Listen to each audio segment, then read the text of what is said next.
The David Pakman Show at davidpakman.com.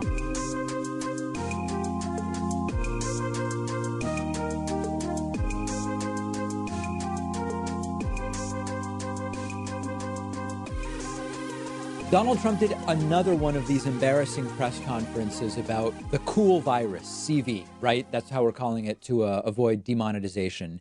And Trump was asked an important question, which is, what about people without health insurance? And this is a major issue because, as we know, if you don't have health insurance, you often don't get or delay going to a doctor when your symptoms dictate that you should. That's terrible in and of itself.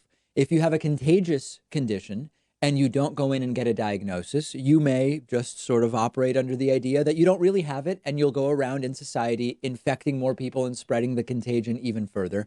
And then when you finally do go in and get treatment, often at a point at which symptoms are worse and treatment is going to be more expensive, you end up with crippling debt, which no one deserves to have, which is terrible for you. It's terrible for your family. It's terrible for your employer. It's terrible for your community. And it's terrible for the economy and society at large. And the health insurance system makes people without insurance effectively think twice about getting care.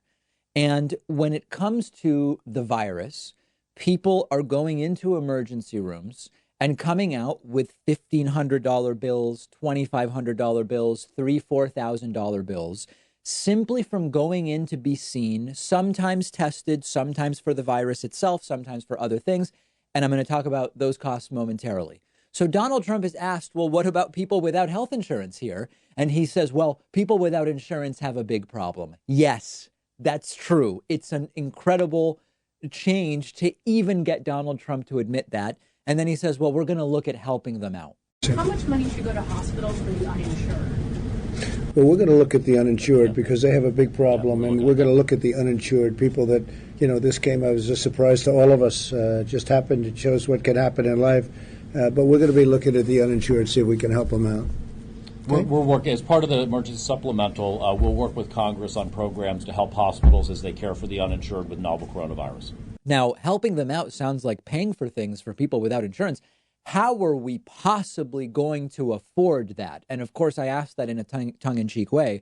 But Trump now says, for political reasons, to stem the tide of panic around the virus, we're going to maybe just have to pay for stuff for people when it comes to this. And meanwhile, the Trump administration is in court trying to make it harder for uninsured people to get insurance. The Trump administration was ready, willing, and eager to repeal Obamacare with nothing to replace it other than some vague idea, which would, by most estimates, lead to 20 or 30 million more people ending up without insurance. And we need to understand the gravity of what's going on with this. I don't know how many other progressive shows are talking about this issue as much as we are, because this is not just a political issue. It's life and death for the nearly 100,000 people that have been diagnosed, potentially life and death. Of course, 80% of those cases are not going to be serious. It is an issue of public health. It relates to health care. It relates to a president sowing disinformation in a way that is actually potentially dangerous to people's health. Understand the gravity of what's going on with the tests. First of all, as I already told you, we are drastically undersupplied with the virus tests, and the reasons why are numerous, and we've already talked about them. Number two, there are false rumors spreading that the test itself costs $3,000. The test does not cost $3,000 to the end user. I mean, you don't owe a hospital $3,000 if you get tested. The CDC has made it clear that that's not true. What's going on, and I don't know if this is better, worse, or just equally bad, even people with insurance can end up with a huge bill when they go to the emergency room. Oftentimes, when you go to the emergency room, even with insurance, you have a copay, minus $350, for example. If you're admitted, often you don't owe the copay. You sometimes have to pay out of pocket straight up for emergency services until a deductible is reached. Sometimes that's $2,000 for the year. Sometimes it's more. Sometimes testing or diagnostics come out of separate deductible or copay buckets. So you might have a $350 copay for the ER and then a $100 copay for diagnostic tests, blood screening, blood tests, whatever.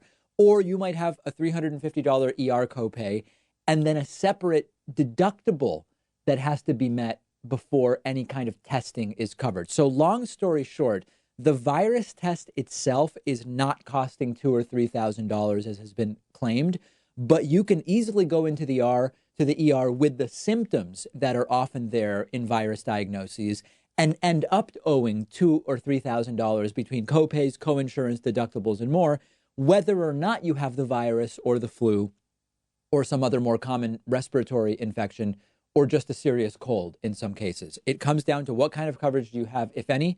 Donald Trump merely admitting that he actually has, that this is a serious problem, that in and of itself is already a step forward. And it is absolutely stunning that these are the types of conversations we are having because of the broken and immoral nature of our healthcare system, which you all know, we've been talking about it for years.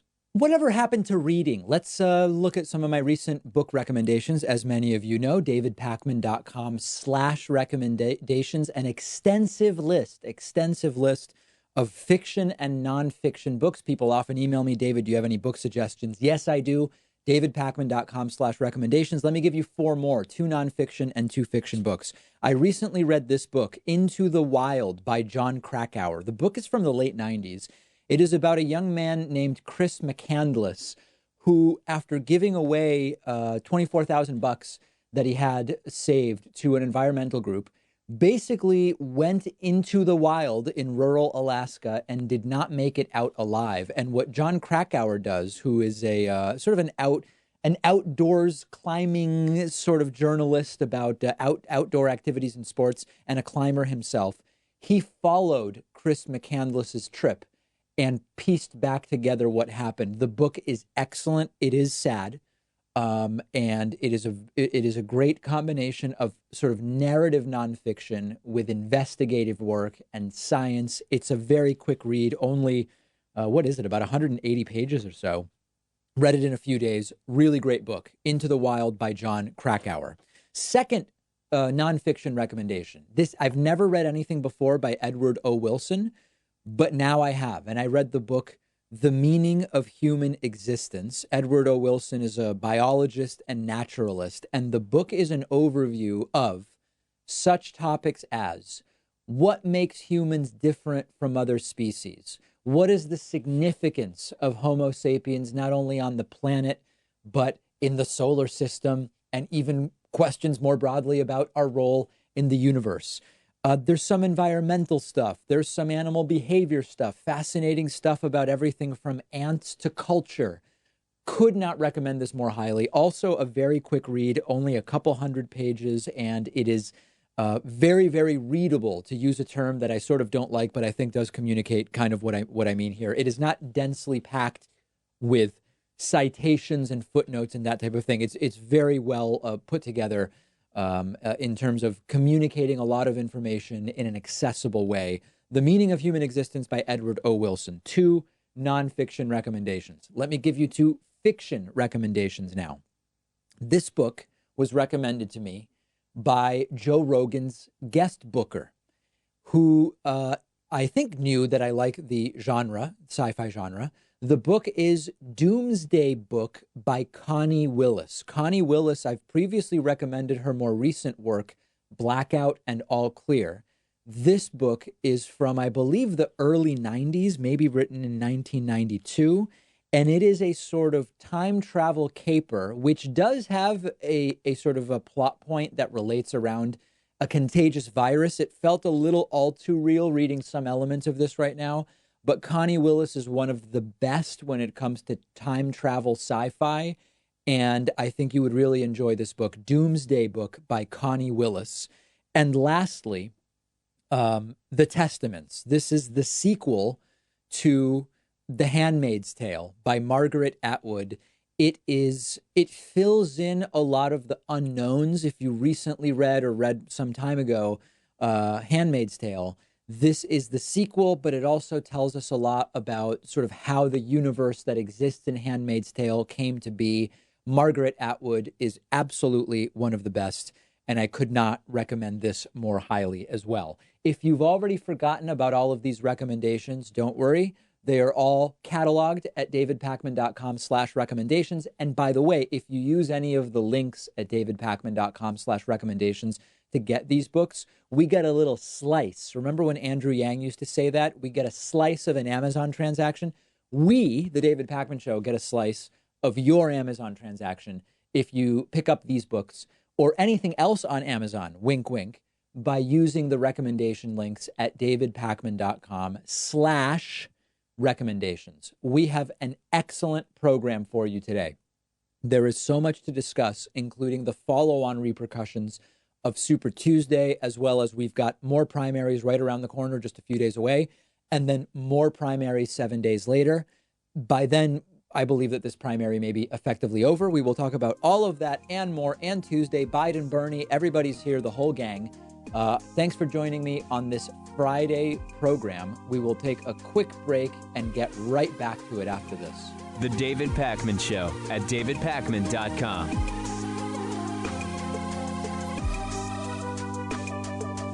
The David Pakman Show isn't some corporate media show with huge advertisers and a media conglomerate supporting us. We actually depend on support from our viewers and listeners. The easiest way, the most rewarding way, the most exciting way to support the show is to get a membership at www.joinpakman.com.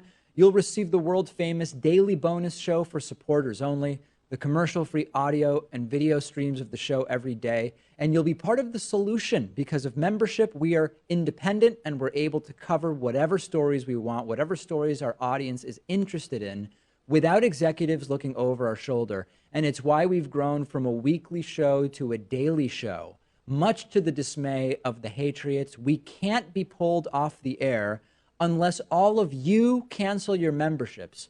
Please don't do that, but please do sign up today at www.joinpakman.com. Support independent progressive media.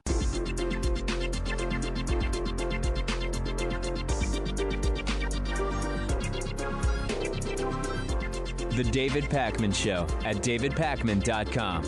Today's new members of the day are Eli Kisler and Vincent Dutat. Eli and Vincent, thank you so much for your support. I appreciate it so very much. I also want to say thanks to today's longtime sustaining member of the day, Ken Getch. Ken has been a member. It seems crazy, Ken, but it's been almost 5 years of membership. Eli, Vincent, Ken, thank you so much. Grab a membership at joinpakman.com. It's the #1 way to support the work that we do. It's cheap, it's quick, it's easy, and you can save 66% off of the cost of a membership if you want. Don't feel obligated with the coupon code 2020NOW. Let's go to the phones at 617-830-4750, starting today with John in Rhode Island. John in Rhode Island. What's going on, John?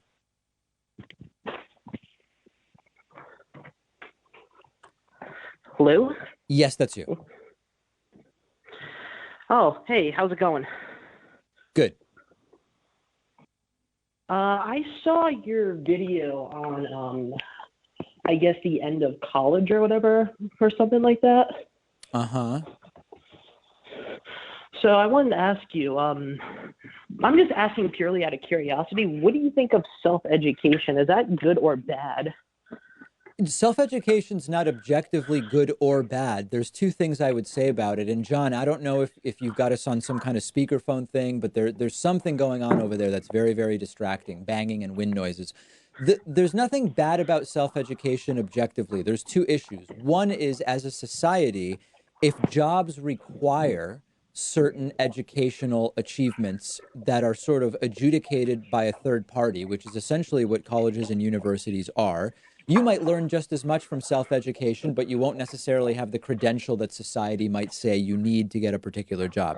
The other thing is there is something to be said for learning from experts and what people can teach you, and the fact that reading things in books is different than being able to interact with experts and learn in a different way. Yeah, potentially being true. I was just curious what your thoughts were on that. That's all. I just figured, since a lot of people have argued, oh, well, it's better or it's worse or whatever. I personally think it depends on the job you're going for. That's just me personally. Right.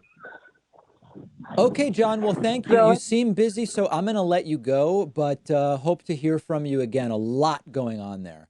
Let's go to our caller from the 570 area code. Who's calling today from 570? David, this is excuse me, this is Casey. Thank you so much for putting me on. It's a real honor to talk to you today. Good. I have a real question. I have a real question for you today, Dave. Okay. Real as I was opposed to curious what? about. Excuse me. No, go ahead. I was kidding. All right, buddy. I know Jimmy Carter has been involved a lot with the guinea worm eradication, and I'm also familiar with the principle that the more you do something, the actual less returns you get on it, the diminishing value. Diminishing marginal returns. Yeah. Yeah, that's absolutely right. So, but my question was, do you think it's actually worth it for Mr. Carter to continue doing what he's doing with the guinea worm to try to eliminate it, even though it does have a marginal value, like the further you go down? What do you think that's an exception for the eradication of a disease because it can't come back? So I do think that as a general principle, sometimes economic principles don't necessarily inform what should be done once we consider humanity. So, for example, getting rid of 99% of a disease is quite different than getting rid of 100% of it. And in that case, the additional marginal cost of that last 1% would be justified. As far as the guinea worm and Jimmy Carter specifically, I don't know enough about that in specific terms to really be able to say anything beyond that.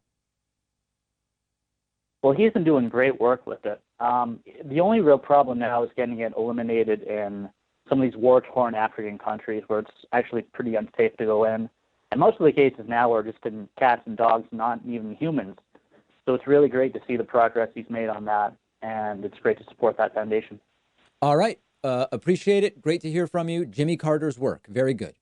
Let's go next to our caller from the 757 area code. Who's calling today from 757?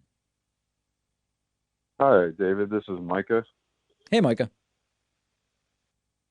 I am calling because recently I kind of switched sides from not really from left to right, but on positions involving abortion. And I was wondering why you wouldn't consider abortion human rights issue, or if you would. I mean, so when we say a human rights issue, different people mean different things. I think there's no question that the issue of abortion relates to the rights of humans, specifically women and the people that they are potentially in relationships with that could lead to offspring, to decide what is best for them in the situation in which they find themselves. So in that case, it is a human rights issue. But sometimes people mean something very specific when they say a human rights issue. So maybe tell me more what you're thinking.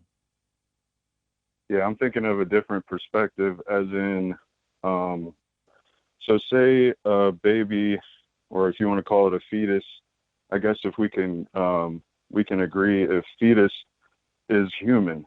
Is a fetus human? So this gets immediately into a question that science, religion, and philosophy all have different views on. It's sort of like, with the issue of, is a fetus human? Scientifically. Well, at what point in the pregnancy? Conception, I guess we could say. I don't believe that a fetus at conception is a fetus, first of all. At that point, I don't even know that we call it a fetus, and I don't think it's a person at that point. Okay. Right, it's not a person, because personhood is like a state thing. But the humanity of it, this is where I kind of changed my positions, is that I checked it out from a science perspective, and it seems to me that conception is where humanity starts. Human DNA would equal humanity in that sense. And you think it starts at conception? Yeah.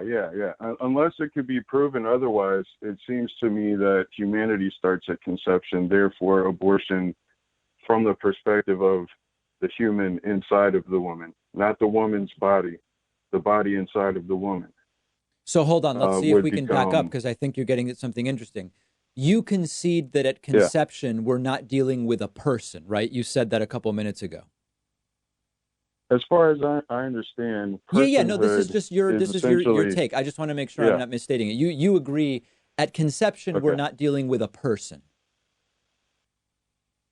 right. As Okay. far as I But so understand, no, yes. let's just I know it's as far as you. I get it. It's all your opinion. At conception we're not dealing with a person, but you said conception is the start of humanity on the basis of the DNA. Am I understanding your position correctly? The distinction being personhood versus No, humanity. I Yeah. totally understand the distinction. What I'm trying to do is, before I move on, I'm trying to establish your position. So if what you're saying is Okay. really humanity is starting at conception because that's when the DNA is surfacing, in reality the DNA pre-exists that, right? Because the woman has eggs and the man has sperm. Isn't that same DNA in the man and the woman that conceived the child already? In your sense, by your definition, really humanity even starts before conception. So then it makes it a question whether it should really have anything to do with abortion at all. Right. And I think I worded it slightly wrong, but the point is that it's not just human DNA, right? Because in a skin cell or whatever, but it's like the unique genetic code. I'm not sure exactly how to, scientifically put it to you, but, where there's a new human, a new DNA that's, separate from the mother's. Okay, and then therefore how conception. does that inform your view on abortion? Because at that point, I would see it as human rights, like that is a human, just because it's at an early stage of its process of growing doesn't make it any less human. And human rights would envelop that humans have the right to life. You can't just kill a human. Abortion's not murder only because it's legal. If it was illegal, it'd be murder. Murder's a legal term. Oh boy. So right now, basically, you're is against killing. abortion now from the point of conception, because even though you agree at conception, it's not a person, but it's humanity. Am I getting that? I mean, that's not the whole position I take. If the mother's life is in danger, at that point, the mother and the child are going to die. So to save the mother's life, I think abortion could be, that's the only sense I could see it being purely a good thing. And not good in the sense that a human's dying, but, to save the mother's life. All right. Very good. And Well, this is all I'm not totally, I know it's recent all from- based on your opinion. No, I understand that. So you and I have a difference of opinion. I'm not 100% following the logic of how you came to this, but I do appreciate you sharing it with me, and maybe it'll be useful to some folks that are listening today. Let me go next to our caller from the 305 area code. Who's calling today from 305? Hi, David. Greatly appreciate your work. Quick question. So if Sanders is not the nominee, with whatever happens in the convention, right? What would happen if a swell of people just agree to do a write-in in our ballots? Is that, I don't want to hinder, democracy, but I think what's happening now is hindering democracy, and I just want to try to support him as much as possible. And that's my question. Is it possible, and what would happen? Are you saying if people write Bernie in November, even if he's not the nominee? Correct. That would almost guarantee Trump is reelected. Now, you may see it as a means to an end. You may want to do it anyway. But mathematically, that's what it would lead to. If there were significant numbers of people writing Bernie in as an independent, instead of voting for whoever the nominee is, it would probably get Trump reelected. Right. All right. Thanks for the answer. All right. No problem. Appreciate the phone call. Let's go next to our caller from the 617 area code. 617, possibly a caller here in Boston. What's going on, 617? Hi, David. This is Andrew calling from JP Boston. Hey, Andrew. What's up? Yeah. So guess my overall question as a Massachusetts resident, I'm obviously really bummed out about how the results came to be since, me, like many others, thought Bernie was going to win. And, I know that you're no campaign strategist, but I'm just trying to think, when Bernie came to Massachusetts, he went to Springfield and then Boston, which made sense, 2 major cities. However, he didn't go to Worcester, which I'm just I guess I'm wondering, because Worcester is like the second most populous city in the New England area. If he were to have campaigned in Worcester as well, would that have really made much of a difference, you think? No, I don't think so. or Listen, do here's you the think at thing. that What point- happened on Super Tuesday was a national phenomenon, right? So you could say, well, if Bernie had gone and campaigned in Worcester, he might have gotten an additional delegate in Massachusetts, but then it's zero sum. So in order to go to Worcester, he would have had to not go somewhere in Texas, and maybe he would have had one less delegate there, one fewer delegate, or, just pick a place where Bernie went. He would have had to go to Worcester instead of that other place. And what you saw on Super Tuesday was it was a national momentum for Joe Biden. It was South Carolina. He did better than expected. Pete drops out. Amy drops out. They endorse Biden. It becomes clear what the options are. And so, no, one rally in Worcester would not likely have turned Massachusetts to Bernie. And again, even if it did, because it's all proportional delegate allotments, he might have gotten an extra delegate or two here, but lost a delegate or two elsewhere that he had to skip a rally. I see. Yeah, that makes sense. Yeah. All right. Well, yeah, thank you for answering my call. All right, Andrew, great to hear from you. Let's take a quick break. If you're holding, don't hang up, because we'll go right back to the phones momentarily. The David Pakman Show at davidpakman.com.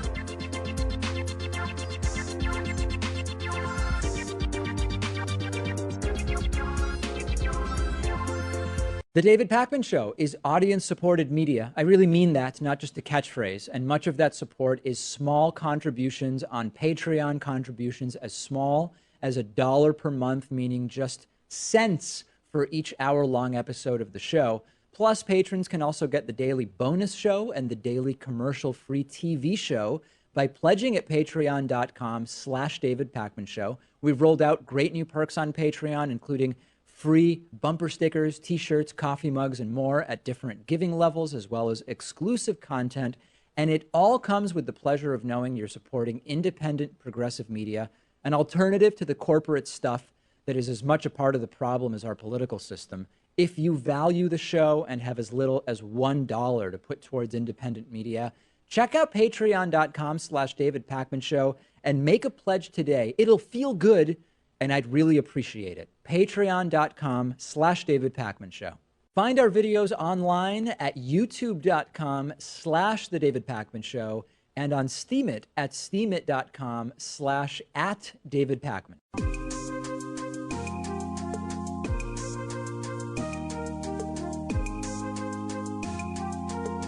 Welcome back to the David Pakman Show. We are taking your calls at 617-830-4750. Let's go next to our caller from the 626 area code. Who's calling today from 626? Hey, David, first time calling, but I love your show. Thank you. So look, the Democratic establishment will stop at nothing to make sure that Bernie Sanders is not the nominee. And right. It's disgusting to watch. And, it's been reported that even though Barack Obama is not officially endorsing anybody, he called Pete Buttigieg, told him to drop out and endorse Joe Biden. He may have even called Beto O'Rourke, told him to do the same thing. Where's that being reported? Where's that being reported? I heard from Rebel HQ. Okay, I don't know what that is. But listen, so here's the thing. You're absolutely right. And this is how politics works, right? This is not super delegates. This is the DNC realizing, hey, we probably have a coalition here. Bernie probably has some ceiling. The pundits were very wrong about what that ceiling was. They said it was 15, 20, 25. Bernie got to 30. Okay. But this is how politics works. This is the game. They played it and they are winning. And it sucks. And the progressive movement needs to realize that, that when we talk about unilateral disarmament, we don't take PAC money, and we don't do this, and we don't do that, and blah, blah, blah, blah, blah. At a certain point, there's a line at which, well, then you're going to lose. And that is going to prohibit you from then getting into a position to make the change that you want. I do believe that we progressives need to take a lesson from this, though, which is a very specific one, which is, we're in online media. A lot of people who watch the show love Bernie. A lot of people who follow me on Twitter love Bernie. A lot of people on our subreddit love Bernie. This is not representative of the Democratic Party at large. It's just not, right? Because when you combine the realities in a lot of these different states, you realize a lot of people just didn't want to vote for Bernie. That's it. Like, yes, of course the DNC orchestrated the timing of this. There's no doubt. If it had been a 2-candidate race from the beginning, we might have had different results all along. But we also shouldn't assume that if you just explain Bernie's positions to people, everyone will want to vote for him. There's people who just don't want to vote for Bernie. And in the eulogy, if there is one, which we're not doing right now, we'll have to talk about the way Bernie's campaign was framed, democratic socialism. We'll have to talk about all of these different things and discuss the effect they had. But this is just the reality, and we progressives have to face it. So I guess my question is, what do you think? Okay, so the Democrats nominate Joe Biden. Joe Biden loses to Trump in a landslide because he's corrupt. What do you think of the progressives leaving, just completely abandoning the Democratic Party, and creating their own party? Good. So listen, because in the Democratic Party, that could happen. But I want to throw something else out.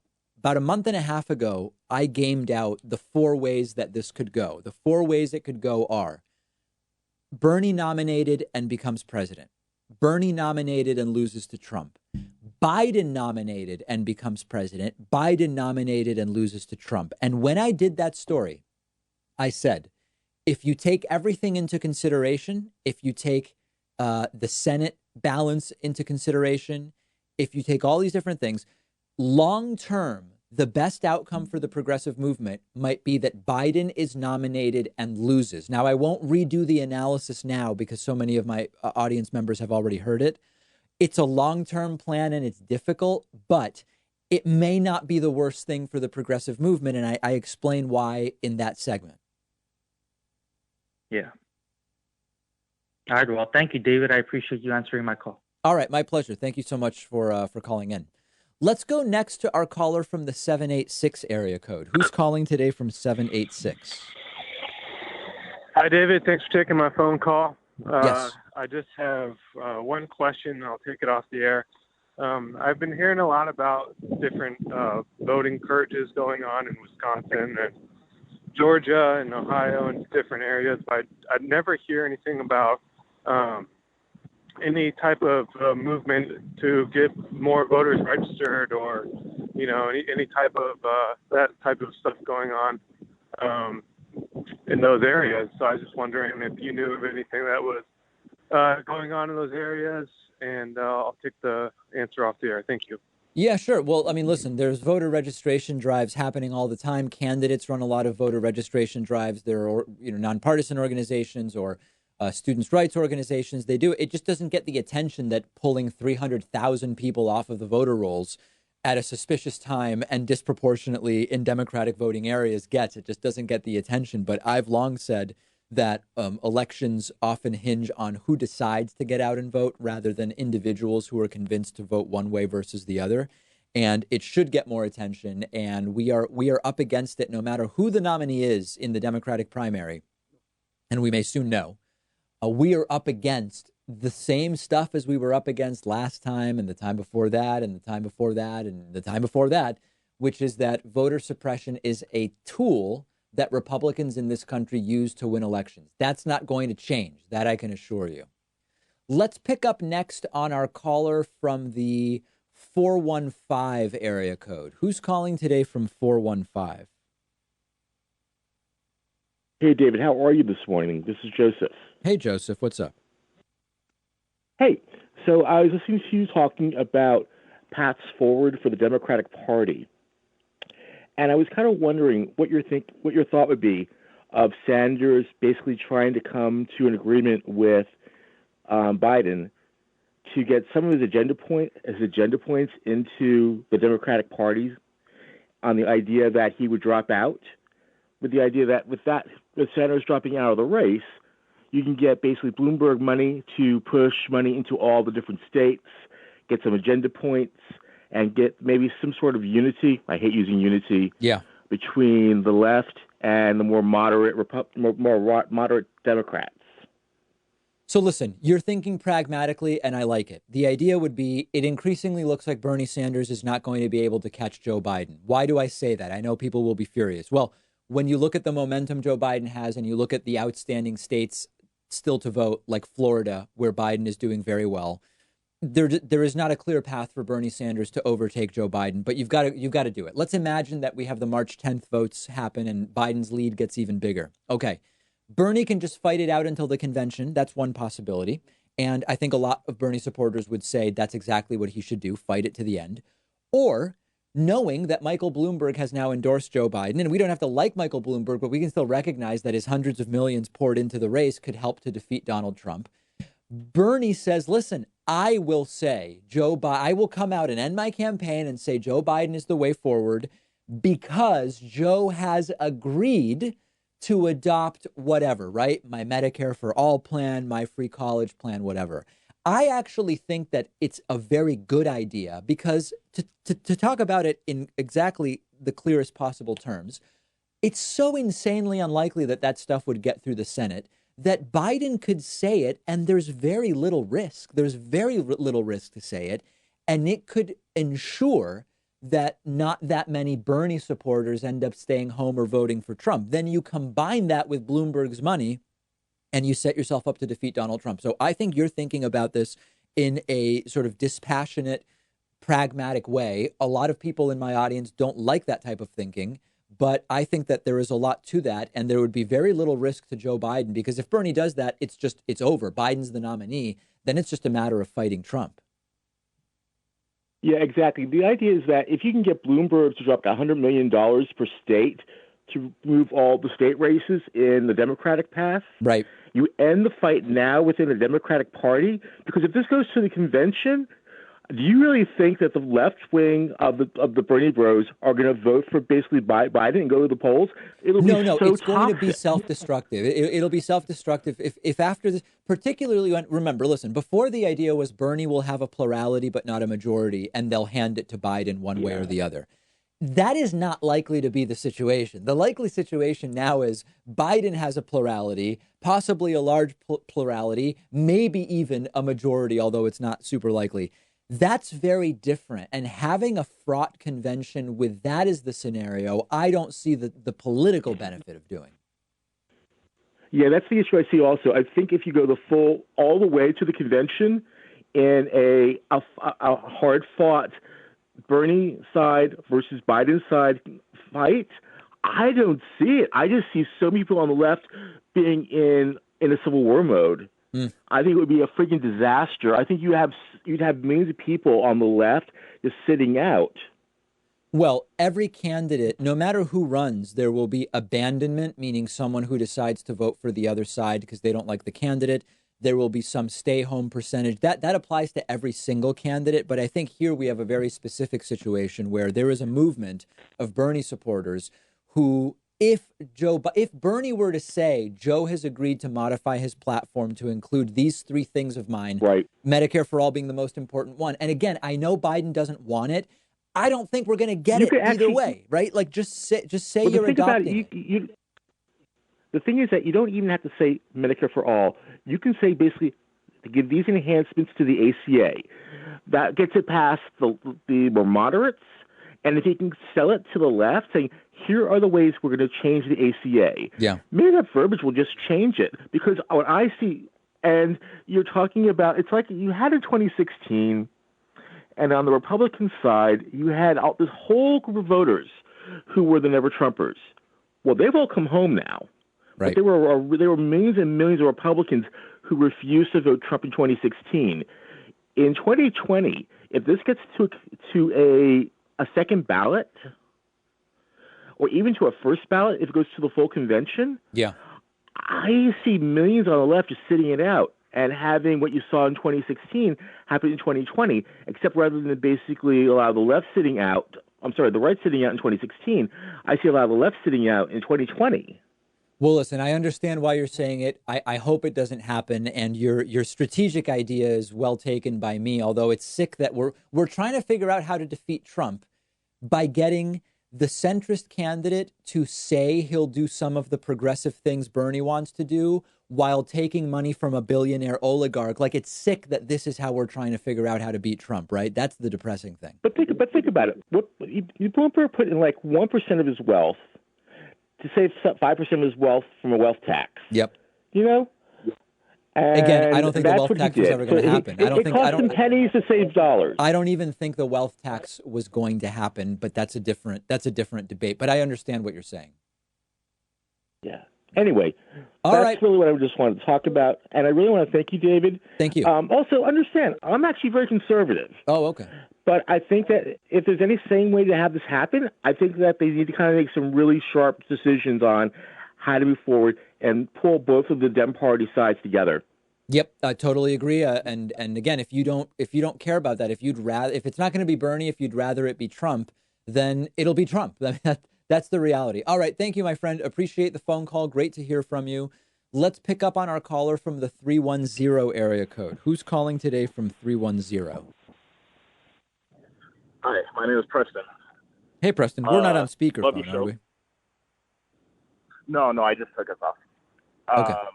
So I have a question. I feel that politics is not meant to help the average American. I feel like there's too much money that is running things in this country. Is it ever a possibility that money gets taken out of politics? Only if people who benefit from money being in politics decide they want to get it out. And this is the fundamental conflict we're always up against. The people who are in power got in power with the system we have. It's hard to get into power if you don't have the money because everybody else is taking the money. So what you eventually end up with is you're relying on people who benefited from the money being in politics to take it out. And that's always a difficult thing because once people have power, they are not typically inclined to change the system that got them there. So yes, money could be removed. There's a few different ways that it could do it. It could be done. The fastest way to do it depends on who you ask and what the political climate is. Who's in the Supreme Court? There's a very good chance that any serious challenge to money in politics would end up, or some element of it would end up going through the Supreme Court. If Trump gets reelected and the Supreme Court goes 7-2 with Trump replacing Ginsburg with a conservative justice, that is a massive obstacle to getting money out of politics. So we've got to think systemically about this stuff. But yeah, unless money is out of politics, the status quo perpetuates money in politics, and money in politics perpetuates the status quo. Thank you. I appreciate that. All right. Thank you for calling in. I appreciate your phone call. I apologize. I'm not able to take any more calls today. I do see we've got 40 or so people holding, but I did the best I could. We will take more calls again. We'll take a quick break and be back right after this. The David Pakman Show at davidpakman.com.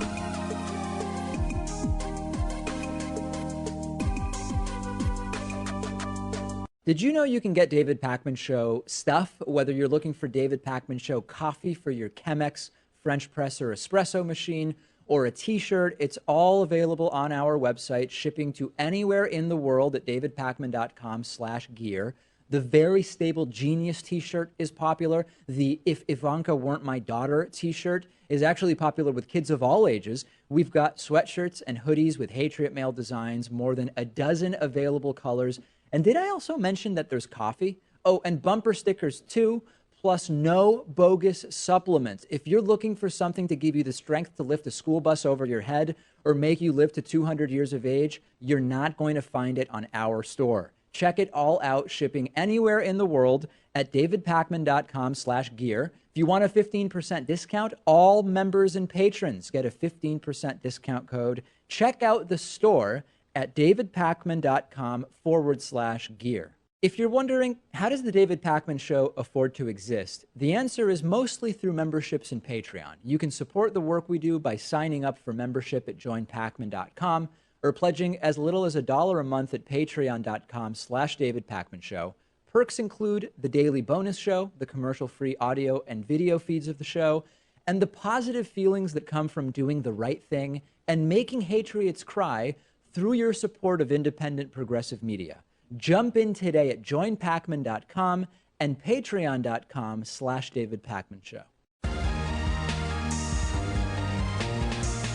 The David Pakman Show at davidpakman.com. Let's get directly into audience questions for the week. You can send these in really however you want, but the best way is to use the contact form at davidpakman.com. Put audience question in the subject. Maybe your question will be answered next week. First question today: how, if at all, will the virus pandemic affect the 2020 election? Well, there's two ways to answer that. It depends who can take credit or avoid blame for what happens between now and the election that is attributed to COVID-19. So as an example, if we continue to see stock markets decline and there's a global economic slowdown that's attributable to COVID-19, then it's quite feasible that it will negatively affect Donald Trump's reelection chances. And as I've said before, a lot of this stuff is perception. The perception of the economy is a top voting influence when you think about what is going to motivate people to get out and vote or not to vote, to go out and try to reelect the president versus try to remove a president. And often the perception is not actually in line with the reality, but that's effectively irrelevant. So if Donald Trump, scenario one, COVID-19 is effectively controlled over the next few months, and Donald Trump can take credit for it. He's already taking credit for it, even though things are getting worse and worse. That is likely to help Donald Trump's reelection in that the sort of average voters may at least see Donald Trump as not having made the problem worse and presided maybe over it being resolved, if you believe that's the path forward. If COVID-19 continues to spread and the stock market continues to not do well, and there start to be broader economic concerns, that perception, regardless of its reality, is likely to hurt Donald Trump. Remember that back in 2008, when the economy started to implode in advance of the November 2008 election, that did, at that late stage in the election campaign of Barack Obama, it did help him. It did help Democrats late in that race. There's also the idea that not only would COVID-19 continuing to spread and claim more lives, every single one of them tragic and horrible, it's possible that this will not only hurt Donald Trump because he will be seen as dealing with it poorly, but it's also conceivable that it will remind people of how our healthcare system is fundamentally not working. Remember that we heard from Donald Trump's head of Health and Human Services last week saying, if and when we have a cure and or vaccine for COVID-19, it may not be affordable to everybody. And that is very much front and center in putting people sort of in the mindset that maybe a different healthcare system would be better suited to deal with something like this. If you are a wealthy person who has no problem affording care, you are still at risk if poorer people can't afford care, screening, treatment, are avoiding going in to get checked, which might lead to being diagnosed, which might lead to self-quarantine, walking around, going to work because they can't afford not to. So there is also a way in which COVID-19 could very much backfire on Donald Trump. It could become Donald Trump's Katrina, so to speak. And then there's the very sort of macabre practical reality, which is every candidate that's running right now, including Donald Trump, is either over 60 or over 70. Amy Klobuchar is almost 60 years old. They're out there all the time shaking hands with people. If this continues to spread, there is also the mathematical reality that any or many of the candidates could themselves be affected personally by catching COVID-19. And that's another question mark altogether. So there's no doubt, particularly as we see the numbers not improve and worsen in many ways, that COVID-19 could play a role in November of 2020. Who it helps, who it hurts, is certainly of political significance. And my priority is, no matter what Don Jr. says, people on the left don't want anybody to die because of COVID-19. It was so irresponsible for him to say that. It was so irresponsible for Mike Pence not to immediately say, I don't believe any of our elected officials are looking for people to die. Michael Pence did not do that. And that's a horrible reality as well. Hey, David, isn't Donald Trump insulting people in his base when he is calling his opponents short, fat, weak, ugly, whatever else the case may be? Isn't there a political risk to this? So, yeah, I mean, Donald Trump's insults to others, not just other candidates, but people in general, Gold Star families, all sorts of different people.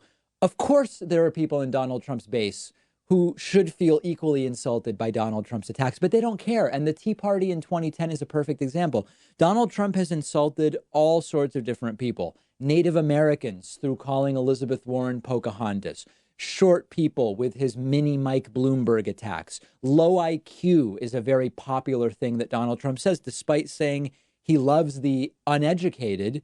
His attacks on people as low IQ, disproportionately people of color, by the way, of course, should be seen as an attack on other people as well. The sort of sissy attacks, which include calling people weak, lightweight, little, crying, all of that stuff. Sometimes Trump insults others as racist and anti-Semitic. This one's extra funny because there are so many people in Trump's base who are racist and anti-Semitic. Fake and dishonest. Well, that one's probably safe. I don't know that too many people would take that personally. They would just say, I'm not fake or dishonest. But yes, a lot of the insults Donald Trump uses apply to people in his base. Think, though, of the Tea Party back in 2010. The Tea Party voted against their personal economic best interests in order to vote in favor of what they perceived to be the orthodoxy or the dogma of their group best interests. And Jonathan Haidt outlines this very well in his books, where he says, you see a Tea Party. He doesn't say it in these terms. I think he wrote the book 2 years before the Tea Party, I think, or a couple years after. But forget about his example specifically. But what he is saying as applied to the Tea Party would be, you see a Tea Party person and they are not rich. They are not going to be rich. They would benefit from policies of somebody like Bernie Sanders. And yet they vote for Republicans like at the time, whether it was Mitt Romney or Paul Ryan or whoever, people whose economic policy will not benefit them. This seems like they're voting against their own best interests. They are voting against their own personal best interests, but they are voting in favor of what their group or tribe has said is their orthodoxy or is best for the country. That's what you have to understand. So when you hear, well, Donald Trump is making fun of overweight people and uneducated people and Native Americans and all of these other things, and many of the people in his base have these characteristics, it is not at all a stretch for someone to say, well, voting for Trump is still in the best interests of my group, even if he seems to be attacking me personally.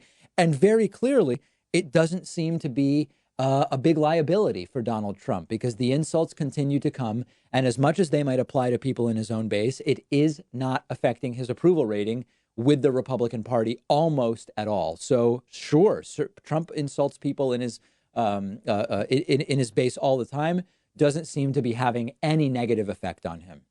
Hey, David, which third party candidacy would wreak the most havoc on the 2020 election? Well, to answer this question, you sort of have to add for which party, in the sense that if Michael Bloomberg, for example, who is polling roughly 13 or 14% nationally among the Democratic primary voters, were to decide to run third party, that would be terrible for the eventual Democratic nominee. Because although Michael Bloomberg was a Republican for many years in his life, clearly in this election, he is on the other side of Trump, on the other side of Republicans. And if Michael Bloomberg ran third party, it would be very good for Trump and bad for Democrats. On the other hand, if a prominent Republican were to run third party, that has the potential to hurt Donald Trump by siphoning off a little bit of the support for him. I don't think there's anybody really prominent who plans to do it. There were people saying Mitt Romney, with his impeachment vote, was sort of setting himself up, maybe testing the waters to see if there's an appetite for him to run third party against Trump. Obviously, he can't win, and it would certainly hurt Donald Trump, help a Democrat. Doesn't seem that Mitt Romney has even the slightest interest in doing that. And then you have folks like, some of the sort of cultish third party candidates, cultish lower tier Democratic candidates like Tulsi Gabbard, where you hear people say she's the only one that could beat Trump. She could even beat Trump if she runs third party. Now, it's a completely delusional assertion to make. There is zero chance that Tulsi defeats Trump if she runs third party. And she also has no path to any delegates in the Democratic primary, of course.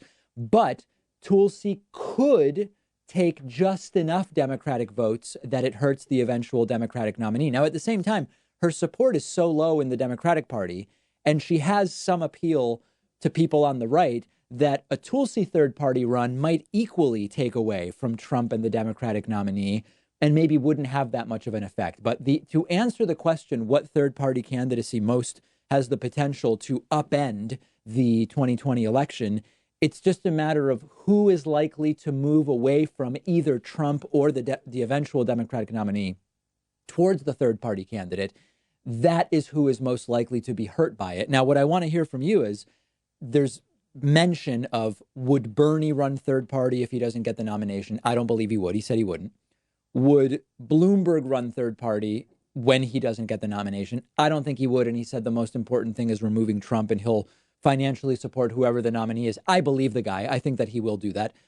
Who is a likely third party run that could actually have an impact? I don't know that I can think of anyone offhand. Likely to have an impact. Of course, if Bernie ran third party, it would almost guarantee a Trump win. But I don't think there's any chance Bernie runs third party. Is there anyone who really might run third party and could have an impact on the eventual election results? Let me know what you think. We have a great bonus show for you today. Get access to the bonus show by becoming a member or a patron. Membership at joinpacman.com. Patreon at patreon.com/David Pakman Show. Bonus show coming up right after this.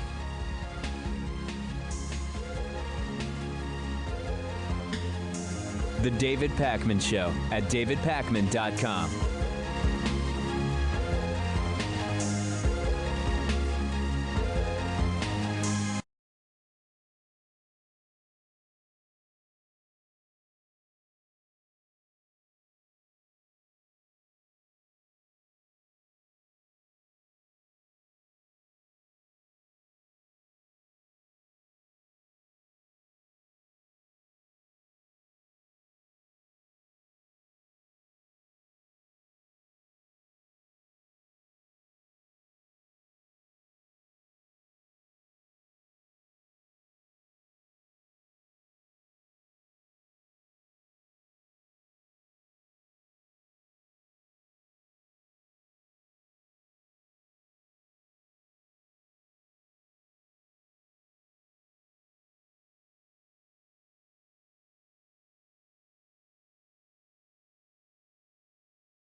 Okay,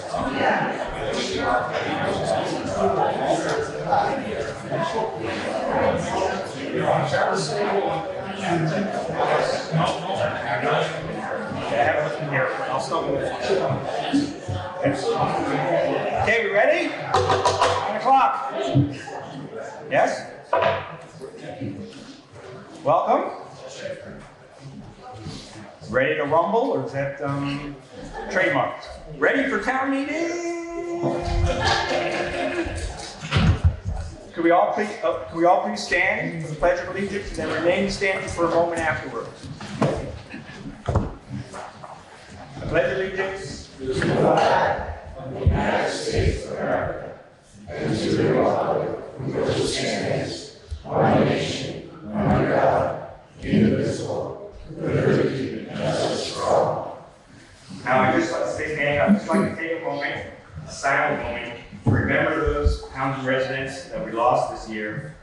Some titans, some characters, and definitely all loved ones.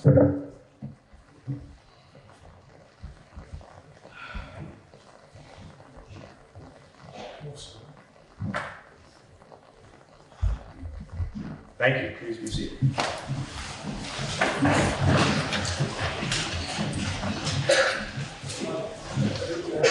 So, welcome to the 161st Town of Townsend Town Meeting, I think.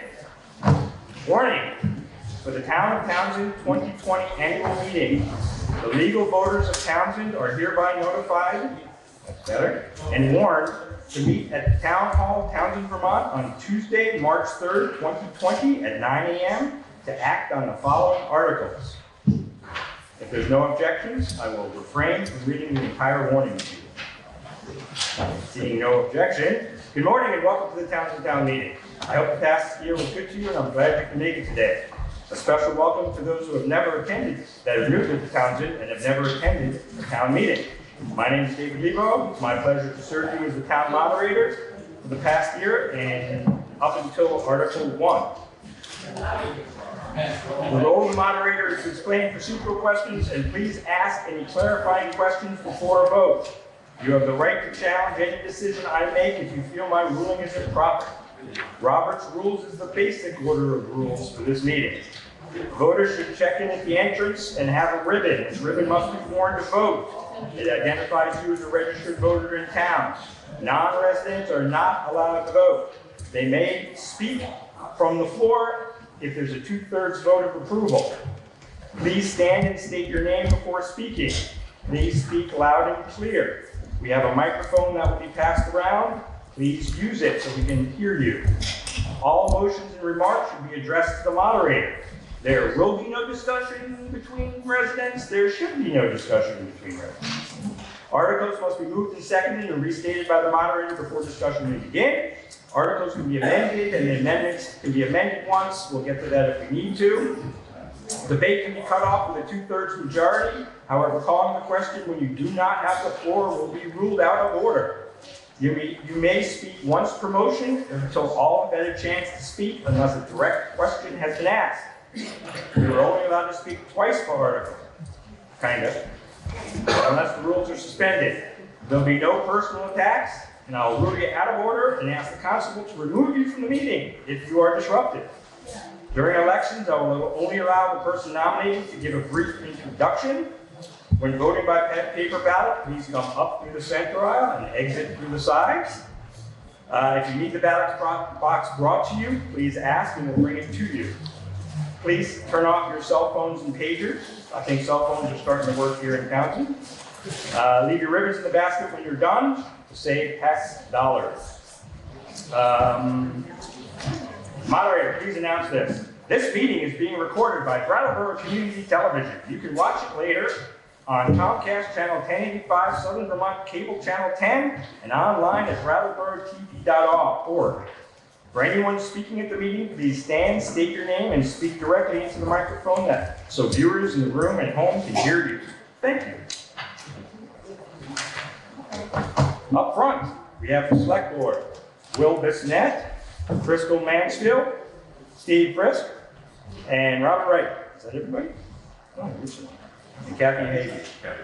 Okay, and Kathy Hagee is not here today. And in the back, we have some justice of the peace. Representative Emily Long should be here around 10-ish. We would have to suspend the rules to allow her to speak, but just a warning that she will be here.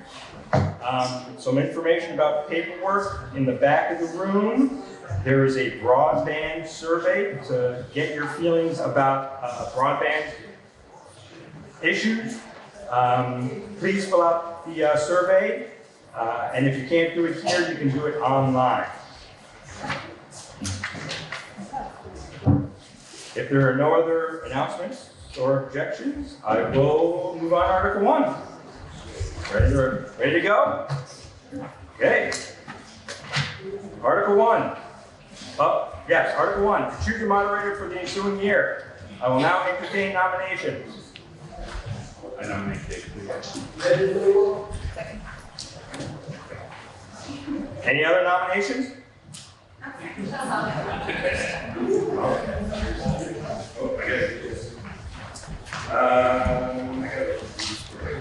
If there are no objections and hearing no more nominations, I declare the nominations closed and instruct. Do I say that first? Bratt?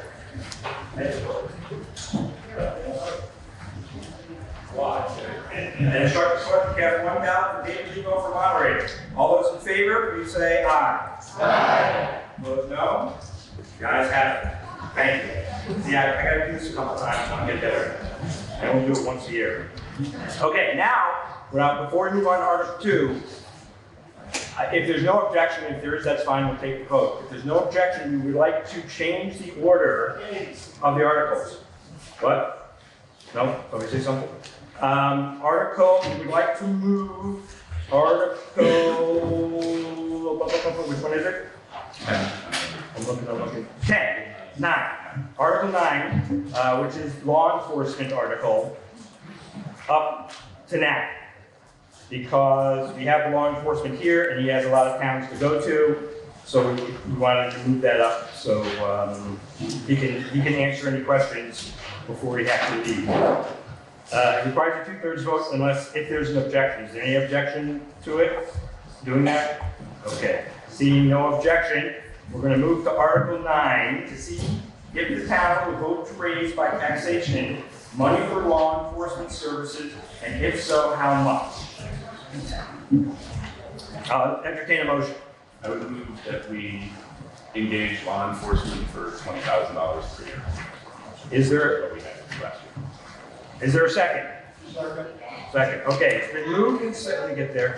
It's been moved and seconded.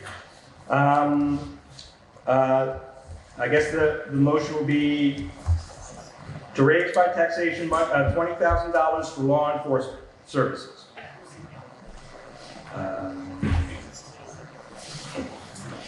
Okay, it's moved and seconded. Now we can discuss. Any discussion? Yes.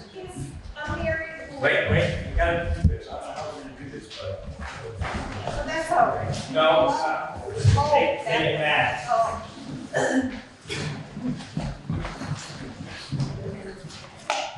Is this for the state police or for the sheriff's department? The question was, is this the state police or the county sheriff's department, right? Correct. That will be determined later. So what we're voting on now is just to decide if we want to engage law enforcement, and the select board actually makes a decision as to which is chosen. Okay, thank you. That's the answer. Okay. Elizabeth Martin, I'd like to know what the current budget is. Right now it's 20,000, has been for the last several years. You have a question? Wait, it's microphone right there. Good, thank you. I just wondered, is this mandated that we actually do have to process and find it mandated by the state, or is it because we do it in meetings, or what is the reason we're doing it? You got to speak. She asked what the reason we're doing this is mandated by the state. I honestly don't know if it's mandated. We have in the past engaged for police protection, investigation, speeding enforcement, that kind of thing. On page 15, just so you know, on page 15, I wrote it down, I don't know why, but on page 15, law enforcement, on page 15, it's about 2/3 of the way down the page. The past 2 years, we have budgeted, right, $20,000 for law enforcement. Yeah. Who is providing that service for the past 2 years? Everybody hear that? The state police. State, not the sheriff. Right.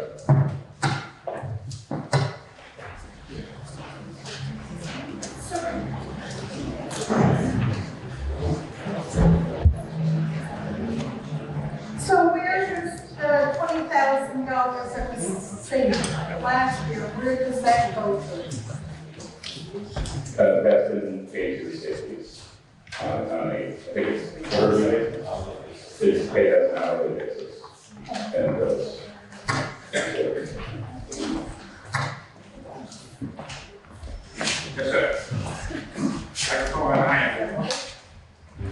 Andy Snelling. I just want to point out that we also do collect a share of any traffic citation fines.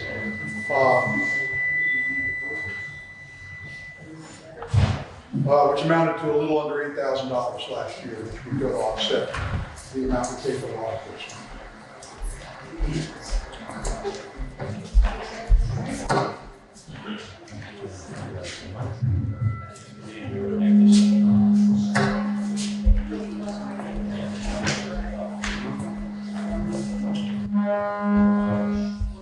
Glenn, you're electric. I don't know what's going on here. But anyway, Glenn Beatty, I was just wondering, while the Sheriff Anderson is here, maybe he could explain to us exactly what he might give the town accountant for the said $20,000 and how any traffic fines, if that's what they're contracted to do, which is normally the case under my understanding. Awesome.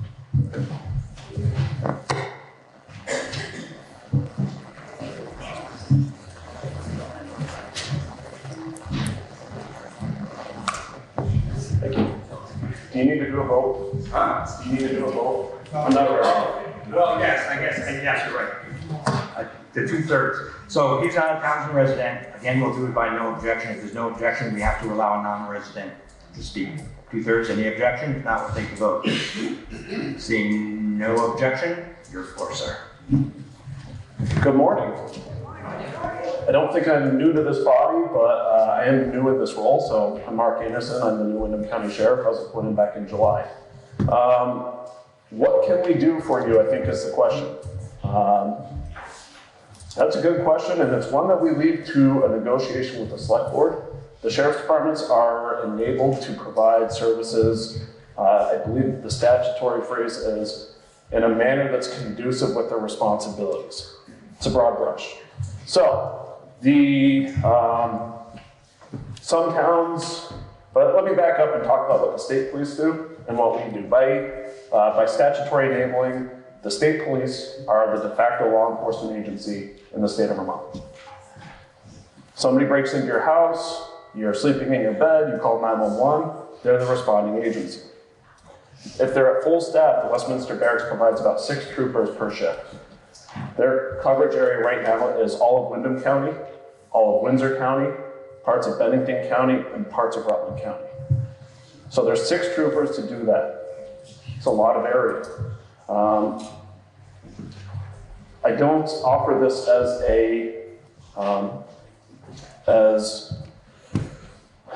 an insult to the state police, but I'd like to mention it as fact. There was a trooper on Main Street of Brattleboro who was dispatched to a domestic in Cavendish. He told his dispatcher he's over an hour away. And they said, you're the closest one. So, what do the state police provide? They provide that catch-all service for everyone, but they provide it as they're able to, and they provide it as best as they can. The state police do a great job. They've serviced towns throughout Windham County and throughout the state for a variety of years, providing numerous forms of service. I'm not here to discredit them. What I offer is a stopgap between establishing your own police department and accepting what the state police can provide as they're able to provide it. State police are also going through a shortage of manpower. I talked to a trooper a few months ago. I believe that they're trying to hire 40 troopers in this current year. The Westminster Barracks has a shortage of personnel. I'm talking to many towns who are saying, we're just not seeing the coverage we used to. It's not a discredit to them. Law enforcement across the nation has been struggling with hiring. I'm fortunate enough that my full-time staff is full, and while I do need part-time help, my full-time staff is where my patrol staff generally comes from. So what can I provide? I can do anything from a very basic contract of traffic enforcement, which is what I do in Newfane Village, all the way up to full service 911 emergency services 24 hours a day, 7 days a week. We're able to investigate homicides, deaths, motor vehicle crashes, burglaries, and we've done that in Wyndham County. The question is, for me, what does the town of Townsend want? I can tell you what I think you need, but that's my opinion. I think that Vermont is critically underserved by policing. I think that in daily conversations, I talk to people who are truly numb to criminal activity. Talked to one resident in Wyndham County who was telling me about a theft of their property, and they didn't want to bother calling the police because they're too busy. I was like, you pay them to come deal with this. When you have to explain, like, yes, you being victimized is something that the police handle, there's a serious failure in the system. I can say that, but I'm not a taxpayer of Townsend. Born and raised here in Wyndham County. I told the governor before he appointed me that I wasn't smart enough to get out, but I truly love it here. The unique nature of finding ways to do things more cost efficient has always struck a chord with me. So in that regard, while I think that we're critically underserved in policing throughout the state, I also respect that taxes are high. This is not a cheap place to live. So what do you need? You need more. How much more? That's really a question for you. Now, the other question that I believe was asked was regarding tickets. I try not to be a revenue generator for the town when it comes to tickets. I do joke that we write the speed tax. If you want to go 20 miles an hour over the speed limit, you'll pay the speed tax to do that. It's a speeding ticket. The way that speeding tickets in Vermont work, if the town adopts a local ordinance, there's a variety of statutes actually, speed, stop sign violations, one-way street violations, and many more, overweight truck limits. The town can collect a percentage of that fine amount. So if I write a ticket for going 15 miles an hour over the speed limit on, say, Route 30, which last I knew was an adopted road for the town of Townsend, there is a surcharge that goes to the state to operate the Judicial Bureau. There's a percentage that goes to the state, I believe that's about 20% that goes to the state to operate some of the special funds, the DUI Enforcement Fund, Victims Fund, things like that. And then the remainder, which is roughly 80%, goes to the town. So when you take all the fees out, $150 ticket, the town's gonna see roughly 50% of that, or $75. My agency doesn't see a nickel of it. There's no incentive for me from a financial sense to do that. The legislature provided that mechanism many years ago to offset the cost to towns for people traveling through your town at high rates of speed or blowing stop signs or whatever. I don't say to fund the town off of tickets because eventually one of two things happens. We solve the problem and then you're funding it out of your tax base and it's unexpected. Or the second thing, people become enraged because they're only writing for the purpose of money. It doesn't jive well with people. It doesn't work. So our reason for writing tickets, we want to stop motor vehicle fatalities and injuries on our roads. We don't want to get caught up in the bend down here, waiting for the bus with electrical cables lying across it to get cleared. We want to make sure that we're not seeing injuries. In fact, Wyndham County for nearly 15 years has been the most fatal county for motor vehicle accidents. The most fatal, more than Virginia County. And where we weren't the most, we were in the top 3. We host a number of state highways and a lot of traffic. We're the gateway to Vermont. So that's an issue. We've seen those fatalities occur here in Townsend, up in Jamaica, and in Newfoundland. We've also had burglaries. Anybody who's been burglarized knows that there's a serious violation of the sanctity of their home. It doesn't feel safe to go home. My office, when we've investigated burglaries, we've had a very successful rate. It takes time, but a very successful rate of finding the people doing it and having them go to jail. We've worked hard to try and establish relationships with the community. We do emergency planning with the school. In fact, we do it with all the schools because we believe that the safety of children is paramount in today's era. So, I've hit on a few things. I don't want to continue if there's other questions, but I think I answered most of your questions, if not all of them, and I'm happy to answer more. Questions? All right there.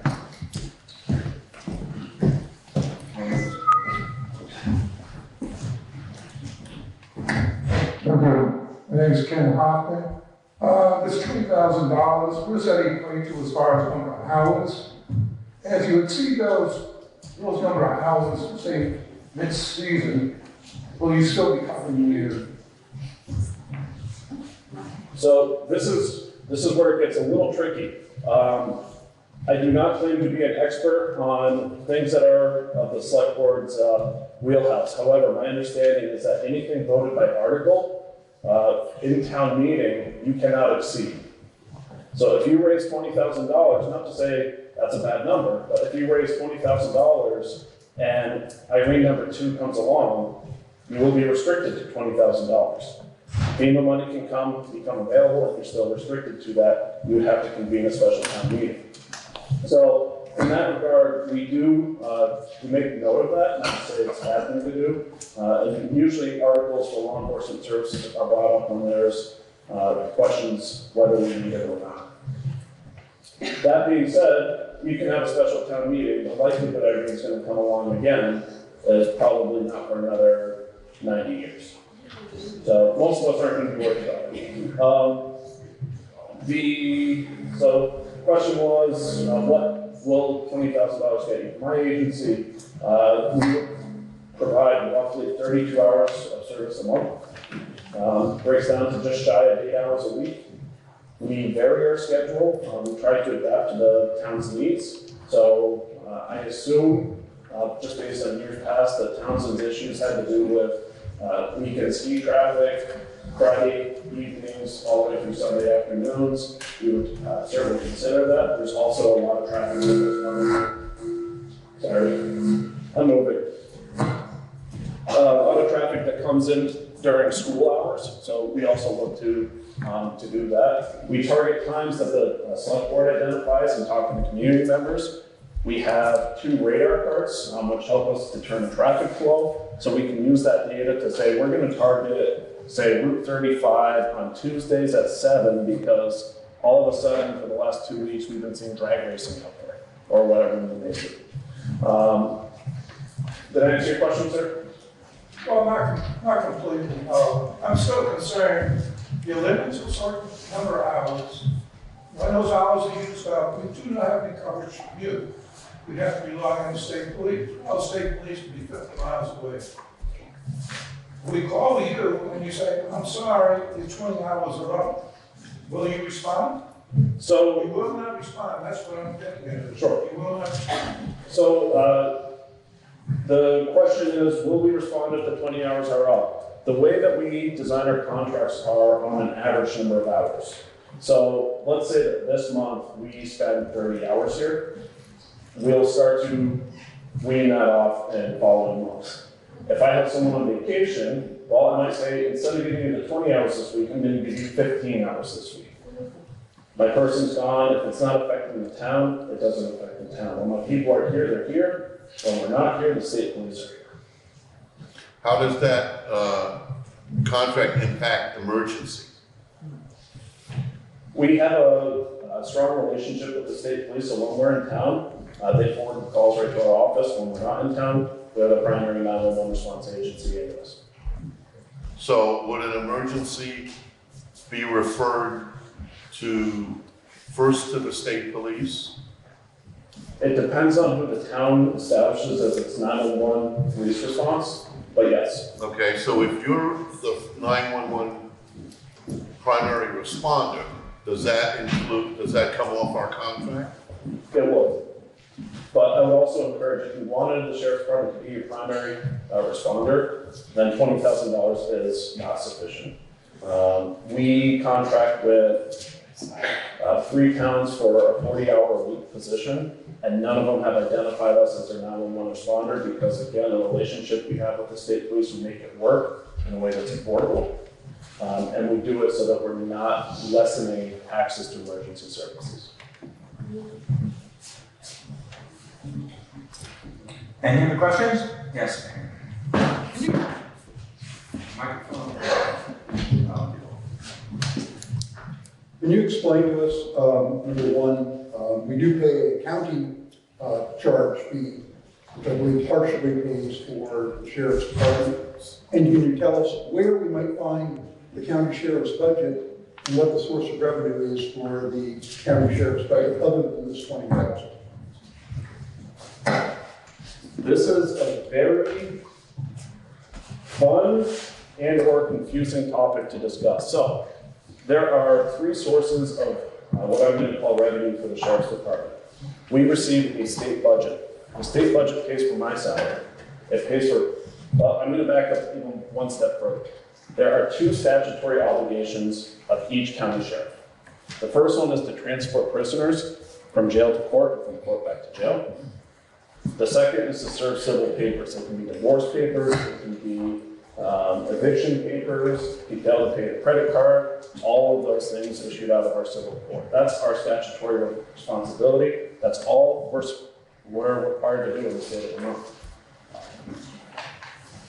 Then we are established, or we're able to engage in providing additional services under contract for the purposes of, going back to what I was saying before, whatever's within the general responsibilities that make sense to us. It's that broad brush. So while we're not required to provide any policing whatsoever, we've all obtained law enforcement credentials. We're certified deputies and undergo all the same statewide training. We maintain our regular training certifications each year. We go to specialized training. We've gone to the Federal Law Enforcement Officers Training Center down in Atlanta, Georgia, where they provide advanced training, no less for free, to our agency. The contracts are a choice of whoever we contract with. That can be a municipal government.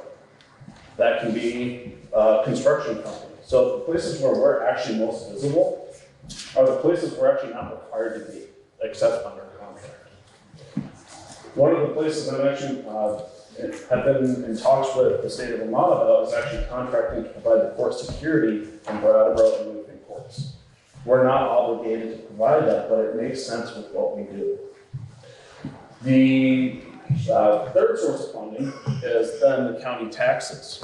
So in line with this very screwy system called county government in Vermont, the county tax pays for my building, the courthouse, my bookkeeper, my administrative assistant who helps me keep track of all our civil papers, and that's pretty much it. There's a limitation from the Vermont Supreme Court going back to, I believe it was the 60s, it's Stoughville Memorial, in which the sheriff is not able to provide law enforcement services as part of the county tax. So, under the county, I'm not able to provide you law enforcement services. They're not able to fund it. And that's why we don't provide it as part of the county service. Where's your budget online? Where can you review? So the county budget or my budget? Your budget. Which budget? All of them. If you want, I'll give you my card and I can send it to you. Okay. Thank you. You're welcome. Any other questions? Thank you. Yes. That's okay. I can speak loudly. But basically, doesn't like that. Oh. So basically what you're saying is that you're kind of a stopgap. If you're a backup force, because the state police, as you say, are in effect, and I know that personally, from calling them and realizing that they just can't get to where you need them to get when you need them to get there. So to me, it just makes sense to have a backup, especially when the state police are already being, they're basically doing what they're being paid to do. So anyway, I just wanted to kind of throw that out there. Any other questions? Okay. Thank you. So seeing no other questions for the sheriff, we have a motion in front of us to see if the town will vote to raise, thank you, sir, $20,000 by taxation, money for law enforcement services. Any further discussion about the motion? Ready for the question? Okay. A yes vote, I'm going to read one more time. A yes vote will pass $20,000 raised by taxation for law enforcement services. A no vote will defeat that motion. All those in favor of the motion, please say aye. Aye. Opposed, no. I believe the ayes have it. The ayes do have it. Motion passes. Can you guys hear me? That far away? Okay. Moving along. Not here. Okay. Going back to Article 2.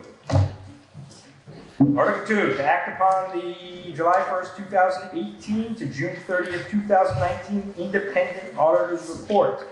That's on page 7 through 10, and the full auditor's report is available for inspection at the town clerk's office. I'll entertain a motion. So moved. Move to what? Approve it? Yeah. Okay. Move to approve it. Okay. Second? Second.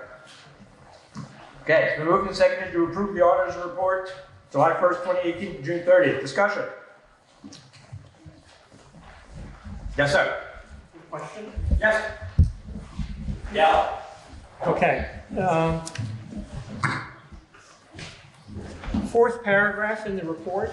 It says that the report on financial statements is adverse because of the omission of the government-wide financial statements and the fire department fund. So my question is, that paragraph to me is negative. So I would like an explanation, basically why, if the auditors are considering the report adverse. Okay. So you're asking us to. Yeah, okay. Yeah, no, good question, very good question. So there is an adverse comment in the auditor's report. It is there, absolutely. We discussed this at pre-town meeting as well, and there is an answer. Who's got it? So, good question, thank you. I think I have it. What it came down to was there was a shifting of monies between the fire department and the general fund that, as far as I know, has been resolved by both the town accounting and the fire department. So that was resolved and addressed before the auditor's report came out.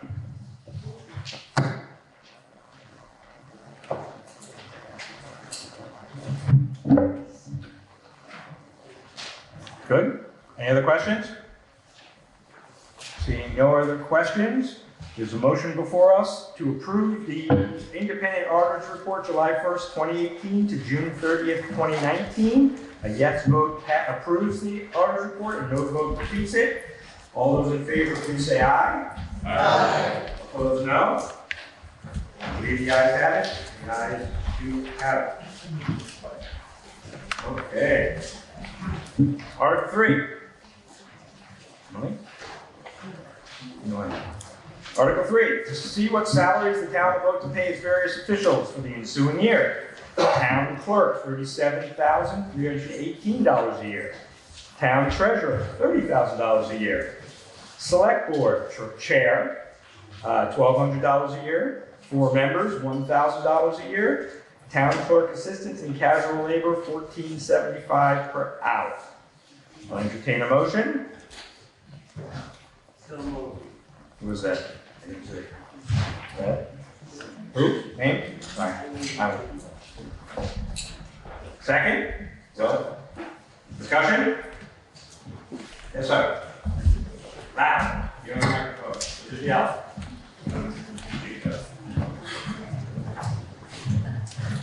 Thank you, Chief. On the one that is the most significant is the increase of the treasurer's salary, which was $2,324, I believe, last year, to $30,000. In addition, we had paid for a bookkeeper approximately $14,500. So we're going from just under $17,000 to $30,000. Could you give an explanation of the reason for doing that, which I believe does go back to combining the treasurer and bookkeeper's position in one. It does actually reflect a rolling of the treasurer and bookkeeper's roles back together as they used to be. And the reason for the increase above that is to make it a job that is attractive for someone to want to have it. So when we elect a new treasurer, we are hoping to entice someone who has experience and talent for this to do that job.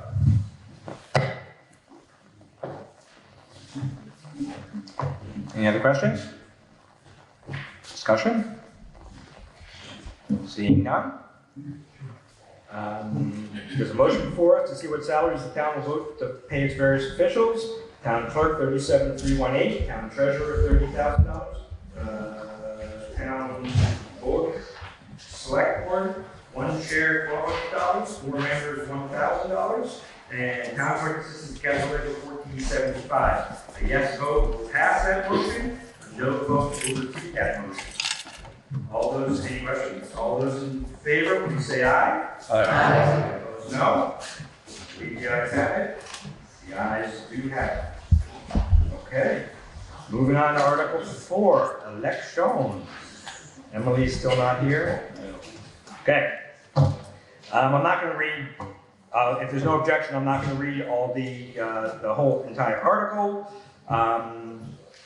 We will start with the town clerk. However, please have your ribbons visible when you do come up front, up through the middle, out through the sides. If you need the ballot box, don't hesitate to ask. Just so you know, a second is not needed for nominations. Okay, so just a nomination is enough. If you do it, it's fine. No personal attacks. And if there's no objection, I'll allow a nominee, if they choose, to give a brief introduction about themselves, and there'll be no questions or others speaking to the nominee. And then normally I say, could all the elected officials please come up after lunch? But I don't know about after the meeting, right? Because we don't know how long it's going to be without the school portion. Okay? Any other questions? Okay. I will now entertain nominations for town clerk, one-year term, currently held by Anita Bean. Anita Bean has been nominated. Any other nominations?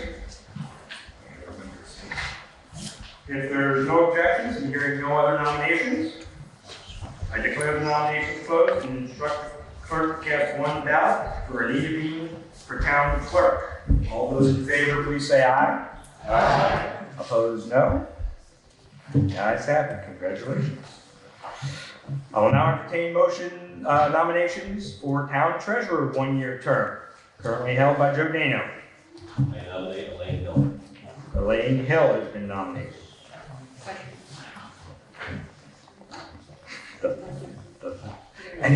Any other nominations?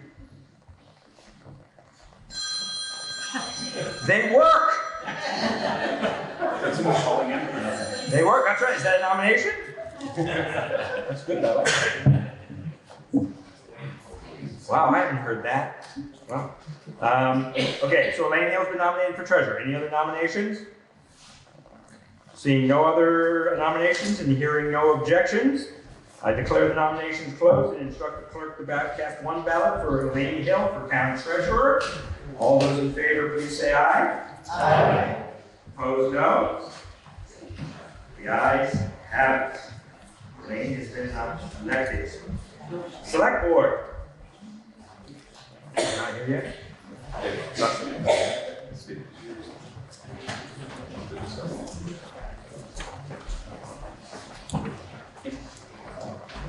Do we need to? Wait. Let's, okay. But we're in the middle of an article. See, you guys ask me questions, I have no idea what to do, huh? But it's all about your will. That's the whole point. As long as we get across what you guys want, I'm doing my job. So here's the conundrum dilemma. We've already voted on the law enforcement issue, but the state police have arrived. Okay? Do we want to hear from the state police and just ask some questions? Yes? I'm seeing a lot of yeses. Okay. If there's no, I can take a 2/3 vote to suspend the rules again and hold up the article. Or any objection to having the state police come up and you guys can grill him a little bit? Okay. He is not a Townsend resident. Any objection to having him speak? Seeing no objection? Sergeant Buckley, please come forward. Here's your microphone. I'll stand right there. Come up here.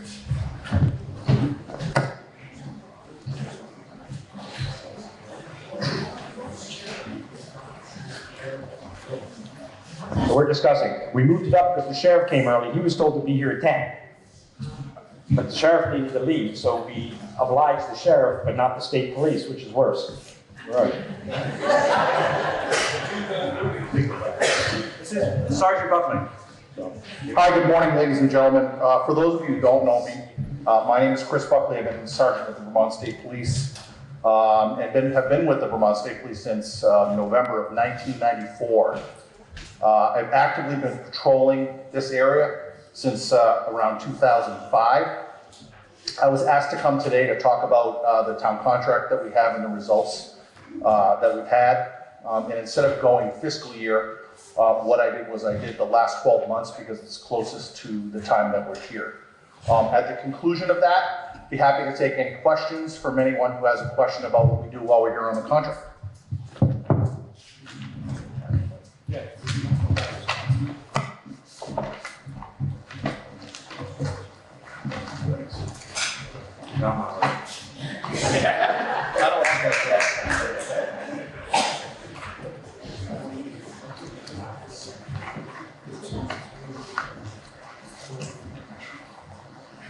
Okay, so let me start off with total number of cases that were handled in the town of Townsend from February 1st, 2019 until the last day of February of this year. The state police investigated a total of 346 incidents in the town of Townsend. They ranged from crashes to suspicious alarms, sex offense, fraud. There were numerous DUIs, welfare checks, VIN inspections, juvenile problems, a fair number of 911 hangups, kind of the gamut. Of those 346 cases, 21 of those investigations resulted in arrests. And just to give you an idea of the type of arrests that have occurred, there was one aggravated assault, 3 simple assaults, 1 burglary, force, 1 larceny, all other. There was an arson, a vandalism, a weapons law violation, which was essentially a student had what is considered a dangerous weapon at Leland and Gray. There were 3 driving under the influence, 1 condition of release, 1 arrest on a warrant, 6 folks driving with a suspended license.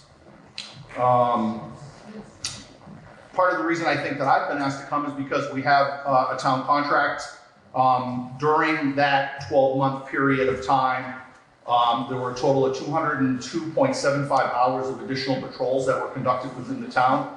The patrols have varied.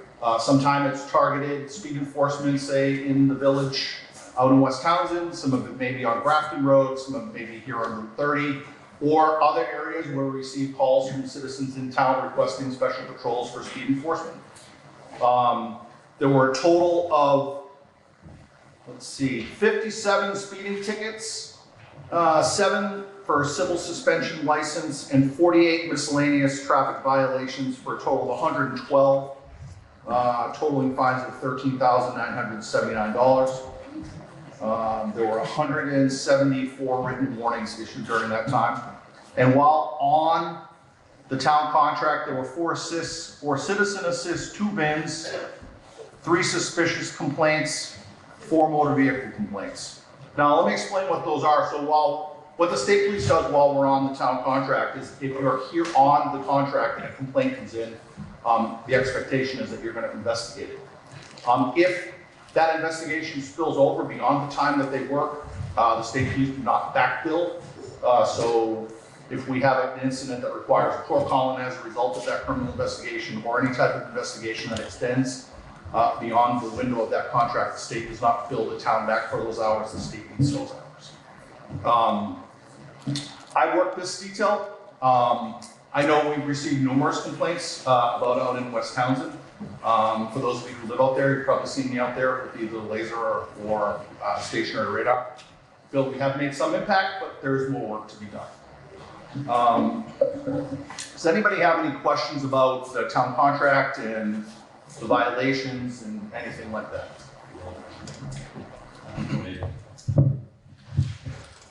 The contract for the town, the 20,000, how much of that is your troopers covering town on overtime hours? It's entirely extra patrols. Okay, so I think it's important to note that the $20,000 contract that we have is being eaten up quicker by the state police because they are all on overtime dollars. The other thing is the state police is the primary law enforcement for Townsend. I understand you have a small contract with the sheriff's office as well. If there is an incident that occurs in Townsend, the state police is the primary law enforcement agency that responds and investigates those matters. Were there any other questions? Yes, sir. I noticed early there, the local police, when they stop a speeder, half of the fine goes back to the town. Yes. And you talked about your speeding tickets. Do we collect half of that fee as well? Correct. So any of the violations that we issue on Route 30, the town of Townsend has adopted the state speed zone, so those tickets are issued under a local ordinance, and yes, that money does come back to the town. Thank you.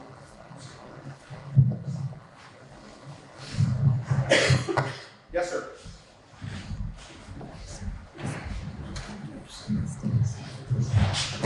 Before your arrival, we heard from the sheriff as well, who made mention that you have 6 state troopers available per shift for, I believe it was Wyndham, Windsor, part of Bennington, and part of Rutland County. And that led to a slow response.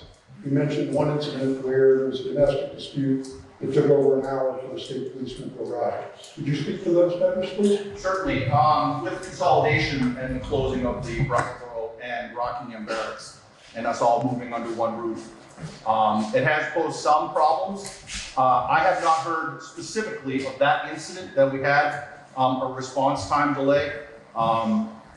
Normally our shift ranges from 4 to 6 troopers and a supervisor.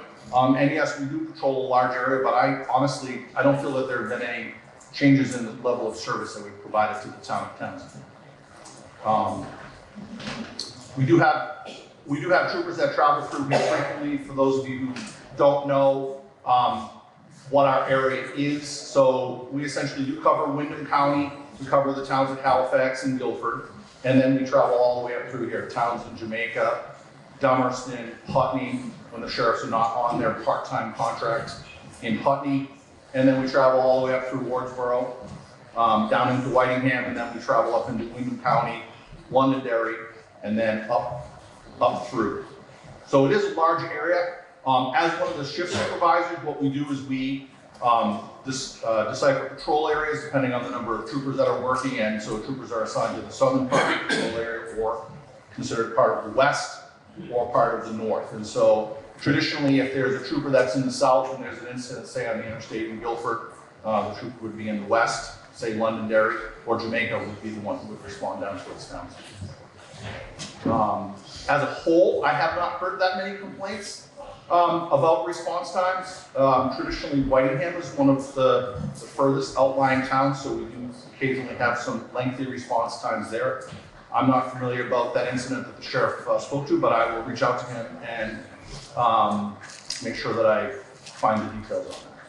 Thank you. Yes, sir.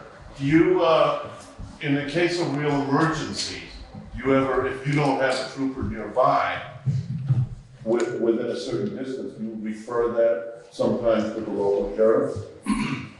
Well, just so you're aware, the sheriffs, they only have patrols in town when they're being paid. They don't have patrols that are just running through the town. So in an incident, say there was an incident at the school, and we had an incident that required numerous law enforcement officers to respond. So we would solicit assistance from Fish and Game. There are the wardens that live close by. Department of Motor Vehicles occasionally has officers that are out this way. I mean, everybody responds if there's an incident that requires that. Thank you. Other questions? Yes, sir. Oh, morning.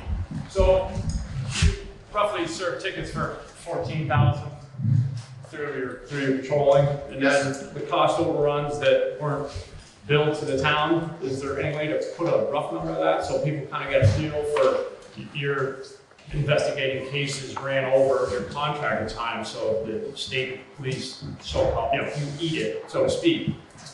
Is there a way you could put a value to those hours so the townspeople understand that maybe you ate $20,000 or $10,000, and then the revenue generated from the tickets also is kickback to the town to help compensate that $20,000? So here's part of the thing. We don't track the hours that we go beyond the town contract that's spent investigating an incident. But for example, say someone was here in town, and this actually is a case that I had. I was in Townsend town contract, and a gentleman crashed out in West Townsend into a guardrail, and he was impaired.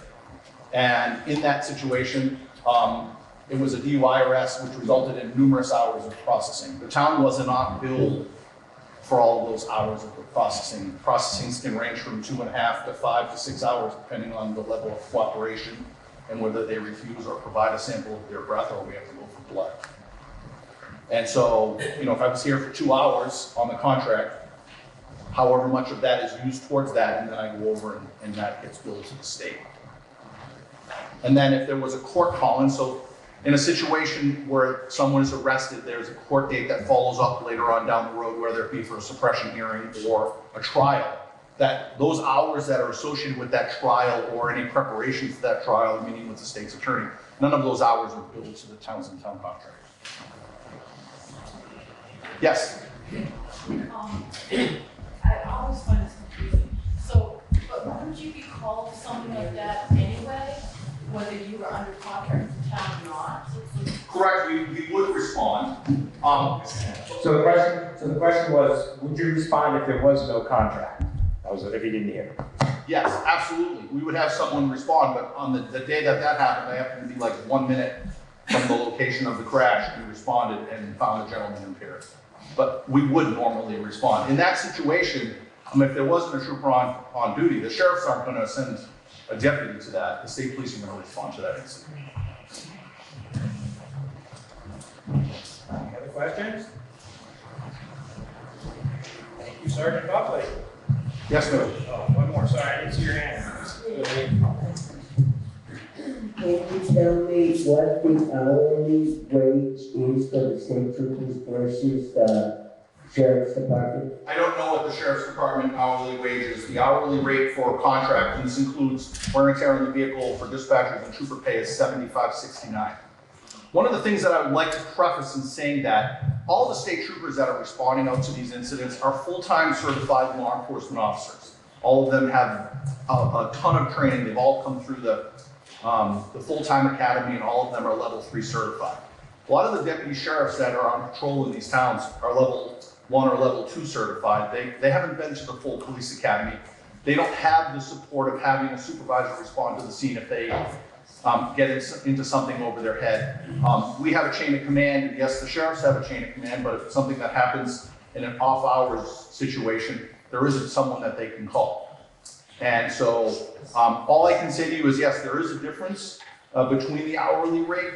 For those of you who are aware, there are bidding processes for a variety of things. You can bid and take the low bid and you get a certain service. And then you can take a middle bid and get a certain level of service, and it may be different from the level of service that you receive for the lower bid. And then you receive the higher bid, and there's a certain level of service that goes with each one of those bids. And all I can tell you is that in the time that I'm here and that the other troopers are here, you're getting qualified people to investigate your incidents. And I'm not saying that the sheriffs aren't qualified. I'm just saying that there are varying levels of experience in people. I've been a trooper for 25 years. I have a lot of experience. Some of the part-timers that they have there have only been to the part-time law enforcement school and may have 1 to 3 years of experience. So you make the decision about who you would want to investigate your matter.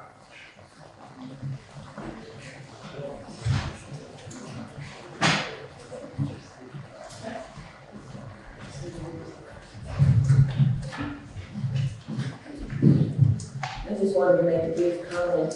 With the other towns, and we call state police, and sometimes they aren't there in 15 minutes or half an hour. However, the other day, we were using the fax machine, and we had a malfunction that we were aware of. And it was less than 5 minutes later when Sergeant Buckley showed up at the front door saying that they got a report of an interrupted 911 call, and they came to see that we were all right. So we're most grateful, and we're glad that they're out there, and they can respond in a timely fashion. Yeah.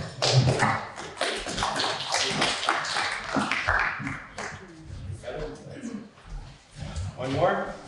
One more?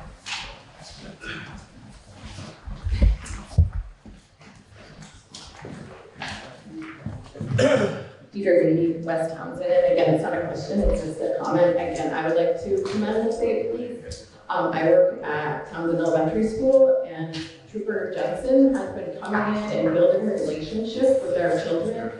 Just last week, he came and took community luncheon, and the kids are so excited to have him there. And I think it's great that the state police are coming in and building a relationship with our children and our engaged. I think it makes a big difference. I appreciate you saying that. You stole my thunder from my summary. But thank you. One of the things that I wanted to highlight in kind of in summary, I'm happy to take any other questions. There are a lot of services that the state police provide other than the services that we provide during the contract. One of those is our school safety visits that we do, which are at the Townsend Elementary. We actually do this to all of our schools which are contained within our patrol area. We encourage our troopers to get out into the school and develop relationships with these kids. Back when the Brookline School was open, I used to go up there with my police canine named Scooby, and I'd read stories to the third graders. I've come into the school at Leland and Gray, participated in their school safety drills. Trooper Jensen's participated there. One of my schools happened to be the Newbrook School, and I go in there and I have lunch with the kids, and they come running out, and they're excited to see us.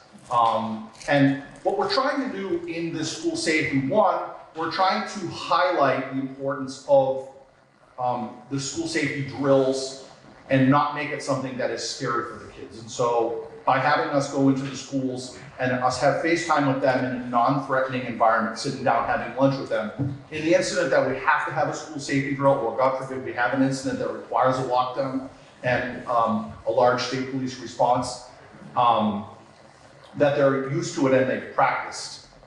In Newbrook, the kids see me pull up and they look out the window and they're like, are we having lunch or are we having a lockdown drill? And so it's kind of become this running joke with them. And I'm like, no, I'm just here to visit today. And they're like, oh, shucks.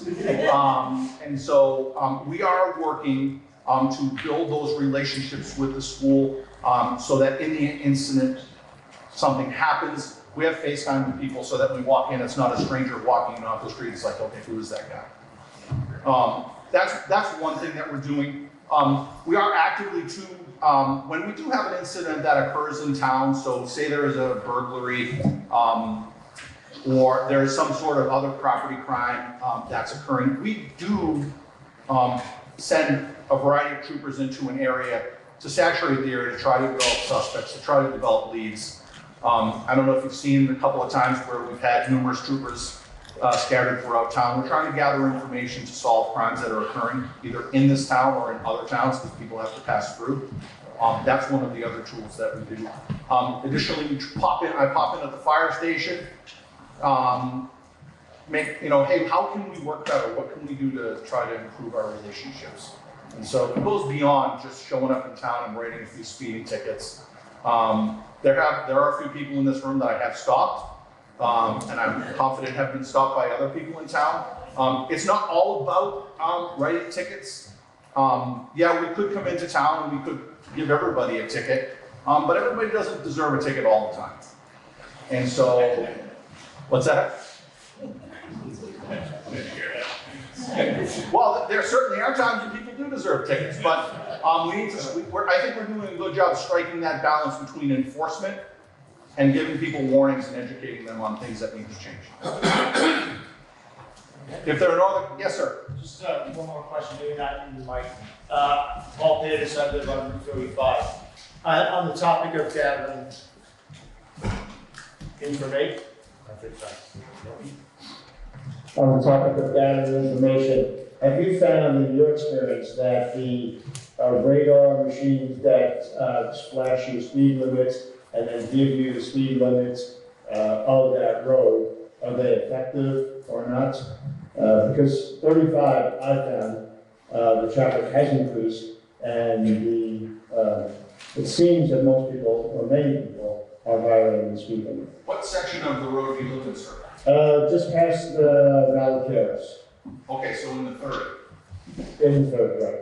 Okay. I can tell you that I spend a fair amount of time patrolling, namely because I've been into the hospital and I know that a lot of people walk on that stretch of the roadway. So when I am here, I do dedicate time on that stretch of the roadway. I personally have seen a decrease.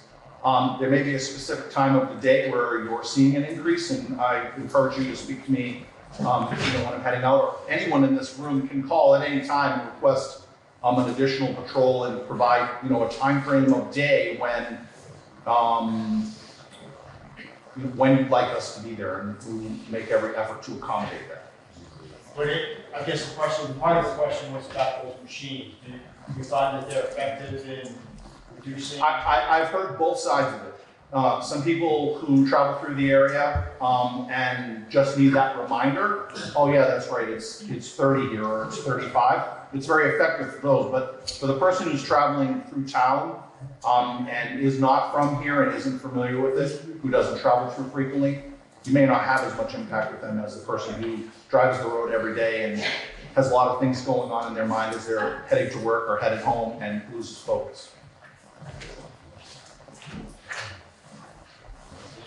Was there one more question? Yes, ma'am. Last one.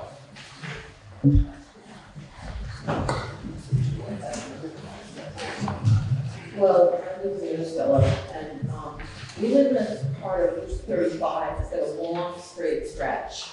And that seems to be a place where a lot of people think it's really fun to go to race or to go really fast. And it happens more in the summer than in the winter for obvious reasons. But it's been an ongoing problem for years. I mean, I've seen people racing side by side. I've seen people going so fast that it's like a blur. And it's not down by the hospital where I think the flashing signs at the hospital actually have been effective. Okay. But it just seems to be an ongoing problem year after year after year. What number is your residence name? 1022. And yours, sir? 575. Is it okay that I park in your driveway? You can park in the cars. Seriously, there are a variety of devices that we can use for calculating speed. Stationary radar requires us to be kind of facing in a direction that the car is traveling. Moving radar, the car has to either be coming or going away from us, but the laser, I can park my car and hop out and just shoot. Well, General Technology is next door, and I've seen people park there, and it's not blocking anyone. All right, we'll be happy to do that. I've marked those addresses down. Don't be surprised if you see me here shortly. All right, yours as well. Okay. All right. Thank you all for your time. Have a great day. Enjoy the rest of your time.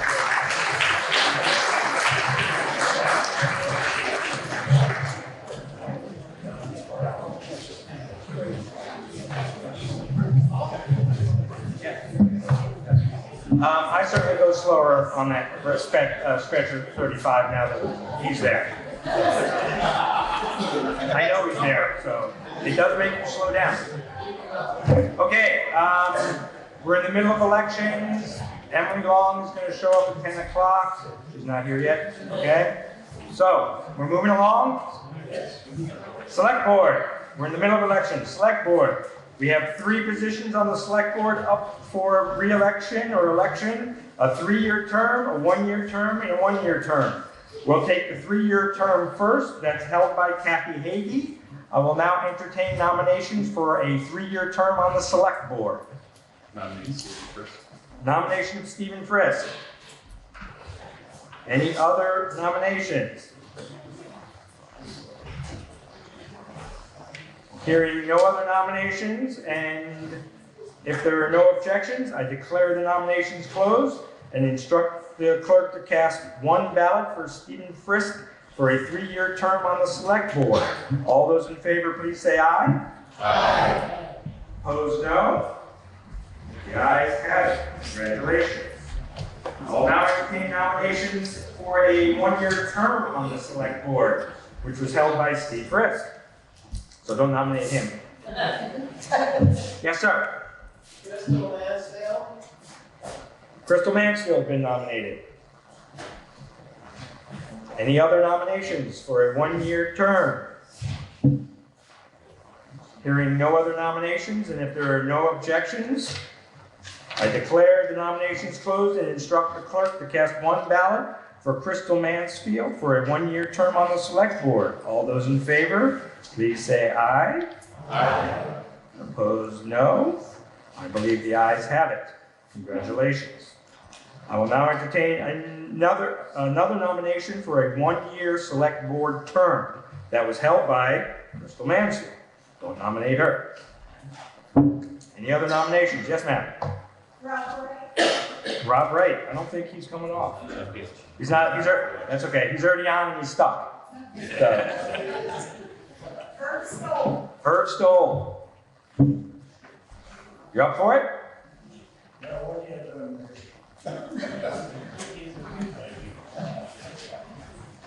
Okay. Glutton for punishment. Any other nominations for a 1-year term? Yes. Shiloh Tedrow. I'm sorry. Shiloh Tedrow. Shiloh. Tedlow? T-E-D-R-O-W. Tedrow. Got it. Thank you for spelling that. Is Shiloh on the checklist? Kurt? I'm checking. Thank you. No, we have Brian. We have a Brian, but not a Shiloh. Sorry. Get on the checklist. You live here? Register. Any other nominations? We got Irv so far. Hearing no other nominations, and if there are no objections, I declare the nominations closed and instruct the clerk to cast 1 ballot for Irv Stowell for a 1-year term on the Select Board. All those in favor, please say aye. Aye. Opposed, no. The ayes have it. That is your 17th year or something. Welcome back. That's right, welcome back. It's like the 17th time. So, okay, moving on. We're done with the Select Board. Listers. I will now entertain nominations for a 3-year term on the Listers. It's currently held by Eugene Cook. I nominate Eugene Cook. Wife nominating the husband. So, any other nominations? Hearing no other nominations, and if there's no objections, I instruct the clerk to cast 1 ballot. I declare the nominations closed and instruct the clerk to cast 1 ballot for Eugene Cook for a 3-year term on the Listers. All those in favor, please say aye. Aye. Opposed, no. The ayes have it. Delinquent tax collector. Anybody notice the error in the town report? She did. Huh? It wasn't there initially. So, delinquent tax collector, a 1-year term. I'll entertain nominations. Right now, according to the book, it says Becky Nystrom, but she's no longer Nystrom. It's Becky Riley. So, nominations? I got Becky Riley back here. I got Becky Riley out there. Yes. Any other nominations? Nominations. We have a nomination for Becky Riley. Nobody else? Hearing no other nominations, and if there's no objection, I declare the nominations closed and instruct the clerk to cast one ballot for Becky Riley for the delinquent tax collector for 1-year term. All those in favor, please say aye. Aye. Opposed, no. The ayes have it. Becky's in. Moving along. West River Modified Education District. Isn't there a unified in there? West River Modified? When's the unified? West River Unified Modified? West River Modified Unified Education. There's a U in there somewhere. What? Union District. Whatever. The new Education District Director. I entertain motions for a 3-year term that I believe is currently held by Al Clausen. I will now entertain nominations. Do you need an explanation about what's going on upstairs and downstairs? Yeah, okay, I figured. It took me a while to figure this out too. So there are several different. There's 2 different positions, I guess, on the West River Modified, whatever it is. There's an at-large position that all the towns will vote on, and then there's actually town positions. Right now, we're voting on our town position. Downstairs, there's an election for the at-large position. No, there's not. That's March 25th. There's an election for the at-large position. Okay, does that make sense? So there's just 2 different things. The at-large can come from any town and be put on the board, and then we also have our own two. Joe Brinrick holds one, and Al Clausen holds the other for our town. Then at the at-large position on March 26th, you can also vote. There is a Townsend resident running, I'll just say that, and you could vote there or not, okay? So we're voting for a 3-year position from the town to go on this muddy board that I don't know what it means, okay? I will entertain does that make sense? Better? Okay, I'll now entertain nominations for that 3-year position. Al Clausen? Does anybody, Al's not here, is he? No. Does anybody talk to Al? Yeah. You have? He's okay? He's okay. Okay. If not, that's okay. We can vote him in if he says no. But still, it's better to have it. So Al Clausen's been nominated. Any other nominations? Hearing no other nominations, and if there are no objections, I declare the nominations closed and instruct the clerk to cast one ballot for Al Clausen for a 3-year term on the West River Modified District Director. All those in favor, please say aye. Aye. Opposed, no. I believe the ayes have it. Ayes do have it. Moving on. First Constable. I will entertain nominations for a 1-year term as First Constable, currently held by Warren Beatty. Warren Beatty. Any other nominations? Hearing no other nominations, and if there are no objections, I declare the nominations closed and instruct the clerk to cast one ballot for Warren Beatty for a 1-year term as First Constable. All those in favor, please say aye. Aye. Opposed, no. The ayes have it. Second Constable 1-year term, currently held by Michael Cutts. I will entertain nominations. Got Mike Cutts.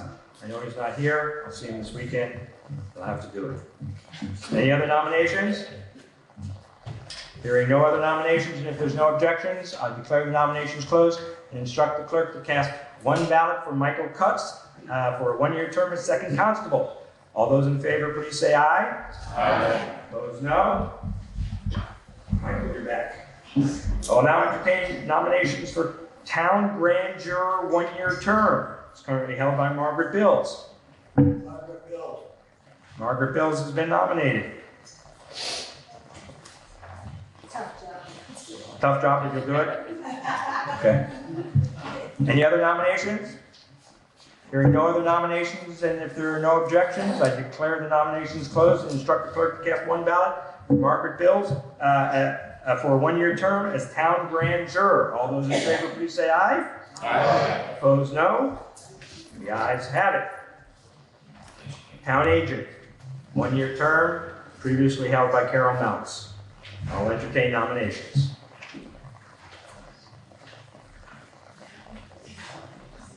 If there are no nominations, the select board appoints, which is fine. Just want to point that out. Okay? No nominations? No, I can't. Carol, can you explain what you were doing? Not much really. I mean, the clerk says not much really. Do you have to be a lawyer? No, you don't have to be a lawyer. Yes, sir. I believe the town agent is the person to whom papers are served if there's any kind of illegal action involved in the town. Did you guys know that? I didn't know that. I didn't know that. It could be. Good point. I'm pretty sure don't. Okay, there's a whole bunch of jobs where it's all things like that. There's jobs that I don't know what they do. So, okay. If you decide if you want to sue the town, right? That's who you makes sense. Makes sense. Who wants to get the subpoena? I assume you just pass it on to them, but anyway. If there's no nominations, the select board can appoint somebody. Okay, seeing no nominations, we will move along. Okay. That's an open seat. Okay. We'll move along to library trustees. I have a note here. Library trustees, I will entertain nominations before I take a nomination for 1 5-year term as a library trustee for Margaret Bills. But I have a note here about a second seat. What were we talking about? I forgot. Somebody's.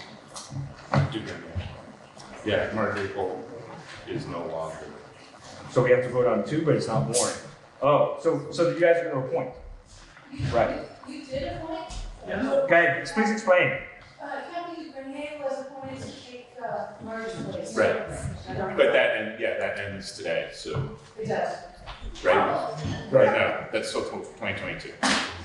Right, okay. So. Okay, that's what I thought. I thought, right, they talked a bit about it at the pre-town meeting, but I think that's the right answer. That Kathy was appointed to finish out that. To finish out that. So, okay, forget my note. We now have a one. Yes.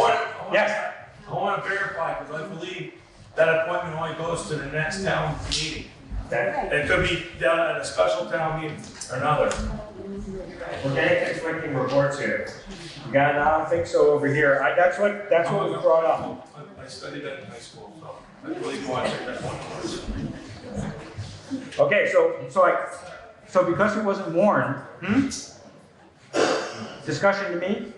Because if you have some information, no? I don't have it with me, but I believe you have to appoint them. Well, because it's not warned. Carry over to the next town meeting, whenever the town is warned. Okay, right. The problem is that it's not warned.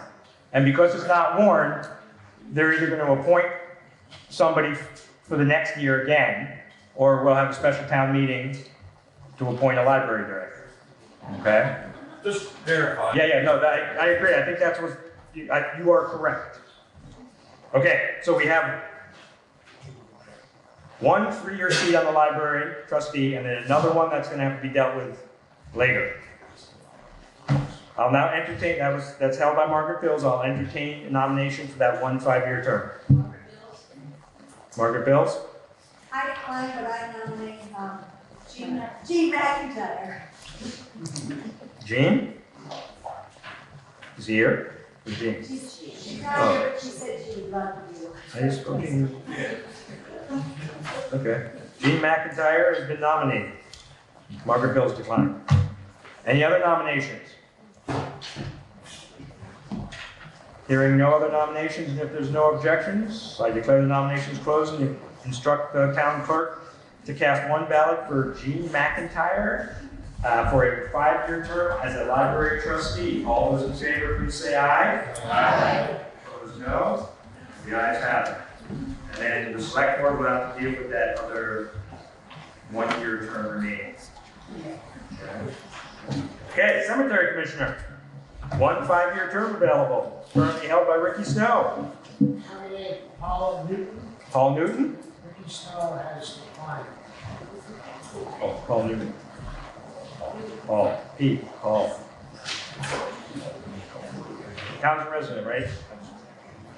Okay, any other nominations? Paul Law. Oh, Paul Law. Sorry, I can't hear either. I know. I'm really bad with names. I'm great with faces, but when somebody seconds and she goes, who was it?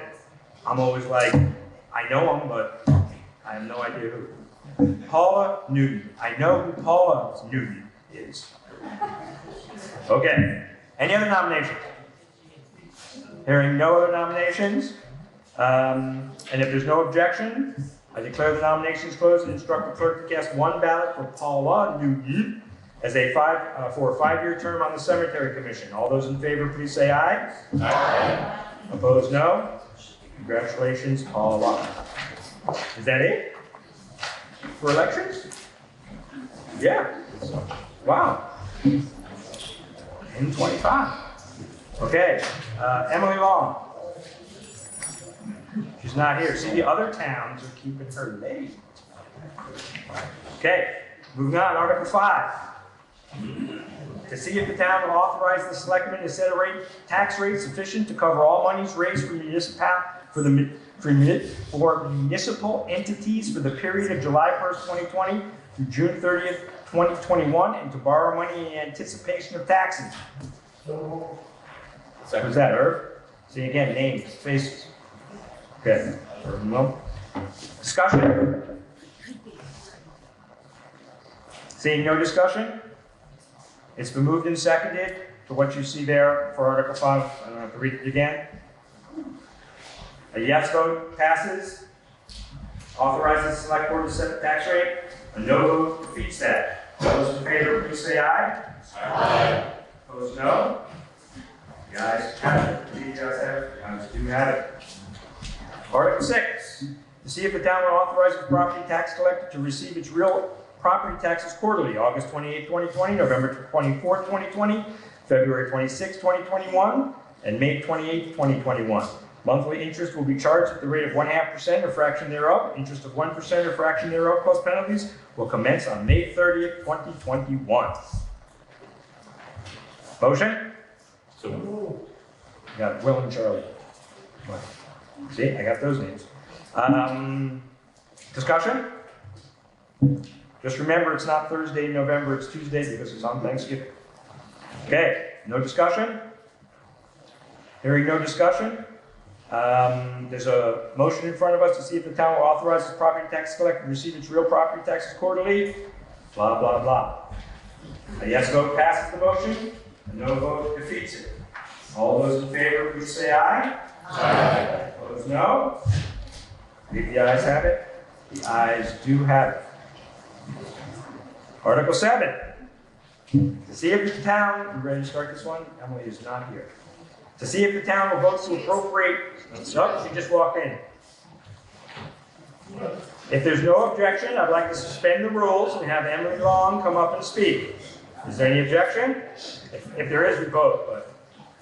Okay, hearing no objection, Ms. Long, and there's no objection to her being non-resident and speaking. Hearing no objection, please step right forward.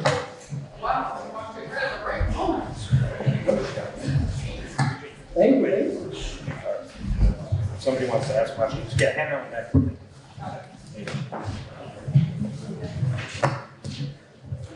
Thank you, thank you. Boy, that was quick. Usually I end up waiting in the back and listening. So for those of you who don't know me, Representative Emily Long, I live in Newfane. And if you hold on 1 second, I'm taking my coat off. Your town hall is so much warmer than Newfane's. Okay. So, it's been a crazy, crazy busy year up in the legislature, especially the last 2 weeks. We have passed a Global Warming Solutions Act bill in the House, which I am particularly pleased about because we got 105 votes, which is, as most of you have heard recently, a veto-proof majority, which we don't often have in our legislation. I think this is a piece of legislation that's going to get some strong support in the Senate. We'll see. They're working on their own climate change legislation, but this is our take in the House on what we can do to start the first steps to make sure that we're focused and ready to act for climate change that we're all dealing with all the time. We also had a override this past week. We had, for the first time since 2009, and only the 11th time in the history of Vermont, we overrode a veto from the governor on minimum wage. And we feel really confident that this is the right thing for Vermonters, our hardworking Vermonters, families who really need a little boost. This is going to be a 2-year, not a $15 minimum wage increase, which you heard me talk about in years past, but this is a 2-year boost in minimum wage that will actually, after the 2 years, go back to the legislation that's in place today, which is increasing once every year by CPI. So this will take us to, I'm gonna forget the number for next year, but in the final year, it takes us to $11.75 in 2021 and $12.55 in 2022. So happy about that. We were all really pleased that we were able to override that both in the House and the Senate. We think it's the right thing to do for Vermonters. We also passed a tax and regulate for cannabis piece of legislation this week. It was a Senate bill. We had been working on it for quite some time. We made some changes to it. I'm not totally confident that it's going to just be accepted by the Senate, so I think it'll probably go to a committee of conference. But it did pass fairly strongly in the House.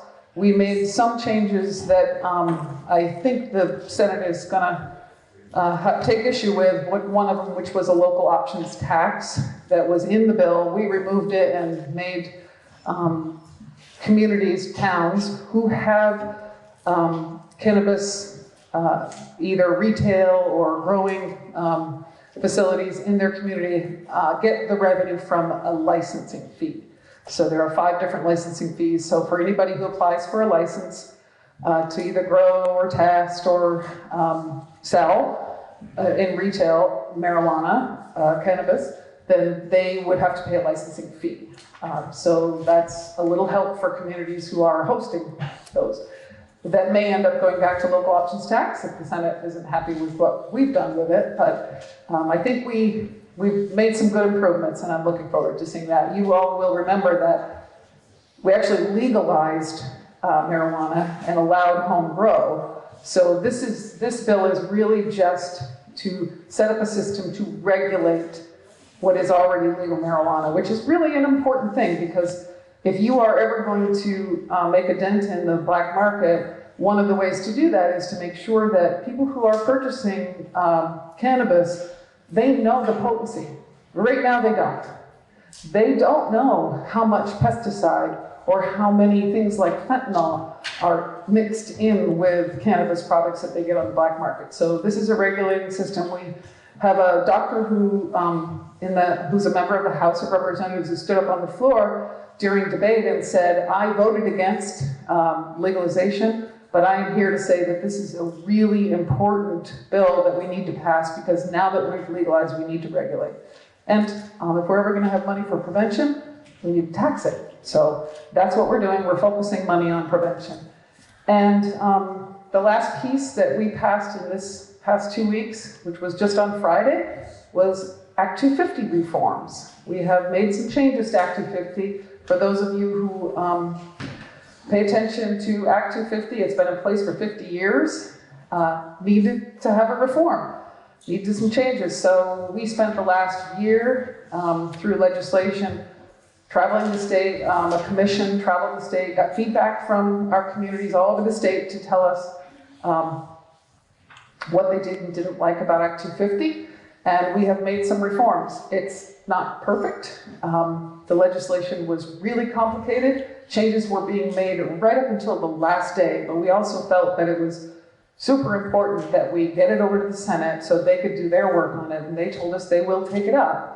I don't know if there'll be changes this year, but what we're trying to do is relax some of the regulations around Act 250 and development in our downtowns, and we added an amendment for village centers as well to relax and change some of the regulations around our trail systems in the state, and to make sure that we are still preserving our environment and our communities and our culture in the state. So take a look at that legislation. It's probably not going to stay what it is today, because we just passed it on Friday. We'll see what the Senate does with it. But anyway, that's the main thrust of what we've been doing. The big bills, we have others coming. Money cross, we've got our bill policy crossover comes the Friday after town meeting break week. So, and then bills for the budget, money bills, are the week after that. And then it's just, you won't see anything new coming hardly after that. So anyway, happy to answer any questions if anyone has any. Perfect.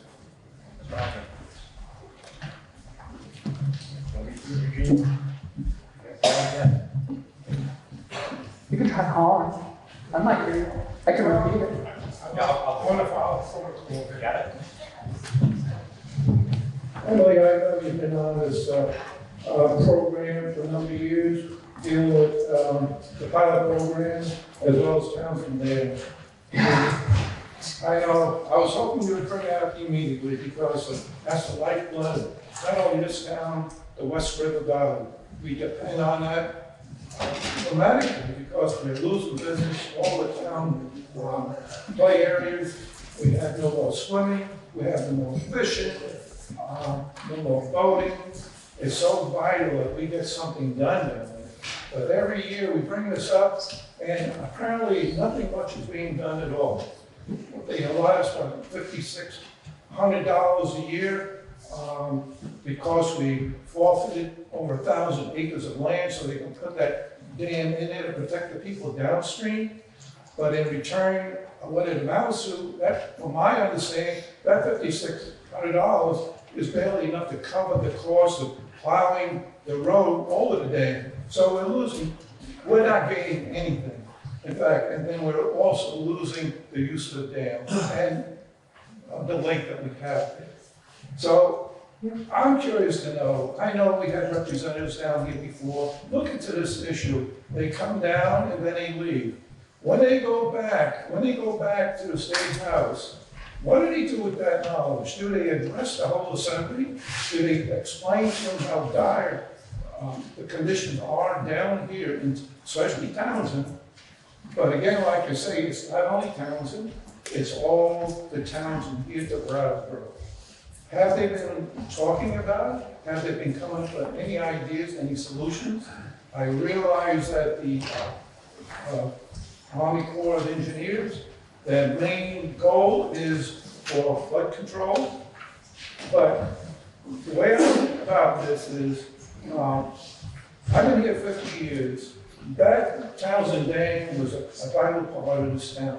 All my kids went there for Red Cross swimming lessons, boating, swimming. It was a real gem, but it's not a real gem anymore. Even though those people, I don't know why they keep it so neat, because there's nothing much more to keep neat there.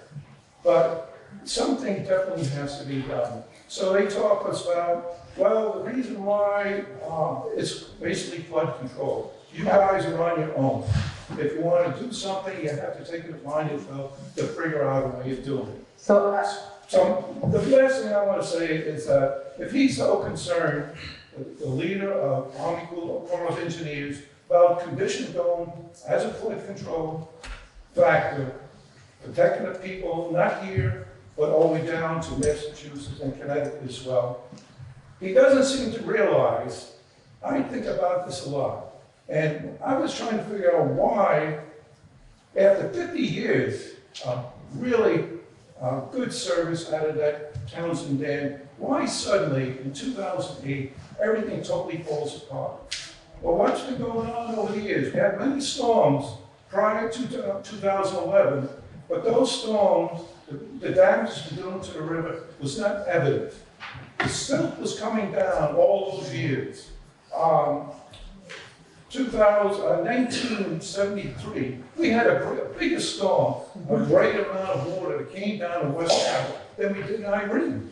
But what that did in 74 and years after that, all that silt was coming down. And then just prior of June of 2011, it looked like a perfect place to have all your pleasures that you want. But immediately after that storm, everything still looked all right. And that was surprising because I didn't see any silt. Well, the silt was just below that surface. As soon as Irene came along, all that silt came down and really blocked the flow of water. Yep. And every year, right at this very moment, silt is building up. It's constantly building up. It's replacing the water capacity to hold that basin dramatically. For every yard of silt that comes down, it's a yard of water we cannot hold back to protect the people downstream.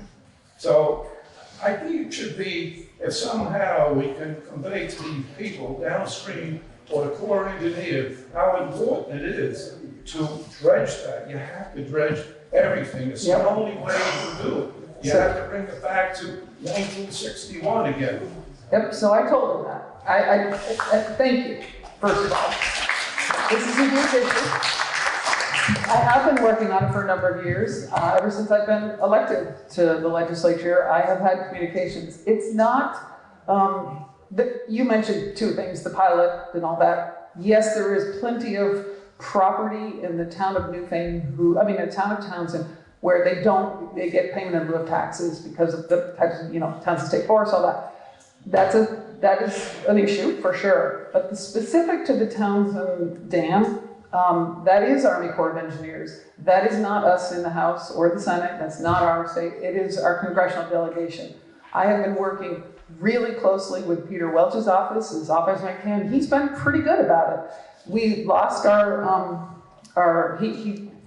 he lost his person who was the point person on that, so it had to change recently. I had a meeting at the Army Corps of Engineers last fall. I know I let the select board know about it, and I don't remember if anybody from the select board was there or not. I can't remember, but I did make sure that we invited select board members and planning commission members so that they could hear the same things I was hearing from them.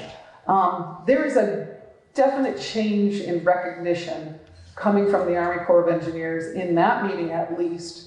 And that was in the fall. I have not followed up recently with it, where they are recognizing that this is a serious issue finally. That I don't think that they didn't know it, but they really are looking at they've got to do something. So they were applying for a grant in the fall to do a study an engineering study to find out exactly how much silt there really is in there and what the cost would be to take it all out. It's probably going to be a heck of a lot. It is going to be a real lot of money, millions of dollars, I think, to clean it out.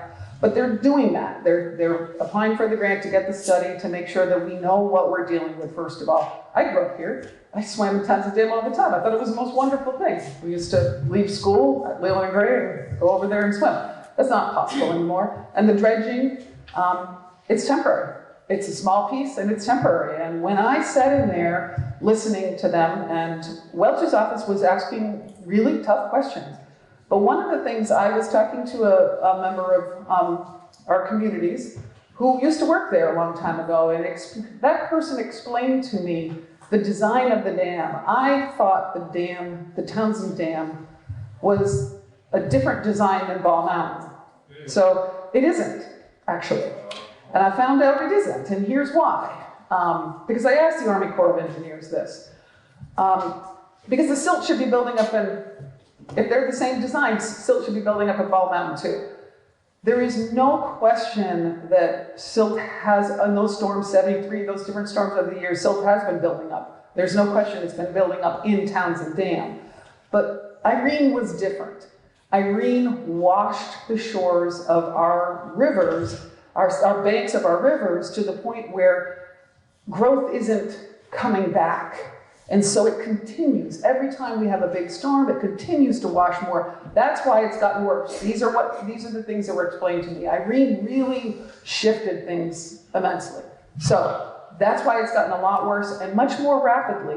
The difference in design between the two dams is only simply a bunker, a concrete bunker that was placed across the flood control gates so that they don't need to control them going up and down, and they don't need to deal with what happens in, I used to serve on a school board with, a state school board with a member who was a diver. He spent most of his time diving to flood control dams all over New England to fix flood control gates. Most of the work that needs to be done on them is underground. That's a lot of expense, and they're not always reliable, is what I was told. They put a concrete bunker up there, so the water comes off the top of that bunker in the Townsend Dam, and it comes off through the floodgates at the bottom in the Ball Mountain Dam. But the design is the same except for this added bunker.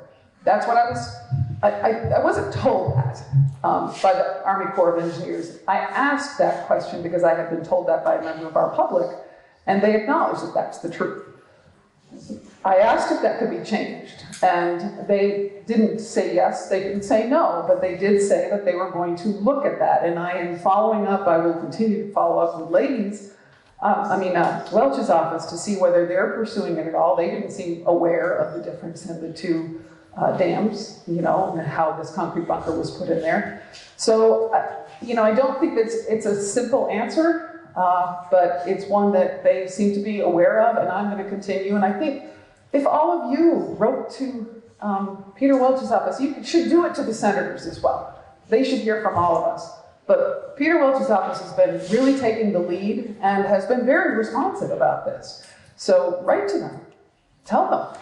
They read that. This is really important. And as I explained to the Army Corps of Engineers, I read what it said back then. This was for recreation. We were supposed to be able to see, a lot of tourism coming here. There was going to be a big benefit having this dam put in here.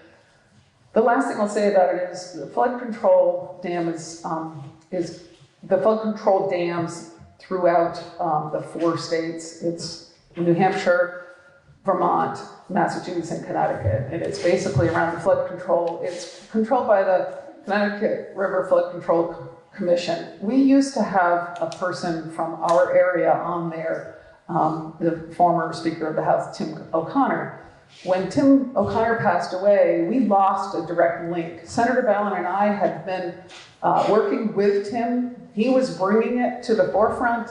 We went down to Greenfield at one of their Connecticut River meetings, so did Townsend officials. Bob DeServio came. We showed photos. We did all that. We got a lot of attention paid to it.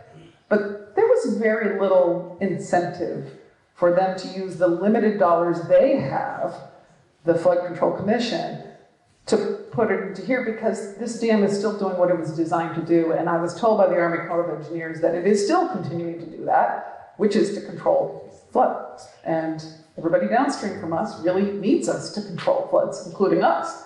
So it didn't really feel like the effective way to do it. So I would continue to say, talk to Welch's office. I will do the same. Send emails and call Leahy and Sanders' offices. They have great staff, and push from that side, because that's what we're going to need.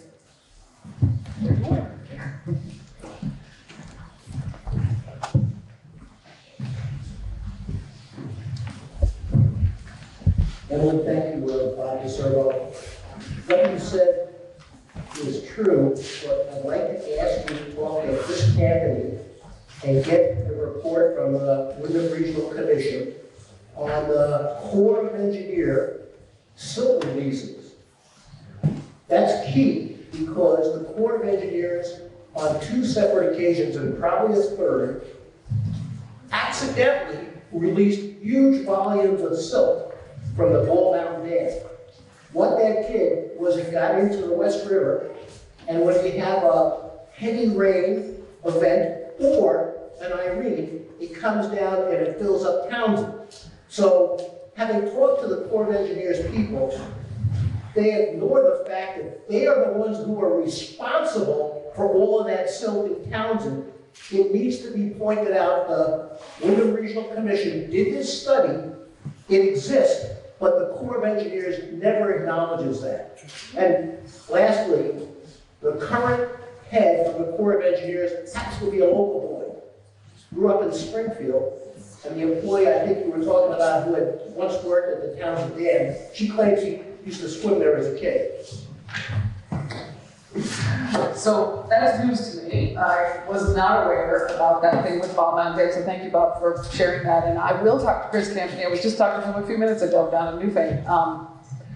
I'll find out about that study and pursue that with Welch's office. It's really important. I was unaware. And please, if anybody else knows things that I don't know, you need to tell me. Thank you, Emily. Like you, I grew up in the dam was being built, actually. I'm not a hydrologist, but I have a lot of friends who are hydrologists. And dams trap silt. That's what they do across the country. Look at Egypt, what's happening there.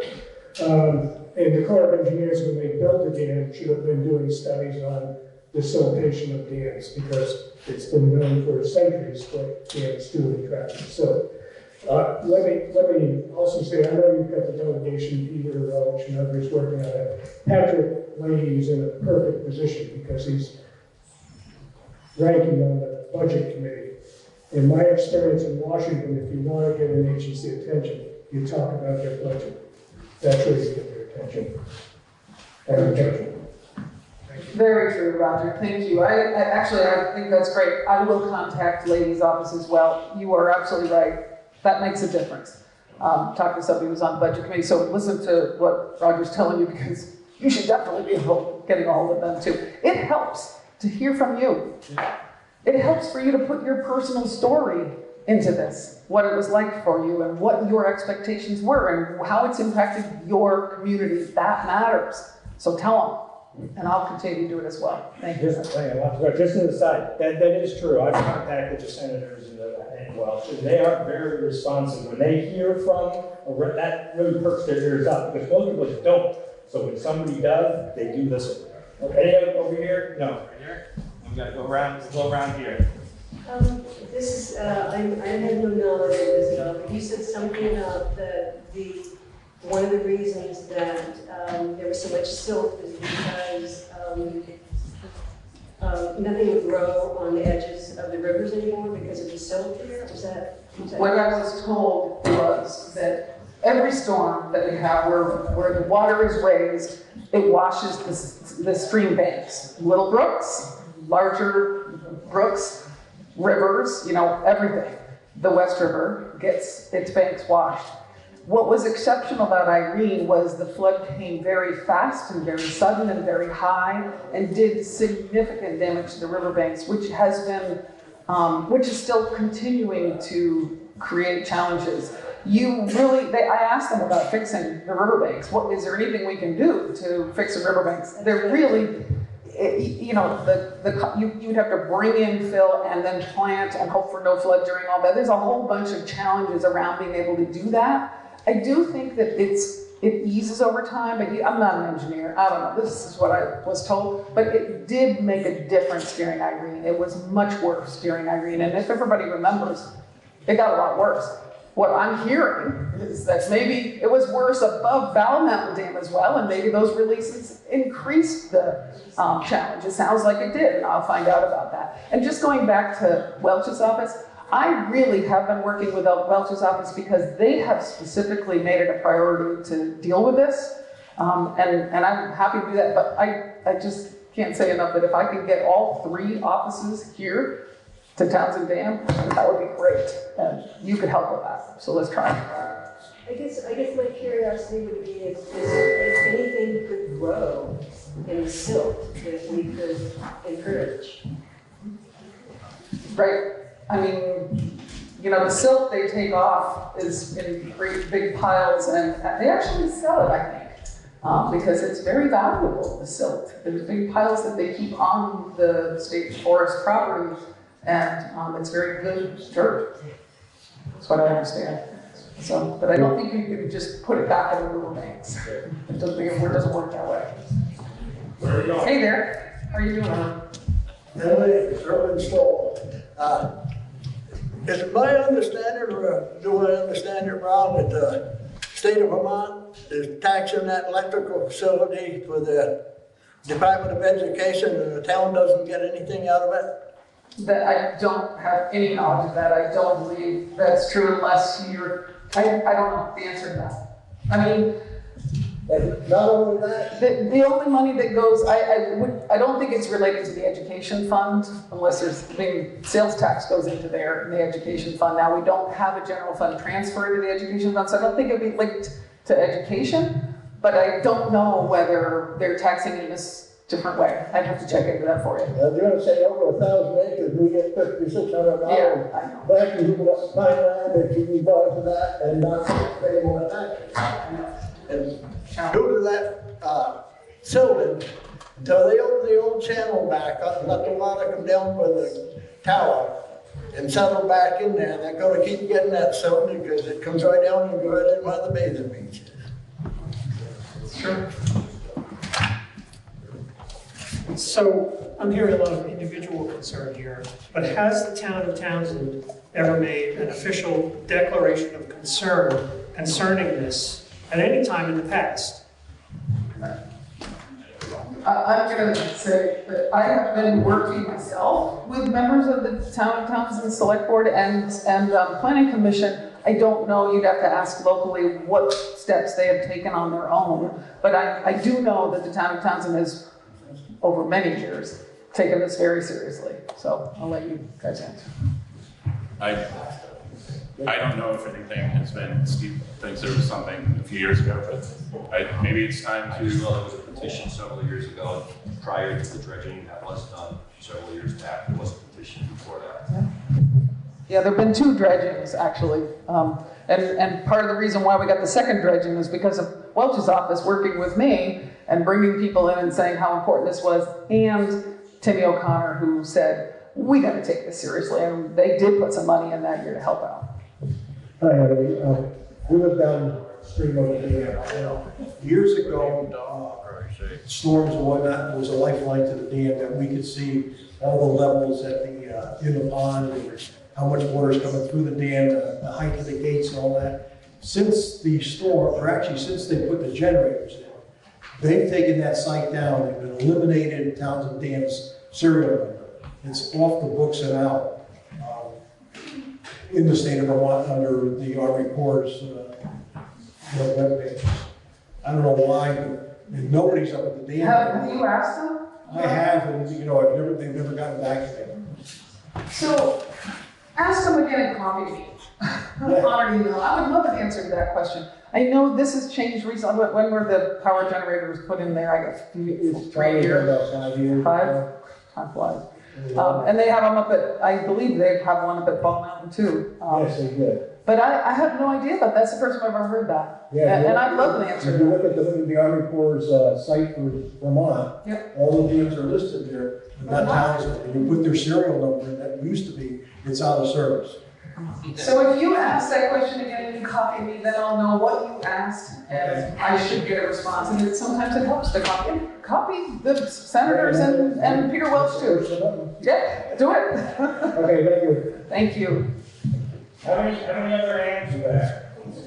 Okay. Hi, Emily. How are you? Thank you for coming. My pleasure. So I just wanted to ask you about S54. So I went to the governor's office last week and it felt kind of like the max amount of lobbyists there that are pushing this bill in order to make something that seems extremely oppressive for people who want to grow their own cannabis, like we're backpedaling. And this bill really feels like it's meant for big businesses to take, a bigger, easier cut away from people that want to grow their own cannabis. So I'm just wondering how you feel about this particular bill. It's 90 pages and a lot feels like incarceration and problems and backpedaling. And I just wonder if maybe this is getting pushed to the governor and if he's going to reconsider rewriting it or what the deal is, because it feels like less access for individuals and more access for people that own the dispensaries, which are only a few individuals. So I just wonder if you have any more to say about the entities.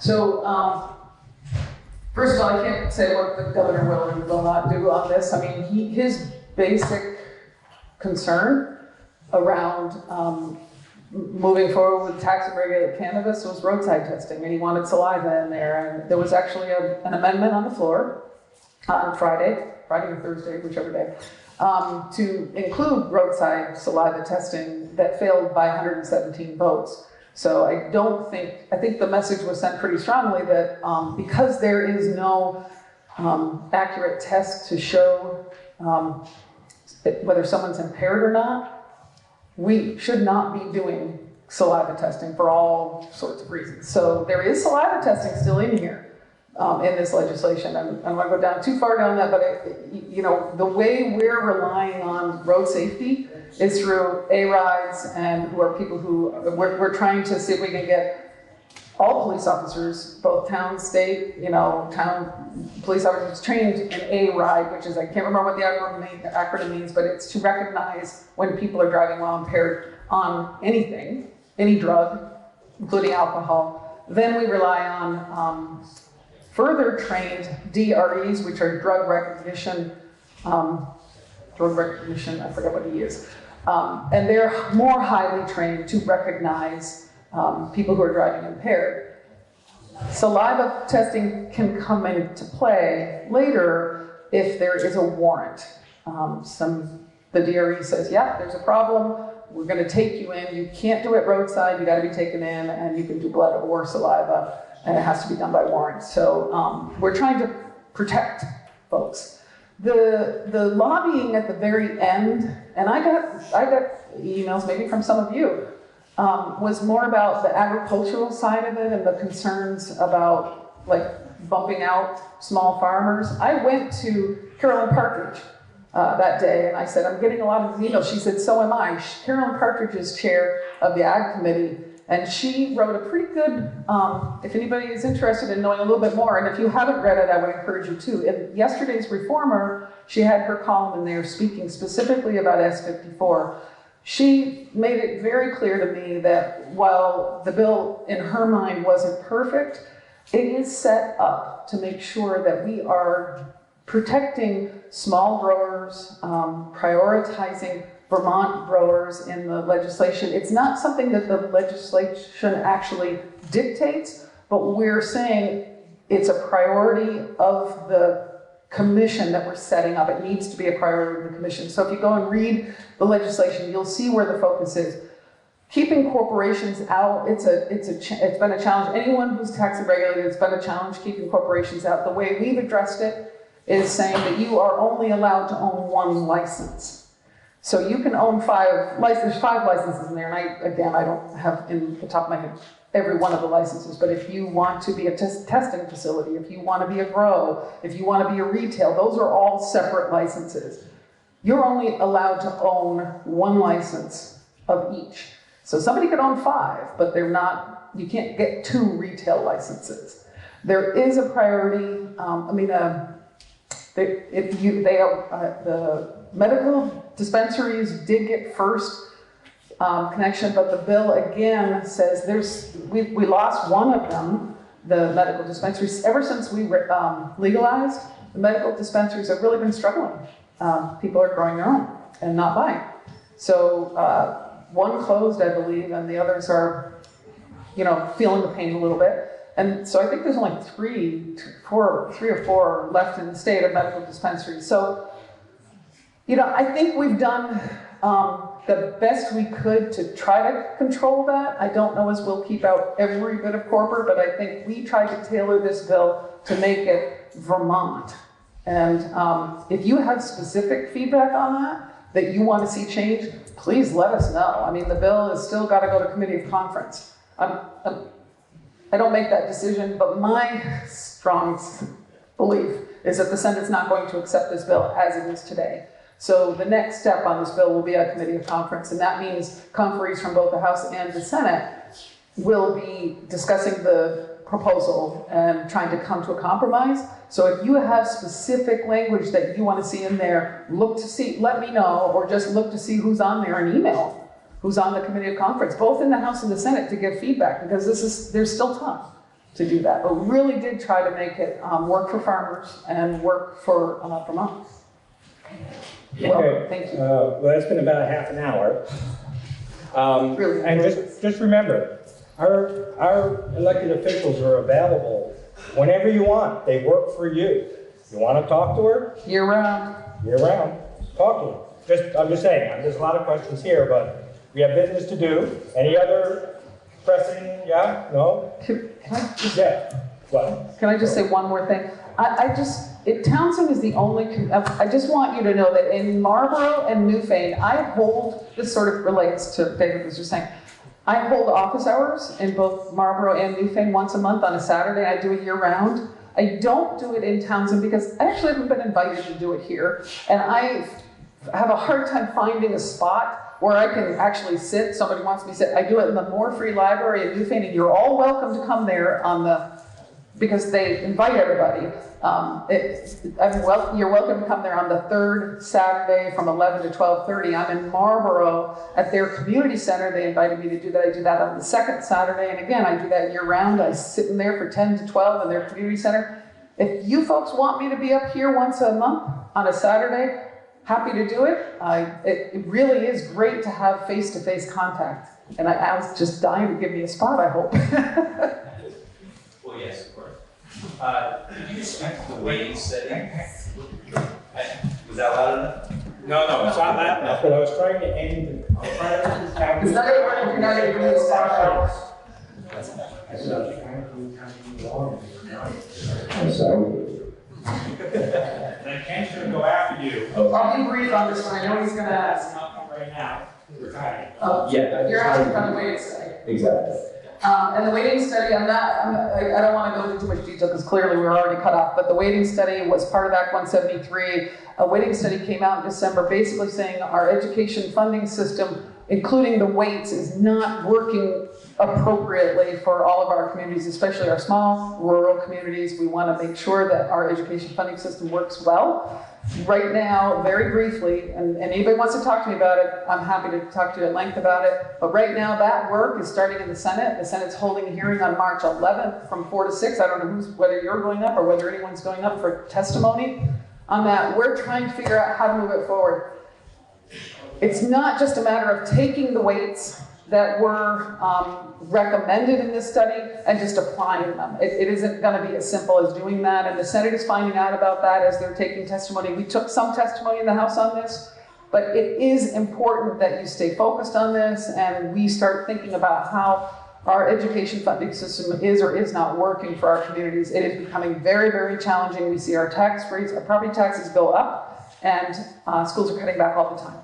And Al and I sit on the same school board, West River District, together, and it is a huge challenge. This is not about money coming into your town, though. This is about lowering tax rates, and we need to make sure that there is a way to hold us accountable to, if we're going to change the weighting, that we actually are applying that change in tax rate to improve the education of our children, because that's the key to this, making sure our kids get what they need in our public education system. So, anyway. Get a hold of me. Last one. Last one. I just want to re-emphasize the importance of stopping the flow of aggregate flowing down the river to the dam. I remember back in 1987. 1987 was an extremely frightening time in our lives anyway. We lived right down the river from here, right at the basin. In 1987, we had so much water that was going over this building.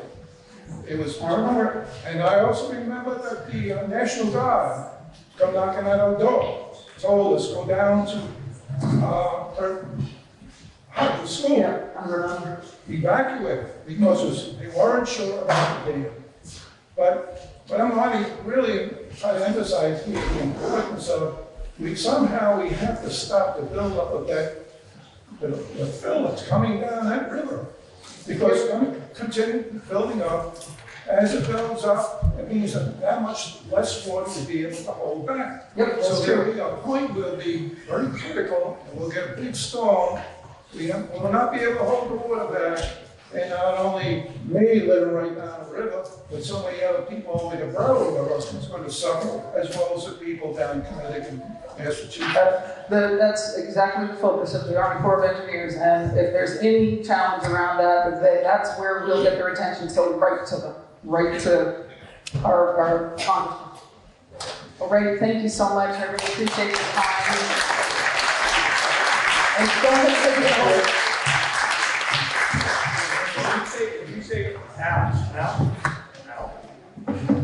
Al, when you say waiting study, waiting, W-A-I-T, waiting. It's waiting, so Okay, sorry. We were just doing that for the minutes. Thank you. Thank you for coming, thank you for your time, thank you for your questions. Contact your elected officials and tell them what you want. Not only vote, contact them. And that was very interesting. I never saw town meeting from down there. A cup of coffee and everything.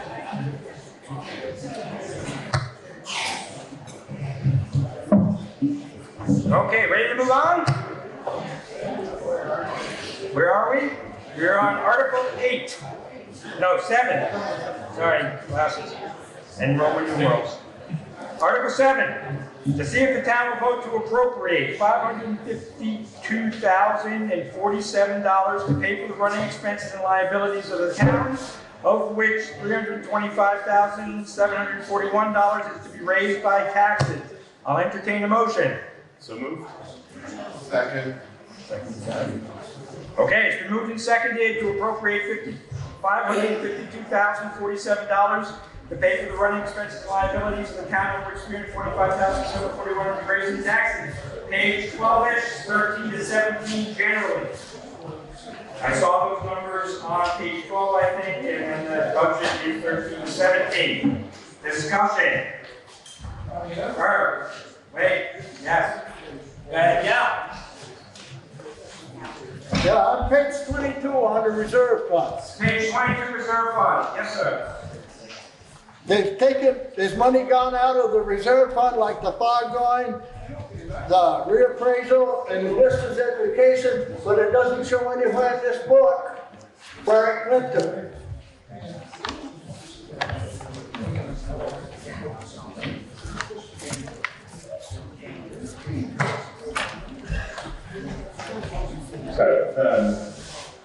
So these numbers that you're looking at are from last year. So they're 6/30/19, right? The fog line, it was my understanding that got rolled into something else several years ago, but was remained as an item in the reserve funds. I don't know why. As far as the others, I can't speak to the listers. I don't know how that fund works. They should be, if they take it out of here, it should say wherever the fund they went into it from reserve. It doesn't. I mean, you don't know that. You will next year. Yeah, I know. Okay. Talking about the running expenses of the town. More questions? I'm going to kind of go this way. Anybody over here right now? I can come back. Questions? What did Herb just say? Herb was commenting about the reserve funds and where the money is going, and it's not listed in the book. Things along. That's not going to be explained to us? Well, it was. The select board explained it. So it was from 2019, correct? Yes, and that at least the fog line I know was rolled in several years ago to another fund. I don't know where. It's possible Elaine is our bookkeeper. Maybe she could speak to this. Okay, on the appraisal piece, I get a typographical error. So Wait. Yell and then I can repeat. let's get a microphone so we can hear each other. Here, come here and run it. Come here and run it. Come here and run the microphone for us. Okay, on the reappraisal piece, I did a typographical error. Instead of 113, it should be 131, 84603. No funds were spent. So typographical error, sorry. And I'm not, that's the only thing that I'm going to address at this point. Stonehart Bridge, we're working on that to put the money back into the account. There was some issue about the specific Stonehart Bridge that we paid $2,600. So we're working on that. And next year, in 2020, those numbers will go back to where they are.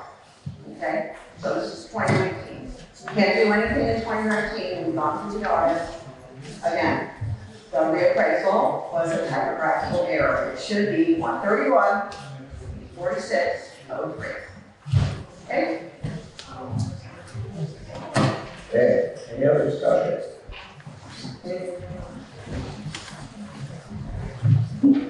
Seeing no other discussion? Hearing no other discussion? It's been moved and seconded to appropriate $552,047 to pay for the running expenses and liabilities of the town, of which $325,741 is to be raised by taxes. You ready for the question? All those in favor, a yes vote will pass this motion, a no vote will defeat the motion. All those in favor, please say aye. Aye. Opposed, no. I believe the ayes have it. The ayes do have it. Article 8, to see if the town will vote to appropriate $720,220 for the running expenses and liabilities of maintaining the town's roads, of which $407,220 is to be raised in taxes. I'll entertain a motion. So moved. Second. Page 21, 18 to 20 in general. Questions, discussion, motion on the floor. Yes, sir. Thank you for running. Appreciate it. Yes, I want to ask on the page 18 on the retreatment. We've gone from 25,000 to 100,000. Do you have a specific project in mind? Yes, for I do. retreatment? Yes, I do. Last year was the library parking lot. This year will be a section of Route 35. Okay. And then under all special projects, there's an additional 34,000. Can you enlighten us as to what that special project is? $11,000 is our grant match for Bridge 43. $5,000 is our grant match for our Better Roads program. $5,000 is our grant match for our grant from Wyndham Regional. $6,000 is for the purchase of culverts. And $7,000 is for the purchase of ditch stone.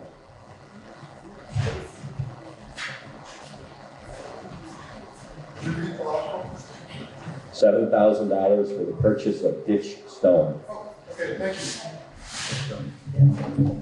Yes.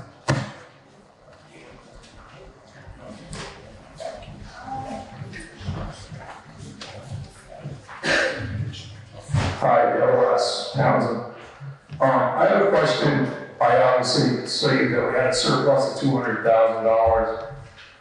And was just curious, I understand we like to reduce our taxes every year. But in a year that we gotta try to tight budgets, would it be wise to take some more of that and put it in reserve fund or use it in special projects? Because I understand that we gotta do the better roads and we gotta meet a target date. And obviously, Steve, you know where all those listed projects are. And if it would be wiser as a community to take some of that money and do some of those projects this year, in that budget year, or do the engineerings for projects. Obviously, when I was on the board 5 or 6 years ago, there's still some projects out there that have not even been touched or looked at that were going to be costing us hundreds of thousands, like the Deer Ridge Road culvert that I see every day. I drive over it. That's going to need to be replaced hopefully soon. But I know it's probably not on this year's project. Just asking if it would be wiser to put a few dollars towards a reserve fund.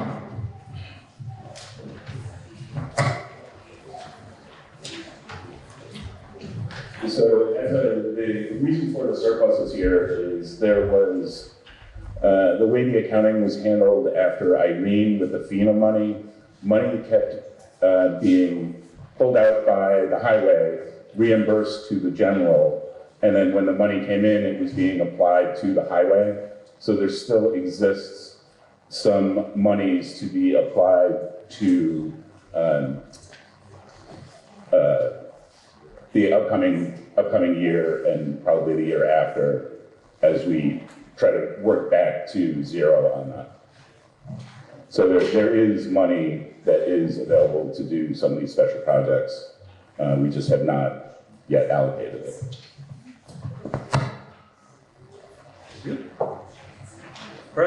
Further discussion? Seeing, yep, at the end, yeah. Just a quick question. Under the tractor Kubota, you have $5,000. Is that brand new? Under the tractor Kubota, you have $5,000. Is that new? Is that what you said? Or new tractor? Okay, that was the question. So we purchased a new Kubota tractor a year or so ago to do the sidewalks with the snow blower. It did not come with a cab. So this money, there's $4,500 in the Kubota budget for a cab. It's an aftermarket cab, it's from Curtis. They were not available last year because it was a new model tractor and the Kubota cab was too expensive. So this is a cab that comes with a windshield wiper or the froster, and it'll take Jeremy out of the elements when he's operating the snowboard.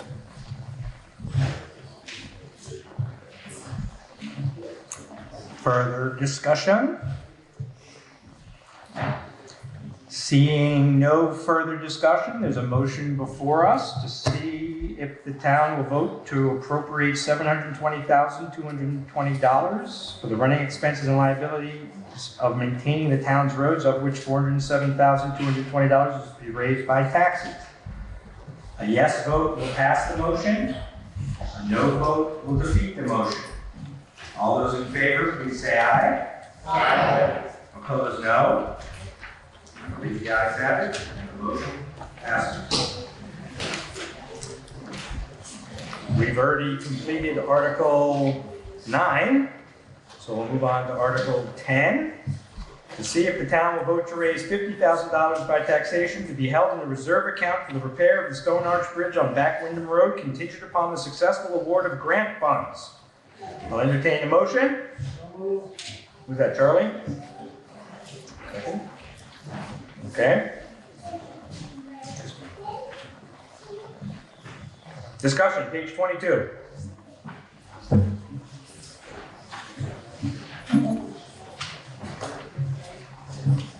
Page 22, discussion. Stone Arch Bridge, Back Wyndham Road. Is there any updates on the grants? Any updates on Well, no, it just says contingent to the grants awarded. So, think about your money now. Just an update on the grants? Is there any? There is a meeting I'm having with Megan after town meeting. She's going to be meeting with all the local towns, talking about the small structure grants. We will be reapplying for 2 grants this year. One is for Bridge 43, and one is for the Stone Arch Bridge, which is Bridge 34. So we will have that meeting in the next 2 weeks, and we will both apply. We will apply for both of those bridges at that time.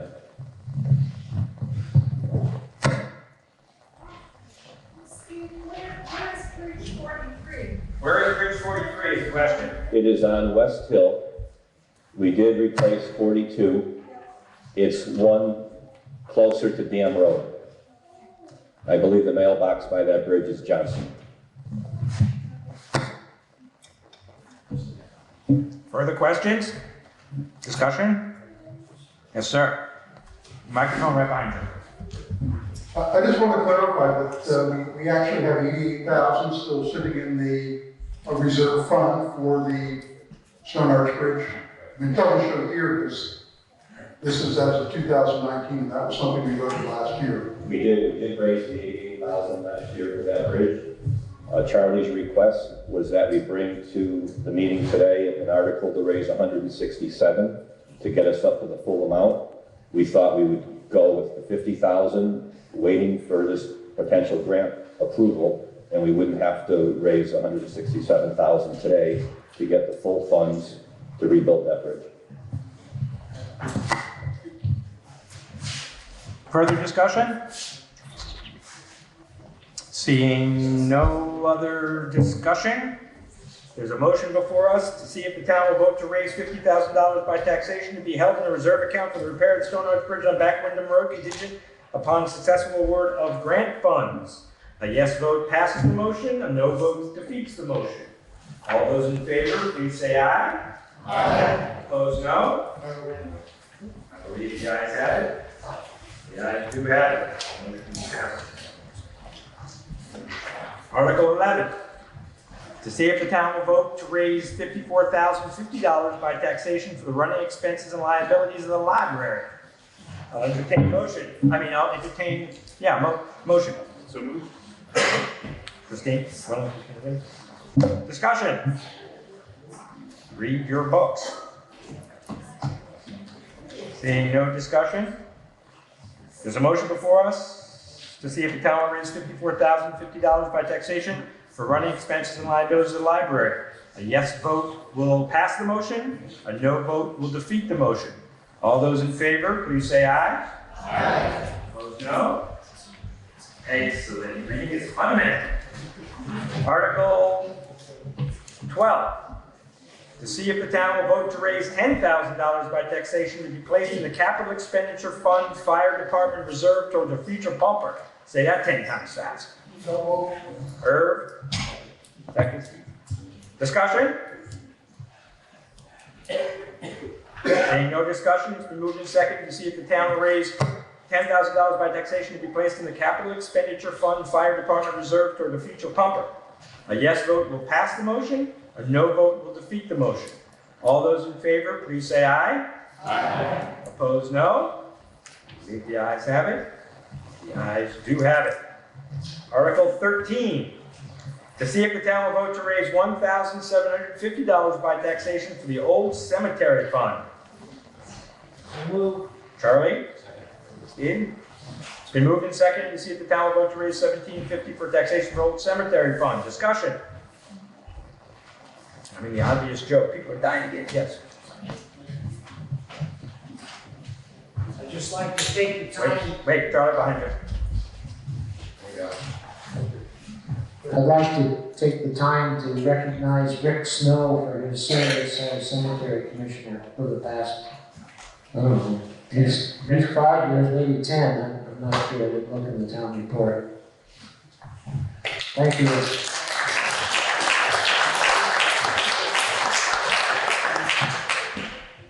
Any other discussion?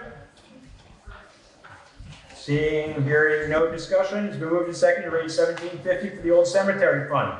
A yes vote will pass the motion. A no vote will defeat the motion. All those in favor, please say aye. Aye. Opposed, no. I believe the ayes have it. The ayes do have it. Article 14. To see if the town will vote to raise $16,780 by taxation for the support of social services as recommended by the screening committee. I'll entertain a motion. So moved. Who said second? Who said something out there, Christine? Okay, well. Page 3233, just so you know. That's where the screening of the social services is. Discussion? Hearing no discussion, seeing no hands, it's been moved and seconded that the town will vote to raise $16,780 by taxation for support of social services. A yes vote passes the motion, a no vote defeats the motion. All those in favor, please say aye. Aye. Opposed, no. The ayes have it. Should I slow down? Article 15. To see if the town will authorize the Board of Selectmen to acquire land by gift or purchase from municipal forests to promote reforestation, water conservation, and good forestry practices. Motion? So moved. Well, Christine. Moved and seconded. I'm not going to repeat it right now. I'll repeat it in a second. Discussion? Nope. Looks good. It's been moved and seconded to see if the town will authorize the Board of Selectmen to acquire land by gift or purchase from municipal forests to promote reforestation, water conservation, and good forestry practices. A yes vote passes the motion. A no vote defeats the motion. All those in favor, please say aye. Aye. Opposed, no. I believe the ayes have it. The ayes do have it. Article 16. To see if the town will vote to set the first Tuesday in March 2021 as the date for the 2021 Townsend Annual Meeting. So moved. Okay? Move to second it to see you next year, same bat channel, same bat time. All those in favor, please say aye. Aye. Oh, sorry, I didn't say discussion. Is there any discussion? Anybody want to move it? Sorry. You do? I just wanted to I ask just broke the rules, the I'm sorry. voters here today if there would be consideration to shift the day of town meeting to possibly another day that's not a work day for most people. I think the demographic here is, myself included, aging a smidgen, and it might be nice to have a Saturday morning meeting as an option. I'm not sure if that's, I've only lived here for 16 years, so maybe that's been visited in the past, but just wanted to have people think about it. Further discussion? Not crickets. I hear you.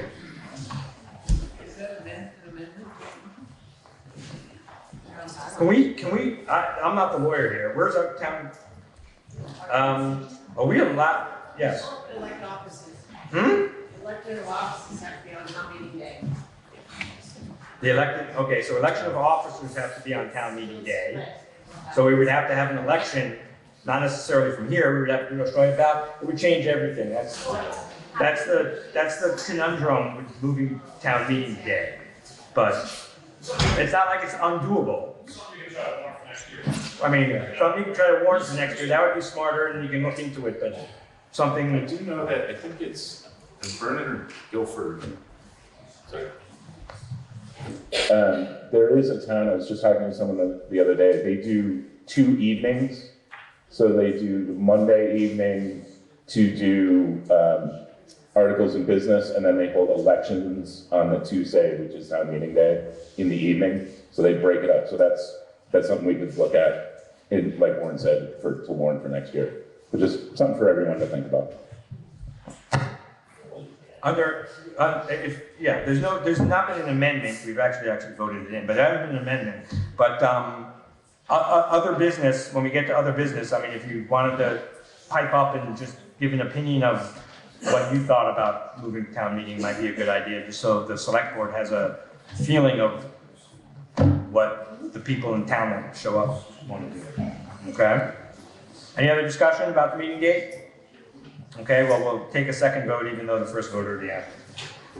There's a motion on the floor to see if the town will vote to set the first Tuesday in March 2021 as the date of the 2021 Town of Townsend Annual Meeting. A yes vote sets it for March 2nd, 2021.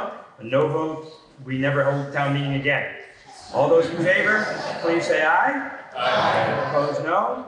I believe the ayes have it. The ayes do have it. Okay, well, we'll get to that in a second.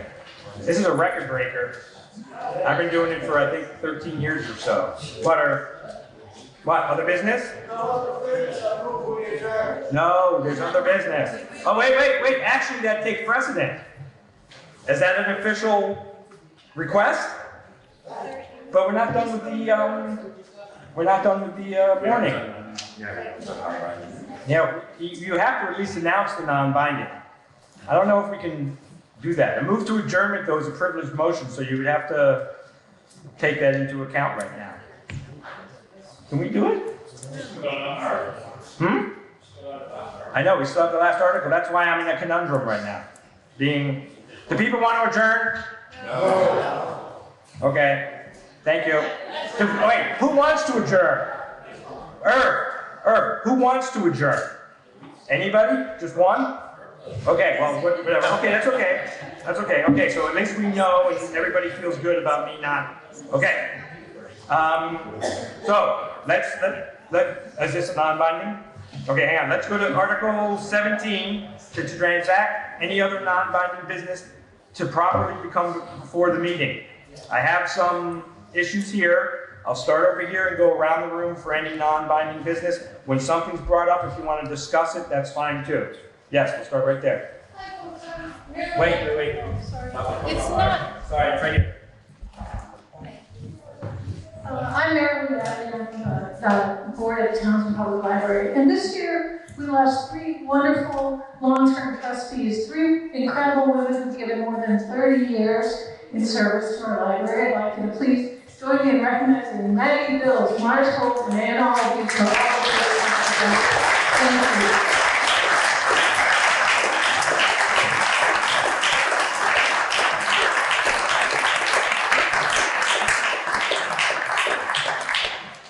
Who's the third person? Ann Albee, Mars Holt, and Maggie Bills. Okay, keep going, going around. Non-binding business, going back, come around. If you remember something later, it's okay. Any other non-binding business? Sit back. Not you say, Simple question. There are 2 papers on the back table asking for a survey or you fill out a form or something. Broadband? Broadband and 211. When we fill them out, where do we put them? That's a good question. I thought about that. We don't have a box up here, but. David. What? Oh, the box in back when you go. Kurt's on top of it. Thank you. Yes, thank you. I'll keep it short. That's okay. No.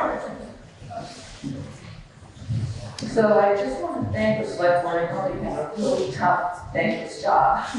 And I really, appreciate Earth for stepping up, even though you're already retired. And I just wanted to bring up that, that this is going to happen more and more where we have openings and fewer people that are willing to step up. And I mean, I can't talk because I can never do it. It's too many numbers for me. But it would be really wonderful if some of the young people in the community would be willing to maybe sacrifice some of their time and step up to help out with the running of the town. And I think everyone here would appreciate it, and it's kind of needed to be done. That's it. Agreed. And you don't have to be a select board member. You can be you can be a town grand juror or whatever it is. So you can be a town agent. There's other things you can do. Yes, sir. Other non-binding business. Oh wait, you got the microphone in the back, Charlie. Hang on, okay? I just want to support Laura's idea and also the idea of having town meeting at a different time. I think there's a lot of young families in Townsend that are not able to attend these meetings because it is during work hours. And those are exactly the people who are asking to step up right now, but those people aren't in this room because they can't be here right now. So I really think that's a great idea, and I'd love to help support make that happen in some way. Yeah. Agreed. But also, as you noticed, we noticed, the fact that there's no more school portion, look at how many people are here. The school portion really brought the younger people in, even though they were at work, and they brought kids in to run the microphone too. Now they're gone. So, but yes, that's something to be considered. Charlie. Since it was already brought up when Emily spoke about the dam and in particular the pilot program, I would like to ask the select board to look into that. The pilot allotment that the town's received has not increased in X number of years. And when I explored it once before, I was told that Vermont always gets voted down because the members of the commission that decide the amount of money also are from the other states. And we get outvoted. I don't know if that's true or not, but the thing that always intrigued me about how to proceed with these sorts of things is we're not the only town affected by a Corps of Engineers project in New England. And our neighbors in Springfield must have similar issues. Surrey over in New Hampshire, the West River is not the only river in New England that silts up. And I think if perhaps there was some outreach to our brothers and sisters that are going through the same problem, that might have a greater impact than just Townsend trying to do it alone. I went to one of the meetings up at the dam that Emily was at, and all the officials were there from Massachusetts, and it's federal property and they're gonna tell you, what, they think you wanna hear and then hope you go away. But I think if we were a little bit more proactive, and perhaps even using the media to promote, if you show, I think Ken pointed out, if you take one of the brochures that was published in the 1960s and 70s, you can't do any of those things that brochure advertised, and yet that's what was promoted as a benefit to the project. And the payment in lieu of taxes also affects the state park issue as well. So we do have influence with the state legislature there. We should be getting more money to help offset the loss of property tax revenue. We're not getting more money. Thank you. I have 2 things written down on my paper. I don't want to muck up this thing, but fire department feasibility update study. Anybody? Yep, wait, Glenn, down over here with the microphone. Sorry, that was, and then I also have a little bit of discussion. The select board wants to talk about the mailing, the town report mailing. So we'll do this first, and that, and others as well. Okay. About the fire department. So, let me, on behalf of the town fire department and the feasibility study for a new station built in Taft Meadow. We've been meeting for at least a year now. Also members of the public have joined the committee. And we believe we have a conceptual design for it. And we're still working out final details with the engineering firm. Once that's complete and we have a cost estimation of the project, then we'll approach the select board with the findings. Thank you. Maybe we can save money on buying fire trucks after that, because you won't hit the roof. Okay. Thank you. Do you guys want to speak about the mailing? So, there we go. Over the years, we have mailed out a town report to every household. It is expensive. It is laborious. So we were thinking about making the town report available at town hall, maybe another place or two where you could pick one up rather than spending the money on postage and labeling and moving them all around. And we were just curious if there was a strong feeling by the voters one way or the other. Okay, so let's just take a straw poll to begin with. Okay. What the select board is saying, to save money, not to mail the town report, but leave them laying around outside and you pick them up. What's everybody's feeling? In favor of continuing mailing? Hands? Hands continuing mailing? And this is just a straw poll, so they get an idea for next year. And then, thank you. And then what about stopping mailing and just picking it up? Okay, thank you. You gotta kind of figure that not everybody has access to being in town and that's here. I mean, certain people almost be request if you send out something that townspeople request whether or not I'm able to pick them up or whether I really want to mail it to me. To have that, full count and maybe reduce your mailing.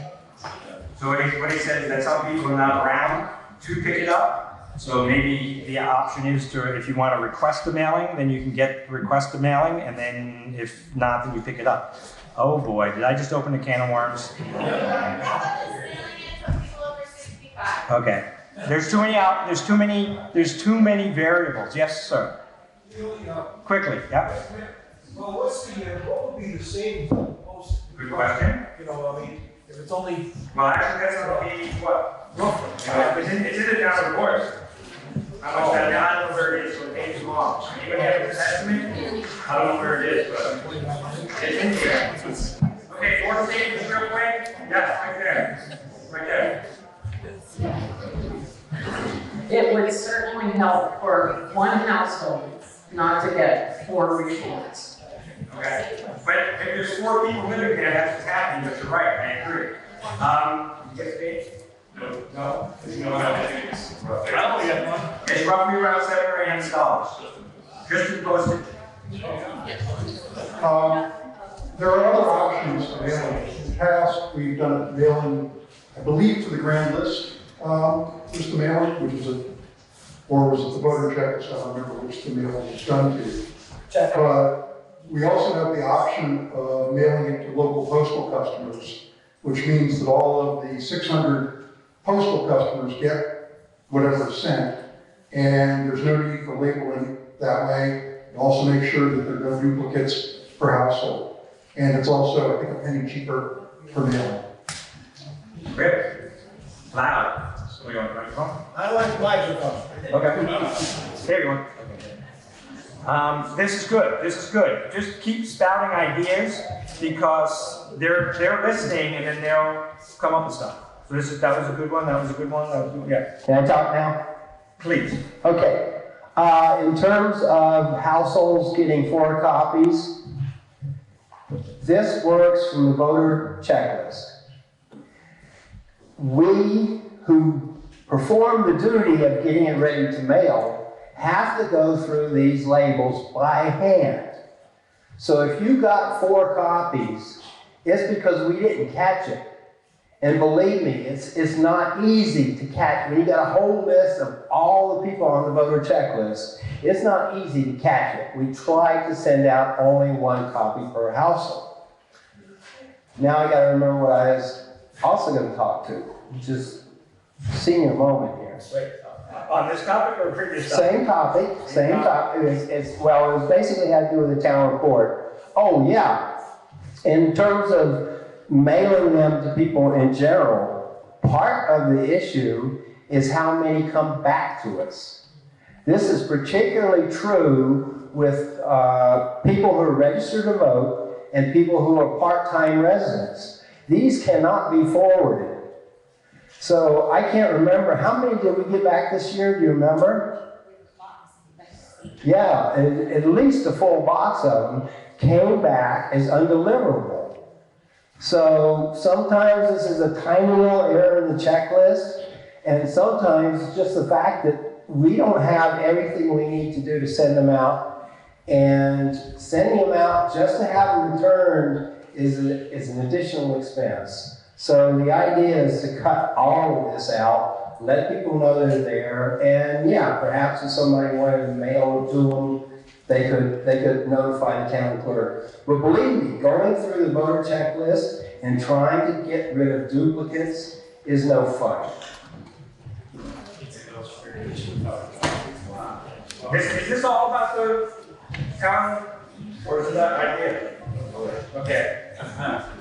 Sit with your hands up. No? One other option you haven't mentioned is digitizing it as you did it and send it out to those people who can receive it that way. Not only saves on the postage, it saves on the paper. You can save it and keep it. So you shouldn't have back. What he said was you could digitize it and send it that way, digitally. And I see in the back all the young people clapping and all the front people here going, digital what? So anyway, understood, Cynthia, yes.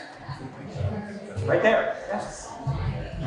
I would like the quality of the information presented in the town report to be brought up to levels that have been done earlier, where there was no proofreading, there was nobody watching it. It's no comments. It was not. If you just review back a couple of years ago, you'll see all the things that just weren't there for everybody to understand what was in the report. You were looking for volunteers. I was going to say, we used to have auditors that put that all together. But We had, my first years on the board, there was a committee that put the report together and gave it to the select board. We proofed it, and then we took bids and they sent it off and took care of the whole thing. And that stopped last year. I did it by myself. This year, Kathy and Carla did it because we no longer have a committee to do it. So if anyone wants to reform that committee, we'd be happy to accept that. yeah, the problem with that is thankless job. You'll spend hours and hours putting that book together, and I see about 100 people out here that'll tear it apart no matter how hard you work on it. So it's a thankless job. That's all. It's tough. It's tough. I got two right here. You can battle it out. Rick goes first. Who gets the first? Ladies first. Long ago, when I was an auditor, one of the other auditors suggested that we send out a postcard to everybody we could think of. And if you want the town report mailed to you, you mail the postcard back. If you want it emailed, send your email back. It would cut down on a lot of stuff. And I have done the town report a number of times, and there is a way for you to get a message to me very easily. And I would be willing to be on the town report committee. Committee you want. Thank you. Right behind you. Cindy, you up for it with me? Oh, challenge accepted? It's not moving. My turn. The town report is indeed online. It was online a full week before the printed version was available. Town reports dating back at least, I think, 10 years are available online. The only thing is, the online site is not an official Townsend website. Therefore, I can't tell you where to go look for it. But if you do a search for Townsend, Vermont, likely is the site is going to come up, and all those town reports are there under a category called Town Reports. Okay? Thank you. Mark? Is there also a way from the website to sign up for your mailing list? If they want, they just have to directly email. Okay. So on that website, there is a way to email Rick to be added to his distribution list where you can get communications about what's coming up and going on.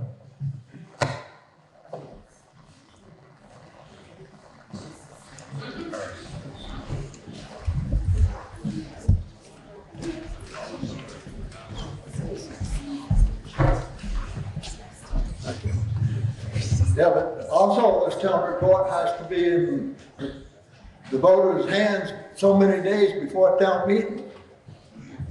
It has to be available.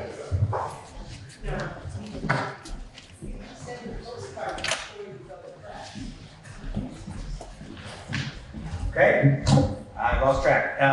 We're still on the town report mailing? Yes? Okay. Yeah, I just wanted to ask, is there a reason why there isn't an official town website, or just that nobody has volunteered to do it? Right?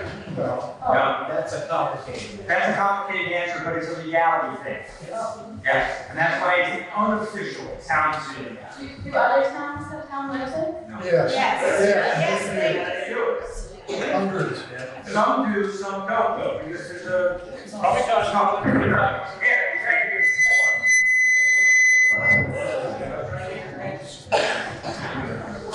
Okay. You can request that the Townsend Select Board develop a website. However, back in 2014, they decided that there was no longer going to be a town website because the state made you liable if you didn't get things posted online within 5 days. That's just one of the issues. Basically what it is, especially in a town like this, where most of the people in charge of government have a few years on them, it was going to be costly to maintain. You were going to have to be really, really careful to make sure information got out within the allotted legal time. And because otherwise, you're just opening the town up to a lawsuit.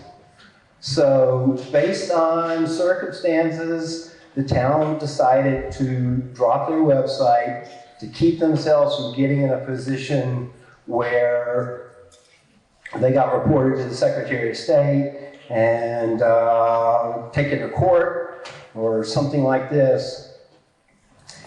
So, you know, it's a complicated issue, and it was basically because of liability.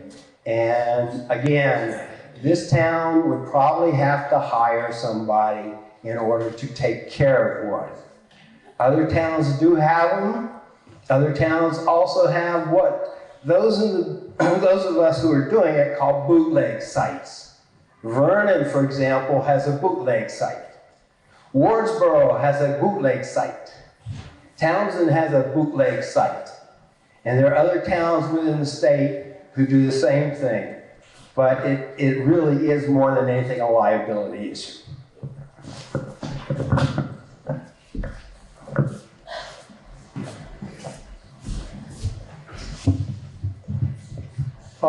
Speaking to the liability issue, the open meeting laws apply whether you have a website or not. You are required to post agendas and minutes of any select board or town committee. So the liability is there whether it's posted online or not. It is more visible and easier to check whether it was online posting versus posted at 3 spots in town, being the town clerk's office and 2 other locations. So it's all how you want to do it.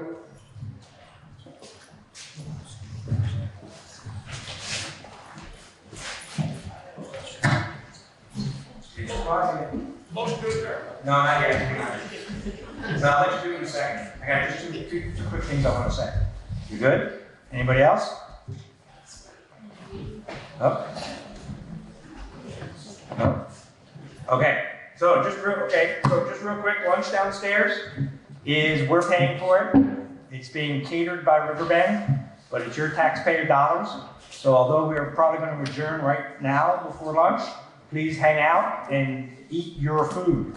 What? There's a donation. Oh yes, and there's a donation bucket down there to try to recollect the money for the food that you paid for. Okay? And then the last thing I just want to say is that there is an election going on downstairs. So please vote. Don't care who you vote for, but everybody should vote. So please stop by downstairs and vote. Any other business to come before the meeting? Oh, you took away his thunder, man. Motion to adjourn? All in favor, please say aye. Aye. See you next year. Thank you very much. Great job, everybody.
record, and we're gonna try to get through as much as we can. S-234 may get held up today because several people have asked to testify on life without parole, but I'm gonna start off with Bryn to go through the latest draft, and then Skylar, and then we have, I don't know if Chris Fenno from the Center for Crime Victim Services is gonna be here. I don't think she can make it. And Virginia, if you have any other witnesses, we'll try to hear from them, and then we have some folks from the St. Johnsbury area who want to testify. So.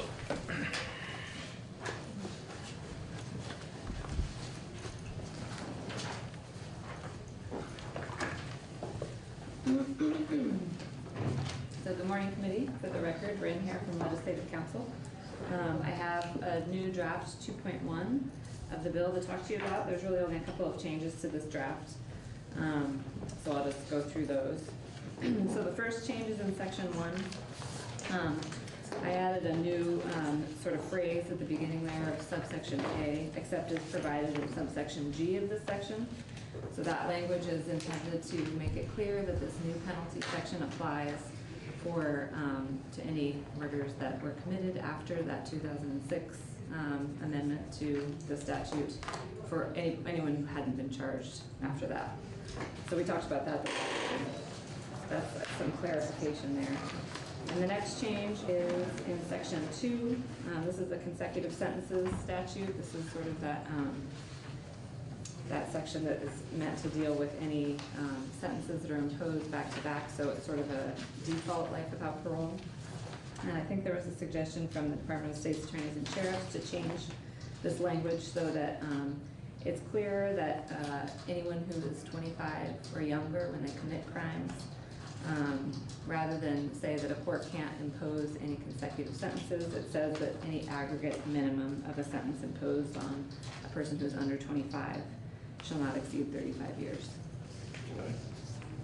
And that sort of makes it consistent with the new upper limit penalty for first-degree murder.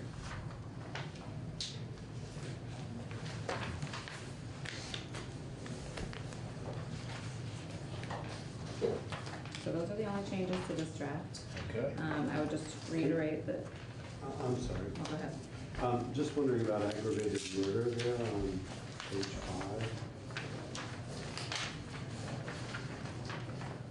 Where is it? The last line on page 5. Oh. So is the thrust of the bill now that aggravated murder remains a way to have life? Yes, yes, and I should have mentioned that the other change that I made was to rename the act to limiting the sentence of life without parole, because it would prohibit a court from imposing a life without parole sentence unless it's for somebody convicted of aggravated murder. Because that's been one of my concerns throughout, is that we're moving toward life without parole, but we're leaving life without parole on the table. So all you have to do in order to get life without parole is use aggravated murder as opposed to, well, like take aggravated murder of a firefighter. So we created that crime, and the only change it made was that it produced a life without parole situation. Before that, it was just the murder of a firefighter, and that would have been, under this draft, that would not have been a life without parole. So it seems a small bit schizophrenic for the committee to be preserving that last line there, which keeps a class of life without parole. Does that make sense? It may make sense to you, but my feeling is that after listening to testimony last week, that particularly from the victims,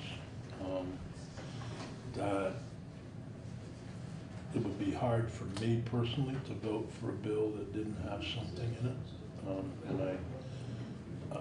So, you know, we can change that, take it out if the majority of the committee wants after we hear the testimony. But it was my judgment that it's still pretty, I mean, kill a firefighter in the performance of their duty purposely, and you prove all the intents of aggravated murder, it's still a pretty high bar. And I don't know how many people actually have been convicted of aggravated murder versus other forms of murder. It'll still be something for the state's attorney to deal with. And if you have a truly horrific, all murder is horrific, obviously, but if you have certain elements of aggravated murder, at least you have on the books a way for the public to deal with it. And frankly,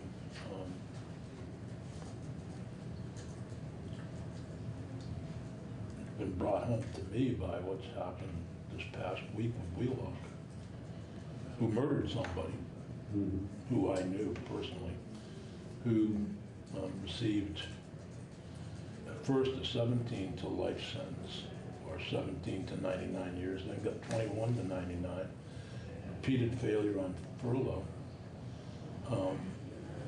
And it just seemed to me that, you know, I don't think it was aggravated murder in his case. They couldn't have proved that, but, you know, that brought home to me if he'd killed both James Brilliant and his brother Patrick who were there, you know, that'd been a double murder. You know, who knows what the prosecutor did. So that's where I'm coming from. I asked Bryn to draft that in that way and hear from the witnesses. Thank you. I think Senator Nicker also expressed a concern about not having something still. I won't speak for her. So that's my feeling. I think they said there were 16 people. 16 or 15, yeah. Something like that. And they Yeah, but I don't know keep how many of them running were aggravated murder. I don't know how many of them were aggravated murder. Right, they weren't. So some of them may have been just regular murders. It's hard to say that because Regular you murder. don't want to be Right. looking at any murders horrific. Right. Horrific crime. You know, but we heard from victims last week, compelling testimony on both sides, by the way. Mhm. You know, the guy from California whose son was murdered by a 14-year-old who's, you know, changed the laws in California. And then we heard from Mr. Sobel. So it would be interesting to hear how difficult it is to charge and prove aggravated murder. We looked, Bryn gave us, I thought she gave us. Well, we have the list, but I mean from the not from the list of things that are in there, but from the practical point of view of the state's attorneys of how hard is it to reach that bar. Yeah. I don't know. Someone shoots a firefighter off a ladder, isn't that comes under that, right? Might be better to hear from witnesses and their thoughts on this proposal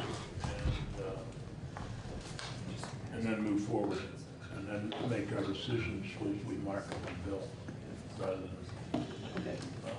So, thank you, Brent. Skylar, do you want to jump up? Yeah. Also, can you meet with Senator Campy and I at 10? Yeah. Good. TJ just talked to me about that the other day. Okay, yeah, because the college is getting on him about it, so. We don't want that? Yeah, we don't want him getting in trouble with anything. Skylar's helping me and Bennington College with doing a diversity discussion with TJ Donovan, Skylar. And then Susanna is going to be Zunia. Yeah. Susanna. Susanna. Yeah. Yeah, like Susanna except Sue. Yeah. I'm gonna practice that by March 9th. By March 9th. All of my town meeting week break, I'm gonna be pronouncing that name. And you have another person. Hopefully Reverend Thomas, but he hasn't been able to get back to me yet. Well, if he doesn't, we still, That's still three pretty is pretty good. Yeah. So, we're trying to make plans for that. And why is Brian Campion getting in trouble over it? Because he's the head of, He's our point of contact. He works at the college. Oh, I see. Yeah. He's the unseen. He's the CO of the Center for Advancement of Public Engagement or something. I don't know. Oh, is that right? Public action. Public action. Kappa. Kappa. All right, so I we're know here Bennington on. College better than you do. Pardon me? I know Bennington College better than you do. That's true. Yeah. Well, with that.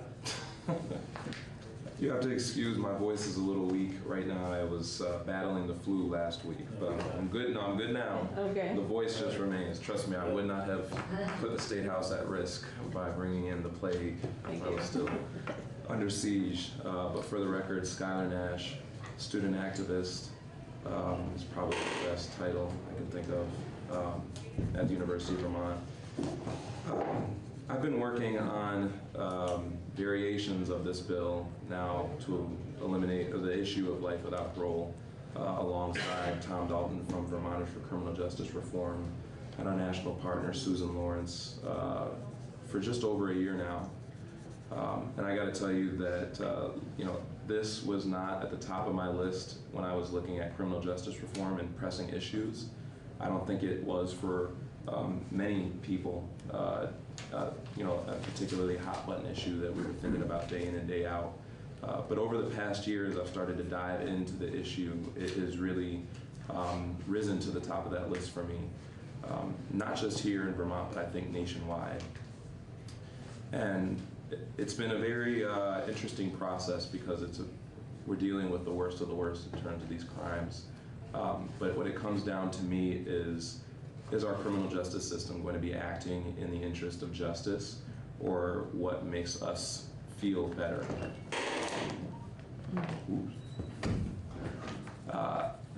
And I think that Vermont has an opportunity to be on the forefront of a change that I think is going to become more common practice over the next 5, 10, 15, 20 years.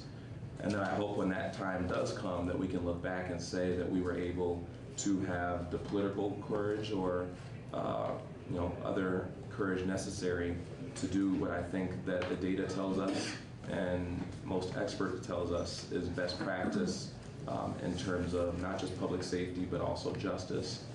I'm not going to go through the numbers and the studies that Susan Lawrence has gone through because I don't know them as well as she does.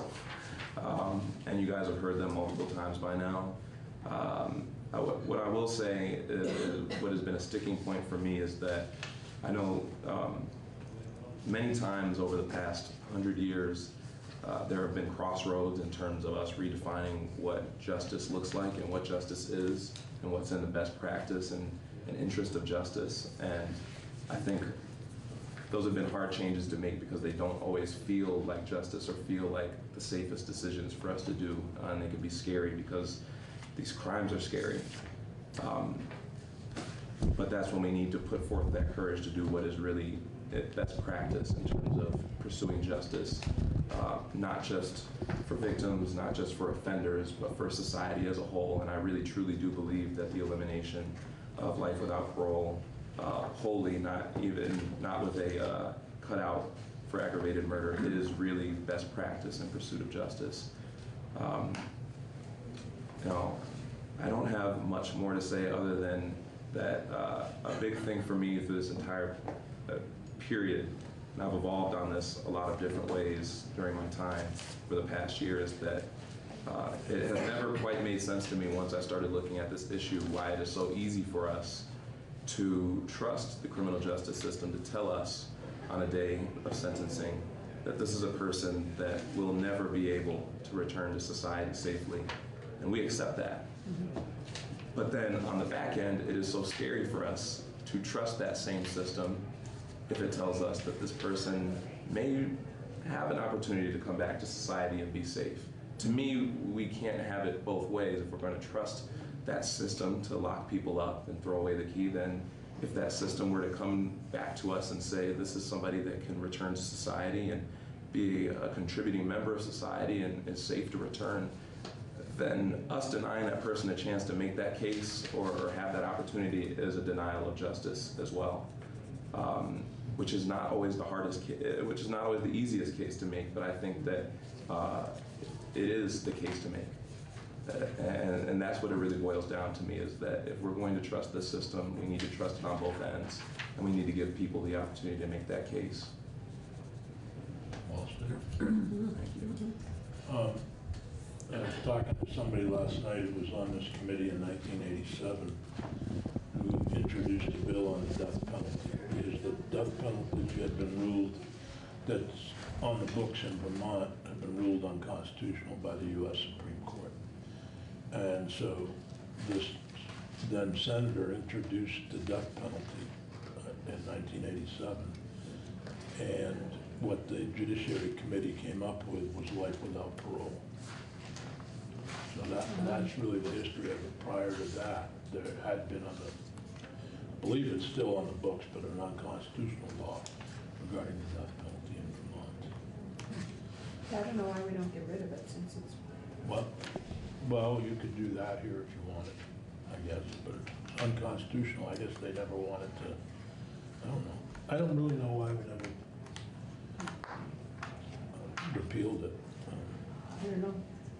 But that lends itself to my point, I think, is that, you know, during that time. I wasn't trying to argue with you. No, not at all, but I think it's just, yeah. I think the history is interesting. I didn't know about that history until last night when I was talking with the senator. And at that point, we probably looked at life without parole and said, great, we found a solution to this horrible problem. Yeah.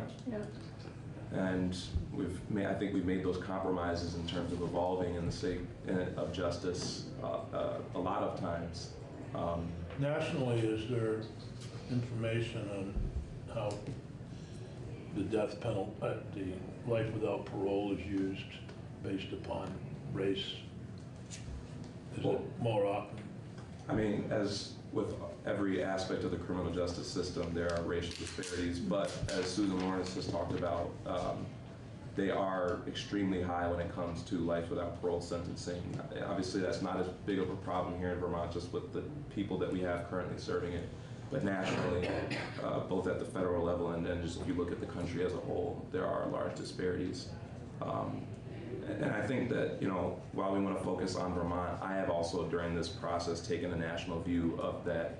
I do think that nationally this will eventually become the law of the land, but it's going to take some states to take that first jump, as it has with a lot of other issues. And so at the end of this, when that is the case, which I think it will be, I would like us to be able to say that we were, you know, on the right end of this and we're leading the charge rather than following along with Pennsylvania or whatever state comes first. And your thoughts on this draft 2.1? I mean, like I said in my testimony, being an intern to this committee is puts you in a difficult position. Student intern is testifying on a particular bill, and if you'd rather not, that's okay. But I feel comfortable in asking you that question. Yeah, you know, like I said, I would prefer a bill to come out of this committee that did not have a cutout for aggravated murder, because I think that if we're going to say that life without parole sentencing is wrong, we have to say that it's wrong in all cases.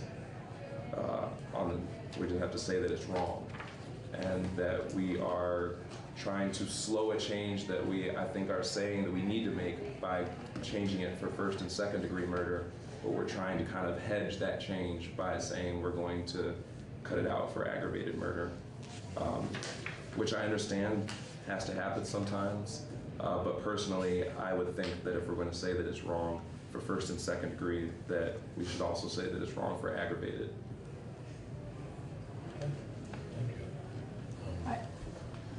I just think it's important that, I like your analysis about the trust. If we trust it on one end, we should be able to trust it on the other end. And I think that that when a lot of people hear this, they assume that the person is going to be paroled, but it's not necessarily. Right. I mean, there are some people that probably never will be paroled because. Absolutely.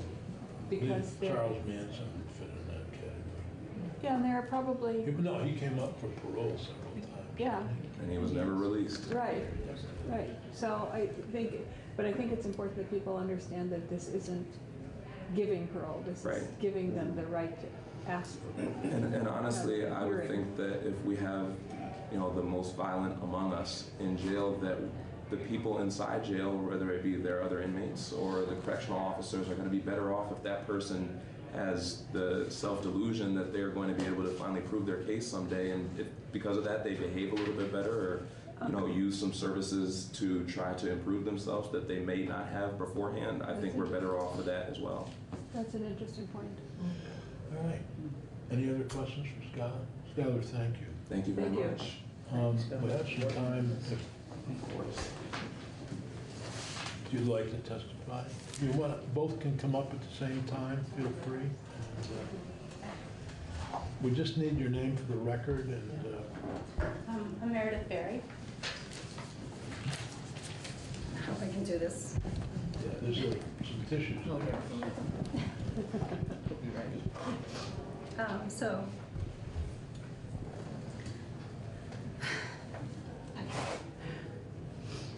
it's hard when you put on the spot, I guess. My cousin Melissa Jenkins, 8 years ago almost, was murdered here in Vermont. And one of the persons is on life without parole right now, the other one is not.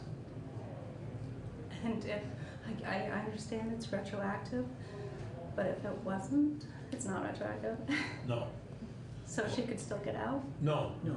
Oh, she could still, the one who was sentenced to a period of incarceration, who wasn't sentenced to life. He wasn't. He was sentenced to life. What was his name?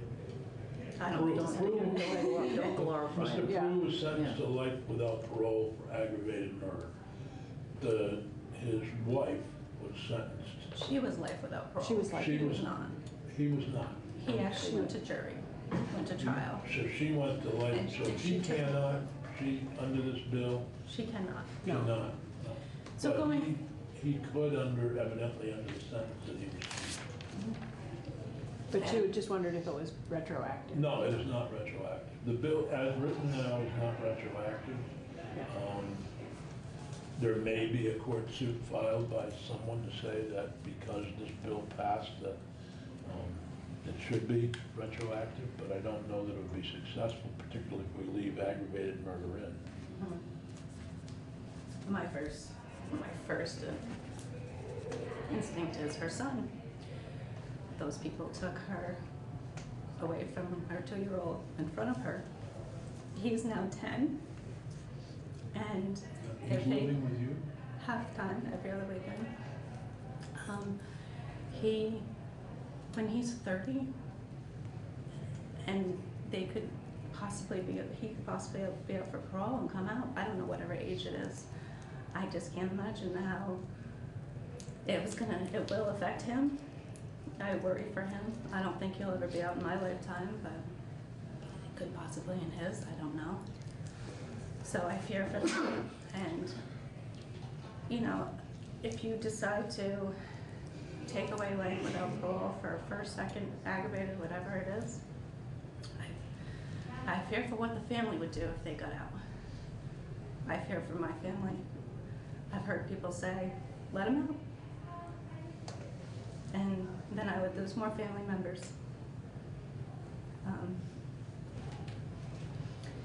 It was to me, one of the most horrific things. I've been through lots of deaths. I've had brother-in-law's car accidents. I've lost people to heart attacks, to cancer. But there's no other death that you lose someone to murder. It just doesn't explain anything. And I don't believe that anybody that goes through it, whether it's first degree, second degree, aggravated, it's murder. You take someone's life. I don't believe that you can be rehabilitated from it. I don't think Ted Bundy ever would be. I think of Elizabeth Smart, who was kidnapped, and when she was 14 in Utah, and She was one of the 2% that actually lived through it after being raped and kept captive for 9 months. And she has actually spoken and said how she has forgiven her abductors. And I think, wow, if Melissa, when she was kidnapped, when she was raped, when she was beaten, if she lived through it, maybe she would be able to forgive him. But she didn't have that opportunity to live through it. Instead, she was left with ropes and cement blocks tied to her. And the people that do that should never come out again. My family, my children, never should have the opportunity to see them again. I don't know, I'm not as educated as you people in this room. I don't know how to word it correctly. I think you've done a pretty good job so far. My daughter is here to speak as well, and hopefully she can do it better than me. Good. Yeah, she wants Thank to. you. Are there any questions? No.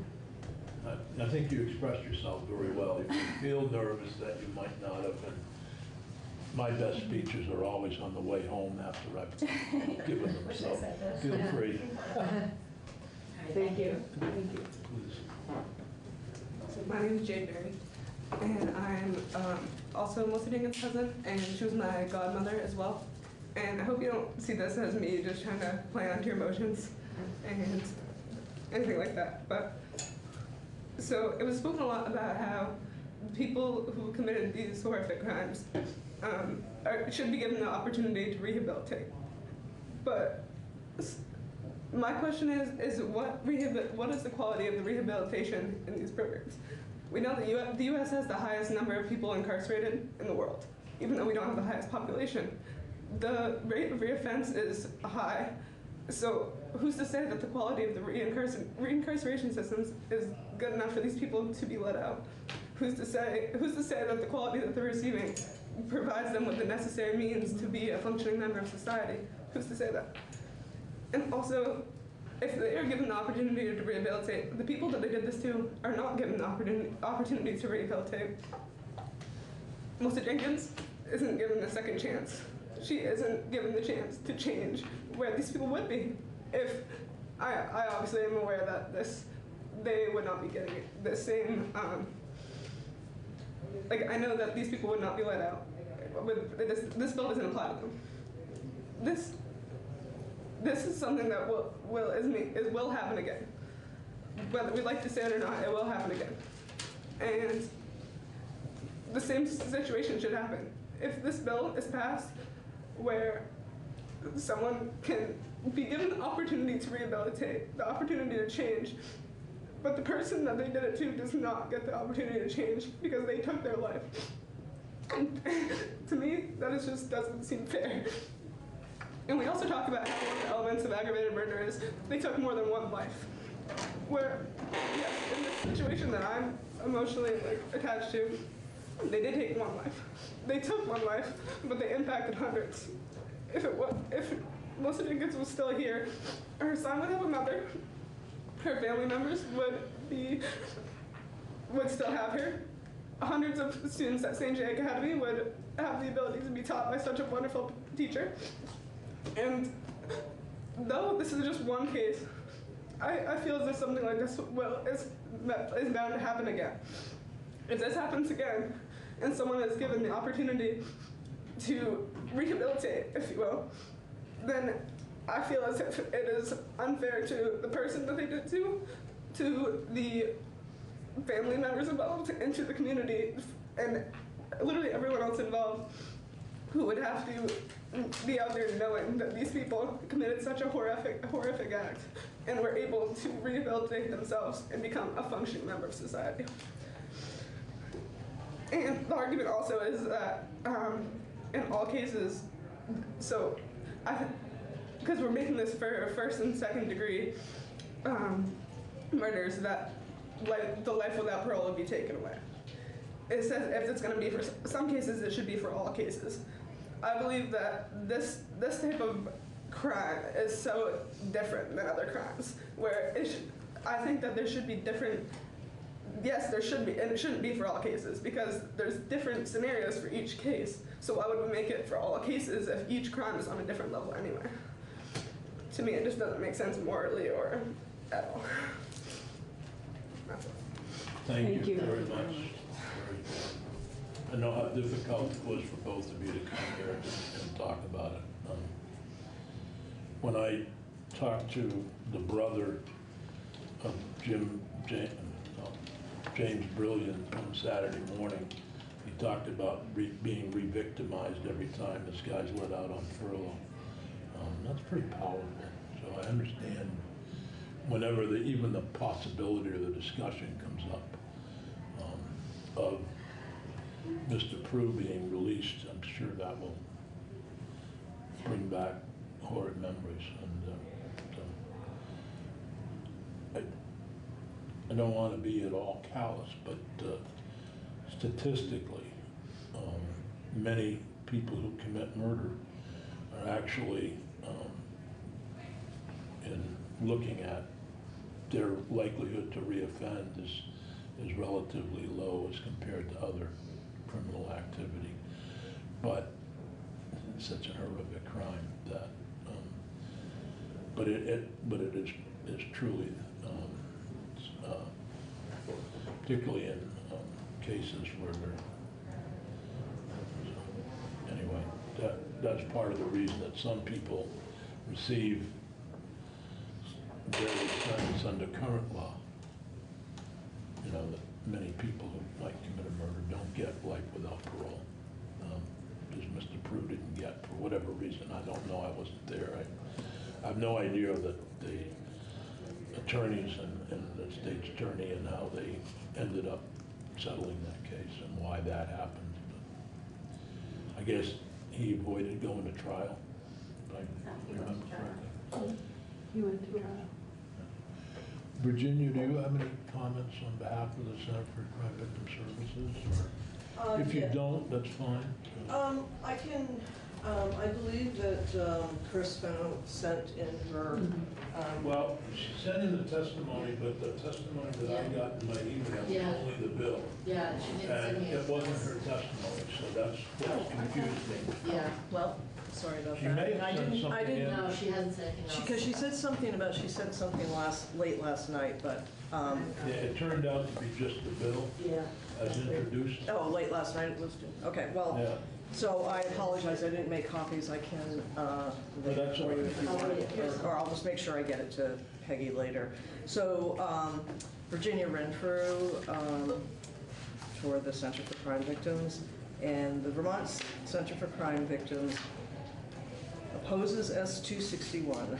Our main concern centers on the possibility of parole hearings for the most serious crimes where victims and families would potentially be re-traumatized.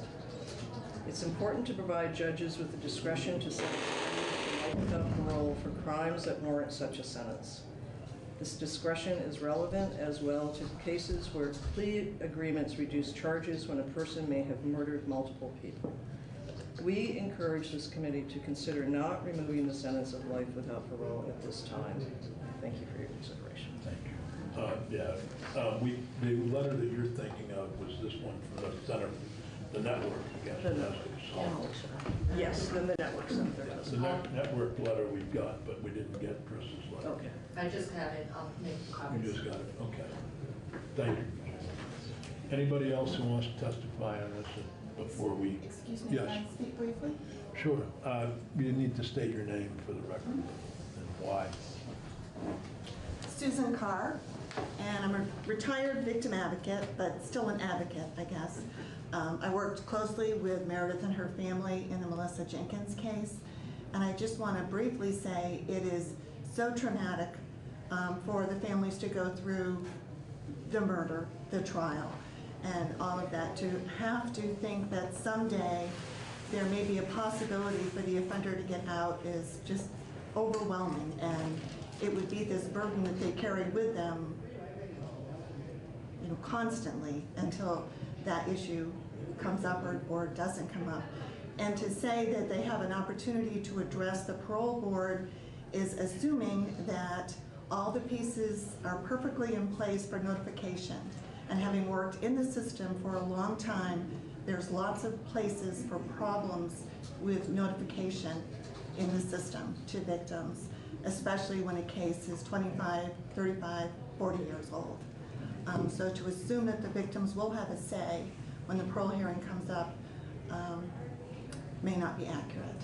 So personally. No, maybe, it may be for a different bill, but how can we improve that system actually? I don't know if you were here when I talked about Saturday morning's conversation with the brother of a person who got murdered, who's been repeatedly out on furlough. He's never made parole because the parole board's denied it. He was serving a 21 to 99 year sentence, and so he was out on furlough last week in Bellows Falls, and the brother said, well, I never got notified, but his ex-wife, the ex-wife of the victim was notified. Somehow he got left out of the notification. So, you know, that, and this individual had made threats against him, so he was concerned that he was out.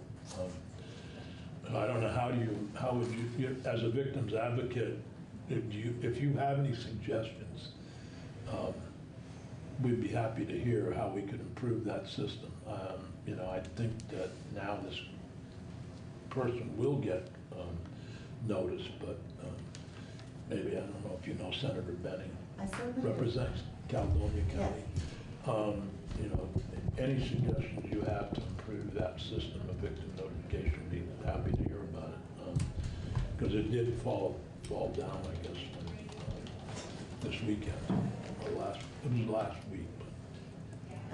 Unfortunately, that's a conversation for another day because it's No, I know, that's what it's a I'm really offering. big. But I'm offering the opportunity to have that. I would be glad to be part of that conversation, but systems change within corrections from one system to another system. Something doesn't get moved into the new system, and sometimes people don't look at a case and say, this was a sexual assault, this is a murder, there's probably somebody who cares about it. If the box wasn't checked, they don't look.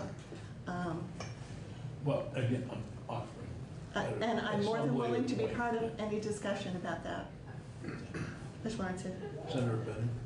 Just so you know, I didn't know that you guys were going to be here to testify this morning. I did hear from James that you were going to be here.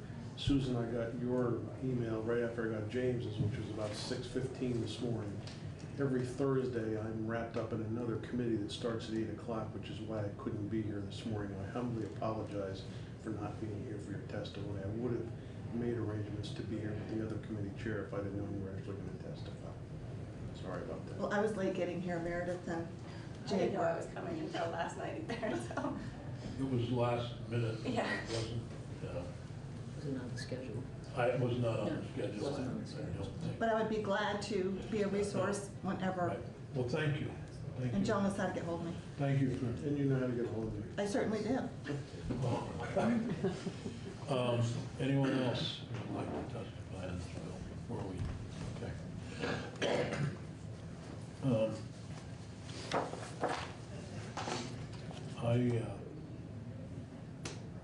any thoughts on this draft?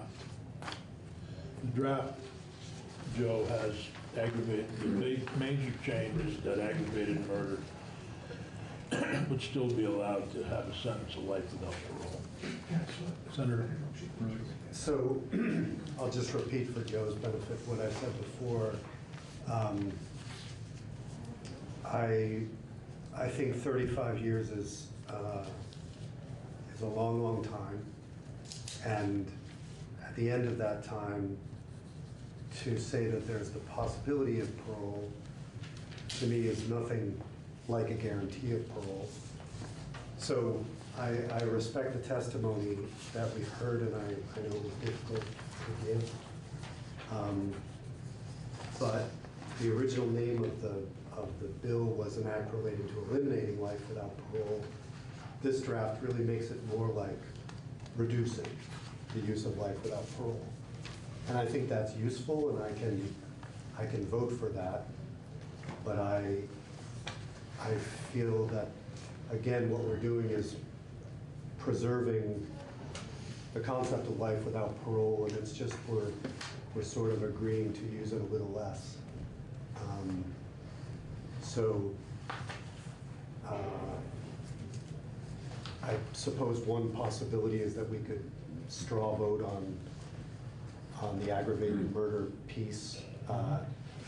And as I say, I can support the bill because I think it's better than what we have even in this version, but what we were shooting for originally I thought was better still.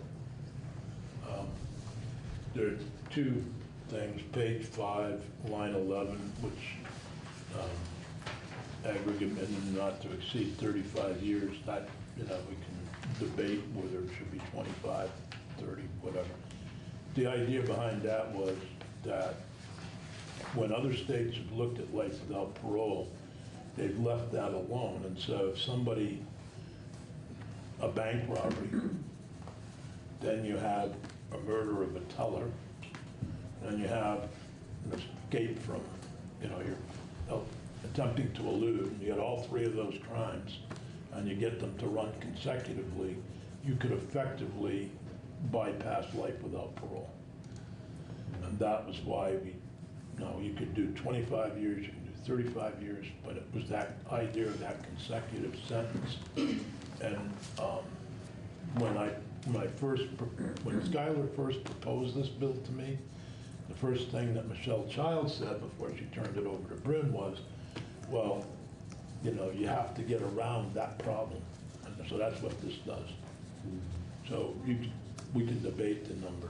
We could also do, and the reason for the aggravated murder I gave earlier, and I don't know if I mentioned it to Joe, but I just think it leaves the state's attorney with the ability, and particularly her, in certain crimes, the ability to ask for life without parole.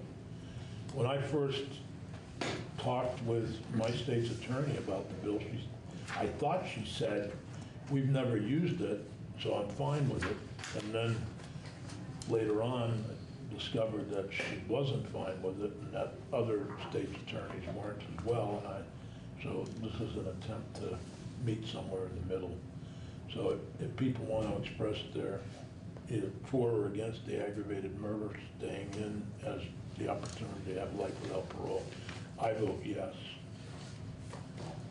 You're voting yes to Keeping aggravated murder as the ability, if someone is convicted of aggravated murder, they could receive a sentence of life without parole, which is what this draft has.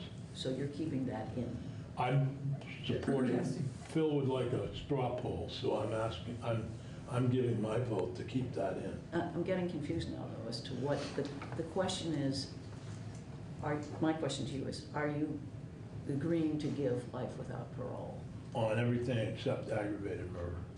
No, you're giving life without parole for aggravated murder. You're giving life without parole for aggravated murder.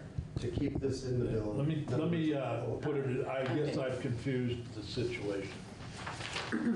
Page 5. 5. Yeah. Line.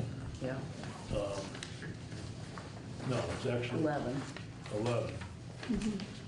Is No, it isn't. no, It's that's line not 19 where- on page 5. Line 19 on page 5. Section 3, it would be a new life without A new section 3. Do you want to include section 3, which would keep the crime of aggravated murder where a sentence could be life without parole? For aggravated. For aggravated murder. So what I would like to hear is what is the bar for getting to aggravated murder? I mean, I know I know that we got the list, but what I would like to hear is in reality, how hard is it to meet that bar? Pepper? And if it's relatively easy, will state's attorneys file aggravated murder a lot more if this, so that's what I would like to hear. I know what the statute says, but, You can't predict the behavior of the Yeah. well, we know that, don't we? But, So James Pepper, Department of State Attorneys and Sheriffs, there's 8 aggravating factors, Mhm. any one of which can enhance first-degree murder to aggravated murder. Those factors, any one of them needs to be found beyond a reasonable doubt. So it's not, oh, this person was a firefighter, so it's aggravated murder. The defendant had to have known that he was a firefighter. We have to prove that element, that he knew that he was a firefighter, that he was in fact a firefighter, and that he was performing his duty. All 3 of those elements would have to be proven beyond a reasonable doubt, which is the highest standard that we have, the highest burden of proof that we have. So, I mean, Take the case of Melissa Jenkins. One person received aggravated murder, one person received. so I think, I'm looking at the factors, and I think that there was perpetrating or attempting to perpetrate a sexual assault. I don't know if that, I Okay, you may not. I don't know the exact. Maybe it's not good to go to a specific case. Right. So what would you need to prove to get to aggravated murder if it was not a firefighter, corrections officer? Supposing somebody killed 2 people Well, or more. Right, I mean, each one of these factors has essential elements to it, and we have to prove each one of those elements beyond a reasonable doubt. I mean, it's not, it's that simple, but it's not easy. I mean, you know, a jury has to say, I mean, we have to show there was multiple people, that there was a premeditated intent to kill both of these people, and that both people did in fact die, and that, you know, the jury needs to find all of those essential elements beyond a reasonable doubt. okay, so in the Townsend case, I can't remember if she She killed got- multiple people. And did she get aggravated? I believe she I did get aggravated. couldn't remember if she did or not, because her intention was to kill the first one. I don't think her intention was to kill the second one. I mean, I know that sounds pretty stupid, but he just happened to come on the scene. Yeah. And in her state of mind, she had killed his father, and so. And just, So- yeah, and you know, these are murders that, as you've heard, impact Yeah. a huge amount, the broader community. And you know, I said in my original testimony that these are the kind of murders that make people not want to go into public service, not want to be a firefighter, or not want to help out a person that they know, which was the case in, you know, case we heard about today. And, you know, and that's the kind of reason why the aggravated murder probably deserves a certain special distinction. And, you know, it's the most horrific crimes that we have. James, did you testify on this already, the amendment? Yes. On the amendment, no, but you know, the state's attorneys have a strong preference for leaving life without parole in all cases. They certainly have a preference between the original bill and this for the amended bill.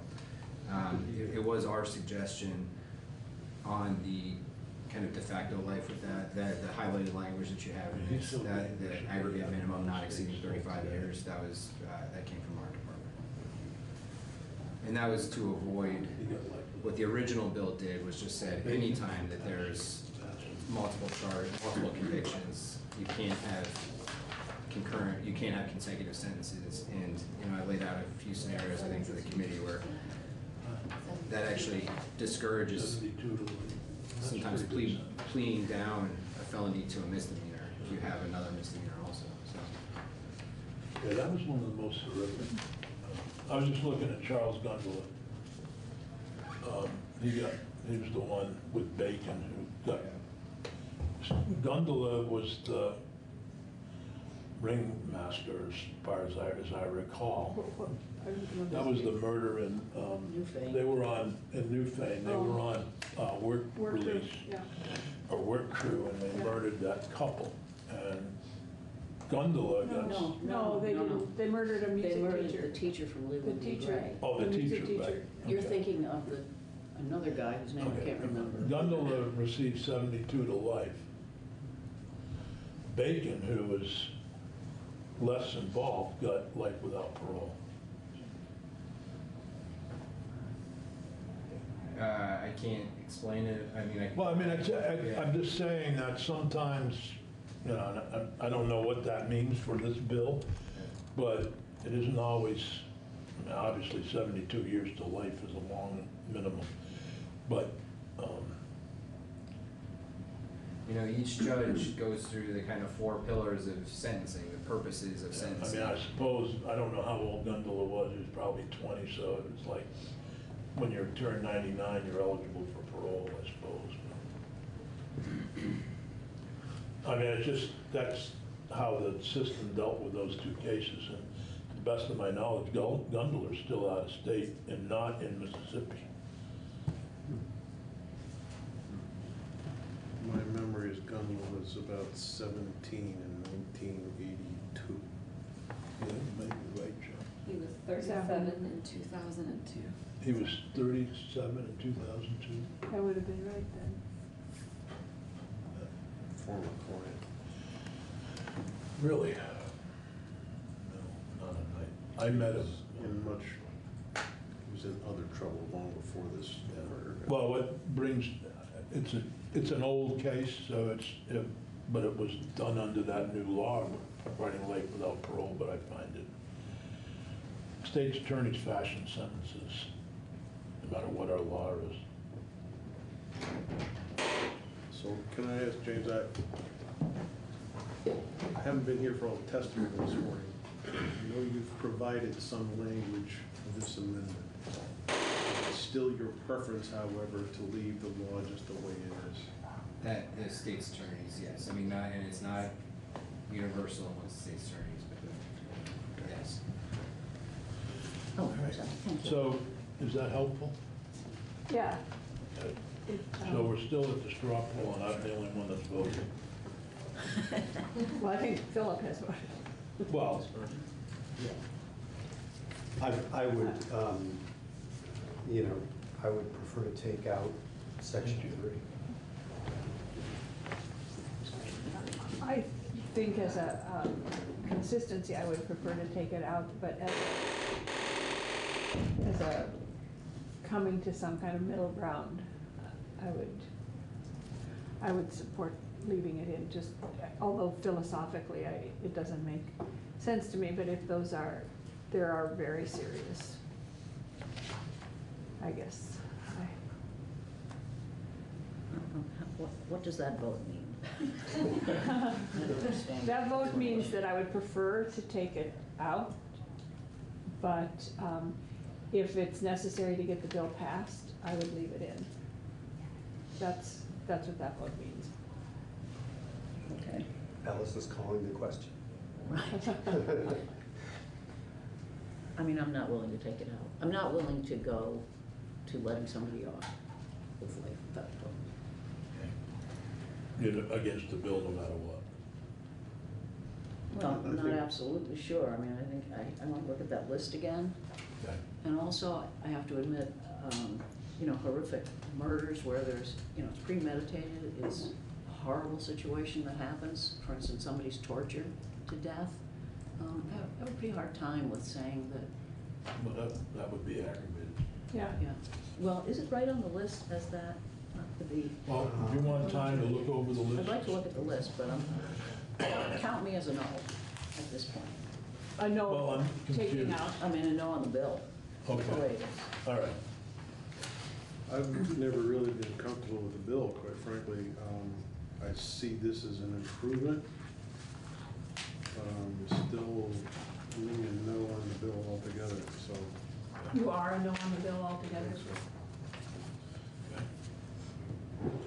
All right. You know, one of my thoughts is, if somebody has been rehabilitated, which I agree, some people have.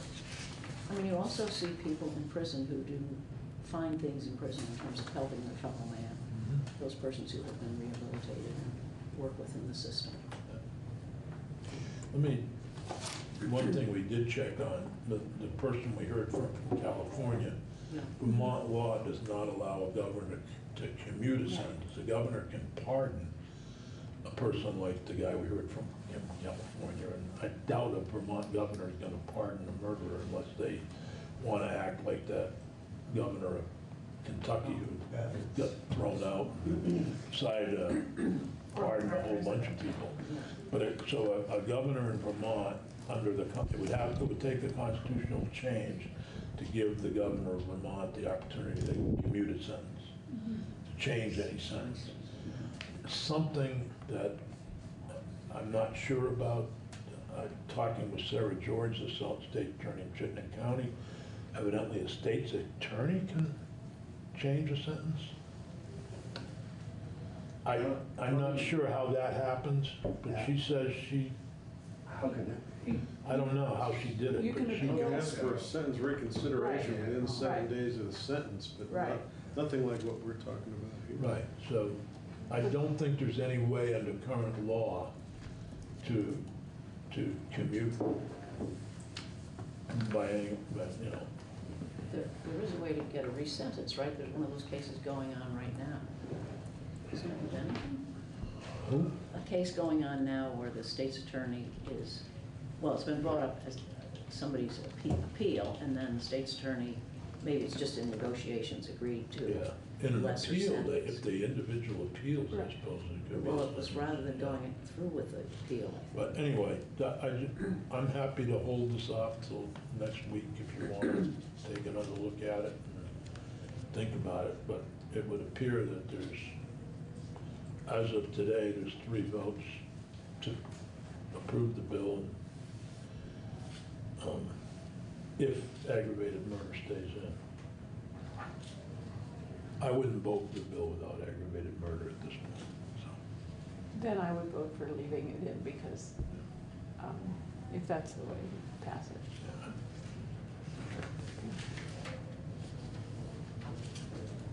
But thank you for the straw poll.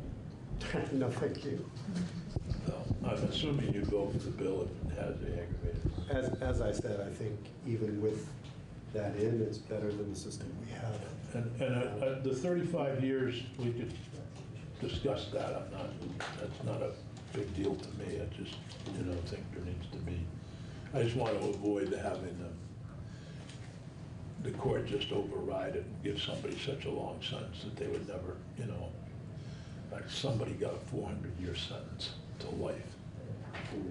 Yeah, at that point, it's all about the newspapers. Right. Yeah. Okay. Well, we'll move on to something else. Thank you all very much. Take about a 3-minute break. That's how we put it. Thank you. Zoom, like I'm going to practice this. Eric has an exciting amendment. We're on the record. Yes. Eric has an exciting amendment to this bill that I'm thrilled about. I'm excited. Yeah. We should all be excited It's about it. full of diversions, awareness. Yeah, all of that and more. Yes, good morning, everybody. Eric Fitzpatrick. Good morning, Eric. How are you? I think we're well. Good.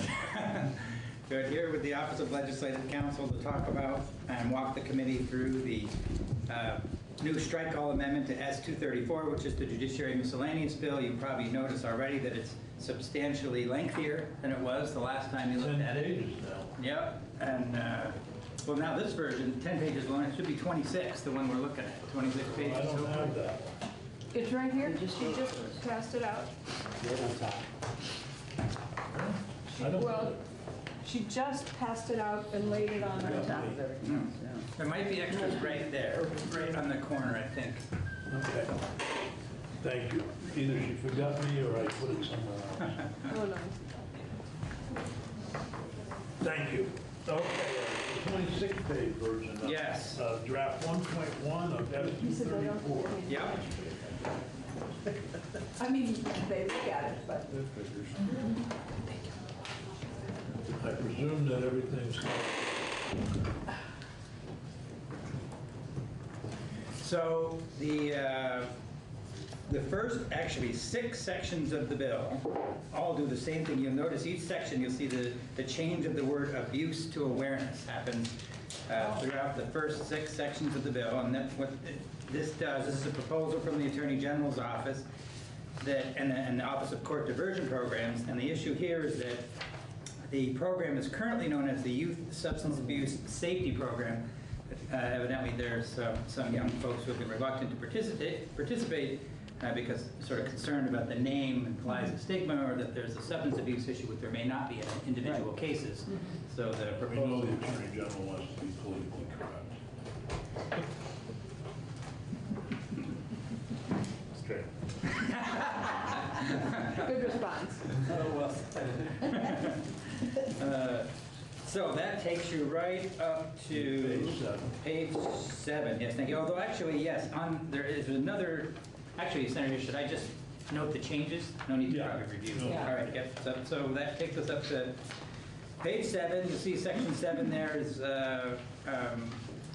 actually no change to that section anyway. That's the same as it was in the original section, just to clarify. Minors in possession of malt beverages. The teen alcohol provision is prosecuted under Title VII, the teen alcohol statute, not under this counterfeiting, more serious statute in Title 23.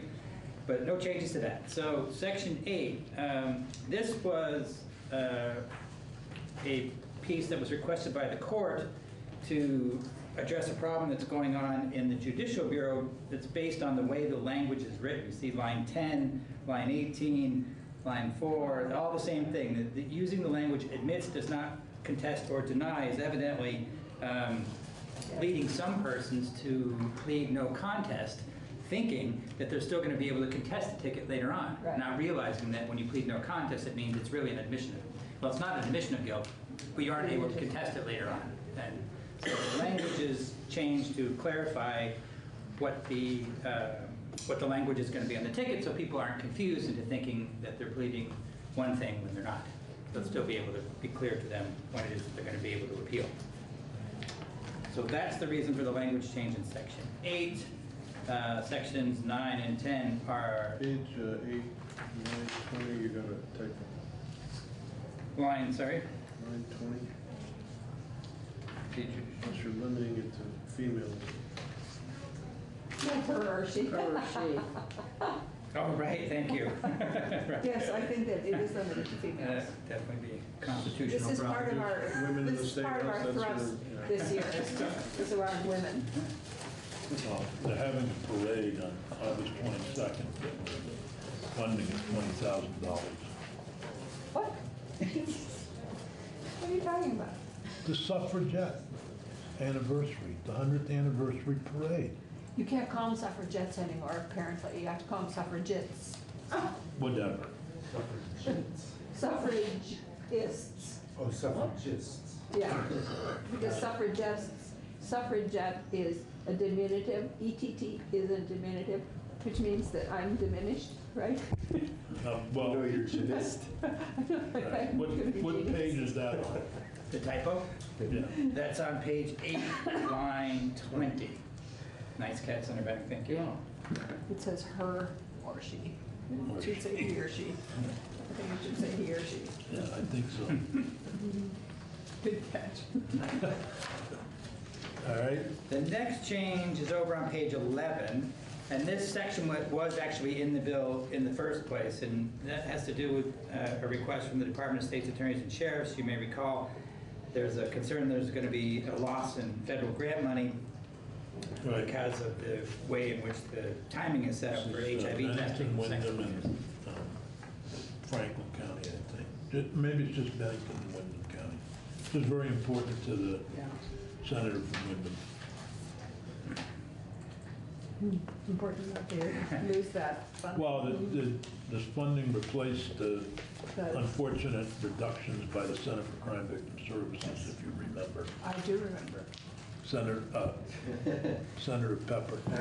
James Pepper, Department of State Attorneys and Sheriffs. I would just add that I have been in touch with the compliance officer at the Department of Justice, and she said that this language brings us into compliance so we wouldn't sacrifice any funds. Good. Okay. Thank you. Great. Great idea. Whoever came up with that idea to do that, Change the language, I think it was Pepper. it's actually me. Oh, it was you. Oh, my God, thank you. Okay. The only change to that section you'll see is, there's a couple of little changes, but there's some language on line 17 to 18, and the same language change on line 15 to 16 on page 12. This was to clarify when it is that the court may, or sorry, when the victim may obtain the order for testing. The original language, evidence of guilt, is great.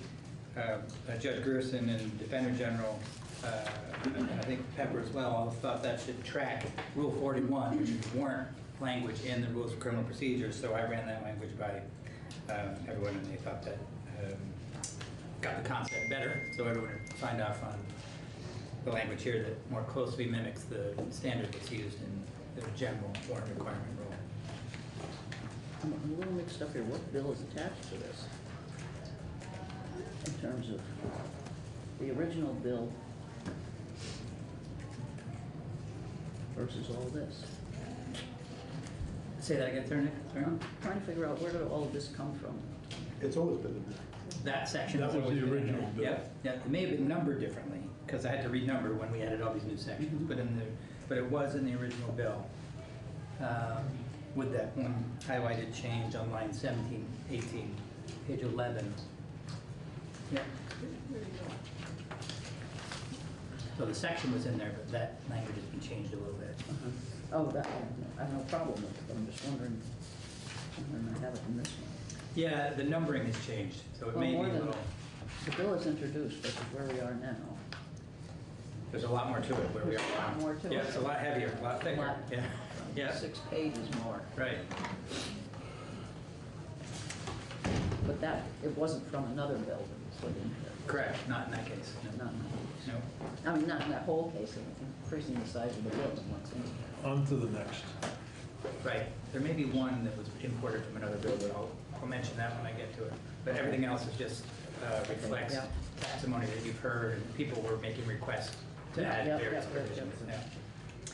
So speaking of sections that are added, that takes us to page 15, section 13. You see, and what I did for any section that is newly added, I highlighted, rather than highlighting the whole thing, for the most part, I just highlighted the section introductory language, for example, line 1, page 15.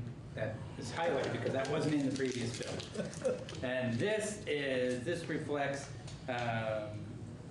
request from the Attorney General's office. It has to do with the fact that risk assessments, the way the language is phrased right now, risk assessments do have to be offered to a person who is arrested, lodged, or unable to post bail within 24 hours of lodging. But according to the testimony, these risk assessments can't be done because the prosecutors don't have access to that sort of information, so they can't be done, they're not being done as a matter of practice either. They still get, you see, they still get the need screening, you see line 7? So the need screening isn't changed, they still get the need screening, but the risk assessment language is. So the risk assessment language in the title on line 2, is that still covered under this section in sub A or sub C that we don't have in front of us? That's a good question. It may be that should be struck as well. So let me double check the rest of the statute to see it. Challenging my pig Floridas. I know, you are. Section 14 and 15, both, these were in the court's proposal that, to clarify that a person's criminal history records can't be expunged until they've paid court surcharges. And this is consistent with other provisions of law that prohibit expungement until various fees or surcharges and restitution have been paid. And this is making clear that surcharges have to be paid as well before expungement can happen. And that's the same, that's section 14, section 15 as well. Section 16, this basically is a permission for the probate court to allow a will to be valid, essentially to be admitted as valid, if there's no objections, when one of the witnesses testifies that the will was properly executed. So if there's no objections, there's a bit of a streamlined process for allowing the will to be admitted. Now that doesn't mean that every provision of the will is going to be valid, that goes further on. But just to admit it as the valid will, you can do it if there's no objection. And this, the new language is on page 18, lines 1 through 5. I see that? Yep. Line 6 through 7, although it's moved, that's actually still, that's just a repeat of what's in the statute at the top of the page. But the new provision is subdivision 1, allows the will, upon the testimony of only one of the witnesses, if they testify that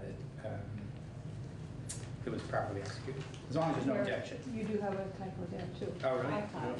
Where's On that? line 4, executed as provided. instead Oh, of thank you. provided. As you can tell, this has not been through the proofers yet. It was done late last night.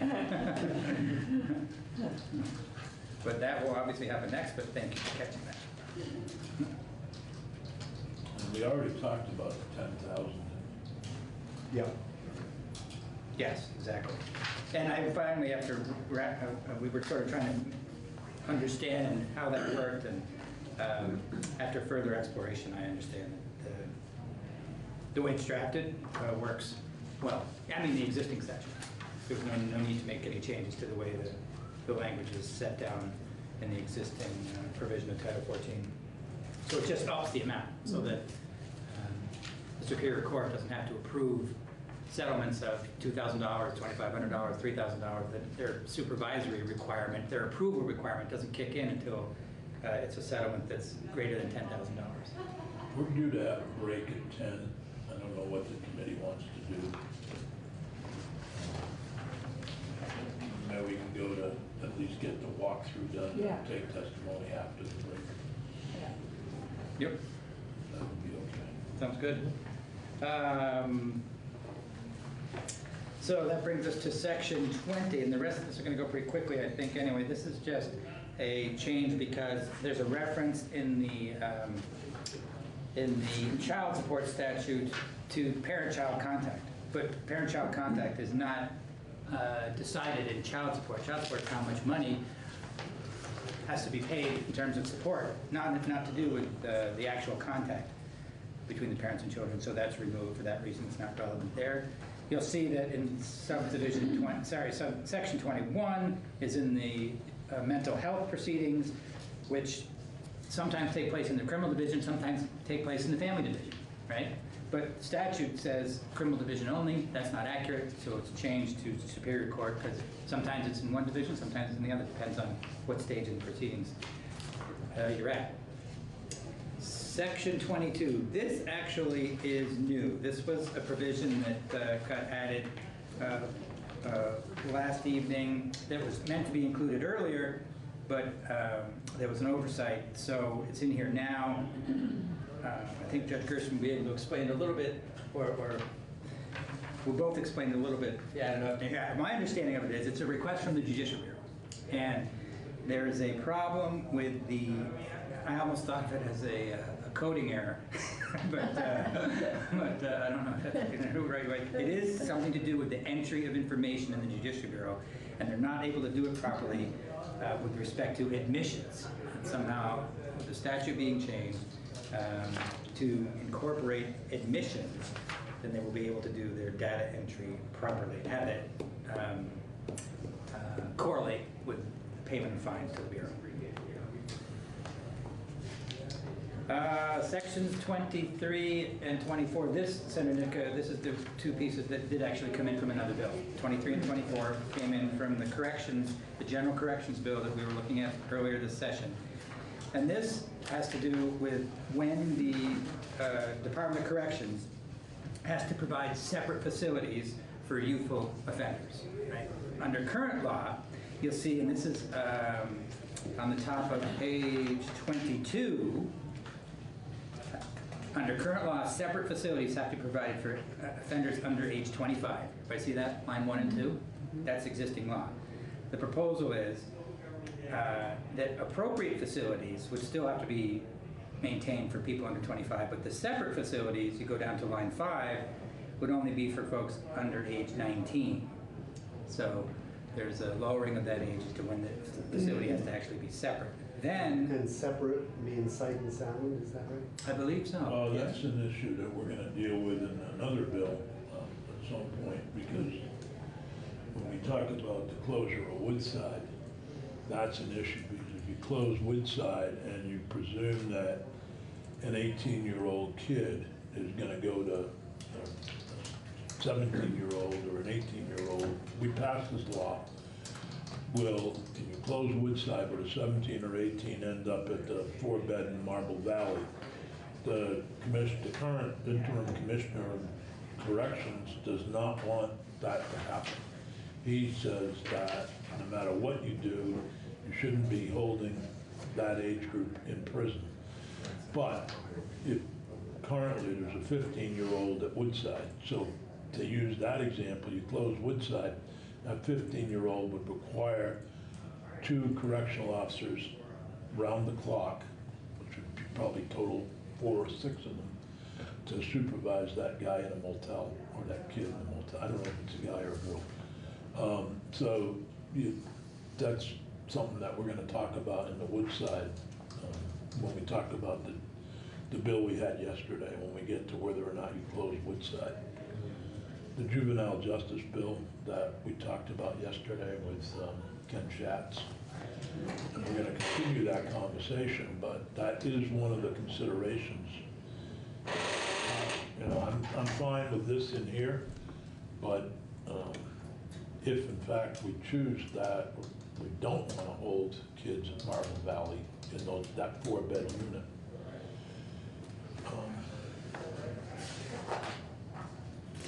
and you close Woodside, you have a dilemma.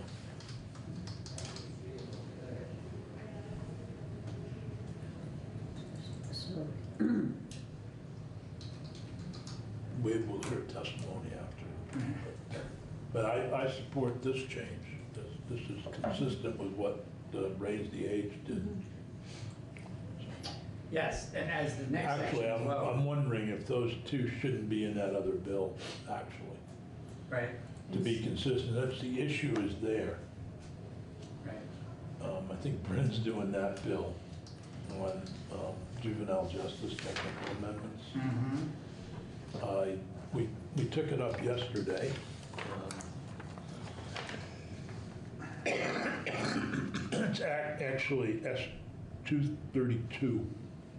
So these sections probably belong in S-232. Okay. So that we're consistent, whatever we do would be consistent with that bill. Sounds good. I'll follow up with her. Have her put those sections in But this 232. makes perfect sense to me.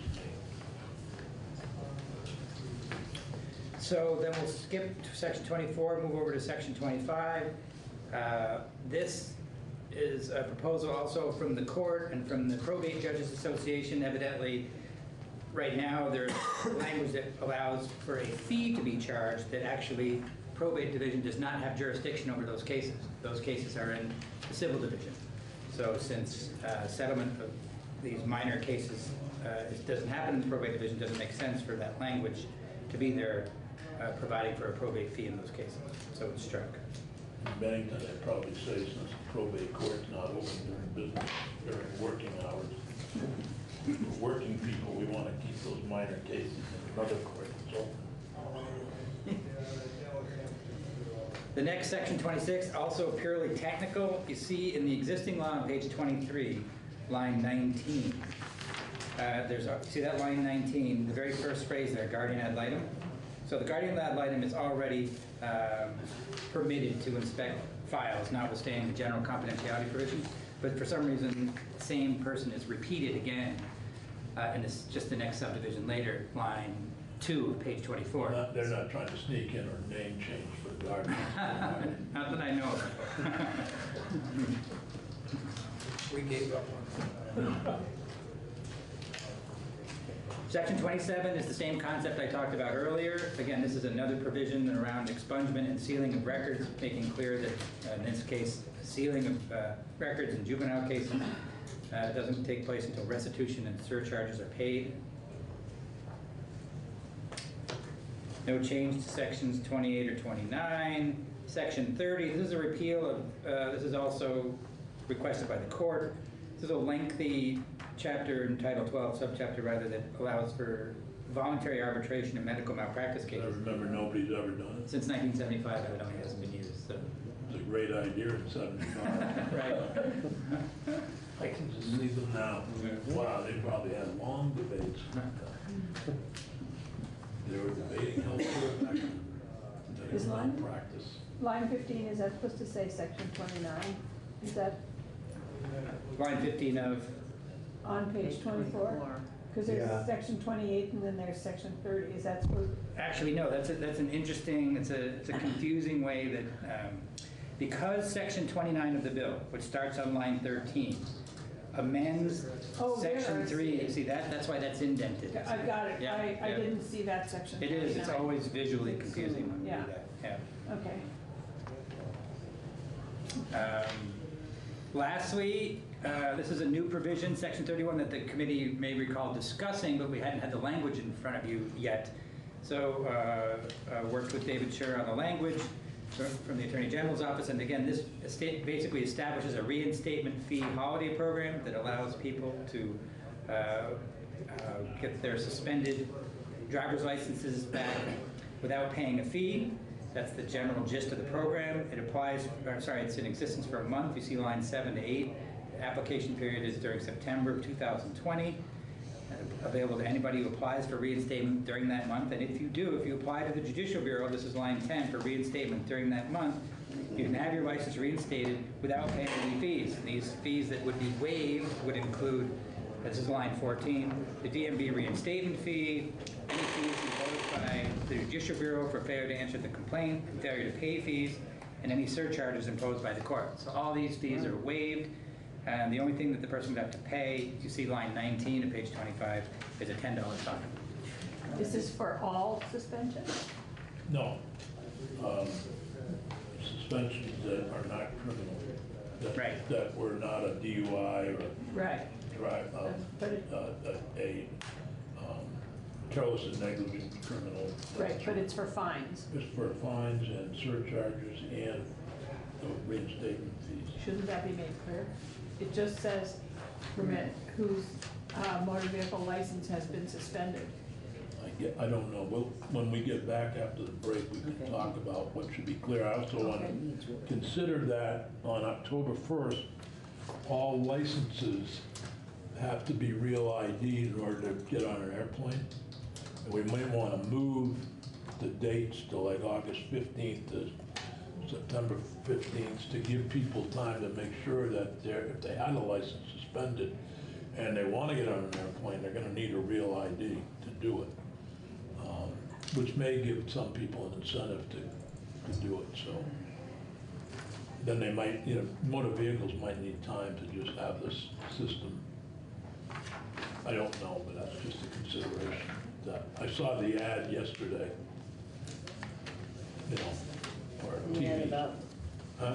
the ad about needing a real ID for a plane. After October 1st, to fly, you have to have a passport or a real ID under federal law on your license. That means if I want to go visit my daughter, I better get rid of my little green Cracker Jack box. Yeah, well, maybe I'm using the wrong term. I want my green. You have to have a certain license. Is I think it the it's real ID? enhanced. Huh? Isn't it enhanced driver? Maybe it's enhanced. Yeah. I get confused between the two. But you can't fly with an enhanced overseas. No, you have to have a real You have ID. to have a real, you have to have a passport. Or passport, yeah. You can't go to Europe on a real ID. No, you can go to Canada or Mexico. Right. So a question on the last page. Yep. It says the public education required by the subsection shall include encouraging program applicants to check all DMV records.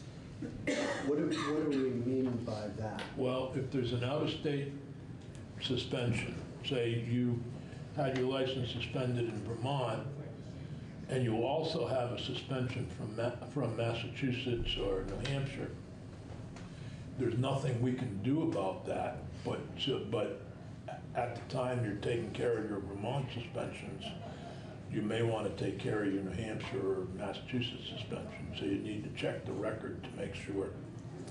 But I mean, this makes it sound like they have the ability themselves to check DMV records. They're just gonna go to the DMV. David will and say- explain that to you. It's as simple as voting. I mean, But I mean, I don't know, it sounds like the public education campaign should encourage them to do something besides going to the DMV and saying, what do I do? Well, I think the idea is that if somebody were to go to the Judicial Bureau, say, and not the DMV, which is a possibility, they would want to check DMV records for the purpose that Senator Sears mentioned, and also to make sure that every ticket that was assigned to their license was being checked, because sometimes people, names are spelled differently, or people have changed their names. So if you go in with and say, hey, such and such name, I want to pay off all my stuff, that might not actually get every ticket that's assigned to you. And DMV apparently was saying, we're discussing this, that is a real issue that comes up. So they were really wanting to encourage people to check with them, even if they go through a different avenue, to make sure they get everything. All right, we need to discuss this. But Let's discuss this more. yeah. Yeah. What? Yeah. We'll take a break and then come back for discussion. Yeah. We've done the walkthrough. I thought that's what We you said completed the originally. walkthrough. Yeah. Walkthrough's done. Yeah, I thought that's what you said we were Yeah, gonna do. but David will testify next. Please. Grill. What time are we coming back? 10:30. Looks like Peter Sterling wanted to talk to a couple of you. David, Senator Nitka has a number of questions, but she's not here. So I guess we'll just approve this. They didn't know the answers. Mike is canceled too. Yeah.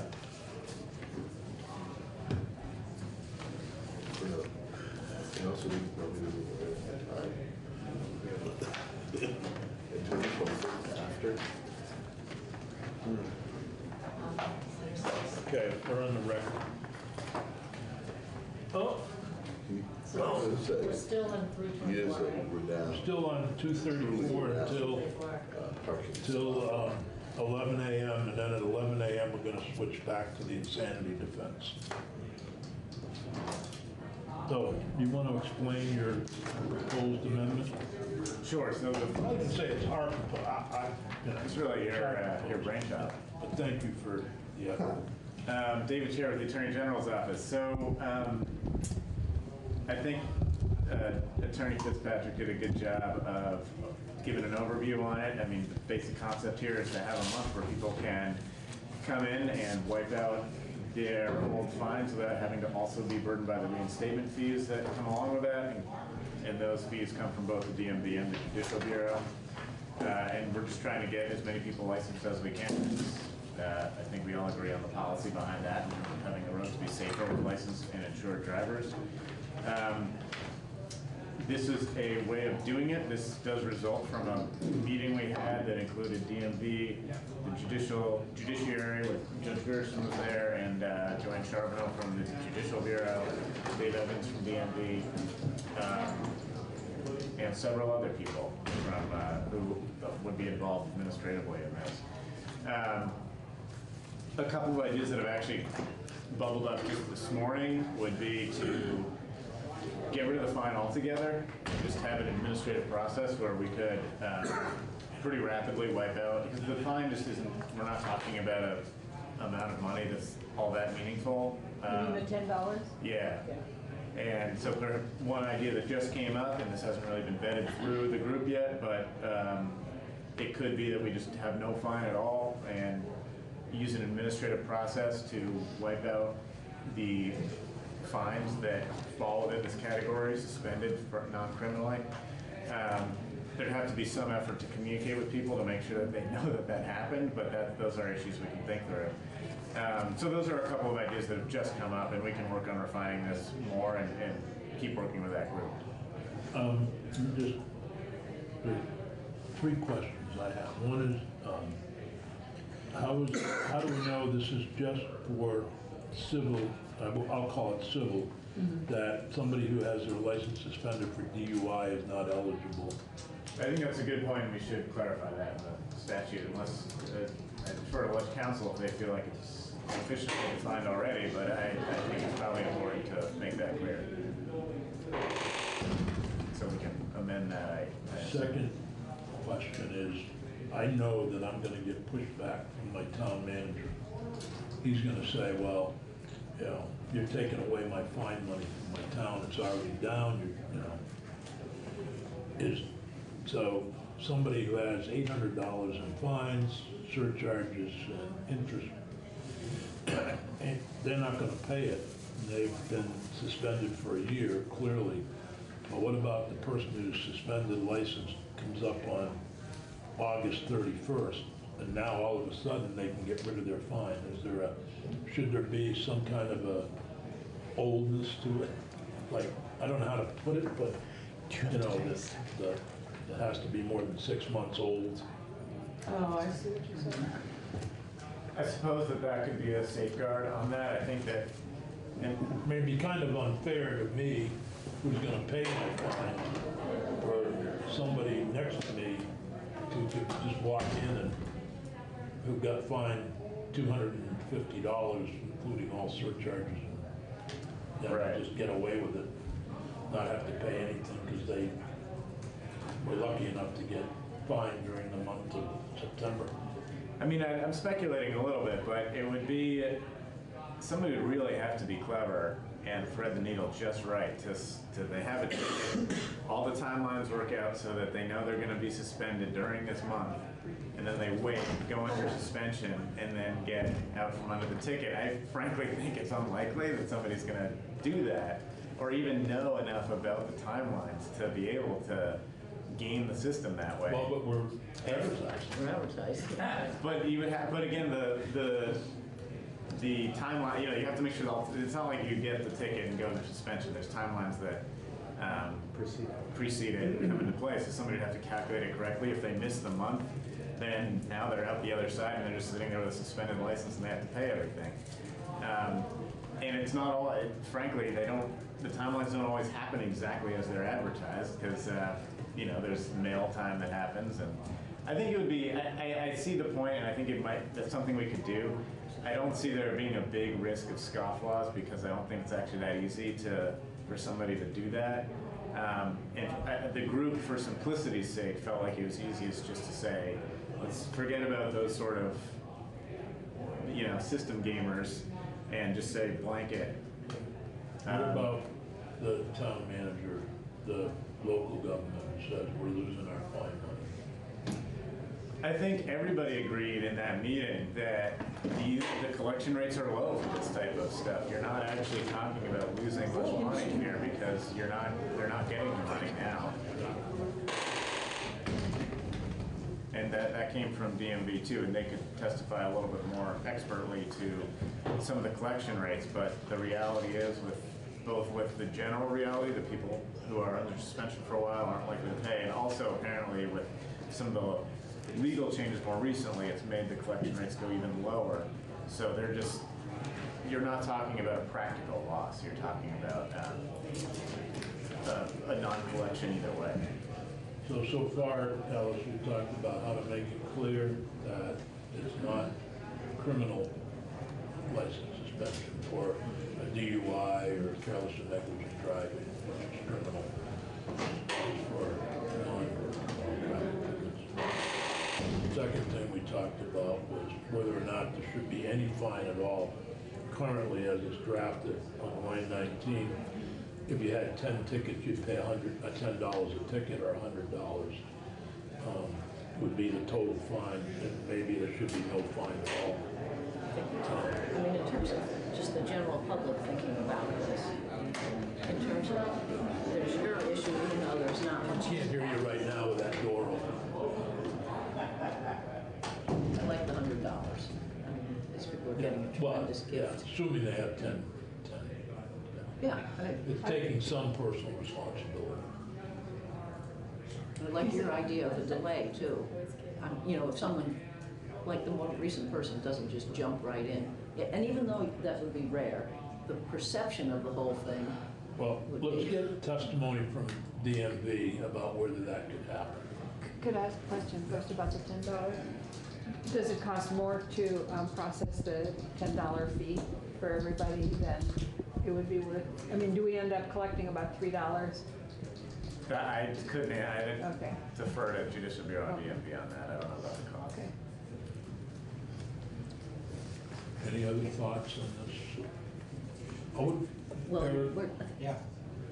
well, that's DMV that's going to talk about that. I would like if you would send this out to DMV and any other parties that aren't in attendance today and set up sometime next week for comment on this.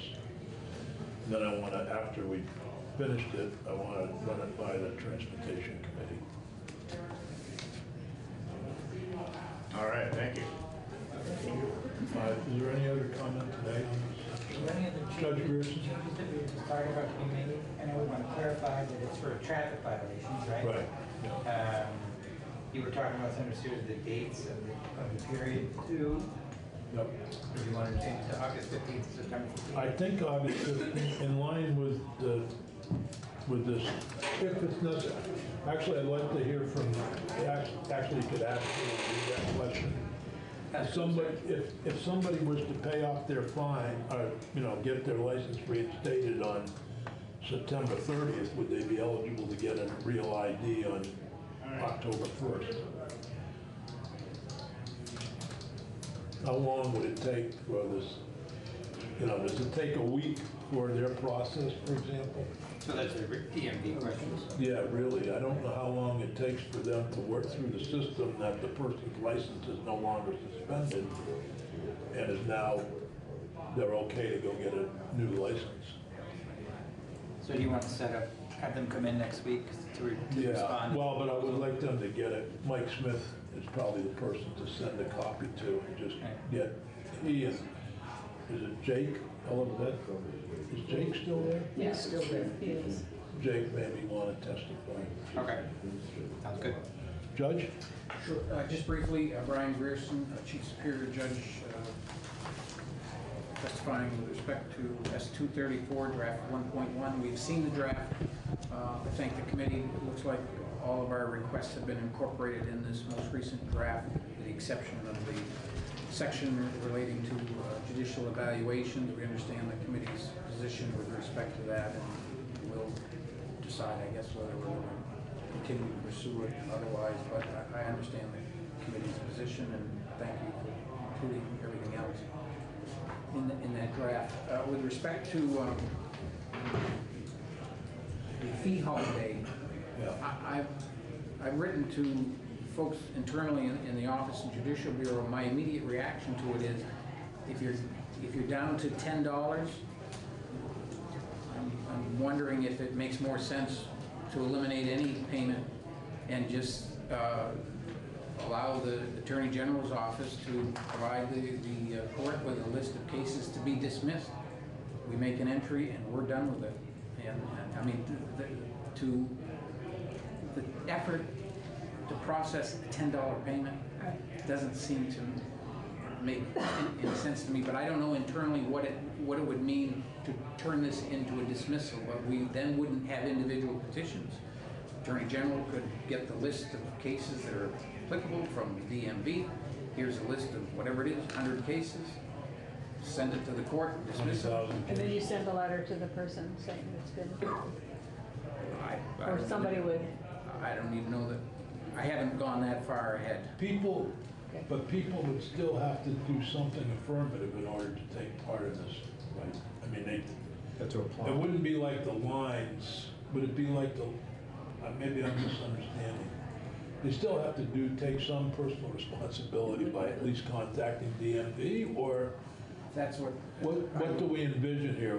I know when they did it in Chittenden County, there were lines stretching out to the street. That's because, if I understand how that process worked, they declared whatever it was, amnesty, and came in, and there was a reduction. In other words, there were payments processed that involved the court in approving agreements, and so there was some significant amount of work involved in that. And all I'm thinking, and I may be wrong, and that's why I'm waiting to hear back from the Judicial Bureau, is that if we're doing all of this work for $10, maybe we should just dismiss the cases, and then it's on our end, it's a simple entry in the system that they're dismissed. As far as how people get notice of this, I'd like to have some time to talk with the Judicial Bureau, and I'll talk with David about this idea and see what would be involved.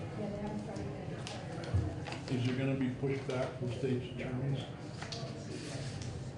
These are not criminal issues. I mean, to be honest, they become criminal issues if you get a number of tickets in a certain number of years. And these are the lowest level prosecutions, lowest priority prosecutions that we have. So I don't see why the state's attorneys, I mean, I'll reach out to them with this language, but I don't see a big pushback on this. And I know when this was first being discussed before we saw it in this form, I think someone was putting together a fiscal impact information for the committee. I don't have it with me, and I will find out where that stands. Do you know who was doing that, David? We should invite them too. I'm not sure. Who gets the money from the fine surcharges? Does that work? Oh, for these surcharges, I think it's like the technology fund is what DMV was telling me. The fees go to the technology fund. The surcharge is the same, right? We talked about victims groups and the technology fund is what, in part, is paying for the new case management. In other words, built into the request for case management. If they don't get paid, you don't get the money anyway. Right, I was gonna say that they don't. So that's why. There's very little that you would end up with, because they're not gonna pay the fines anyway. So if I have a fiscal impact, I'll make sure the committee has it. Peggy, would you make sure that when we take this up next week, that we ask the victims of the network, or just... I think it's CC, I think it's the Center. Center for Crime Victim Services. Yeah. I know that the local government will probably have pushback. They're in town today. Well, they're not testifying today. No, but I mean, they're I around the know, building. but we probably should contact the League of Cities and Towns too. So they can give their testimonial. Thank you. Thank you. Yeah, go ahead. Just for the mechanics of it, is the Bureau that would dismiss these? Yeah. So that maybe they wouldn't need to even involve the AG, right? If people apply, The AG would know, and I'm thinking out loud, but I'm talking with David, probably the AG could go to DMV to find out, get the list of people that these are only civil tickets and not the criminal violations. They would have that list, and they break it down by county where these tickets are, and then send the list to, let's say, Washington County. Here are whatever number of cases, and the state is requesting that they be dismissed. Then we would do a computer entry of dismissed. Peggy, would you also put that I've got to talk with DMV? Okay, so to see how it works. It may not be as simple as I've explained it, but I would like to think it is for this $10. We It's just got not worth somewhere, and I don't know where I put it. processing individual requests. Yeah, that makes sense. I'm just going back to what your point On this bill. How we know right now, the ticket has to go in and apply. I know. How do we do that? That's what I've got to talk with David about. Thank you. Now we're this has been an interesting day. We've gone from life without parole to license suspension to competency to stand trial. Our first witness on the competency is Jack McCullough, Director of the Mental Health Law Project, Vermont Legal Aid. Welcome back, Jack. Thank you. Thank you, Mr. Chairman, members of the committee. I'm happy to be here. I'm Jack McCullough. I'm an attorney at Vermont Legal Aid, and I'm the director of our Mental Health Law Project.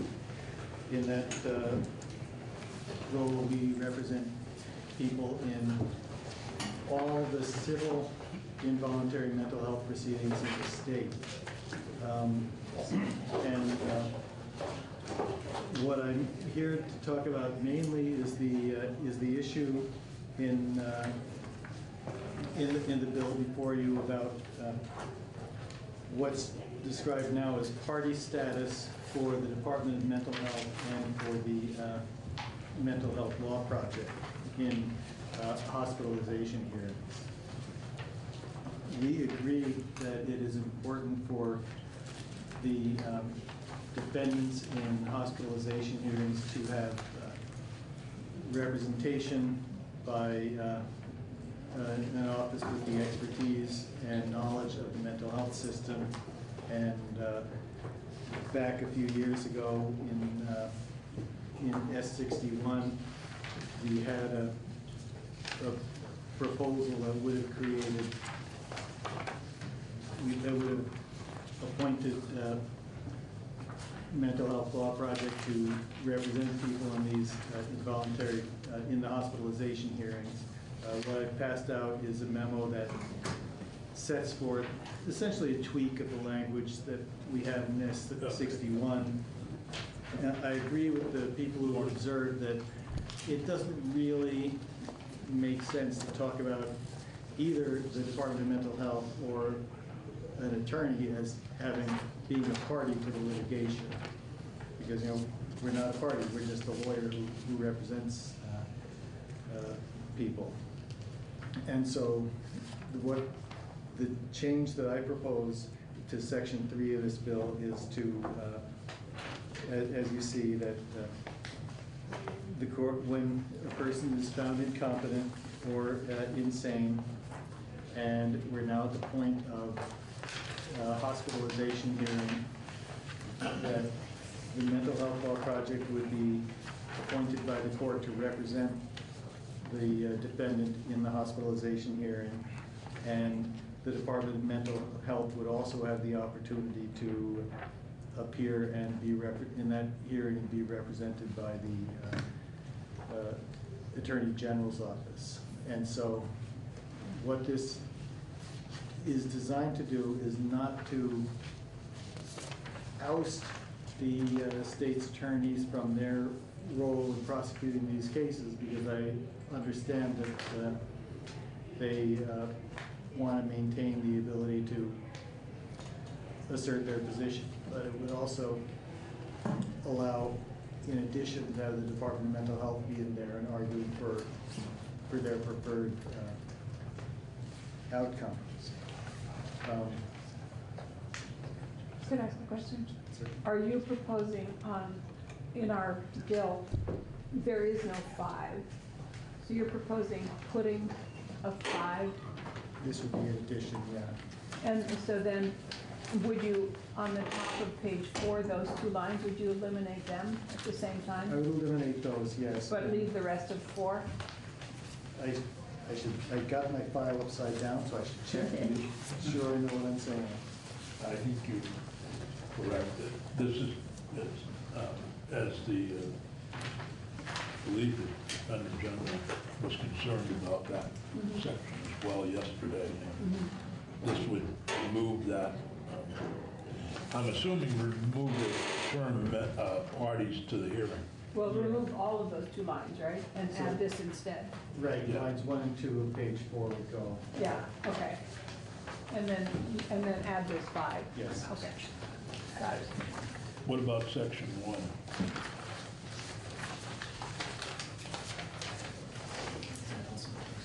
The commissioner shall be a party when the issues of competency are raised. That's Yeah, I would line take- 16. I would take that out too.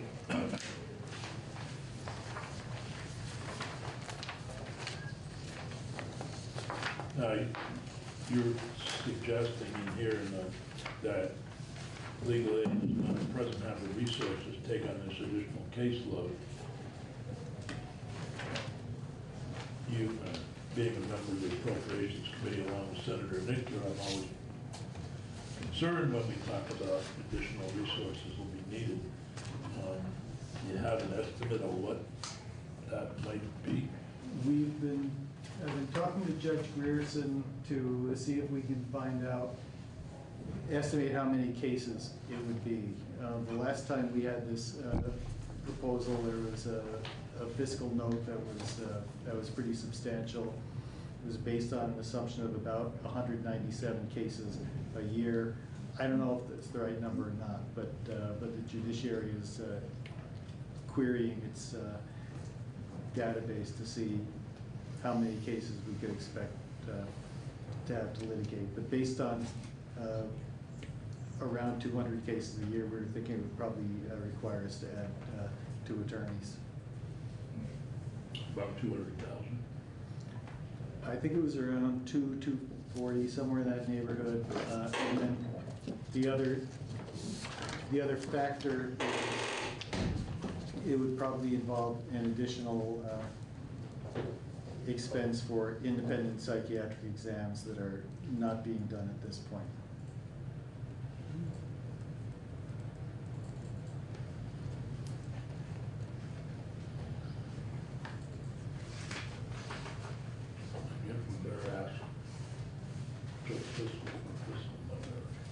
Right.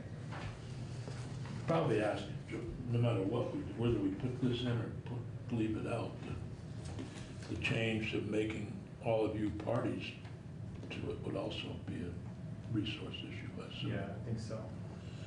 So whether we adopt this amendment, and, you know, I think we need a fiscal note to understand what the, it'd be kind of phony to pass this and then not fund it. If you could find the lawyers, I've been talking with several people who hire lawyers, Defender General, state's attorneys, they're having a hard time.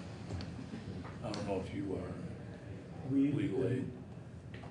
We've been successful at hiring great attorneys. I think probably some of you know Maria O'Reilly, who's been working on expungement, and you know we take the job of hiring new attorneys very seriously, and so you know if we don't get a good pool, we will re-advertise rather than hire someone who's not going to do the job. But we're pretty successful at getting people to come. Good. Yeah, we're very major. Doing a great job. So I don't know what else to say at this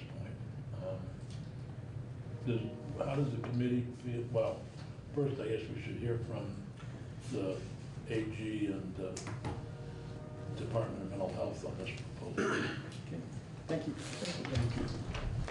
Morning.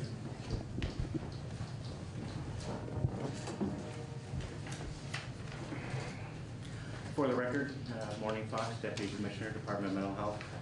Thank you for having me today. In reviewing Mr. McCullough's memo and language, I think the department is able to be in support of this language moving forward in regards to this. The one piece that I'm just, I guess I'm just a little confused and looking for some clarification is that understand about the department being able to have that status at hospitalization hearing placement. One thing we had discussed was the department at least having party status in, I forget the actual terminology, but so that we could receive notice upon competency or sanity findings or issues coming up prior to an actual hospitalization hearing, just so that the department is aware that those things are going on to ensure that we have that notice. I just didn't want to lose sight of that piece. But otherwise, the language here that Mr. McCullough has put forward is acceptable for the department. Did you anticipate spending more money when you proposed having, was it you that proposed having? Party status. With the legal aid? Yes. We think that it's our hope to be able to absorb that within our current. Somehow, never ceases to amaze me, somehow we very much after testimony, particularly from the Defender General, seriously cut back the bill to, some issues that I thought were important, the victim notification and the competency hearing, and somehow we're spending more money than we did when we had the 90-page bill. How'd this happen? You're spending less on paper. It's got inverse proportion. Never ceases to amaze me here. I just kind of assumed that we were doing less. So all started because Chittenden County, damn that Chittenden County. You know, if that was part of New York, we wouldn't be having this problem. Or Canada. It is part of New York compared, so say some people. Yeah. I've heard that the best thing about Chittenden County is that it's pretty close to Vermont. I just don't know. Can we just add in job engine for the state? Yeah. Revenue driver of the entire Vermont enterprise. Spoken by the Senator from Chittenden. I just don't know, how this happens. But, okay. The answer is always have really long bills because Will it's this- an inverse. Right, will this leave us with a better system? Most assuredly, in my opinion. I guess it remains to be seen. I didn't think the current one was particularly broken, but, others disagree. Well, I think the governor disagreed. I know, Well. but sometimes we don't agree. It's all right. It's nice to be an independent. State's attorneys, any comment? No, not. Or would you rather wait till tomorrow? Are you taking up tomorrow? Yeah. Yeah. I think I'd like to wait till tomorrow. We're not taking it up tomorrow? Well, we don't have it on the schedule. We do have free from 10:15 to 11:30. We Yeah. have it on the schedule for Tuesday at 10:30. Well, I don't want to. We have markup and vote Tuesday at 10:30. We're never going to get to markup.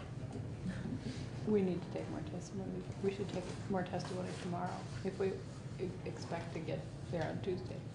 I don't know the timing, but I doubt you won't say a phone by tomorrow. Yeah. No, I meant testimony tomorrow. What's that? Oh, the fiscal. Yeah. Right. Oh, maybe we should wait till Tuesday. What do we do tomorrow from 10:30 to 11:30? Oh, okay.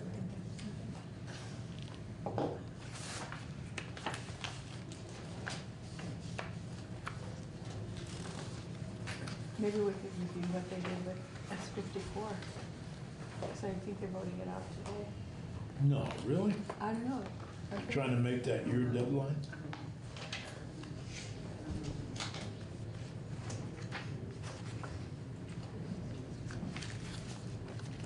Are you available tomorrow at 10:30? Yep. What would you like to take? I don't know. Thanks for the. I have to Well, see what else we have. Well, there might be something you'd like to take up, that you've just been waiting. We could review the miscellaneous bill we were talking about this morning. Yes, yeah, but we still need motor vehicles to Oh, talk that's right. about it. They're the main group. And Jake can't come over tomorrow? Huh? He couldn't come tomorrow? Maybe he can come. Yes, please do. But, and then maybe Jack, you as well, or whoever else wants to chime in on this. So going back to section 1, I mean, Darren, I'm hearing you were mentioning the fact that, removing the DMH's party status, using that terminology and adopting the language that Jack suggested for later on in the proceedings covers that issue. But at the earlier stage, I think what you were getting at was the section 1 removal of that language. So would it, instead of saying be a party, just say shall receive notice? Like, would that kind of cover what you're getting at? And that way, all right. Great. Thank you. Did you do the expungement bill? Me? No, that's Brandon. Did you do the, On the notice? Yes. So once there was a finding by the court of incompetency, the next step would be hospitalization hearing. That's when they're talking, that's where Jack's amendment would come in. That's when they get they would represent, as Steve pointed out, right? And we, at that point, the court would include notice to DMH. Right. I think they're asking for earlier in the proceedings, though, unless I'm missing something. Yeah, just to have the notice earlier, not, Right. not representation. Notice yeah. after a finding of incompetency. I think we were actually thinking that just notice that That's competency is 217. At issues. as issues. You're gonna get hundreds of hundreds of those. You don't have to wait till you're. Is that? That's why I was thinking that once we've made that determination, that's when it would make sense to immediately tell you so that you could be ready for the hospitalization hearing. That's what I had in mind. But that would be covered by Jack's language, right? Shell trials. Right. Yeah, I think so. But that's the stage you're talking about, and then they're gonna be obviously notified since they're being provided with the opportunity to So be represented through the AG. on the right? face of it, I think I agree. I just want to check with my commissioner to make sure we're on the same page. Okay, thanks. She thought is Bryn available? If you're available, you can probably, You'd be getting what bills are on, Every other day. I don't want to do I know, that's what I was just Yeah, we did all those. Right. Good for you.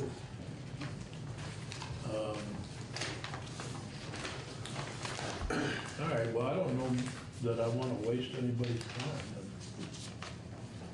Anybody else comment on Sandy? You know, if I do not mind at all, I'd be happy to. I'll take another page out for you. Michelle is on break that time. It's rent free. Matt Valerio, Defender General, back on Sanity. I had raised an issue yesterday on page, I believe it's 7 of 10, involving an addition to the non-testimonial order statute or rule 16.1, which would allow a mental examination by a psychiatrist or other expert.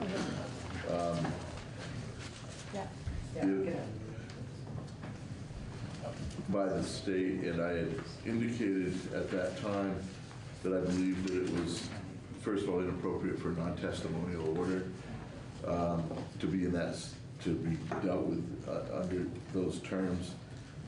And my initial review of it personally was that it implicated Fifth and Sixth Amendment rights of the defendant not to testify effectively, to give any verbal testimony regarding his situation, and that a sanity issue is a defense that is subject to the decision of the defendant if they've been found competent. I told you I was having this reviewed by the appellate division to see if my analysis was accurate. And in fact, my analysis, according to my appellate division, was accurate. That a mental examination is testimonial in nature, not non-testimonial. You understand the difference? So when you're getting a non-testimonial order, you're talking about the taking of fingernail clippings or hair or DNA or blood or saliva or whatever it is, usually to establish the identity of somebody, right? It is scientific in nature in that it's, chemical or physical or the like, and you need to have a warrant before you can, seize fingernail clippings or blood or whatever it is that you want to take. A mental examination is testimonial in nature in that it requires the defendant to speak and to describe what might have been going on or not going on and the like. And our Constitution says that you have a right to remain silent, that you don't have a obligation to speak to the prosecutor and quote unquote tell your side of the story of what was going on in your head at the time. And that as a result, not putting this in to kind of term it, first of all, it shouldn't be in a non-testimonial order section. And second of all, the reason it probably never was in unlike in civil cases where you can get evaluations of people depending upon the issues you raise, is that constitutionally you're barred from having the defendant quote unquote testify, you speak words contrary to their interests, or maybe in favor of their interests. They don't have an obligation to do anything. They can just sit there throughout the trial and argue sanity defenses based on facts and circumstances. So in any event, it was pretty clear that to them that this doesn't hold constitutional muster because it is testimonial in nature as opposed to not. And under the current statutory framework, what is going on is effectively a review by the state expert of the information that is available, kind of like a record review, or a,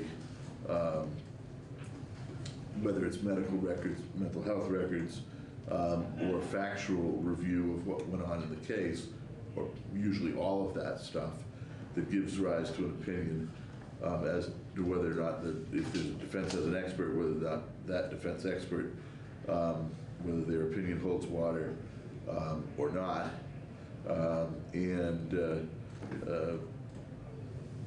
You know, so going forward, you know, that is going to be an issue for us if it remains in the bill. And I told you why. And, you know, sometimes you don't agree with me, but I know that it is a thing that the state's attorneys would love to do, is to, you know, kind of have any ability to talk to your client while the case is pending, which is something that they cannot do now. But under current law, on line 17, on page 6, submit to a reasonable physical or medical inspection of his body, or if notice is given by the defendant that sanity is an issue, or that expert testimony may be offered as provided by Rule 12.1 to a reasonable mental health examination by a psychiatrist or other expert. And what we've added is that submit to a reasonable medical examination by a psychiatrist or other expert when a court examiner pursuant to 13 Buck reports the defendant is not competent to stand trial. Is that what you're complaining? That's what I'm complaining about, Jay. Well, but current law provides that. Not in, well, the case states Shero that indicates that you can't compel a individual to have an examination of the kind that you are talking about in J. And what I think is that what I think is, the statute is based on it, is constitutionally based. So again, you just said, well, it's statutory, you relied on the statute, because that's the easy way to do it. But the statute is constitutionally based on Fifth and Sixth Amendment grounds. Of course, that's going to be the argument when it gets to the Supreme Court if you put this in there, but I'd be remiss if I didn't let you know that we find it problematic. No, I appreciate that, but I'm just saying that currently the court can order that. It's under current law, so this just adds an and. It doesn't happen that way. Well, we'll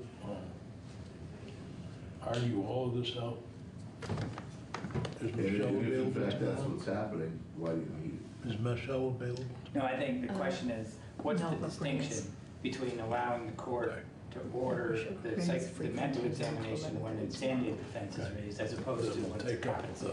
Because competency is jurisdictional and sanity is a defense. Both the state and the defense have, in theory, the same interest on a competency evaluation as they going forward, because neither one of them. See if Matt would want to have, and I think this is important, but it's technical legal garbage. Nobody wants to have an incompetent person be subject to the jurisdiction of the court. And a prosecutor, it would be unethical for a prosecutor to try to prosecute somebody who they knew was incompetent. And it would be unethical for an attorney representing that person to allow the person to be subject to the jurisdiction of the court if that person was incompetent. Once you get by the issue of competency, now you're in the issue of defense. Okay, so now you're subject to the jurisdiction of the court. The next step is defense. And as part of defense, the client doesn't have an obligation to provide testimony on their own behalf in support of a defense. It's a different constitutional issue. So one is jurisdictional, am I subject to the power of the court? And the second what do I have to do when I raise the defense of insanity? You can raise the defense of insanity, never hire an expert, put all the evidence that you have in, except for the client testifying, and say, look, jury, can't you see this guy was insane at the time? And the jury has a right to make a decision, yes or no. Now, as I had surveyed before with my people, that nobody ever wins an insanity defense with a jury, but in theory, you can do that. You don't need an expert. Right? But if you have an expert, the state has the right to cross-examine that expert on the basis for their opinion. So if they had interviews and doctors do this all the time, reviewing other doctors' records to make determinations as to whether or not they're applying the appropriate statutory scheme, whether or not they're looking at whether or not they're qualified to make the evaluation, whether or not they're up on the standards in the medical and psychiatric profession and the like, and they can test that person's opinion. But they don't have the right to talk to your client. That's the testimonial part. And that's what the problem is.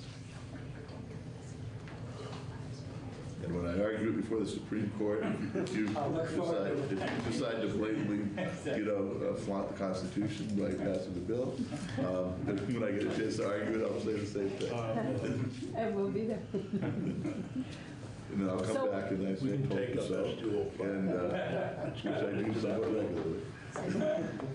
S-205 is going into the expungement bill. Can I ask you a question? Yes.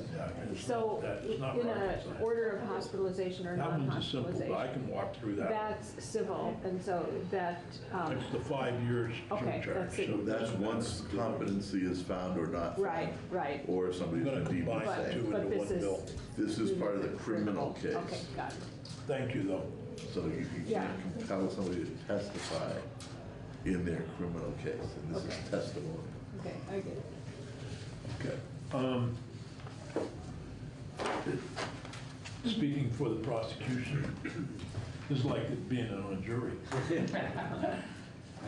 James Pepper, Department of State Attorneys and Sheriffs. Well, you can come up and, I would never want to be on a jury. well, this is what it's like. So our appellate division drafted this provision, and our appellate division, in fact, it was the attorney that argued the Sharrow case, and he does not feel that there is a Fifth or Sixth Amendment issue here. Anything that comes out during the competency evaluation, other than the recommendation of competency or incompetency, cannot be used against the defendant in the criminal case. So I don't see an issue here. The Sharrow case was decided on a statutory interpretation. If we want to change the statute as opposed to the criminal rule to move it out of the non-testimonial order section, I can understand that. That was something that we discussed. The reason why we chose to do it here as opposed to in the statute is that we didn't want to tinker around with anything else that might have an implication on sanity. But I'm sure that this will go to the Supreme Court, and the same attorney that argued Sharrow will probably argue this. something to look forward to. If we leave it in. If you leave it in, that's right. Are there, And if we take it out, what is the impact? The impact would be the status quo, that the state would not be able to retain an expert to evaluate a person who's claiming to be incompetent. okay. So, any other questions on those, or either matter? Could you check with the Supreme Court judge and see how they I will. Thank you. I wouldn't comment beyond that since I sometimes fill in on the Supreme Court, so I'm not going to offer anything today. But if you were to, that, He's not gonna say, they won't do that. I know they won't, that was a rhetorical question. I wish sometimes they would do it. Huh? They used to give an opinion. The Supreme Court, Sometimes they give opinions with direction. For example, Yeah, they did. What, they what? They used to never even show up here. They used to even show up They here. didn't even show up. they Oh, they did, didn't. Oh, they have given opinions Yeah. in opinions they need to- that the legislature should change Right. this, that sort of thing. but not ahead of But they would not give us an opinion ahead of time whether they would find this to be constitutional. No, right, That's why I was joking with Judge Right. Pearson.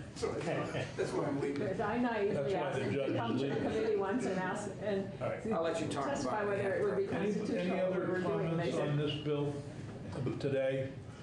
We will pick up here on Tuesday or Wednesday. Stay tuned.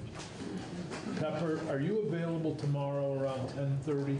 Yes. I was going to take up the expungement bill. Yes. Bryn's available to walk us through it. And that, since you're the clerk of the Sentencing Commission, and since it is the Sentencing Commission report, perhaps you could walk us through that as well. So that would get us ready for our meeting on the 27th in Winooski, so we've already walked through the bill. My afternoon thing got screwed over because it's winter break from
You can hear us all okay?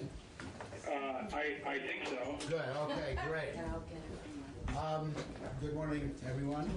Representative Malone is here to present the bill. And we're relating to the education of children of parents who are homeless. Is that correct? Yes, sir. Okay, you're on the floor. Thank you. Martin Malone, representative from South Burlington. I'm here to do a brief introduction of H638, which on its face is a fairly straightforward bill, but that I just doomed it. Because, of course, once you guys get into it, I'm sure there'll be all sorts of issues that you'll have to deal with.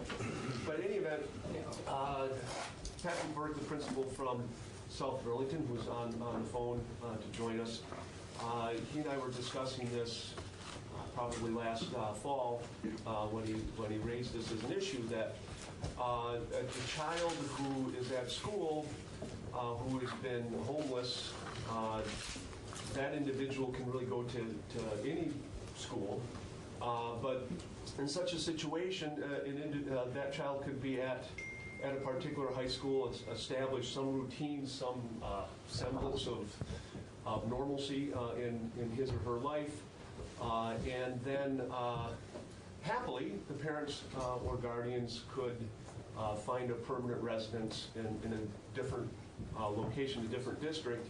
And under the current law, that student would have to transfer to that other high school.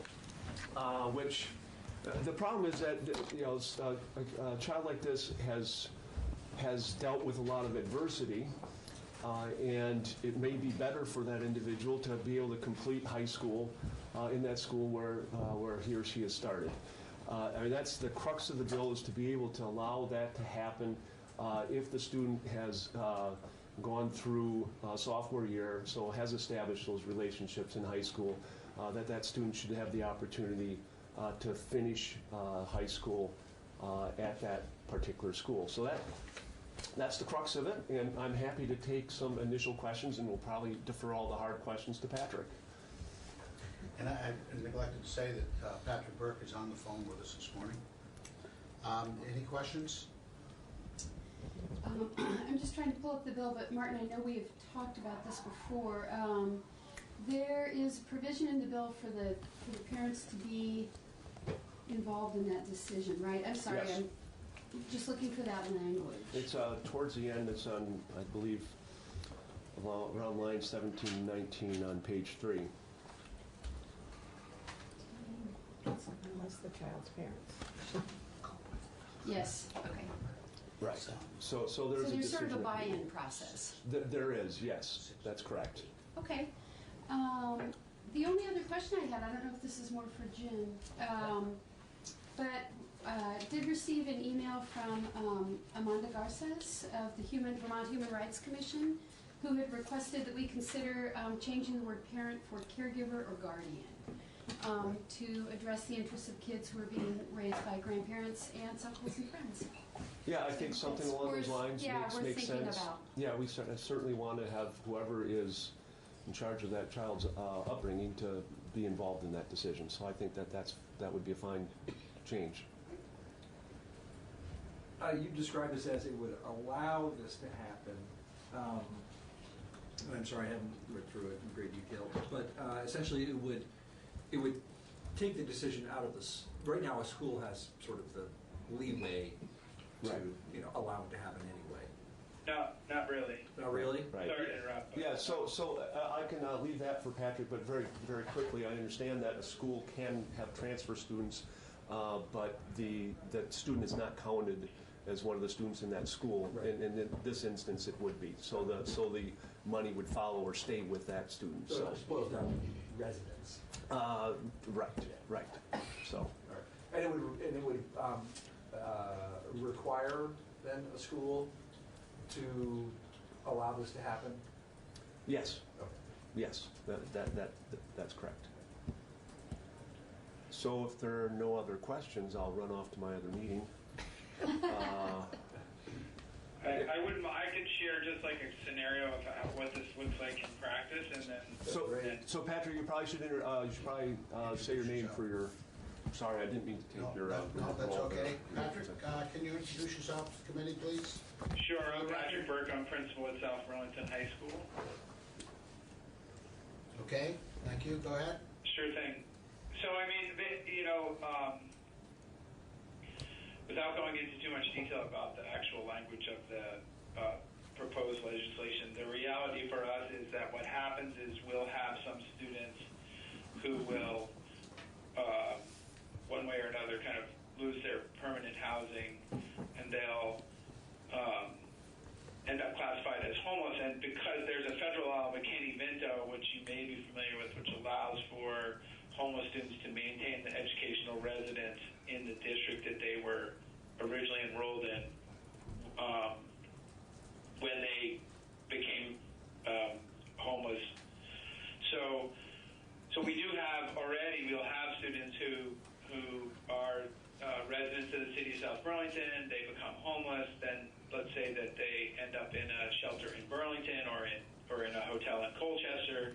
They can continue to enroll in South Burlington because of McKinney-Vento, which is a federal legislation or regulation. But then what can happen is they can then find a permanent residence, and let's say they find a permanent residence in Winooski or in Burlington or Colchester, and then we're in the situation where it's like, okay, now you've lost your educational residency that you had because you lived in South Burlington, and you've lost your McKinney-Vento status, and so now you need to transfer to Winooski or Burlington or whatever. And you know, my perspective is that, like, it's obviously, it's hard enough for these young people, and I also understand that, like, maybe if it's somebody who's in 6th grade or 7th grade, it would be fine for them and probably beneficial for them to enroll in school in the town in which they're residing.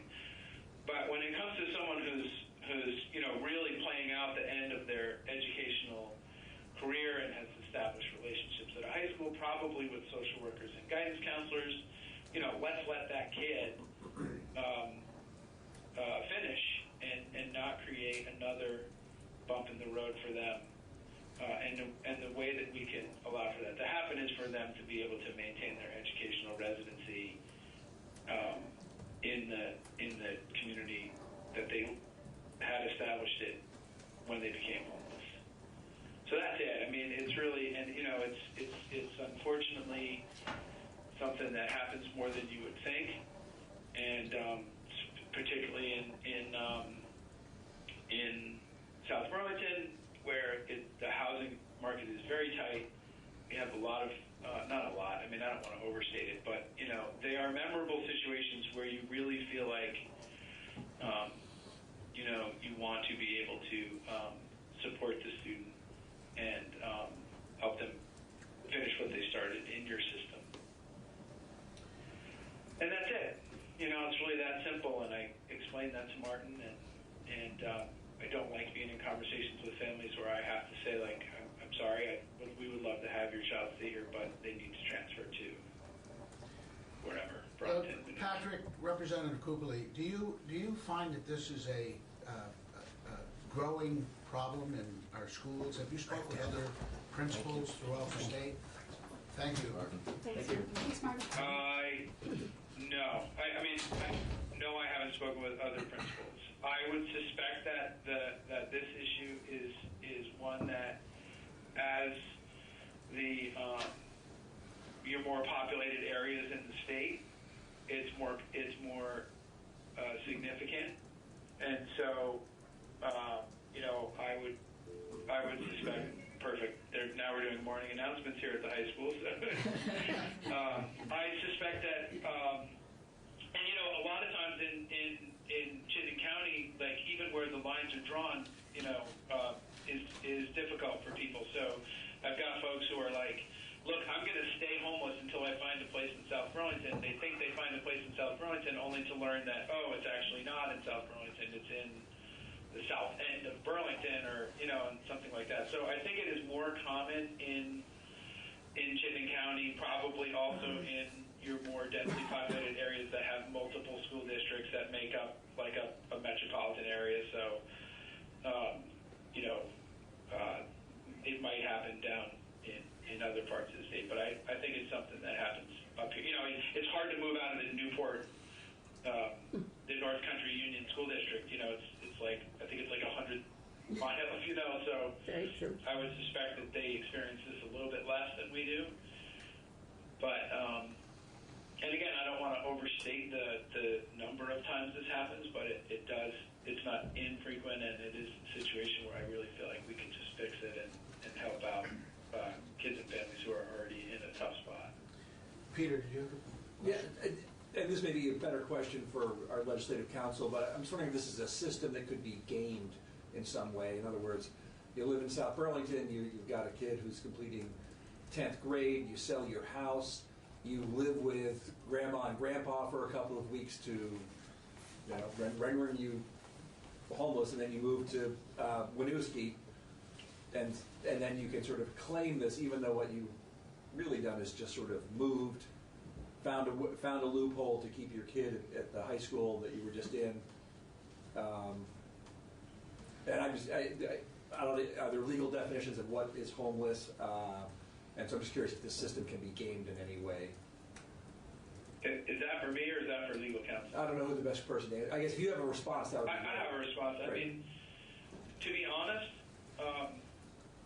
I don't see how that, even that situation, I don't see how that games the system because all that's allowing to happen is for South Burlington to continue, or for that family to continue their educational residency for their 10th grade or beyond student for the final 3 years of that child's educational experience. So even in that case, like, Winooski's not losing a student.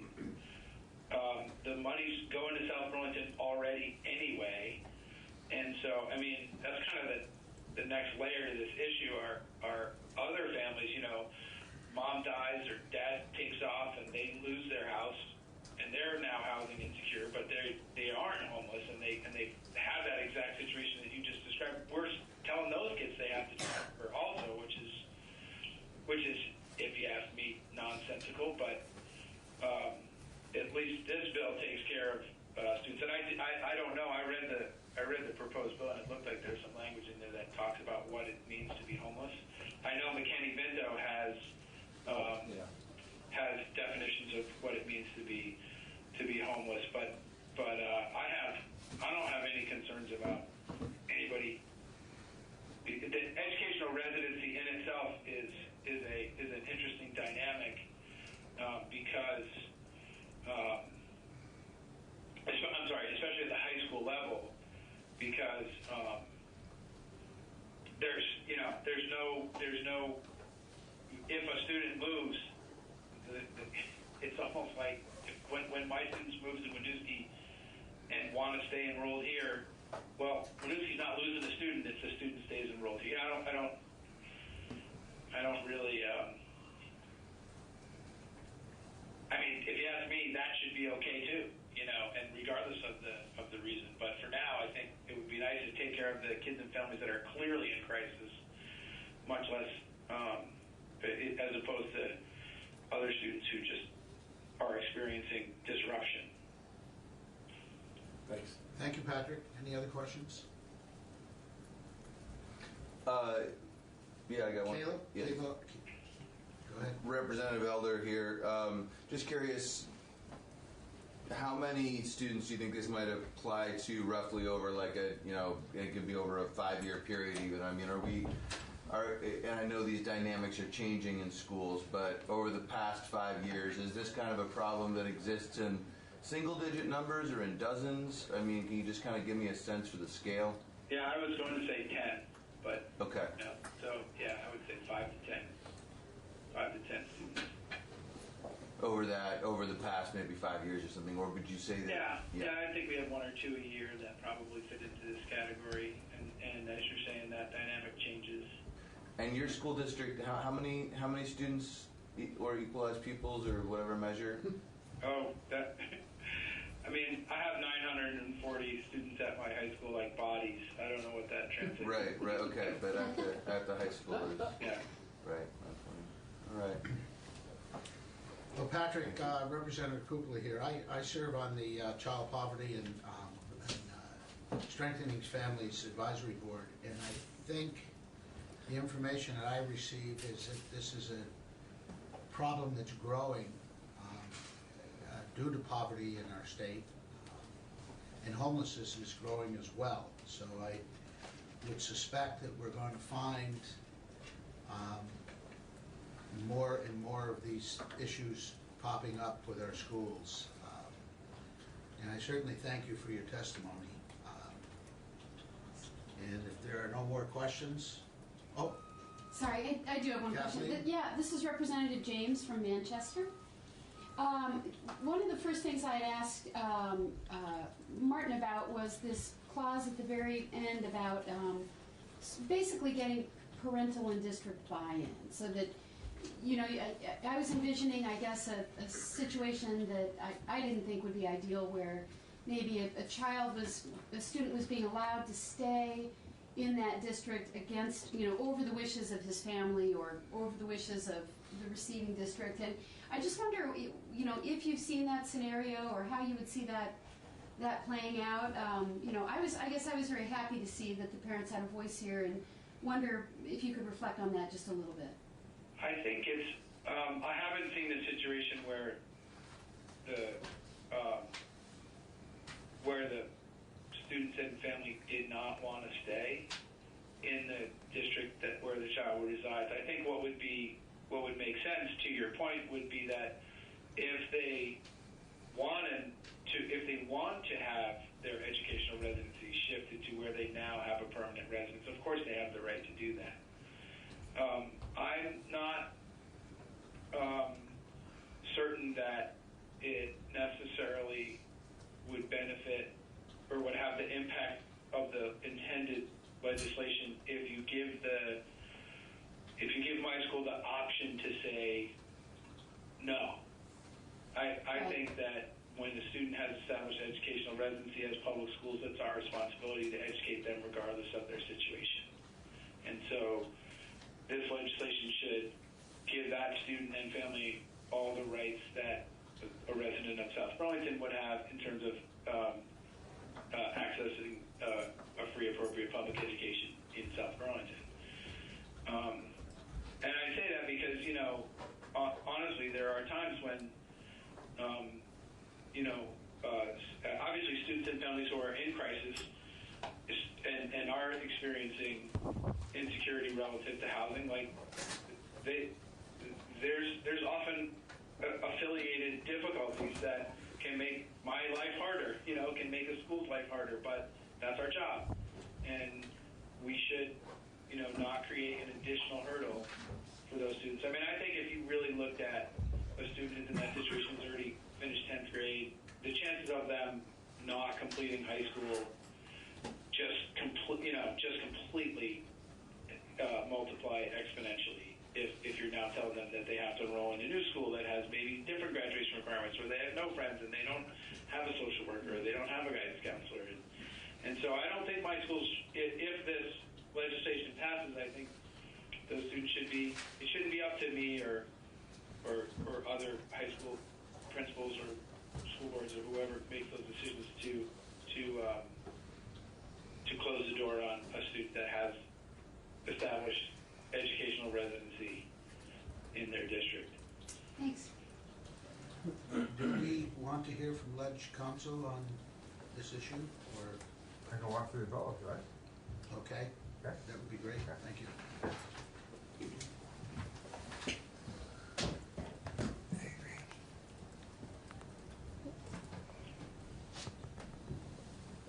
Okay. So, let us start with existing law. So, on C1, line 18, oh, sorry, for the record, Jim Damer, Ledge Council, walking through what is this? H what? 638. 638, thank you. Okay, so E1 on line 18 says, for the purposes of this title, the legal residence or residence of a child, parents who are homeless, is the child's school of origin, which we'll come back to, unless the parents and another school district agree that the child's attendance in school in that district, will be in the best interest of the child. So already we have in law this involvement of a parent in the school district to make the decision, which is replicated below. The reference to school of origin is above. That definition is on line 12. It says, as used in this section, school of origin means the school in which the child was enrolled at the time of placement into custody of the Commissioner for Children and Families, or in the case of a student already in the custody the school the student most recently attended. So the default for a homeless student is school of origin. Okay, the definition of a homeless student is a child of parents who are homeless. Means it's child whose parents lack a fixed, regular, and adequate residence, or have a primary nighttime residence in a supervised publicly or privately operated shelter, etc. So this bill doesn't deal with what happens when you're the child of homeless parents. It's already in law. This bill deals with what happens when the parents are no longer homeless. They were homeless, now they're no longer homeless. What happens to that child? Okay? So, 9 says, notwithstanding any provisions to the contrary under this section, if a child of parents who are homeless was enrolled in completed grade 10 in Vermont Public School, and the child's parents either during that academic year or during the following 2 academic years are no longer homeless, and take up residency in a school district other than the school district in which the child enrolled in completed grade 10, then the child shall be considered to be a legal resident of the school district in which the child completed grade 10 for such time that it takes for the student to graduate from high school, unless the child's parents and another school district agree that the child's attendance in school in that school district will be in the best interest of the child. Picking up from the earlier language about being homeless and having the parents be able to override the school of origin. Okay. Questions? Peter? I'm just running through various scenarios in my head, so I'll try to do this one thinking a little bit out loud. So you are a non-operating district that tuitions all of your kids. Let's just take one of my towns, Hancock.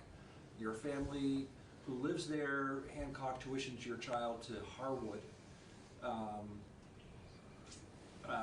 You become homeless, and then you move to Virgins. The parents are, yeah, okay. Would this obligate Hancock to continue to pay tuition for this student to attend Harwood? I would say yes, because the student is entitled to continue his or her education at Harwood for 2 more years. Yeah. And the only way that happens is through the tuition payment. So, I didn't talk about tuition here expressly, and that's the result. Challenging. So, this bill relates to high school. 10th grade. Yeah. 10th grade. And then having 2 more years, or as long as it takes to graduate from high school. How does this issue, are we not including children in an elementary school who are homeless? No, grade 10. Said grade 10 on it, I think. Yeah, grade 10. Well, that's what the bill reads. Yeah. My question is, what about all the other kids who are homeless? I think maybe there's a presumption. Oh, sorry. No, I mean, go ahead. I mean, I guess my interpretation is that with a younger kid, it's just maybe not even possible. You know, that you'd have to essentially be going where you're. That maybe a kid in 11th or 12th grade might have that degree of mobility to get from Winooski to South Burlington. Or, that's what I was kind of hearing. Maybe I've got that wrong, but just that the practicality of doing it. And also doing it over, if it happens in 4th grade, you're going to keep this kid in a different district than the one they live in for 8 years, That's what I was picking up is just... And they would have the time to build those social and support networks. Yeah. Well, to me, the transportation for elementary would be the biggest thing. Mom and Dad would, I'm sure a bus is not going to come out of a district to take you to another school. So we're back to being rural and not having transportation for young people. Any other questions? No, I'm just thinking about what Peter said, and that's really kind of that scenario. They're paying twice, basically, because Virginians is still paying. That's right. Wherever they live, and that property tax is going to schools. Why are they paying twice? Yeah, I don't understand that. No, I didn't say they were paying not twice. twice, That but the community that's tuitioning is now tuitioning a student that no longer lives in their community. In their community. So technically, if they move into a house that they're paying property taxes on, that property tax, regardless, is still going to Virginians. They could say they're renting an apartment. Right. Well, actually, that's a really good twist. I hadn't thought about that. So the parents no longer living in Hancock in your scenario. So usually it's the parent's resident that decides where the child goes to school. So if the parents move from Hancock to South Burlington, right? I think then the kid still gets to stay in the school. I'm not sure what school district that would. Harwood, let's just say. Harwood. They're not. I mean, it's a tuition town. Okay, so they get to go to the school they've been in. But in terms of who pays for that, I don't think it would be, because parents don't want to live there anymore, so that doesn't make sense. Got it. I think it would be Harwood under this bill because that is now the student's legal town resident. And Harwood would be counting them as an equalized pupil. That's what I was. And they would be, which they wouldn't be if they were being tuitioned. Because you only count, for ADM purposes, you only count students of residence. Yeah. And the kid would be a student of resident of Harwood. Well, I guess if we were to move forward with this, I would maybe clarify that. Yeah. Glad we discussed that a second time. Well, I think it can get sticky, especially if it gets into greater volumes. And, I co-sponsor this bill. I think it sounds like a good idea, and I think it's based around basically compassion and wanting to keep the momentum someone has with these services as they finish up high school. So I'm all for that, but it gets really tricky, right? And if you're talking about Chittenden County, if you're talking about South Burlington and Winooski, you're talking about different housing costs. You're talking about something that could be created to be kind of helpful for a small number of students, but then could, but now nobody's looking to be homeless for any period of time just so they can move. But it is true in the case that Kathleen was talking about, what if a student is homeless and is then placed actually with a new guardian who doesn't live in that town? In some ways that would be a benefit, that you say, hey, well, I'm being placed with a new guardian in Richmond, but I'm going to be able to keep going to South Burlington. It's fine as long as just a couple kids do it. But as soon as anybody starts to say, oh well, this is like a good way to kind of keep kids in this district that's really desirable, and with people that are in all kinds of different communities with different tax rates, it just takes the CLA. It could really make things tricky if it ever crept to more than like 1% or people even who less. try to game the systems. Any kind of gaming of the system would be really would need to be guarded against carefully. But I like the basic concept. Any other questions? Well, thank you, Patrick. Okay, very good. Thank you very much. Have a great day. You too, Jim. Thank you. Back to the team. I wanted to go through, before we go through the bill, we've got basically a dumpster fire on the current definition of teacher requirements. Yeah. So before we go through the bill, Oh, I thought we had like a literal, like we had like that. A dumpster fire. Things like big flames. yeah. Which, so I wanted to go through current law and rule with you to see what the issues are. Then we get to that section, we can have a more robust conversation about what to do about it. Thank you. Because I'm not sure what to do about it, frankly. it's confusing. There was a dumpster fire at Burlington last night. Yes, that's why it was. Be clear. Well, it's an expression for a reason, you know. There we go. They do burn. Okay, so let's go through current law. This is 829, the statute on pre-K. And this is a qualification requirement. It's called pre-qualification in current law. We're not calling it that, but what it says is that a program of pre-K education, whether provided by a school district or a private provider, so covers both, shall have received, and then it has the accreditation requirements, right? And then they have to have a licensed provider, question mark, there. It's not clear what that means because we don't use that term in the statute. It's not clear what license means, by whom or whatever. Okay, that's a question mark. So a licensed provider shall employ, Oh gosh. shall employ or contract for the services of at least one teacher who is licensed and endorsed, etc. Okay, it doesn't say how many hours. It doesn't say what the teacher has to do. Okay, and you're not sure actually who it applies to. Is licensed provider just, are they trying to just? So can I help with Yeah. that? So the way that the CDC regs are set up, there are licensed center-based child care facilities, and then there are licensed and registered family child care homes. And whether they're licensed or registered depends on their size and their ratios. So when we see licensed provider, we're wondering, does that mean all licensed facilities, meaning the licensed center-based and the licensed family child care homes? And then on 3, line 13, registered, does that only mean the registered family child care homes?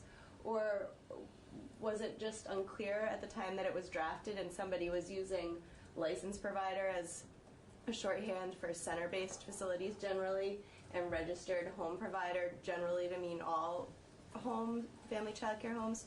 We're not sure what the original intent was. Was it pre-qualified? Was it just meaning pre-qualified providers? These are the requirements to become qualified, right? And this must apply to a school district and private provider. So is the school district a licensed provider? I'm not sure about that either. So anyway, there's a lot of confusion as to what this means. Yeah. It comes to this one here. This one says that a registered home provider that's not licensed and endorsed. Okay, a home provider is not licensed and endorsed. A teacher is. So I'm not sure what that means because it doesn't really make sense. But like you could have a teacher who owns a home center, and so in some, but that's not necessarily the norm. Right, that's what, well, that situation could happen, and that's what we were talking about this morning when we were going through this language. But the way that the bill defines a private provider, it defines it as a program, not a person. So even in that situation, this language is a little bit unworkable. So let's read through it though. A registered home provider that is not licensed and endorsed in early childhood education shall receive regular active supervision and training from a teacher who is licensed and endorsed. Okay, it doesn't say how many hours, but it does say what they have to do. So it says supervision and training. So unlike this one, which doesn't say what the teacher has to do, at least this one gives some direction that it's about supervision and training, but it doesn't say how many hours. That's current law, okay? Current rules, this is rule 2605. So it says that in addition to being applicable early childhood program licensing regulations, etc., here are the staff requirements.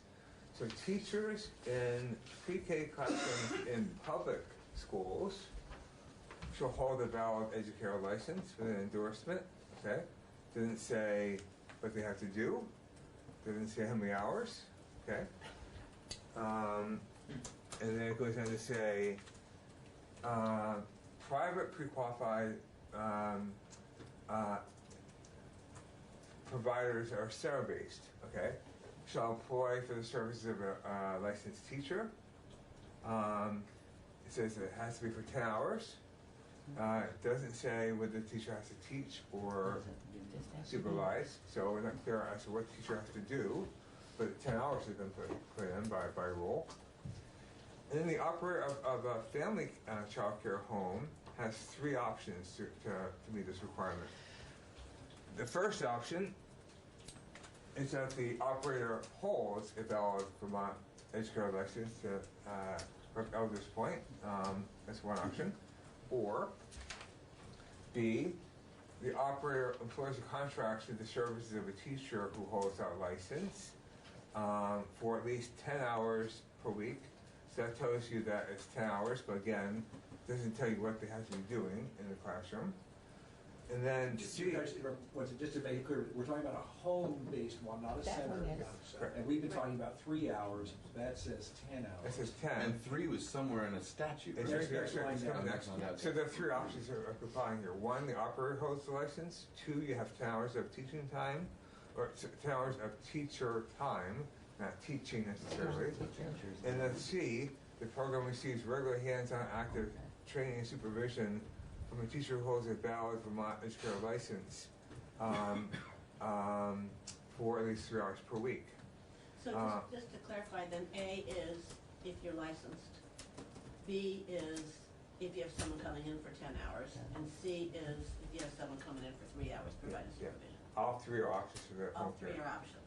So when we talked yesterday after your committee meeting about maintaining the status quo. This is the status quo. Yeah. And this is really confusing. Yeah. So as we try to put the status quo into this draft, into the format of this draft, we're not even sure that we got it right, frankly. So we'll go through it, but that gives you the background for why it's difficult. Jim, what's the difference between B and C? B and C, so these are all options showing up here for all options for a child care home. Right, but B says 10 hours in contract. Yeah. And then C says 3 hours with a teacher. So why would because I think with this, I interpret this, and this is my own guess, that the 10 hours here is really for direct instruction, because this one's for active supervision and training. So if you're not going to do 10 hours of direct instruction, then you have to have someone. So that's just my guess as to what that 10 hours means. So why would you pay somebody? Nobody would do this. I think nobody probably does this because they can either do it by having the operator on the license or get 3 hours. Well, it's interesting that C doesn't even refer to contracting or employing. It just says receiving. Like you could, I guess it's hard to be supervised by somebody you don't have a contract with, but it's just interesting that you say employs or contracts with the services, and then down below just say, hey, you receive it. You could just have a friendly licensed teacher that swings in. You know, it'd be interesting to see how often that is happening. I think there is a solution to all this, which is Thank you. which is not in the current language of the bill. I'm not sure how to approach the current language of the bill, but you do have the back of your bill, this group that's studying all this stuff. I think we can put back in there, we already have language about recommendations as to how things should work. We should be more specific back there and say, how should it work for center-based, for home-based that has an operator with a license for that one. All the variations, and get a recommendation a year from now as to how it all should play out for all these categories. So we will be getting, if and when this bill ever passes, we would be getting a report back on sort of current practice. And then this would be asking this would be saying what is our best practice? What's the recommendation for best practice? I think in the bill we might have imperfect, but going forward, hopefully we get it right because we got a recommendation. Did you just say proficiency? No. I did not say proficiency. No. Okay. Thank goodness. I'm avoiding that topic for now. Yes. Okay, so that takes us. Are we okay with this? Yeah. Okay. So it's very clear that going back to what's currently in statute is not very clear. Yeah. Or enroll. And we, Jim, what you're saying is we can't solve this easily. The better approach would be to let the sort of study committee. I think two things. I think study committee would be great to get a recommendation no matter what, maybe going forward, I think. But the solving currently, maybe the agencies can, because there's practice happening out there, and we should probably write status quo to reflect current practice. I'm not sure what that even is, so maybe we Yeah. can push it that way for this draft. That sounds, now we're down. I do with you. I think that sounds reasonable. Yeah, we've tried, we'll come to what we've tried to do. Yeah? Okay, should we go into the draft? Yeah, Okay. sure. Thank you for clarifying that. The confusion. I was just expressing the confusion, I wasn't clarifying. All right, where do we start here? Page 2, okay. All right, so we have this definition of pre-K education. We used to have more words after this last word standard here. That was talking about how you go about teaching pre-K with qualified teachers, etc. That's been taken out of here, and you'll see it later on in the back of the bill as we talked about findings and purpose behind the study that you're doing. There's a whole new subsection on that, and you'll find that language back there. Yeah, I'd like to advocate for having Vermont Early Learning Standards being capitalized. That's not how they write. They have very, you talk about how you write bills and Yeah. where things get capitalized. We don't have control over that. Yeah, we have As long as they guidelines. know there's a document that people should be using called Vermont Early Learning Standards. Okay. It's Yeah. a specific document. It's not just something random, just, is that, if you read that, would you know to go to that document? I wouldn't even know what the document is. Oh, okay. But we could probably cross-reference it. That would be great. Where does it live? Is it living on a website like with AOE? I'll just ask them if that's necessary. This is the conventions that they use. They even added a few years ago that some things were capitalized. They used to have nothing capitalized. Well, this here is current law. Right. So whatever they're doing now is changing it. I personally don't see the need to do that. I don't know if other people do. I guess I would be concerned if you capitalized it, we are getting really down here in the weeds, then it would limit it to just the document and wouldn't be allowing in other standards that might exist that aren't in the VELS document. To me, this is more inclusive of not only VELS, but any other early learning standards we might have. Can we put that aside for now? It's probably one of the most important things in this bill as far as I'm concerned, but. It's actually comes later in terms of how they assess progress and the data that they take is addressed elsewhere. But we'll deal with that later. Okay. All right. Then we're going to go up to up here. Okay. So we define what it means to expand a pre-K program. So it says it's used in the subdivision 4. The expansion of a pre-K education program means an increase in the number of children served in the program, where the increase would require additional teachers or classrooms. And that's the definition from the state board rules that Sandra gave us. Require additional teachers and classrooms. That works, yeah. Okay. Very much. Agreed. Okay, here we get into the dumpster fire, and I'll give it to Kate. Okay.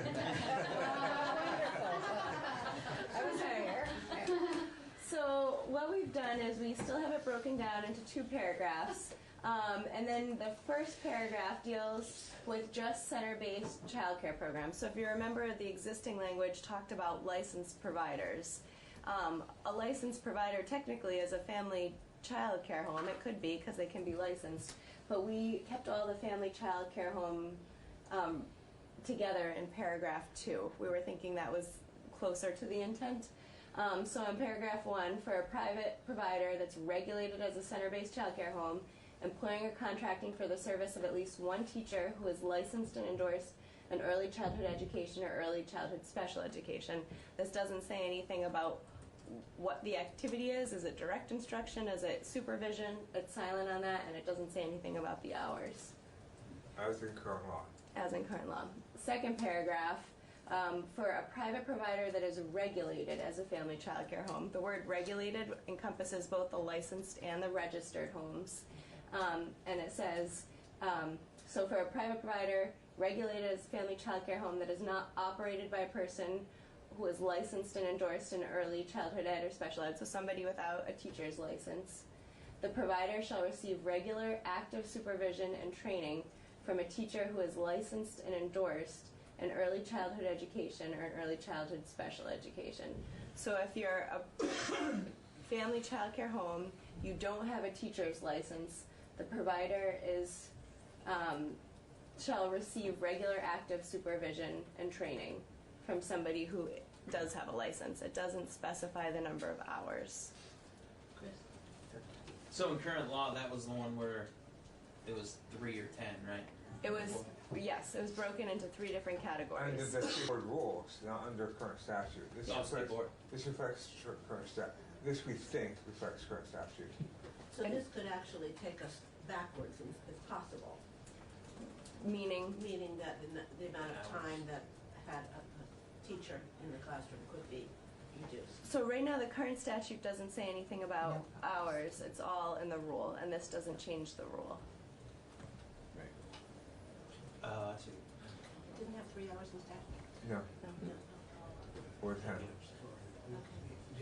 Caleb? No, go ahead, Caleb.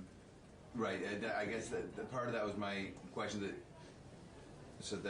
Chris asked, but I had a comment kind of from before after we looked at the situations that currently exist, which is in some ways it makes sense given how much variety you saw on your 28 program tour, and we can see just on the Addison County tour that I was part of that one day, it in some ways makes sense that we could see the level of just permutation that we see within these programs, because these rules are, between the rule and the statute, it is pretty open to interpretation, and that does seem kind of borne out by our current marketplace. And we'll be looking for recommendations to tighten this up in the study.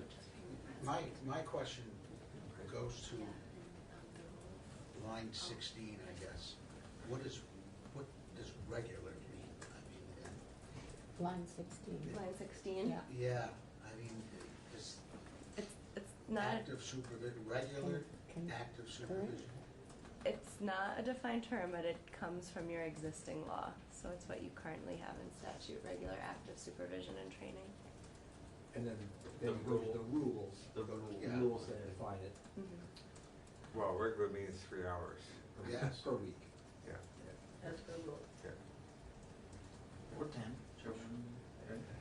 Or 10? So I'd be curious if the agencies come in and tell us that this That would is be not nice. reflecting current, their view of current law or practice. It'd be useful to know. Yeah. I think because we're guessing as to, we're not guessing, but we're trying to use our best interpretation. Okay. All right. So moving on from that. So the public side. So now we're on the public requirements. So again, we've gone back to just put in the current law for public programs, which is that to employ or contract for the services of at least one teacher who is licensed and endorsed. So under the previous version of this bill, last version, this had that it had to be direct instruction, and it had to be teaching for the full day of the program. That's not what current law says. This is what current law says.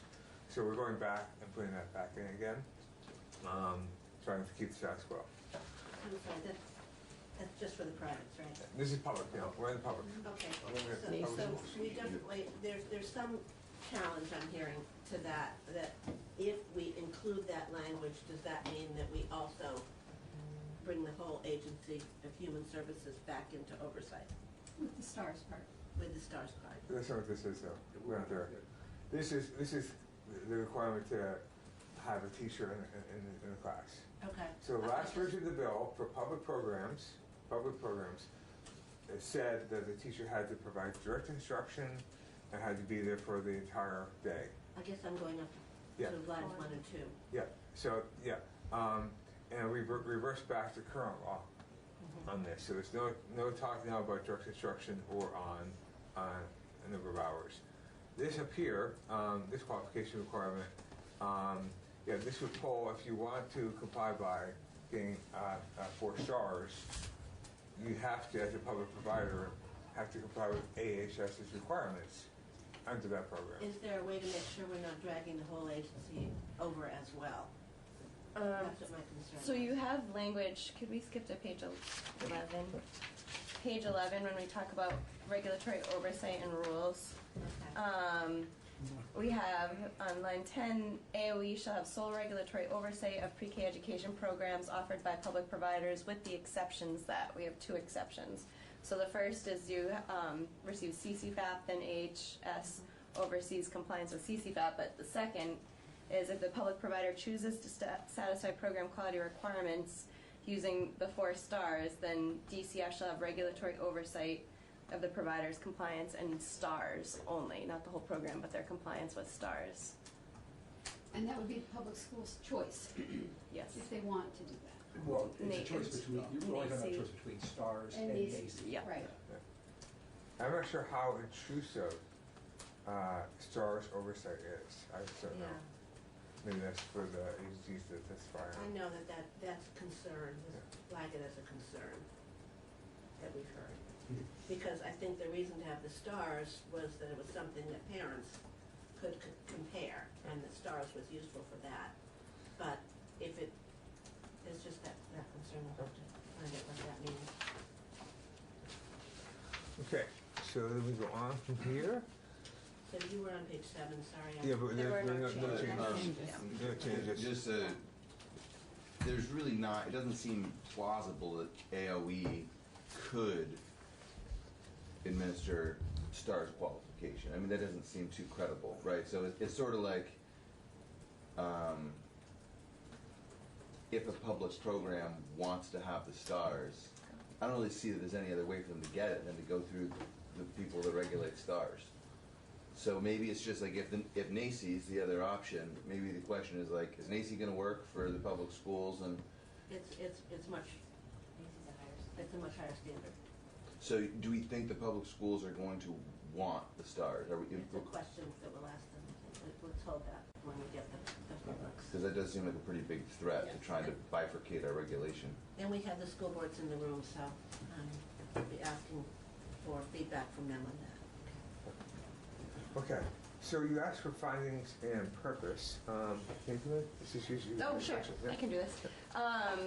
So we had talked a little bit about language, legislative intent around the direct instruction concept. Why are we asking for all this information back? So in subsection A, you're kind of building your case as to why this information is important.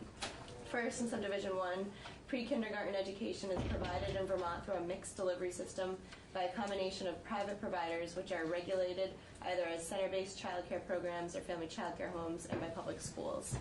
In subdivision 2, a private center-based provider is required to employ or contract with a teacher with a valid Vermont educator license and an endorsement in either early childhood education or early childhood special education, which we're calling for the purposes of this section a qualified teacher. A family childcare home is also required to employ or contract with a qualified teacher unless the operator of the family childcare home is a qualified teacher.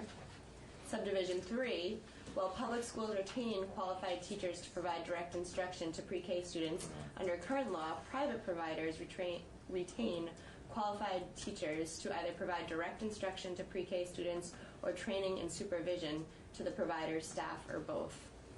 Subdivision 4, the General Assembly finds that it is best practice for pre-K education to be delivered through the implementation of high-quality, effective, direct instruction by qualified educators who use evidence-based practices within intentionally designed early learning environments. Which is pretty much the language that came from. Yeah, correct. Yeah. Subdivision 5, however, the General Assembly recognizes that there may be some challenges to requiring private providers to retain qualified teachers to solely provide direct instruction, which may include a lack of qualified teachers in Vermont and the financial impact this requirement may have on private providers and families. 6, therefore, the General Assembly is commissioning the study under subsection B of this section in order to better understand the issues and concerns that may arise if private providers were required to retain qualified teachers to solely provide direct instruction for all or portion of the pre-K education hours that are publicly funded.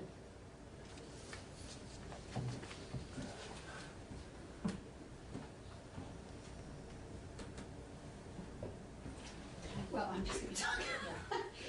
I was waiting to be recognized. That's okay. I'm just being polite. Typo and solely. Sorry, I'm an editor. You've got solely spelled wrong twice. Thank you. Sure. Going up, the thing I'm confused about is that I thought I saw something earlier. It was one of our yellow highlighted sections that implied to me that licensed teachers were not required to provide direct instruction at public schools. And that was news to me, and I don't know where I thought I saw that already. Well, I should have flagged it at a time. I'm sorry. It's here. Let's see. While public schools retain qualified teachers to provide direct instruction, it doesn't say they're required to under law, but they do in fact, right? So I was careful of wording that sentence, not to make it like a legal requirement. Okay, so up above where I saw that it looked like they weren't required to, that in fact is true, but they all do. In practice. Under current law, it's not clear what they're supposed to do in the public classroom. So I'm dragging us back into the flaming dumpster. Yeah, you are. Okay, sorry. Yeah, you are. But Sorry about that. But this phrasing here is a little carefully drafted, not to say it's a legal requirement, but I do believe that qualified teachers are teaching Under contract, yeah. in public schools. Yeah. So that's why I wrote. And then this says under current law, private providers can either do either direct or supervision. So I think it's correct. Makes sense? Yeah, sure. Sure. I understand what you said. Okay. Thanks. Okay. Okay. Then going on to B. B is where we have the language of the study, which we've been through before. Number of teachers who are qualified, etc. But there's some new language here, and that new language is in 8. Oh, sure. So this is the all the different factors that are going to be looked at in the study, and there's a new one on 8 recommendations on how many hours of direct instruction by qualified teachers should be required in center-based childcare programs and family childcare homes if they're qualified under this act, taking into account the General Assembly's goal to have pre-K education be delivered through the implementation of high-quality, effective direct instruction by qualified teachers who use evidence-based practices with intentionally designed early learning environments. That's that same language. And this is where I think we could do more. So this is where I think we could say, recommend, but recommend it not just like for these categories, but list out by list. Regular center-based family homes that have an operator who's licensed, family homes that don't have it. So make sure that they're looking at every category. Right. How many hours and what they should be doing, and teachers should be doing in those settings. And we're already going to get information on what they're doing now. So Yeah. we're going to have that information of what it looks like, Yeah. what the lay of land is now. Yeah. So this should be revised a little bit further, I think, just Yeah. to put that list in. Yeah. Great. Sarita? Yeah, I'm just wondering, again, I think it might be helpful for us to have a definition of evidence-based practices, because just about every evidence-based practice, every practice is evidence-based, it's just whether it's good evidence. And there was a really good definition of evidence-based. Not in here, but I'm just wondering, when we say evidence-based, what do we mean by that? Is it, validated? Is it? I don't know actually what it means. I mean, it came from language that, but I'm sure there's a definition out there that could be used. But I'm not sure what we it is. saw a definition a while back that I thought was excellent when we were looking. It was embedded in the definition of structured literacy. Yeah. Part of that was around Yes. evidence-based, was part of that I definition. really like that definition, and I'm just wondering if we could use that that's what we mean when we say evidence-based. This is what we're using. I would imagine that that if someone has evidence, people have evidence that vaccines will kill you. People have, and I'm jumping into your fire along with Kathleen. Well, what would the harm be if you just had a reference to a definition? We can look for one, and I'll task you to see if you can find a good definition. Okay. Well, okay, Jim, you know the definition that I'm talking about? I know it's in the social literacy bill. Right. I'm not sure if it defines evidence-based, but it uses the term, so we should. Okay, Yeah. I'll look too. It's in that spreadsheet there, Yeah. on the evidence-based, on the literacy bill. The other change here is on page 26. This deals with the census-based funding advisory group, which is doing a few things. Remember, it was looking at pre-K students to ensure that they attend an out-of-district program. They still get special services. And 2 below here, which you can't see, talks about making sure we're not paying twice for the education.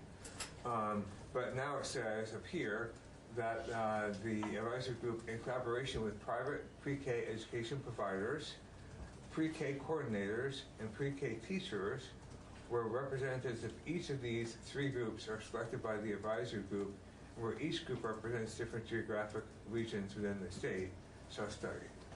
So it's a collaborative effort now with those groups.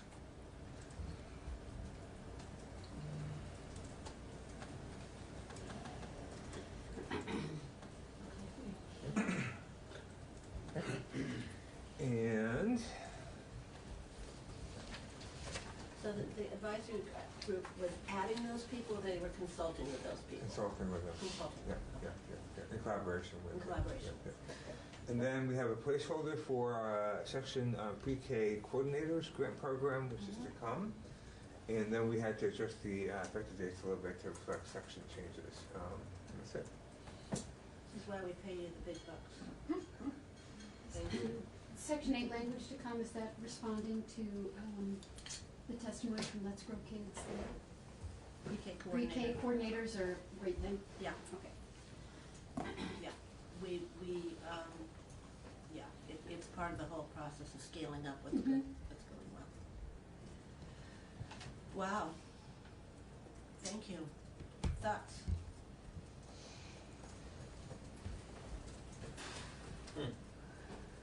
Well, I like the legislative intent and the study. I like how that's all worded. I'm happy we added that.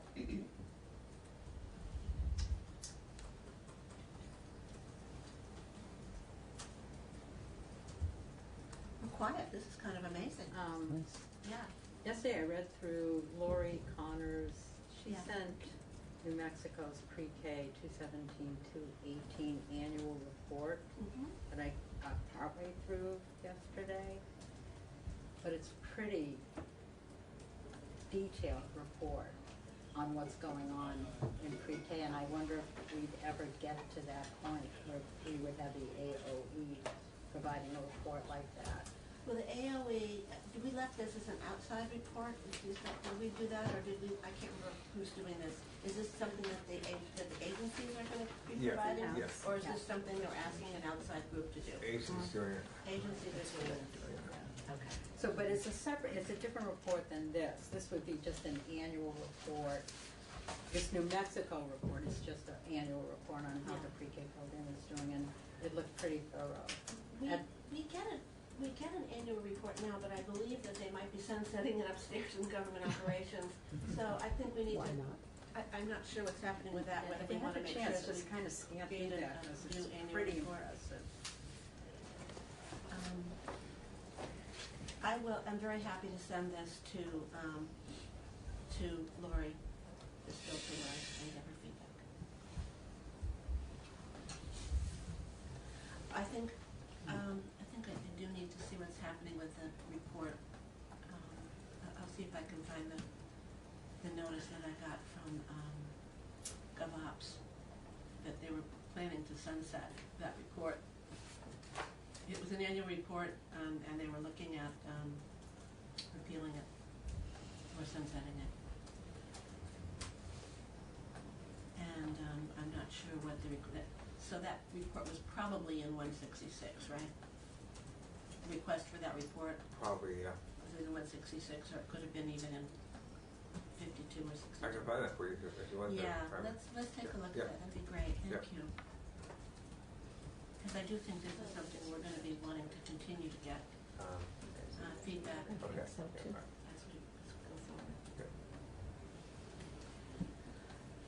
Okay, so I think we will just get.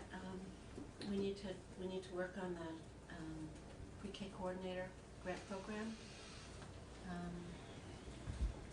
I'm assuming that would be money that we would take off the top of the ed fund, along with any other matching funds that came from other organizations that might help with that. And how we set that up, we need some guidance. Lots of guidance. But I really appreciate this work. How are we doing? Improvement from where yesterday's. Yeah. This is not everybody is going to be happy with everything. It's not going to happen. My experience is when everybody hates it, we've got it right. But I think that we're working towards something that's a little bit better than that. Everybody will hate something. Thank you. You're welcome. Yeah, Think so. so we would like to get some feedback from the school boards, from the privates on this new plan. What else do we need to hear from the agencies? We are going to be hearing from the agencies this afternoon. Good. Do you want to respond to this now? No, you probably don't want to respond to this yet, right? No, okay. You want to do something like you prepare? Maybe read it, Yeah, maybe read it. Always good. There is some good news that there may be some hope coming from the Commerce and Economic Development Bill to help with workforce development. So we'll be following that. That can help with child care and pre-K.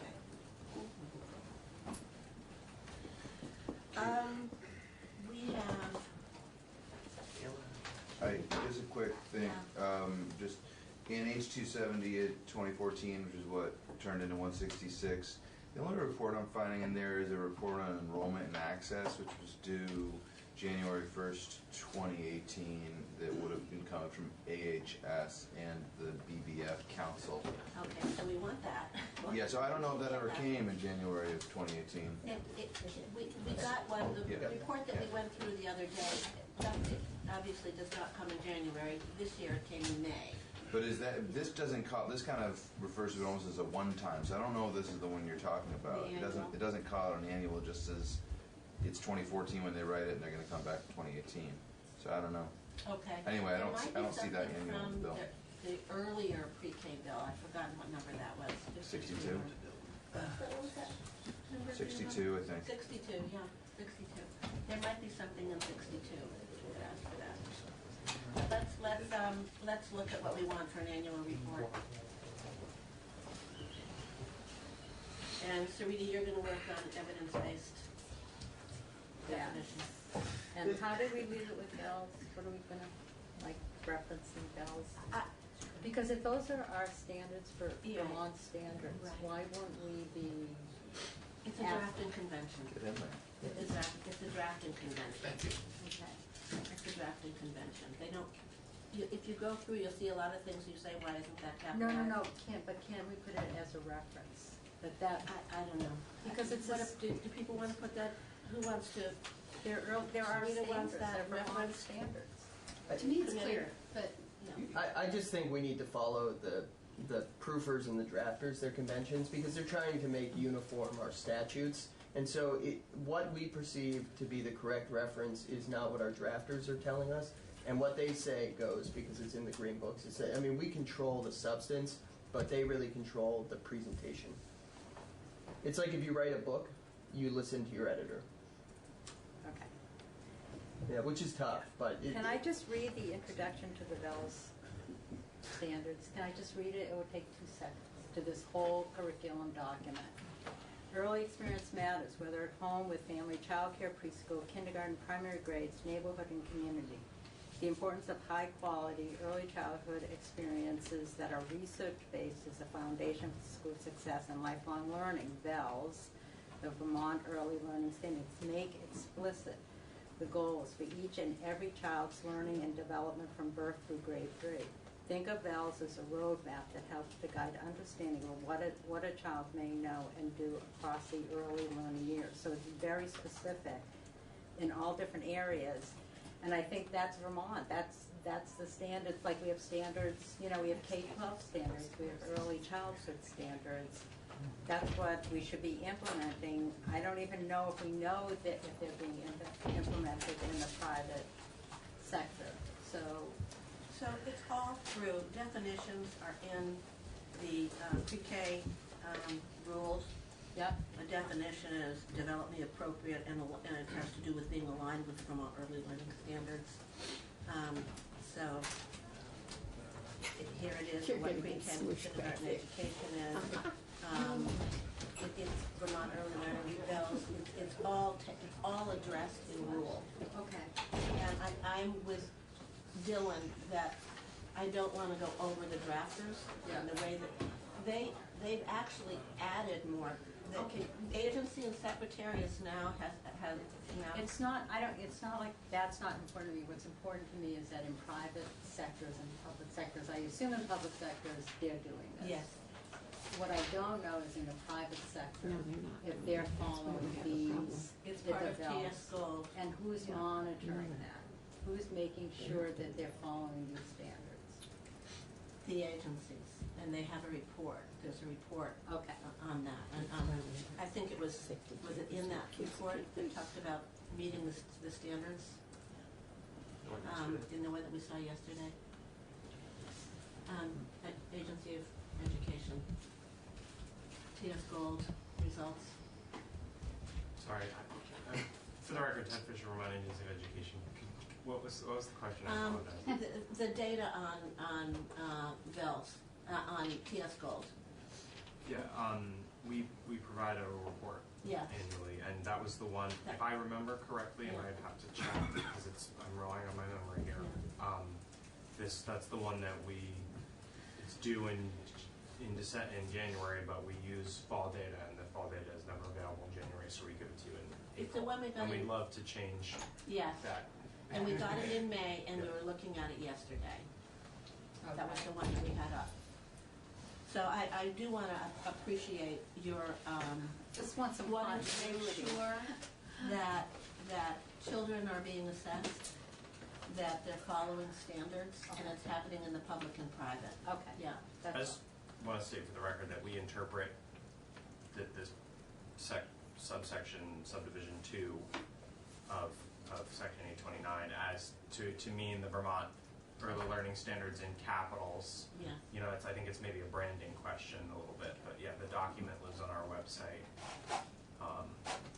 And then you monitor, you make sure the private schools also into and see that That's they're. a good question for Kate Rogers, but when we read the statute, that's what it means to us. When we did the tour, the private providers were talking about some of the challenges that they had in doing it, but they are doing it. Okay. Just consistency, that it's just being implemented consistent throughout the state. I do appreciate your wanting to make sure that those things are there. Okay. We are now up to page 812. That is Mark here? Mark is here. Great. This is going to be an update on, these people are invited. Were you prepared to testify, or are you here listening? Yeah, I'm mostly here to listen. Okay. But, Okay, so I think, I see Faye, right? Hello, good morning. Hi, and I have on the list, I have Hunger Free Vermont, I have Waite River Valley School, and I have South Burlington District. Yes. Burlington District, excuse me. So I think probably those are the people we want to hear from. Absolutely, great. So Anor, perhaps you could start? And we have to be on the floor at 10:30, so.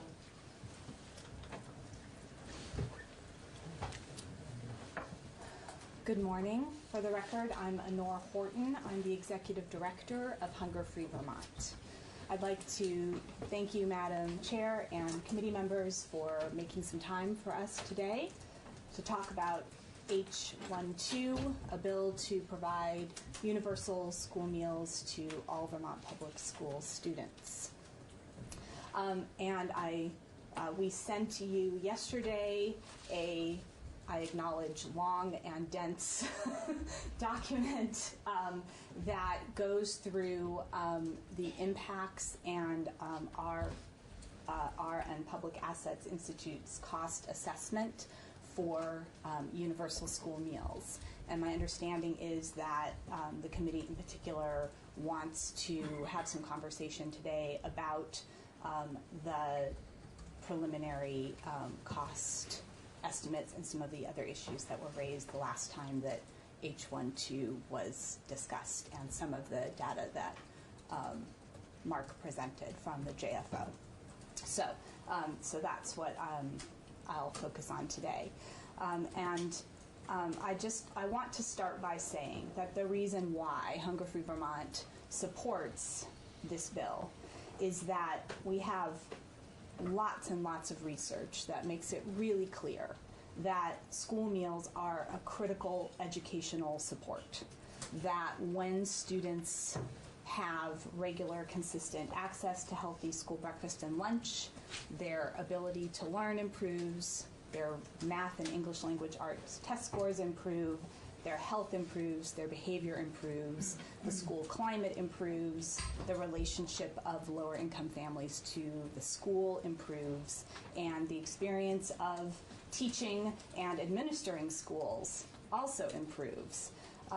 And in order for school meals to serve all of these great educational support roles, they have to be equitably accessible to all students. And so our commitment to that is one reason why we support H12. The other reason why we support H12 is that the traditional way that the federal meal programs are structured does not work to deliver that equitable access of school meals to all students. So we just want to keep in mind the reason why we're here talking about the impacts and cost of having Vermont as a state support schools in providing universal school meals. I'm going to say a few things just based on Hunger Free Vermont's statewide experience of providing technical assistance to schools, helping schools use the traditional school meal programs, and also helping 23% of Vermont public schools and 26% of all Vermont schools transition to a universal school meals model over the last 6 years. But I also want to take as little time as possible of me speaking, because we also have some real on-the-ground experts here with us today, and we want to make sure that you can ask them questions. They'll be even better able to answer than I will be. Great. Since we have a hard stop at 10:30, I just want to make sure that we do get to that. Yes. Yes, absolutely. So given the limited time that we have, I'm just going to say a couple things and then give you the opportunity to ask me some questions, and maybe we can redirect some of those questions to our school-based experts as well. Does that sound good? I think if we can get them in the chair, yes, and then we can ask questions of all of you all together. Okay, great. Would be what I would. Well, maybe we should just should we just do that now? Sounds good. Why don't we do that? That's good. Yeah. Do we have more chairs? Sure do. Let's be efficient. Also one back. We have one behind the door. Yes, sir. Hi. to come on up too? Okay. This is a shared desk. That's not. That's a what? A shared. Good, thanks. Welcome. For the record, could you tell us your name? Absolutely. Hi, I'm Carlotta Simons Parentoni, the principal at Waits River Valley School in East Corinth. My name is Doug Davis. I'm the director of the Burlington School Food Project, part of the Burlington School District. Thank you. Great.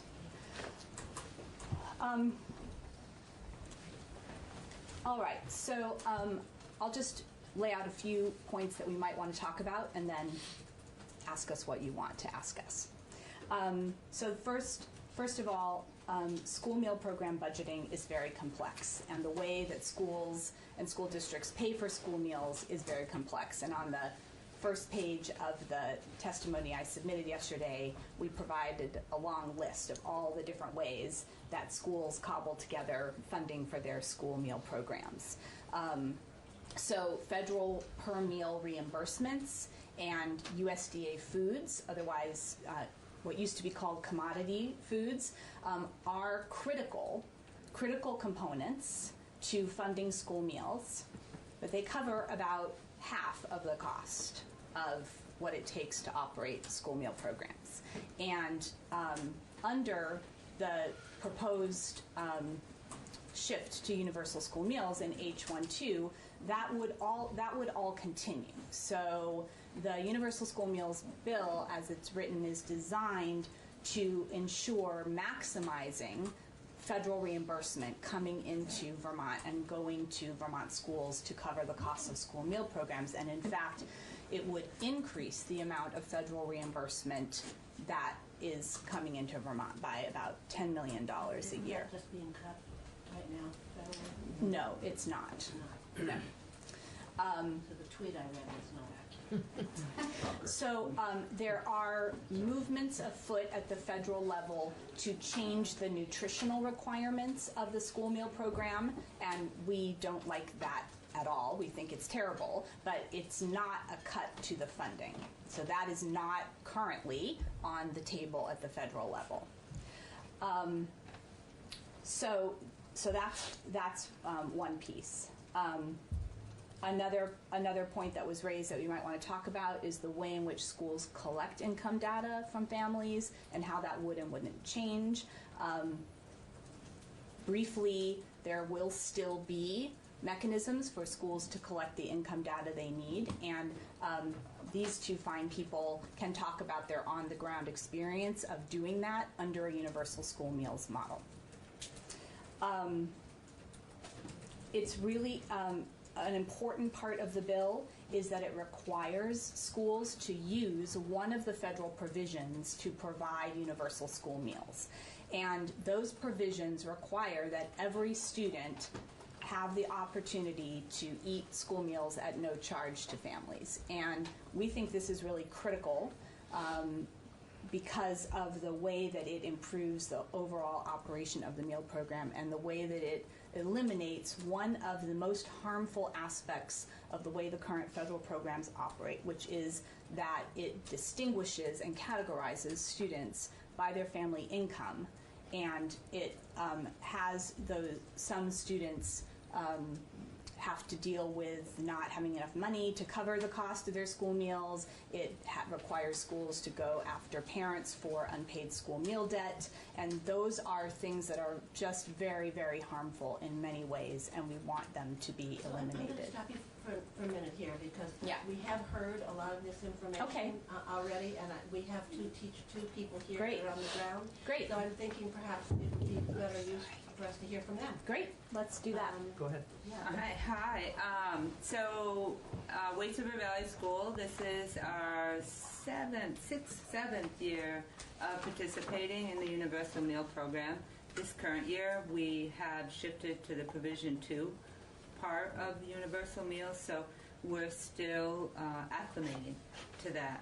However, it has been a phenomenal shift in our system as a whole and in our participation levels when all scholars can have lunch, breakfast, and we have the fresh fruit and vegetable grant as well. not only around the fiscal pieces, but the equitable pieces and the health pieces. We provide food that is safe for the allergies and such, so there's no food coming in from homes to monitor and shift and look at, that it's a safe environment within the entire school system. So nobody's bringing that? We added to our procedures and didn't have any pushback that there are scholars, of course, who require some additional food during the day or specific food, but that occurs in the nurses' space, so that all of the building itself, where the bulk of the scholars are, is a safe environment. As well, again, it limits the separation, socioeconomic separation of who's bringing what for snacks and such. So it's truly an equitable opportunity. But I can tell you anything about it, specific to what your questions are. But as far as receiving the paperwork and such, we have never had a problem. We have 100% of our families who submit the required paperwork for free and reduced lunches at the start of the year. We clearly tell them that we receive a lot of grants. We have title funding, our consolidated federal programming component. There's so many aspects that pertain to the data that we collect from that. Even our achievement data for our academic progress is based on that information. So we do a lot of PR work on that, but it's great stuff. We're connecting, celebrating the few families. I think this year there were about 12 that we didn't receive the paperwork from. I took that opportunity to individually reach out to them and do that paperwork with them, so that we had that. We can hear from Burlington, and then Sure. we'll open it up. My name's Doug Davis. I have been at Burlington since 1997. I think I'm gaining on 30 years in child nutrition programs. Burlington was the first school to dabble into universal meals. We started in 1999, so it is something that's been happening in Burlington and is part of the fabric since that time. We entered into Provision 2 because at the time the community eligibility provision that Honor described in her testimony didn't exist. We reached out to agencies of education around the country because it was new to Vermont, so we wanted to get some information as to how to best implement it here. That best information we got happened to be from Ohio at the time, because Cleveland also had just gone through that change. So we are still we're still doing Provision 2 at 2 of our sites. At 3 of our sites. However, we have now transitioned our other schools of low income to CEP. The reason I bring that up is the CEP model has to recertify every 4 years. So we have gone through that recertification process many times since 2000. I think it would have been 4 or 5 times by now, depending on the way the calendar fell.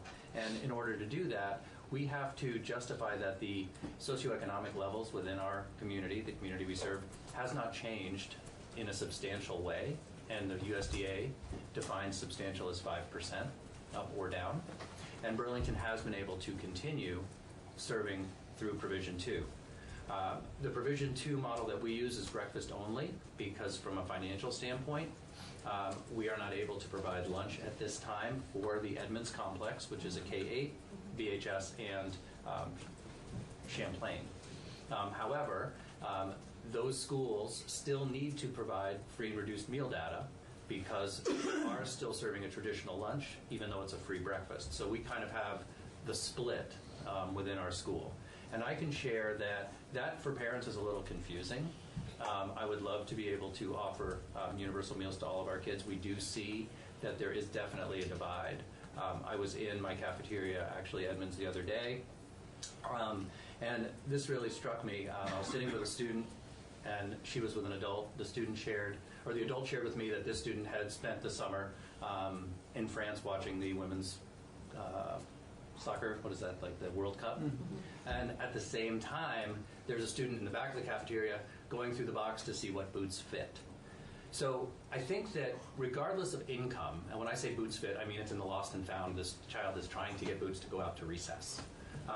And I think that is the picture that we really need to have in our minds when we're looking at what equity means, because these students are all being served in the same cafeteria. The students are all being served in the same classrooms. So what we have found is by exercising an entire opportunity for universal meals, it takes out so much of that division within our students. Now, if we move to the new North End, where everybody now is free for under the community eligibility provision, we have seen that really change the dynamics within our school. Our program folks, our lunch team is in classrooms more. We're able to really get to our teachers and say to them, you know, the same as Carlotta mentioned about the fresh fruit and veggie, we don't have classroom parties. That's not true. We try not to have classroom parties because we can offer them strawberry, grapes, whatever, to take the place of Valentine's Day parties or Halloween parties, taking into account families' concern about allergies and ingredients that are put forward.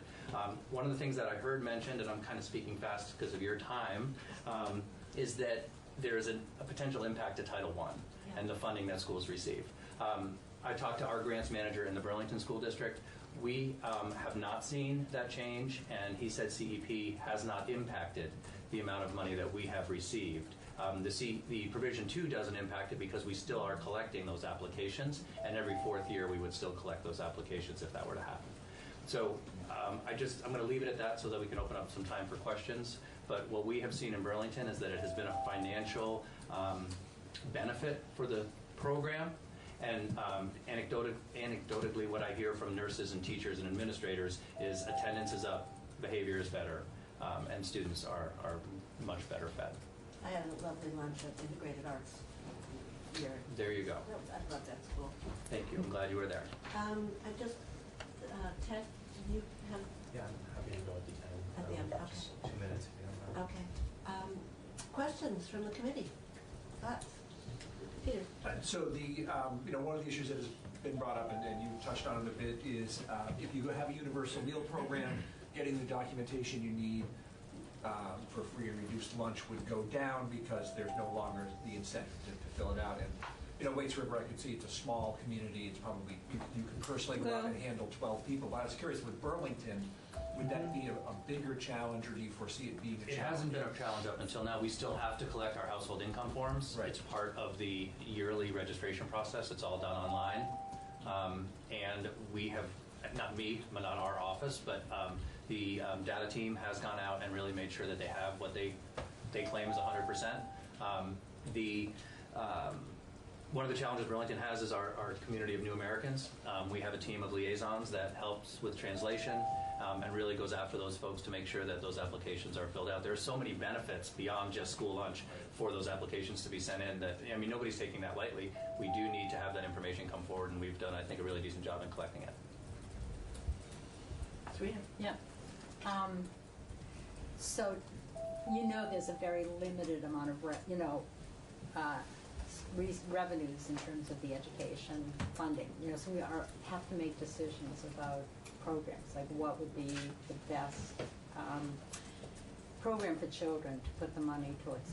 I totally support this program. What I don't support is the funding, because I don't think the two top fifths of Vermont, in terms of income, if you're earning $150,000, $200,000, $300,000 a year, I don't think we should be paying for those children's lunches.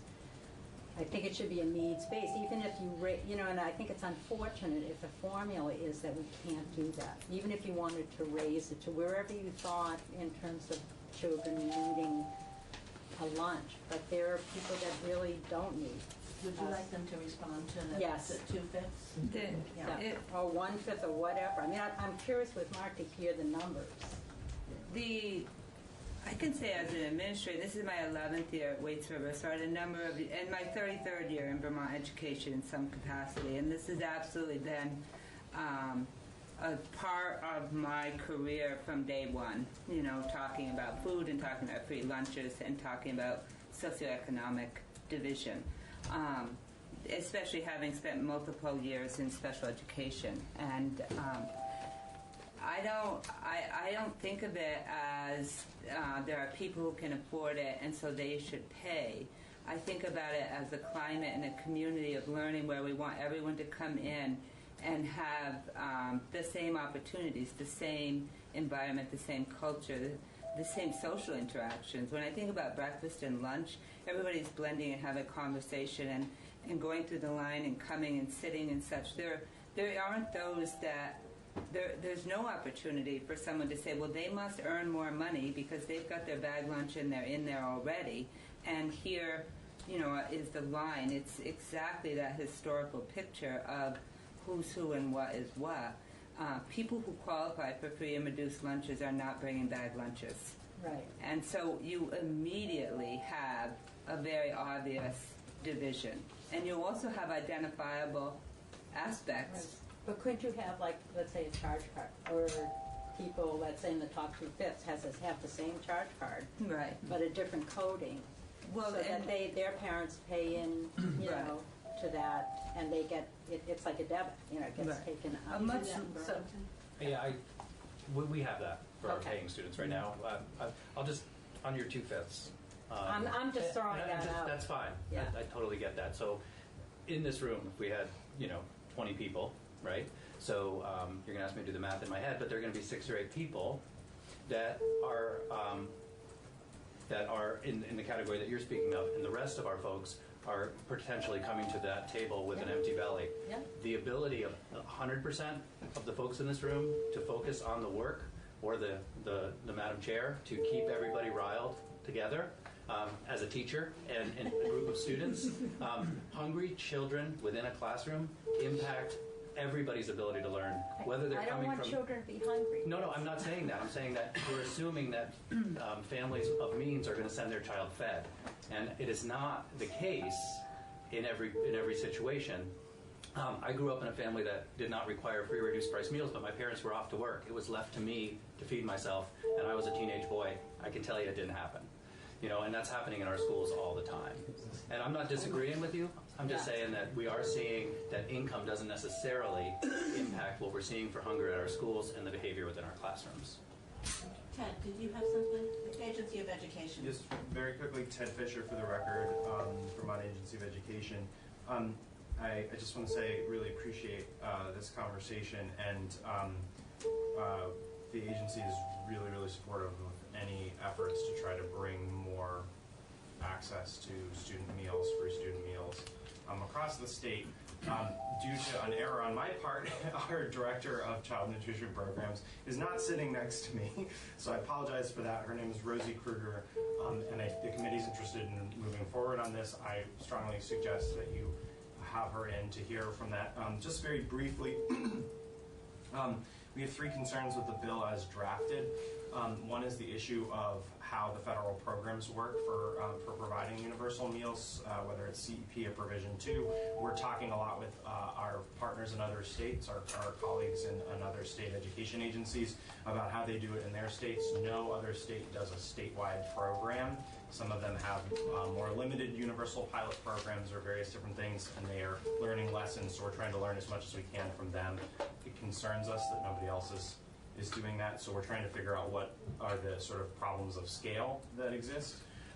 The issue of data, which folks already referenced, is something that scaling statewide is something that's really concerning to us, because we don't rely just on the data for the eligibility for the program. We rely on free and reduced lunch data as a proxy for all poverty metrics, so all of our federal funding is predicated on that data. So we want to make sure that as we move forward in this direction that we get that accurate data. And we also have concerns about the program cost, as sort of what Representative Austin was alluding to. I know the JFO has an estimate of $40 million. When we did an estimate last year, we estimated $50 million for the total program cost. I think JFO's is a little bit more updated because we've been providing them some of our data for their estimate. I'm looking to Mark to confirm. So theirs might be a little bit more up to date, but our concern is that the bill requires putting school boards to essentially fund this in their budget, and there's a sort of a weight that school boards will have to make. They might not be able to choose to fund universal meals and make cuts elsewhere, to the point about the weighting study and testimony that you folks have been hearing. It sets up some difficult decisions at the local level. That's something that folks should be aware of. So I'm not the expert on this, so you should hear from Rosie. We will consider that. Just one thought, we also hear from Farm to School as another place to put our money responds to that from the school? I would say that Burlington's been a leader in the farm to school programming, and I think that both of those programs work together. Yeah. The Universal Meals Bill would give schools the opportunity to invest substantially more money in our local economy, in our local farms, and in our local manufacturers and producers. But I see these as companion bills more, and I feel that the farm to school and the universal meals would work well together. And I think farm to school would benefit more if all of our students were able to get those meals at no charge. I appreciate you referring to your Super scholars. Yeah, that was good too. Okay, I'm afraid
Let's call this thing to order.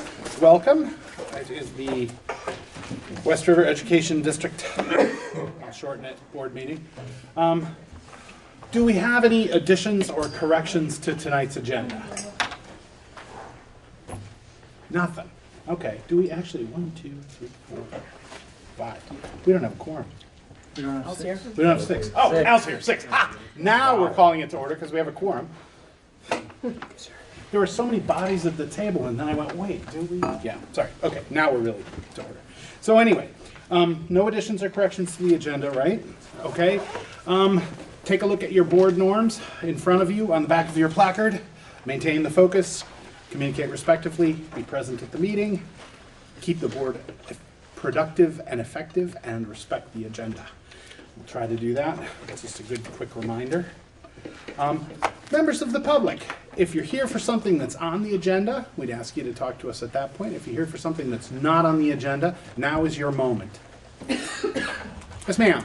Hi, I have a couple of questions, and they're kind of old news, but old things, but I just need clarification. So, the small schools grant, how is that distributed? Does that go directly to the school that qualifies, along with their fair share of the taxpayer dollars, or is it commingled?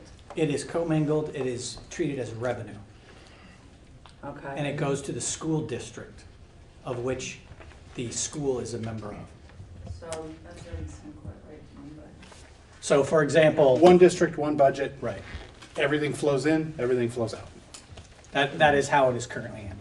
So everything flows in, everything flows out. There's no exceptions to that rule. That is currently how it is done, yes. Every grant, every. Yes. Yes. Okay.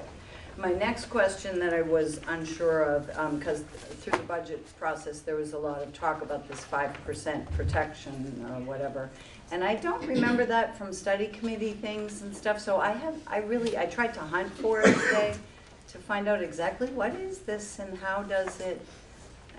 It's not part of the tax breaks we got for merging, right? It's part of the original law, but it is not one of the big major things that was discussed at the time. But it is in the text of Act 46. I don't remember hearing a word. Lori had a nice. Yeah, I was going to say, there's a really good visual presentation that I can email you offline. That would be great. Thank you. Okay. Specifically to the 5%, right? Yes. Yeah. Okay. Thank you. Okay. I have a question. Sure. Can you just introduce yourself for the viewing audience from in your town? Jamaica. Thank you. Is this the final report that we're going to be getting for our town report? Yes. I had asked Drew at one of the meetings, I would have liked to have in this report a final report as the 1st of July, how much monies or liabilities from each town come into the new district. And I don't see anything in here whatsoever to touch on that at all.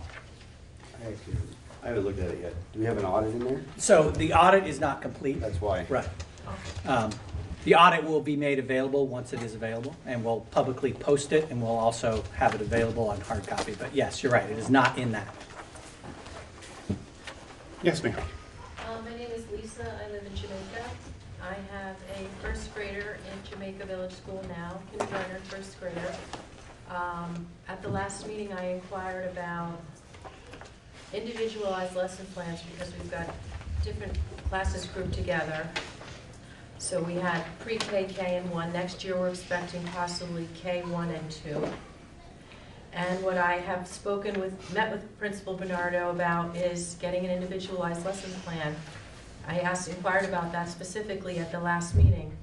And at the meeting, I was referred to Principal Roach, who graciously said I should come to Townsend, that he can meet our needs there. So I decided to go to Townsend and check it out. And I met with a second grade teacher there. And what I found was that it is, as has been rumored, very overcrowded. Their classrooms are about half the size of ours, and they have twice as many students. Their gym area has a stage behind it, which is used for overflow classrooms. Even though the student body wasn't in session, it felt crowded to me. and I would love my boys to stay in a nice, small classroom. But, having spoken with Pam about the individualized lesson plan, I understand since that conversation with her, the board has passed a 2-year plan to initiate that. So it would not be before my son is 10 years old. I spoke with Mrs. Bernardo, we met, I guess, last week. She could speak to that. And she said the board had approved a 2-year term within which they would be able to provide an individualized lesson plan. So if next year we're going to have K1 and 2 together, that's an even bigger age gap than the littler ones as they are now, up till 1st grade. So I really want him to get, he particularly needs to be challenged in math, and he's not getting that. We have a new interventionist there for a half an hour, I think, a week. Well, he's not really going to benefit from that. He doesn't need that. And the amount of time, that's probably going to go to the kids who are really needy, not the ones who want to be challenged. So I feel he probably won't benefit from that. What I noticed at JVS this year is that there's a lot fewer support staff. We used to have 2 people in our classroom with 9 and 10 kids. This year we had 9 kids. One of them was being potty trained every 2 hours by the teacher. She was there by herself. And the older kids, they're not certainly getting the attention that they need. And I don't think that's an issue that's happening in Townsend. And I want to make sure that next year my boys are getting the same attention and the same benefit of curriculum that the kids are getting in Townsend. So I really want them to stay in Jamaica Village School. It's a fantastic school with wonderful teachers, and that is my plan. But I'm going to, if I need to write to the Agency of Education to assure that whatever staff we are entitled to, we get. Because I don't see, I've inquired, you know, what is it, you have a lot of kids with IEPs, where's the support staff? We can't talk about that. I've hit that wall twice. I understand confidentiality. However, there needs to be oversight that is transparent. What kind of numbers are we talking about? If this is a numbers game, then keep more kids in Jamaica so that we get the support staff we need to assure that everybody gets a the slower learners and the faster learners are treated the same. They get the same good experience in both schools. If you could speak to that 2-year plan, I see you, Mr. Anton. I don't know if you had a I comment. am unaware of a 2-year plan for individualized education plan for any student that is not required by federal law. I have discussed with Principal Bernardo about taking advantage of the small amount of students that are in Jamaica Village School and really looking at them individually and working with the staff to make that happen. But the specificity of the timeline, I don't have any information other than what you just shared. Can we get clarification on that? Because I want this to happen in the near term, not in 2 years. I'd like it to happen, if not, this year, then next year, beginning of the school year. So I'll let Pam answer, but I would just say that it would be great to have an individualized plan for every single student, but that is it's not a requirement to have that. Well, maybe that's the long term. So, if I may, Yeah, when Ms. Mann and I spoke about I'll get the words wrong, sorry, because they're different from what everyone say. The SIP, the Comprehensive Improvement Plan. One of the goals in the Comprehensive Improvement Plan that the board approved last meeting is working with multi-age groups of children as opposed to multi-grade groups of children. And one of the things that we put in there was setting individual learning goals for our children in the area of reading, writing, listening, and speaking. And that will be the work that we will do across the 3 years of the SIP in that regard, using the instructional strategy, which is the other goal of the reading and writing workshop. That will require some teacher training, as well as looking at how to help students and teachers set individual goals, mostly quarterly, in reading and writing. And that's what we had spoken about, not individual education plans, which are defined by special education law. We did also talk about, you had inquired about numbers of kids with individualized education plans, service agreements, and those are confidential, and we wouldn't really talk about that in terms of percentages or things like that. We do have the supports at Jamaica to meet those needs of those kids as defined by their plans. The additional interventionist is a half a day a week, which comes to about 3.5 hours. The goal there is to work with the teachers as well to provide the services across the week when the interventionist isn't there. So it will take a little bit of time to look at multi-age as opposed to multi-grade. But in terms of the SIP goal for safe and healthy schools, I felt that that was a better route to go so that kids, like you are referring to with your son, can move at a rate that may be a faster pace or a slower pace, depending on what their individual needs are, irregardless of the grade level, but really at what their current levels are. And the SIP in itself is just focused on reading. I'm hoping to put that in place in math at some point. It does, however, my son's, it's a math thing. He needs more math. So I would like to, I can meet with Principal Bernardo again if we need, but I want something in place sooner rather than later to bolster his math. He loves it. He's doing well at it. I want him to get more of it. I would just say, yes, your path of talking with the principal is the appropriate Okay, path. I'll do that. Thank you. Okay. Everybody else is on the agenda. Great. Thank you. Correspondence. We have one piece. I think I forwarded it to everybody. It's posted on the website. I know it is a request for consideration to pay tuition for a current Leland and Gray student to attend Vermont Academy. That's the first item of new business. And I believe as I understand it, the parent was going to come. I was so late I didn't get a chance to check. Are you here, Ms. Carson? No? To be fair, because it's on at 7:30. Okay, well, we can wait and see if she shows up, I guess. We can move along. If she comes back, we'll move her up. So, student reports then. No. What? Oh, I'm sorry, I'm on the wrong agenda. I'm on my notes one. Pardon me. You want to do policy now? Oh, Mike's here. Okay, and Lindsay's here. All right. I'm sorry, I was on the wrong agenda. I apologize. Policy committee. Lindsay, you want to speak to this? Or Mike, you want to speak to this? Which one? All right. Pick one. So this is the age of attendance policy. And what the policy committee is proposing, it's been a little bit since I've gone through the details of it, so correct me if I mess anything up, but basically it has to do with children entering kindergarten. And children who desire to enter kindergarten must have attained the age of 5 years on or before September 1st in the year in which the child plans to enroll in kindergarten. However, requests for exceptions can be submitted to the building principal beforehand.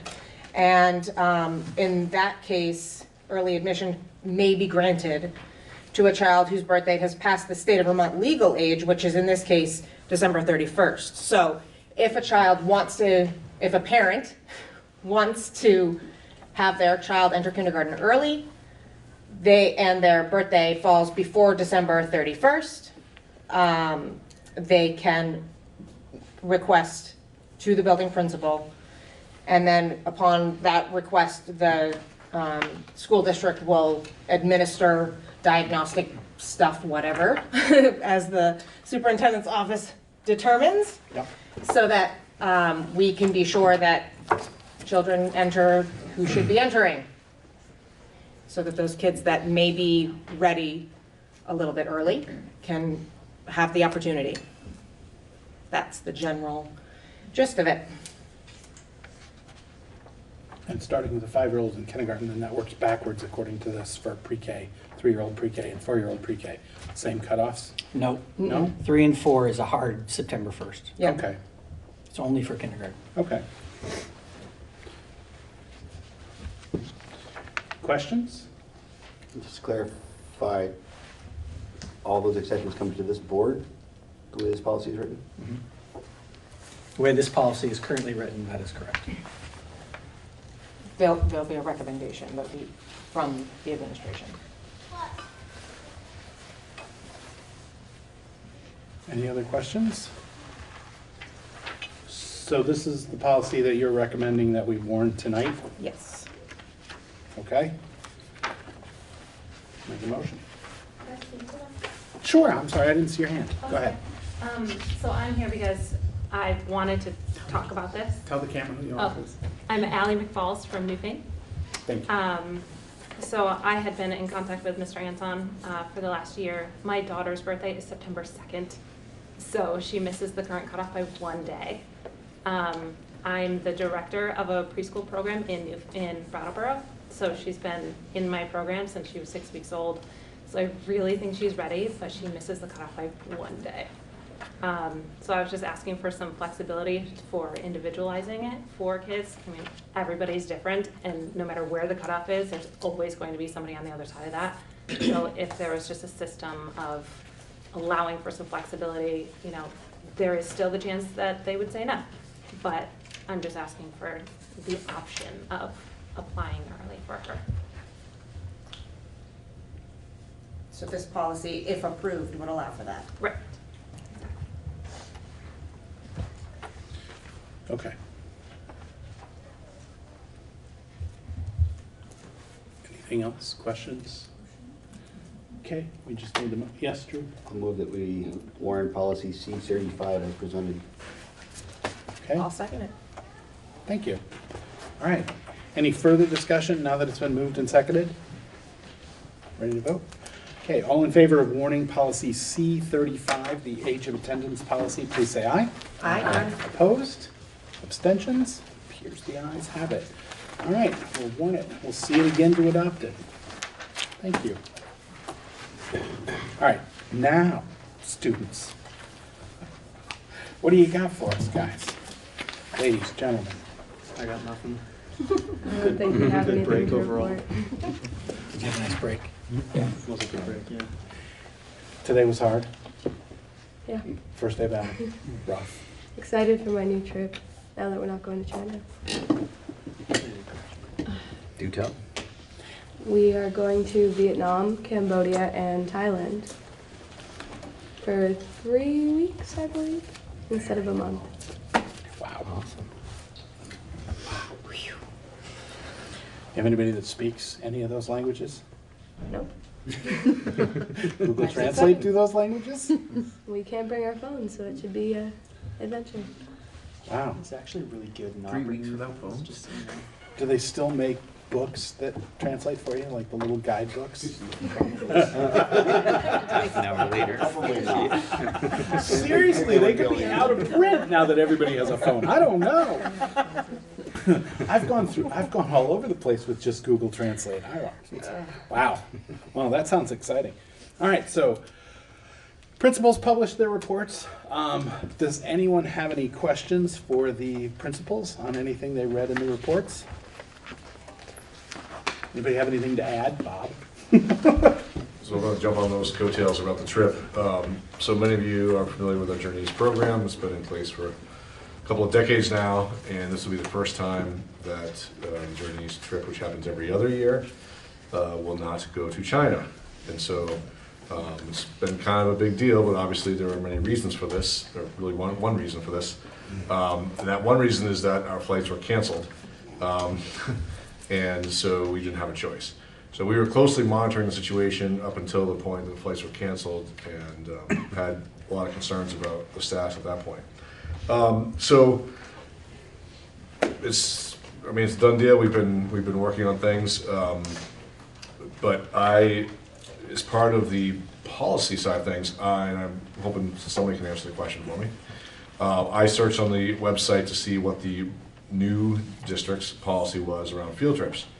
I didn't find one on the district page. It would be D30, which is not a required one, it's an optional one. So I based my approach based on the old Leland and Gray policy, which requires the principal to inform the board of an international trip. So I'm hereby informing you, on the pursuant of a now defunct policy, in absence of a new policy, that the trip is happening. I have some details of the itinerary. We're using a travel agency or travel company, Intrepid Travel. If people want to see this, I can pass this around. This has the itinerary in it and talks about the different places that we're going to send them to.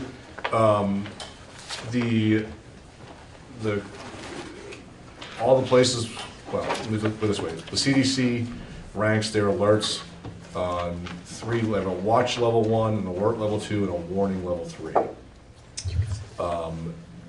So the only place that we're going that is on that alert system is a stopover in the Seoul, South Korea airport, which is an alert level 2. That is not a total avoid travel there, but just a more of a high alert. The kids and these chaperones will not be leaving the airport at any time, so that's just where the flight has the layover in. So that's one area.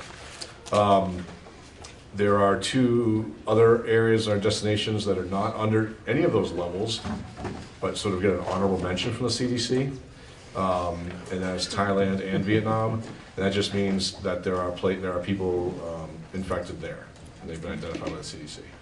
So people pretty much infected everywhere. So at this point, those have not been upgraded to any watches, alerts, or warnings. So we're going along with that being fine. And I have the details of the South Korea advisory if people want to read that as well. But again, we're just going to be in the airport there.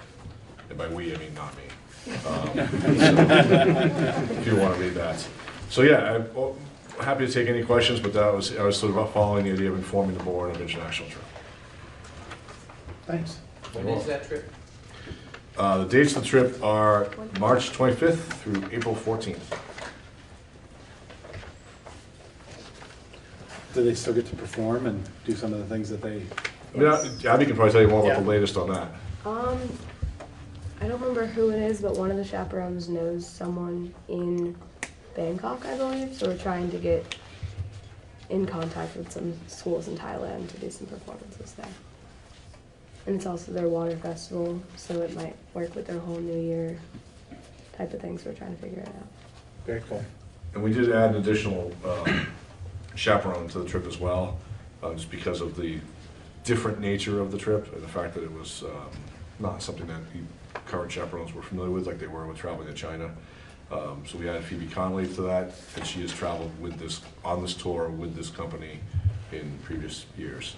So she's a veteran international traveler with students. So we added her as well to make it, just to have someone who's been there and done that, to make parents and students and administration feel a little more comfortable.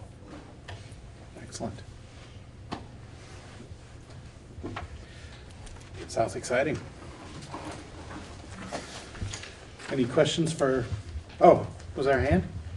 Yeah, go ahead. I just have I can wait, but I have something about the reports I wanted to ask. Yeah, go ahead, ask the question. Okay. I was wondering, first of all, I'd like to say I love the packets that we're getting. That's very helpful. I was wondering if there was a possibility to make the principals' reports more uniform. This one had Townsend's, which was a lot of,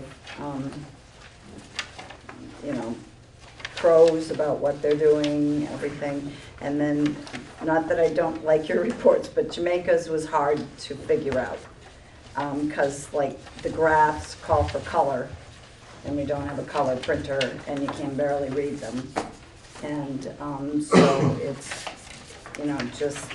and it requires that a layperson understand graphs and things like that to figure out, to determine what it's actually telling them instead of a written out thing, but whatever. And And as an aside, I was very impressed by all the things Townsend is doing, and that's what comes when you have a dedicated full-time principal. So I can speak to the equal opportunity. Sure, go ahead. So you may not notice, but they all work with the same 5 topics. And each principal gets to have the freedom about how they want to express that. Rarely do we have graphs, but at different times of the year we have results that can be shared in different formats and ways. But all the 5 headings all come from when we had our integrated field reviews, which is a study of the educational quality standards, which is the guiding principles for operating schools. And so those are the 5 categories in which we consistently report out through all WCSU schools. So it may look a little different, but the uniformity is reporting out consistently under those 5 categories. It's just difficult to make assumptions to figure out what it's telling you if it's Sure. presented differently. Thank you. Anybody else have a question? Comment? Okay, thanks. The long-term planning work calendar, there are 2 versions of that calendar presented. This is sort of an attempt at a roadmap for discussion purposes of our next few months of work. Obviously the budget presented some challenges, and those challenges are ongoing, and this is sort of a couple of different ideas laid out for us of a way that we can take the time to have the discussions that we need to have and gather the information and try and make some plans and maybe some changes about how things are done to address the challenges that we face. The biggest difference between the 2 of these calendars is one has the continued existence of the budget committee doing some preliminary, some deeper work, basically adding a second meeting each month for some of the board members to go through some of the financial data and then be able to speak to it a little bit at the next meeting. We can do away with that because there may be some sentiment to not have the committee do some of that work, but if the board does the work by itself, we may need to add some of those meetings that would have been budget committee meetings to the board schedule, just seeing how things are going. So it's the question really is, do we want to have more meetings as a full board, or do we want to sub off some to a committee? And this is just 2 different takes. We can, build off of these, change these, edit these as we see fit. But something to discuss. We don't have to necessarily adopt one tonight. As you can see, this doesn't even start until April, so we can continue discussing it, ask questions, redesign, however we want to do it. But Trish, yes. Maybe I'm crazy. Probably the 3rd Monday. You are. These are additional meetings. These are non-board work meetings. This is purely about planning out your next 3 to 5 years. Yes. Yeah. This is additional meetings. So you are not going crazy. You just do what I did. You work food shelf till 5 to 7 and run across the street. Disappoint people. No. You leave people. Right. Just want to make sure. Sorry, Trish. Thank you. I wanted to make sure I wasn't crazy. No, not at all. Any other thoughts? Want to see some more permutations of this? You like this? Which one do you like? I think it makes sense to keep the budget committee because it's a smaller group, just to kind of wade through the stuff and, have options to present to the full board. My 2 cents. Sure. I would be on the opposite side. I think the board needs to see all the financial information. there was never any information that the budget committee saw that the board didn't see. I have no, I have no feelings either way, but it does, if we do away with the budget committee, the board itself will do more work. And it's really our decision. What do we want to do? When do we reorganize? The March meeting. March 6th. You won't reorganize until April because you have the at-large vote on March 25th. Right. Thank you. I forgot about at-large. So April we'll reorganize.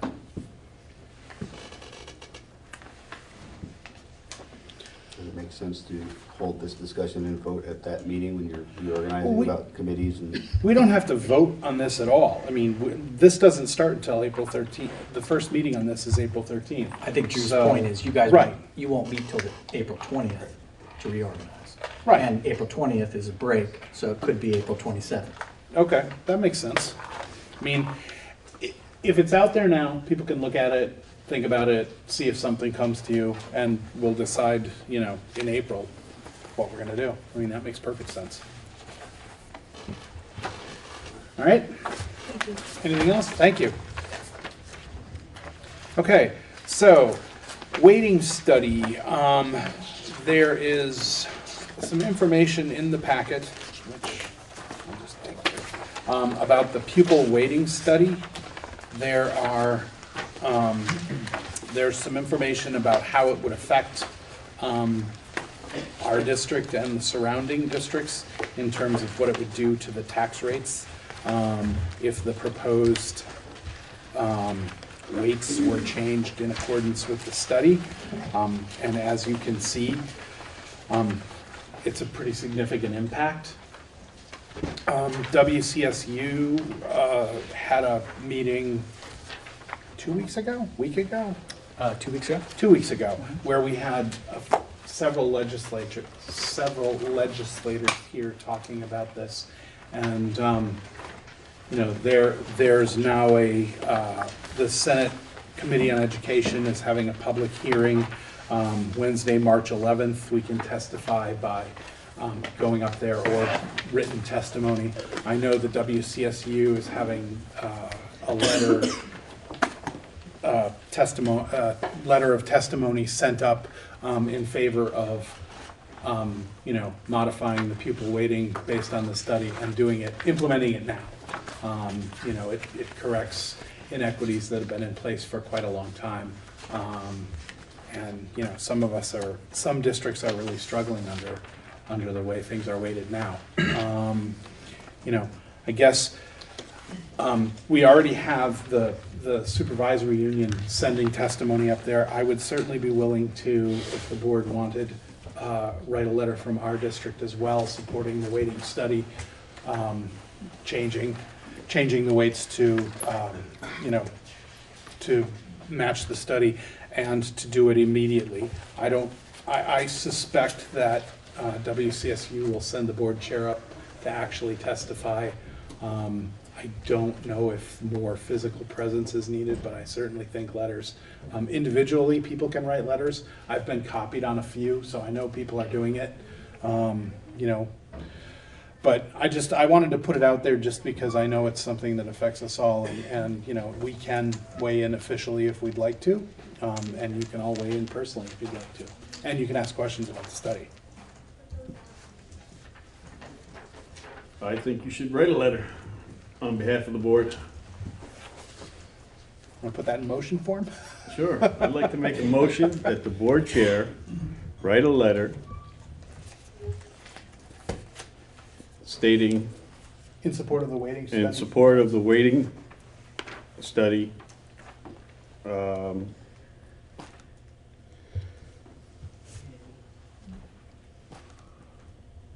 That's it.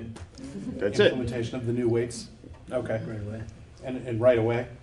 Yeah, well, no, obviously, yeah. Well, everything you just said. Okay, thank you.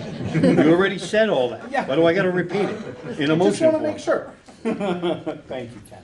I'll second that. Thank you, Al. Any further discussion on that? Any questions on the study results?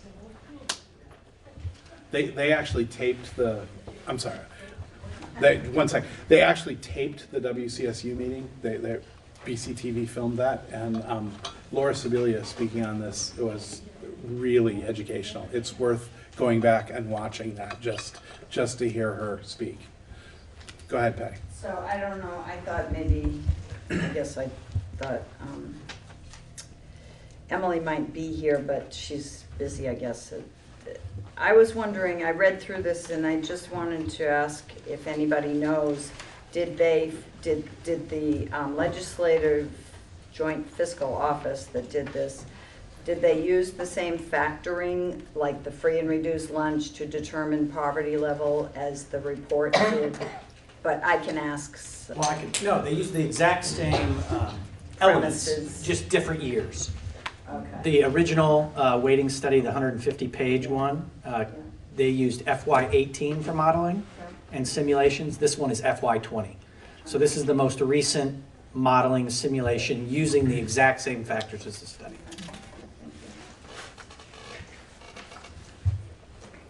Any other questions, comments before we vote? All right, all in favor of the weighting study letter motion, please say aye. Aye. Opposed? Abstentions? Thank you. Oh, that's Marlboro's one? Yeah, just what you're saying. Thank you. Yeah. Okay. The 2021 calendar. Ken, this is on there for you. Yay. Why don't we have Veterans Day off? Because the Career Center doesn't do it. Because Career Center's wrong doesn't mean we have to be wrong too. The Career Center doesn't offer Veterans Day off. We can do our own thing here. I actually was at an assembly at Leland and Gray on Veterans Day. And I thought they did a really nice job of saying, you know, why would you sit home and watch video games on Veterans Day? I mean, it's not like you're going to go do anything necessarily pro-veteran. And they changed a little of the curriculum and the assembly to actually honor veterans and educate about what had actually happened. I thought that was fairly appropriate. Is there even, I mean, this is just a question. If you have Veterans Day off, are there actual activities? Like, they don't really do parades on Veterans Day. Well, they do. Do they? Not here. Not here, no. Are you leading it, Ken? Yeah. Yeah. Not here in I mean, Townsend, there's no, not we really, don't. like Memorial Day, there's something. Right. And they're different, but there's not really Well, sort of there's way to things, celebrate. there's things up north, and, you know, White River Junction does something, Okay. we do something up the Capitol, and, but, you know, hey. Would it have, I mean, if we changed our calendar to actually allow our students to not attend school on Veterans Day in our district, what effect would that have? Would that have much of an effect on sort of relations interdistrict school? I mean, we losing a school day? I'm speaking to administrators here. Well, I mean, you've already conformed with the law by having all the major vacations matching with the Career Center. So one day will be can be an individual district decision. So I don't know what River Valleys will decide or Marlboro will decide, but for the schools of the West River District, that decision is within your hands. So it's all or nothing, you know. So you're all the schools of West River would be in, or all the schools of West River would not be in. So I don't think it really has a ripple effect beyond West River. Okay. Out of curiosity, would swapping a day would that count as changing 2 days? Or is that like still in the realm it's of... changing 2 days, but... Still in the realm of possibility? It's still in the realm of possibility, yes. And there is no... the decision that this board would make is simply to start letting families know, because once you guys okay this, since the WCSU board has done it, then we can make a West River calendar and then we can send it out. So the timeline on making the decision is completely up to you guys. My major problem with this is that it used to be that they all had Career Center, everybody had it all. Then the Career Center decided to change it, so then we have to change it. And I just feel that that's wrong.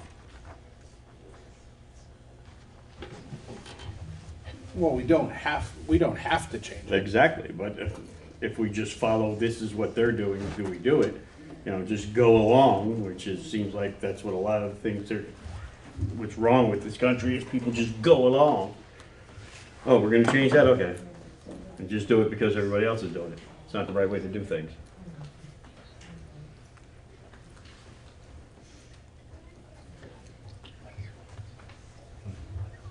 I would be in favor of having it off. I think it's important. I think it's an important message to show him. I think it shows that we feel like it's important.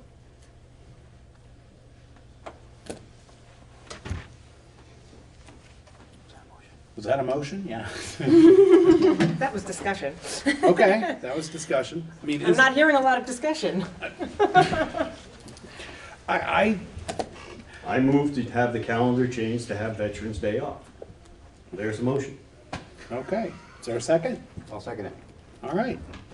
Any further discussion on that? Really? I wonder if we're gonna hear from any parents who are like, oh, great, now we got another day to deal with. We gotta work, but the kids don't. Well, That's what I was wondering. We did that for teacher in services, I know, off this calendar I think without consideration, so. Yeah, we give them. Well, we give them a whole enough lot of advance warning, in-services, so, you know, I mean, that's my only question on that. Doesn't matter to me, you know. Trish?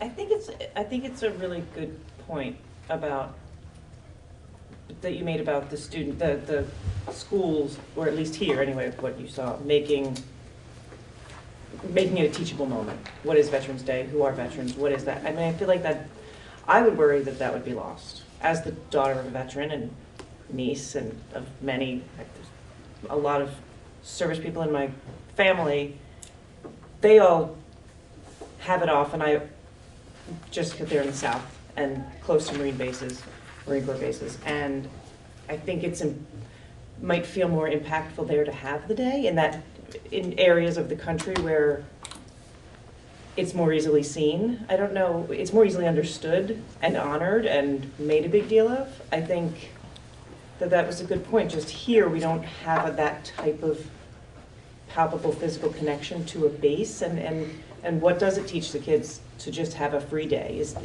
Maybe there is a better way if you're in school and you're learning something about what is this? I don't know. I'm just saying this just because I personally feel a bit torn about giving the day if it's not going to mean something. Thank you. Bob wanted to say. I was going to highlight what Joe's referring to, what we talked about. We did a brief history of where the day comes from, and distinguishing it from Memorial Day and Veterans Day, how they're different. And we talked about the idea of honoring those who fought for freedom and fought for the rights of our students, one of those rights of which is public education. And so that was the argument we made, just to answer that a little bit, was talking about like you're here because they fought, because they stood up for our freedoms, and so to not exercise that right on a day that has earned that right it was a good opportunity for a teachable lesson, I guess is how I would leave that. And this is unrelated to that particular conversation, or do you want to come back to me on the early release days? Because before you guys adopt a calendar to mimic what they're doing, they have very different approach to early release days. You're talking about just the vacation? This is just the vacation and Veterans Day. All right. All the other placement will be coming. All right, so make sure people are all clear on that. Yeah, I just had to time this one out because we had just done the WCSU and matching to the Career Center. Okay. And at that discussion, we had a discussion. So this is the only calendar I had at the time. Gotcha. Okay. We wouldn't necessarily be following the early release days that are on. No, the only things that we are locked into are the long vacations and the discussion right now. And so if we would have Veterans Day off, we would obviously have another day added somewhere. Right? So it's not like we're losing a day. Right. We'd Right. still schedule 176 days. Okay. Right, no. And along with that, the stuff that you guys do for Veterans Day, you could do before Veterans Day. So that maybe they could find something worthwhile to do outside of school on their own, possibly with their family, and go to one of these, celebrations. I just had a clarifying question, so I looked at the calendar. So we're following their calendar, which means our February break is now shifting back again to the end of February? That is correct.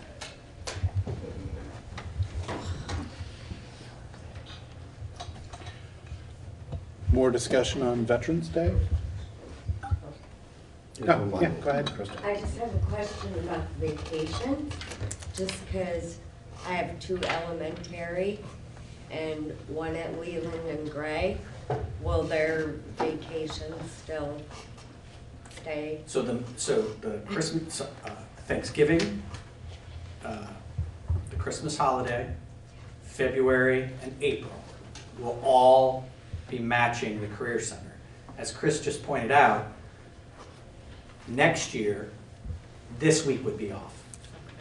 But the elementary school? The entire district. Okay. The entire supervisory, in fact, the entire county.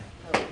Because if not, somebody got it for a week. No, they will not be split. No, we wouldn't do that to you. Give them a Okay. So do we have to decide now what day we'd add? Can that be another discussion? No, if you guys just say, we don't want to have school on the 11th, I'm just going to bring you back a calendar that represents that. Okay. And then if you guys want to make an individual district change, not on those 4 major things, you Okay. can tell us to do that. Okay.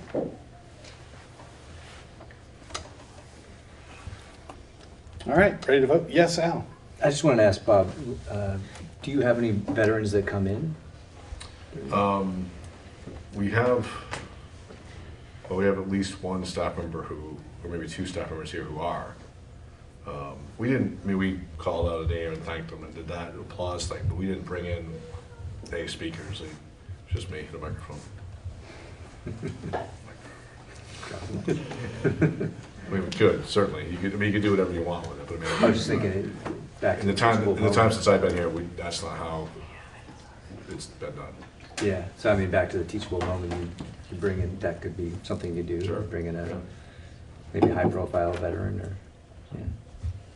Lots of things. Yes.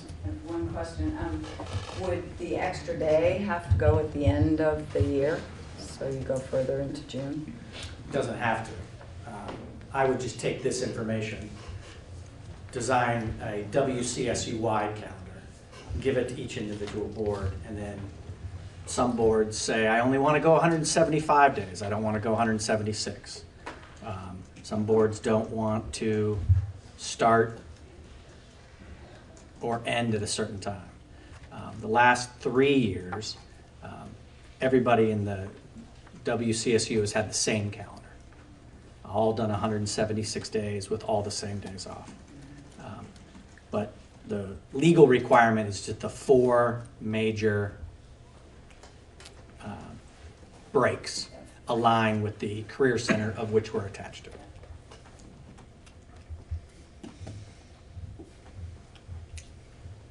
Okay, so, motion Call the is question.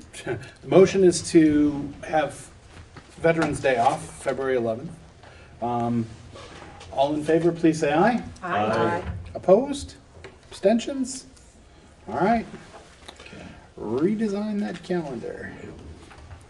Okay, thank you. Thank you. Before we go to old business, it is 10 of 8. Did the parent of the tuition request student show up? No? Okay, so, let's do it. Yeah, the request is to,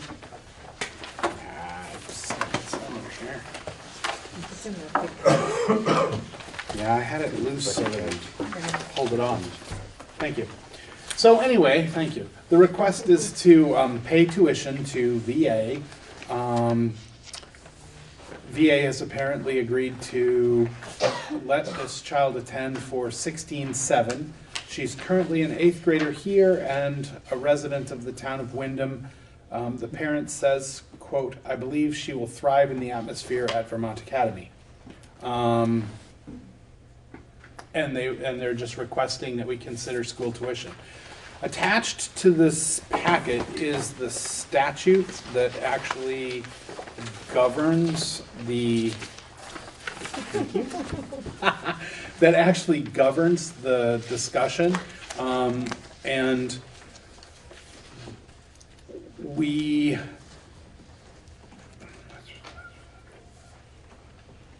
It's C. It's, yeah. B. It's C. It's the second paragraph from the end. This one. Yeah. Yeah, we can tuition a student to an approved independent school or an independent school meeting education quality standards if the school board judges that a student has unique educational needs that cannot be served within the district or at a nearby public school. The letter requesting it doesn't really set forth any sort of unique educational need, and I was sort of hoping that the parent would show up to sort of add to that. Can we table it? We can put the request off, and I back could to even the parent. respond to her that said, and tell her that, you know, the statute's kind of clear, we need this, and if she feels that there are, could she please present them? And, you know, if there is such a thing, we can then have it, you know, our education professionals speak to that, and we can make the decision, move it to the next meeting, and I'll let the parent know. True. So, can we also get clarification? It says here, I believe the number is 16.7. Is it tuition rate or our per pupil rate that we'd be paying? That is the, it is specific to Vermont Academy. It is specific to a new program that Vermont Academy has, in which they are essentially providing a scholarship for the difference between the announced average public high school tuition, which this year was $16,686. And so So that number is real, that's in this. that, yes. Okay. So I would make a motion that we table it. Second. Okay. To the next meeting then. Any discussion on tabling it? Do it. Okay, all in favor of tabling this to the next meeting, please say aye. Aye. Opposed? Abstentions? All right. You'll email them. I will correspond with the parent. Thank you. Thank you. Do we have any tests for the administration for the next meeting? Well, I'm going to give you an updated work calendar recognizing the reorg. Just look at that because it makes sense when you have April 20th as your natural date. So I'll update that and bring that to the board on the March 16th meeting. You give us the annual calendar with Veterans Day off too? Annual calendar with Veterans Day. I'll give you an update on the audit. I will respond to the 5% over under for Ms. Dixon. Oh, I'll send her that. You got that? Yeah, I have it. All right. Okay. That's what I have so far. Okay. Anyone else? Yes? We're going to have audit numbers before the annual meeting. We should. We absolutely should. We have copies available. We will. Thank you. Any other questions? Okay, any other tasks? Oh, could I just point out something? Sure. Just to back up what Drew said. So these annual reports will be at all the town clerks and all schools by tomorrow. So I've asked each principal just to put in their newsletters that they're available so that people can come and get them.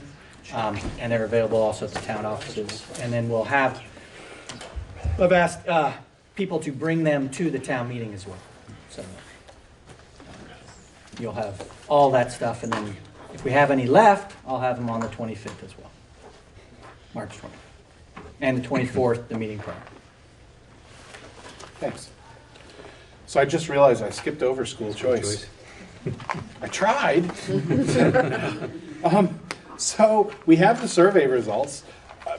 I've gone over them. Bill, you want to speak to them, or? Well, so I just tried to put them all out there without any judgment or analysis, just to make it not my opinion of the results, but here are the results, so that I felt like I was accomplishing the task I was asked. Question 1 is, did you participate in school choice? So number 2 is the follow-up to that. So question 1 asks you, did you? If you did, please go to 2. If you didn't, go further down in the survey. But no, I thought I was pleased to provide the school choice survey and to get the answers and bring it back to the board.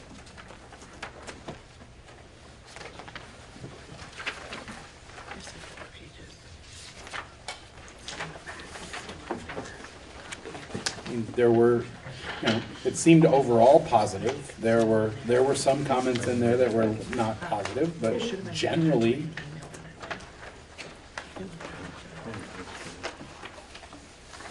the people who exercised choice seemed to be happy with it.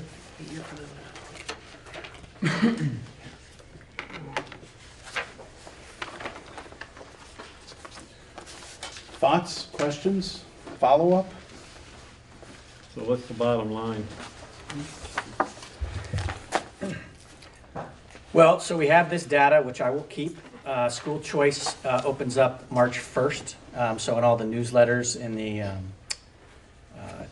schools, that will be going out to parents today. The link has been updated on the website. All the Facebook pages will be updated by the end of the week so that parents can start applying next week for school choice.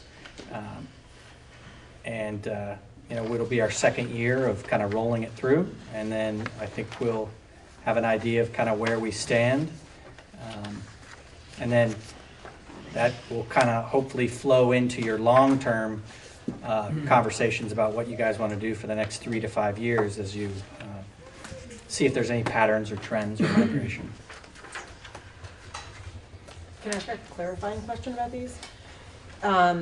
There was several different comments that had to do with, obviously, the influx of students into Townsend this year. And I wanted to just clarify that the classroom size is continued to follow what the policy we had predetermined was, right? It was all below the allowable Yes. limit. And I have all the projected enrollments from the current existence to next year, and then that allows us to decide how many spaces are available. So like, for example, in Townsend, there are no spaces available in the 4th and 5th grades. And that's just the one off the top of my head because it's the largest one. But yeah, so we take it, we go off of the 14 to 18 in the K through 3, and the averaging of 18 to 24 in 4 and 5, and flowing that through into the best possible system we can do with the numbers we have at the time, knowing that after school choice things can change, and I may be coming to you guys and saying the system looks different from what we planned for. Here are some possibilities that we can go down and go from there. But yes, that's how it's set up. Yeah, Charlie. Well, that was exactly what I was going to say. What's the largest projected class that we have? So right now, when we planned it, it's 25. Although Principal Roach let me know this morning that there's a possibility of some people returning, so that could be 27. So I could be coming back to the board and having a discussion with you about that. So, clarify, if we're at 27, then based on our policy, we would split that class? Well, based on your policy is about clusters. It's not about individual classrooms. It's about groupings of 4th and 5th. So I will more than likely on the 16th of March come back and go, yes, I've confirmed that odds are really good that this is occurring, and these are some different possibilities that the board can consider. 27 technically would still fit your policy because of the averages, but you have to look at not only fitting the policy, but the practicality of how that plays out as well. So yes, you should expect something from me on March 16th. Okay. Go ahead. Question, when is the deadline? And deadline for this, is it a solid deadline? It's March, the month of March. Beginning March 1st through March 31st. to the 31st. Is that a solid deadline? It doesn't get moved around like? That is the current practice that we do, yes. Yeah. So I would say that, yeah, class size was certainly a theme that ran throughout, and it was both Townsend residents and not Townsend residents that were speaking to it in kind of a negative way. So I would say that if we happen to get any waiting study money, that we might consider, you know, helping this out, adding a teacher back or doing something to help with that situation. Mm-hmm. Mike? I just wanted to clarify something that I've heard. I was surprised to hear that people think that I was against choice, even though I voted for choice. So just wanted to say that just because I ask questions in meetings does not mean that my opinion on the policy has changed. And I supported it then, and I still support it. It's a little more campaign than anything else. Crystal? No. Clarify. Crystal Garvey, Wyndham. I just had some comments on school choice. For us, of course, everybody knows we're supposed to go to Wyndham. But we did pre-K in Townsend, and it was wonderful. I mean, Mr. Roach is amazing, the school is amazing, the staff is amazing. I think school choice is really, really important because although Jackson is like a superstar kid there, our other grandson, Oliver, he's not doing well. And it's not the staff, it's not the teachers. I mean, Katie is his teacher, so he has probably the best teacher he could. And for whatever reason, that environment just doesn't work for him. So for him, we need to make another choice. So I think having school choice is really important because an environment may not work for a kid, and you may have to find something that works for that particular kid. So. Thank you. The answers to some of the questions on this, especially the free flow answers, confirmed what a discussion I had with a parent from Jamaica about why they and other families left Jamaica. It had to do with a toxic environment, a lockdowns type of feeling, lack of friendliness by the administration, other things that, to me, how could these have gone on long enough that it would cause people to leave that school and nobody know about it? How could that happen? This did not have to happen to Jamaica. It didn't have to happen. It was unnecessary. If that situation had been addressed when it was happening and fixed, and somebody dropped the ball, and we're paying the price, and we're not happy. Great. Got to get in the camera. I got to do this special. As I understand it, and I have no involvement whatsoever, as I understand it, the toxic environment was before this board took over. So it's kind of unfair to even point to them and suggest that they weren't paying attention or that they were letting something happen when it should have been the Jamaica School Board who was dealing with it, not this board. So as a member of the public, I just want to support them a little Okay, bit. well, somebody had the buck stop somewhere. And we're paying the price for, and we're not happy because that was confirmed by this survey. Go ahead. Sue Stomsky, Jamaica. Our representatives are the same representatives from Jamaica on the old board that is the existing board, and the superintendent, excuse me, is the same superintendent. So whether Excuse me. the... Address. Okay, the superintendent is the same superintendent. So obviously, if there was an issue, our board, which is the same, Drew was on the board. Nope. I haven't been on a Jamaica Village board in 8 years. All right.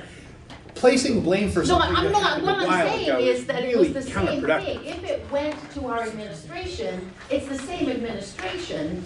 If there was an issue, which is what we're hearing, is that our board tried as much as they possibly could to correct it. And they had roadblocks again, and more roadblocks, stopping them from issues that were happening, which, as you can see, most of us here don't have children in Jamaica school. But we want our school, we want to find out what happened. That's all we're asking. How did they get to this point? And that's the frustration part. We assumed it was a great school. I had 3 kids go there, and you couldn't ask for those 3 to be any better citizens out there now. So obviously they had a good start. Something happened, and we're wondering when that happened and why did it happen? What wasn't happening to help us fix it? That's all. And it could happen again And it could. to any other school. Because I can't imagine that it was a quiet situation. I've been on school boards long enough to know that if parents are having an issue, they are vocal about it. And the Jamaica School Board meetings were not televised, so you couldn't tell that from it. And it was serious. It was very serious. I don't know. Ours are televised. We're pretty transparent. I know that. People need to know that if it could happen to us, it can happen to anybody.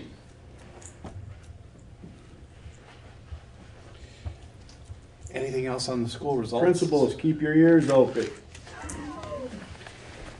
Anything else on the choice survey results, comments? I have one other comment. Sure.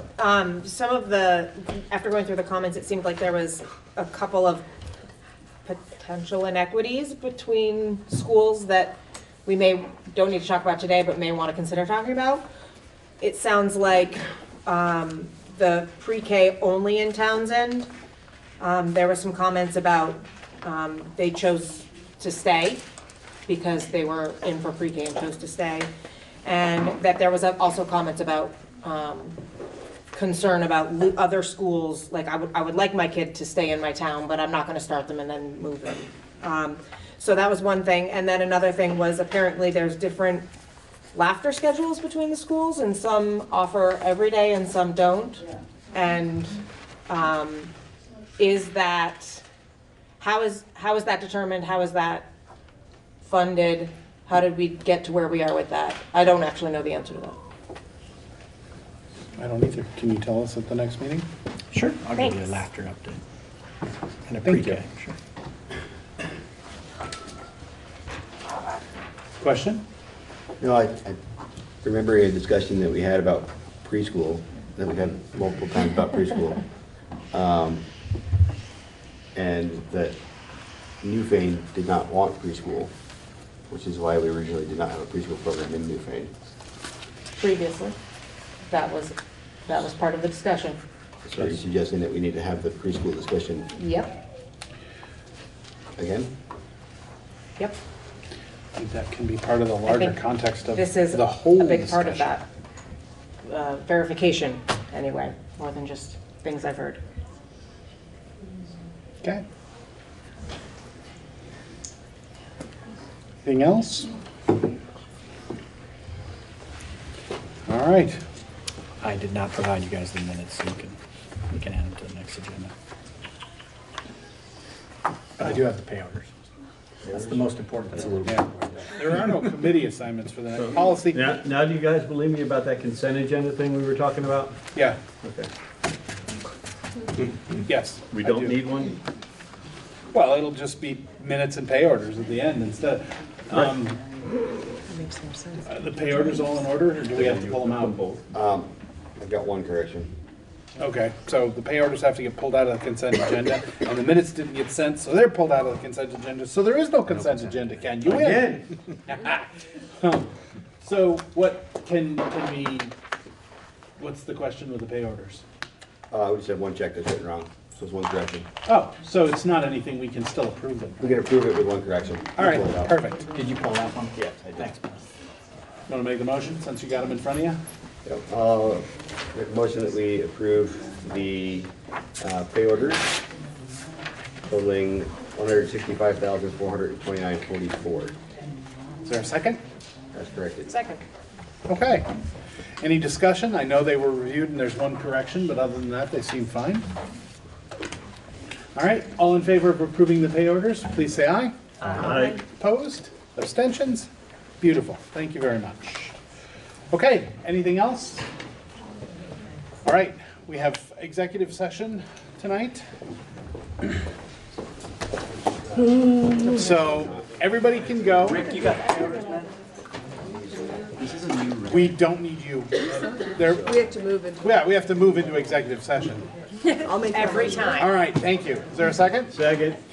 All right, it's been moved and seconded to go into executive sessions for a personnel matter. All in favor, please say aye. Aye. All right, opposed? Okay, we're out of executive session and there was no decision made, so we just need a motion to adjourn. Motion to adjourn. Is there a second? Second. All in favor, please say aye. Aye. Thank you, we're adjourned.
my, in terms of background, you'll see that this is going to be a committee bill because this is something that the language, the Attorney General's office requested language on this issue, and it came in too late in terms of me actually introducing the bill. So that's why this is what I and David Sher from the Attorney General's office will be here, but I thought Michelle as a drafter could help us understand the title we're in, just some high level what basically what these laws pertain to, and generally what what the bill is intended to do.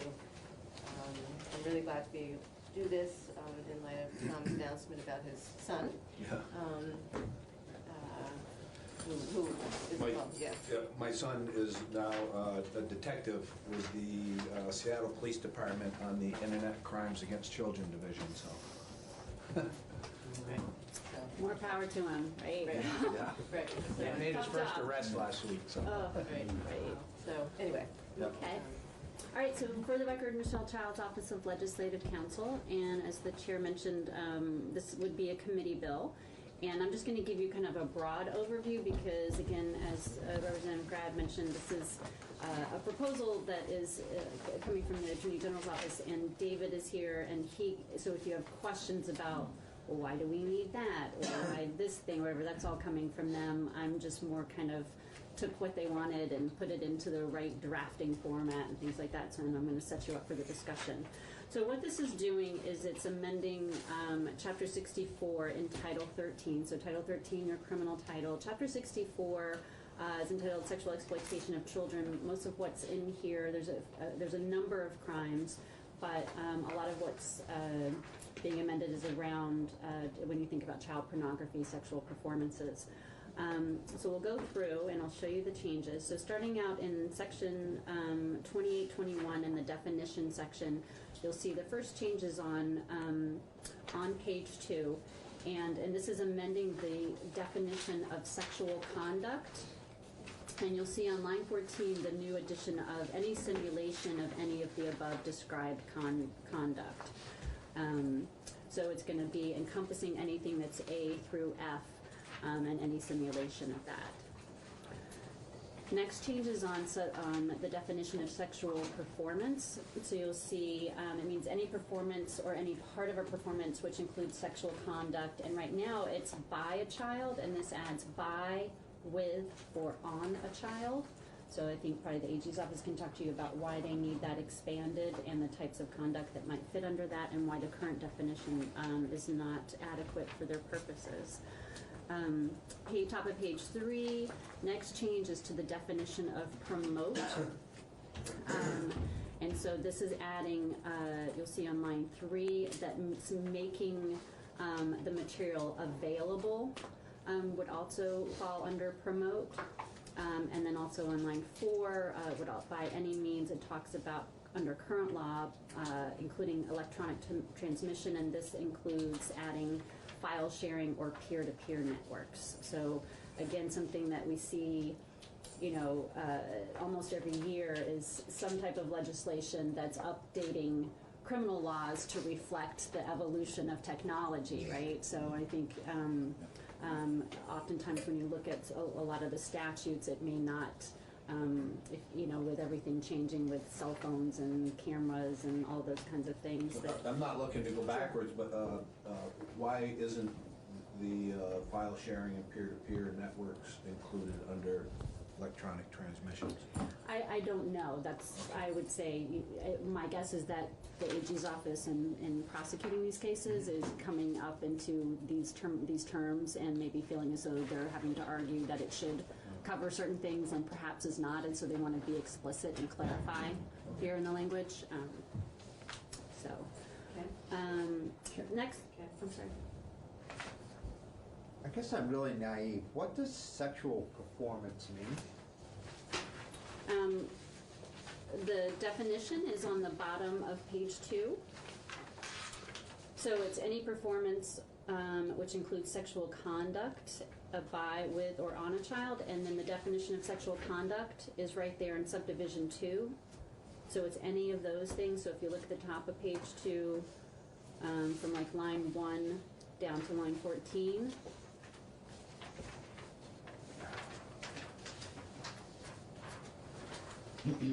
So there's a number of places in this chapter where there's just a technical amendment around how we talk about age, and so I won't mention those, but that's just a technical amendment in section 2822. There's no changes to 2823, but I'm amending the whole chapter, so I just have everything in there. I think it's also because of we amend the penalty section. I wanted to have all parts of the chapter there so you could look and see how the penalties all fit together. Page 4, top of page 4, section 2824, and this is promoting a recording of sexual conduct. And again, this is adding where it talks about sexual conduct by, under current law, by a child. This is adding with or on a child as well. So we see that earlier on the definition of sexual performance.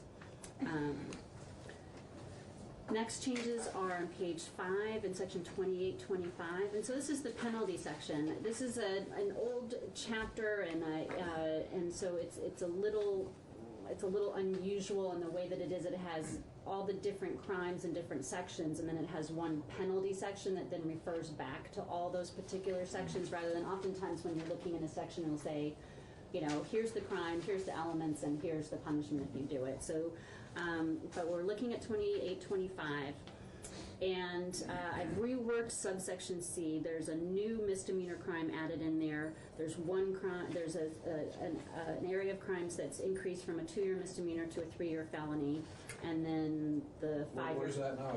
This is in subsection C. I'll take you through it Okay. subdivision by subdivision, but I had to kind of rework it all to add the new stuff in. So you see in subsection C for the penalties, and this is referring to 2827, which again, it's the way that the chapter is kind of structured is weird because the penalties are before 2827. But if you look on page 7, you can see when we're talking about 2827, we're talking about what's currently labeled as possession of child pornography, and the proposal is to change it to possession of child sexual abuse materials. So when we're talking about subsection C, we're going to talk about that particular section, and here's the penalties. So under subdivision C1, it creates a new misdemeanor for a year maximum if the violation of 2827 involved a visual portrayal of a child who is nude or partially clothed, and the visual portrayal is, and it has to have all of these, it has to be unrelated to the sale of a commercially available legal product, has to be used for purely prurient purposes, and have no serious literary, artistic, political, or scientific value. Okay. Yeah. So, we're starting to see more and more, like you had mentioned with the change in electronics, people using tools to voyeur. Either publicly or at their own home. So the act of that would fall into that category. It might. I would say if you're talking about like voyeurism and secretly filming someone. We have a specific voyeurism law that's in another chapter. So if you remember when I was talking about the prostitution bill, there's 2 sub-chapters in that chapter, which is it's lewdness and prostitution. The lewdness sub-chapter has a specific crime of voyeurism, and that's where either people are kind of the peeping Tom stuff or using some type of device to record someone who is partially clothed or engaged in a sexual act, and so that's a separate crime. But being a child. But being a child, yes, and so possessing those images, so it could be that somebody might be able, depending on the circumstances, they could be charged under voyeurism, but then they could also be charged under having and being in possession of this material. Yep. So that's a 1-year misdemeanor. Subdivision, I'm sorry.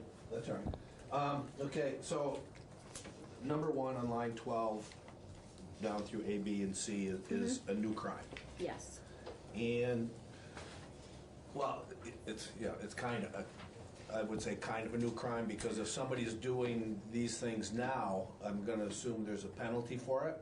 Well, I think that would be for, I think for David to answer. Okay. Again, I'm assuming that these things are coming and being proposed by the Attorney General's offices because they're not either clearly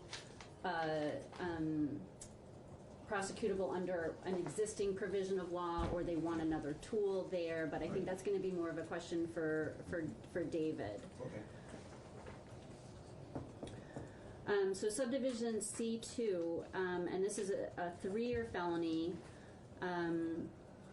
for possessing a clearly lewd exhibition of a child's genital or anus or other than a depiction of sexual conduct by a child. And that is currently, you'll see at the top of page 6 where the language is struck, that's currently a 2-year misdemeanor. And so this particular crime, again, is on the books, but it's a 2-year misdemeanor, and subdivision C2 is increasing it to a 3-year felony. And then lastly, page 6, subdivision C3, and this is, looks like it's a lot of change, but it's really not changing anything. I just had to do it in the context of subsection C, which is that if you're violating 2827 and it involves possessing material that involves sexual conduct by a child, again, going back to your definition of sexual conduct that's in subdivision 2 on page 2, then that is a 5-year felony, and that penalty is not changing.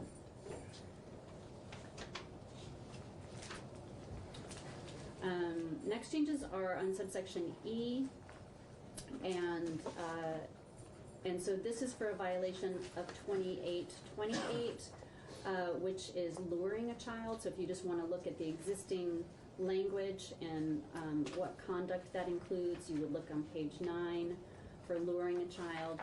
And so the current penalty for luring a child is a 5-year felony, but there's 2 new carve-outs for that have increased penalties. So you'll see in subdivision E2, if a person is convicted of luring under 2828, but the violation involved the person physically traveling to meet a child who is under 16 years of age, or another person who they believe to be a child under 16 years of age. So if it's a law enforcement officer doing something, kind of a sting operation, and the person thinks that they're meeting a child, then that would be a 10-year felony, not a 5-year felony.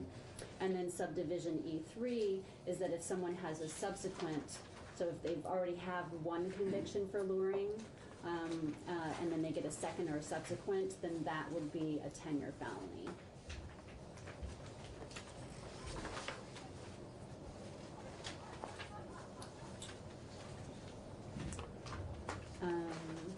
Page 7, so going to the possession of child pornography section, so you'll see on line 16, so right now it talks about no person shall with knowledge of the character and content possess, and then this is adding or knowingly access with the intent to view. Again, I think what David can talk about is what they're seeing in terms of using electronics and using the internet, and whether or not people feel as though, I could see that the word possess would be a little ambiguous when you're talking about people accessing something on the internet. You'll see on line 18 this language that we've already seen in a couple different places when you're talking about sexual conduct by, with, or on a child. Line 19, bringing in the provision we talked about before, which is visual portrayal of a child who is nude or partially clothed, if the visual portrayal is, and then talks about that it's not related to commercially available product, it's used purely for prurient purposes and has no serious literary, artistic, or scientific value.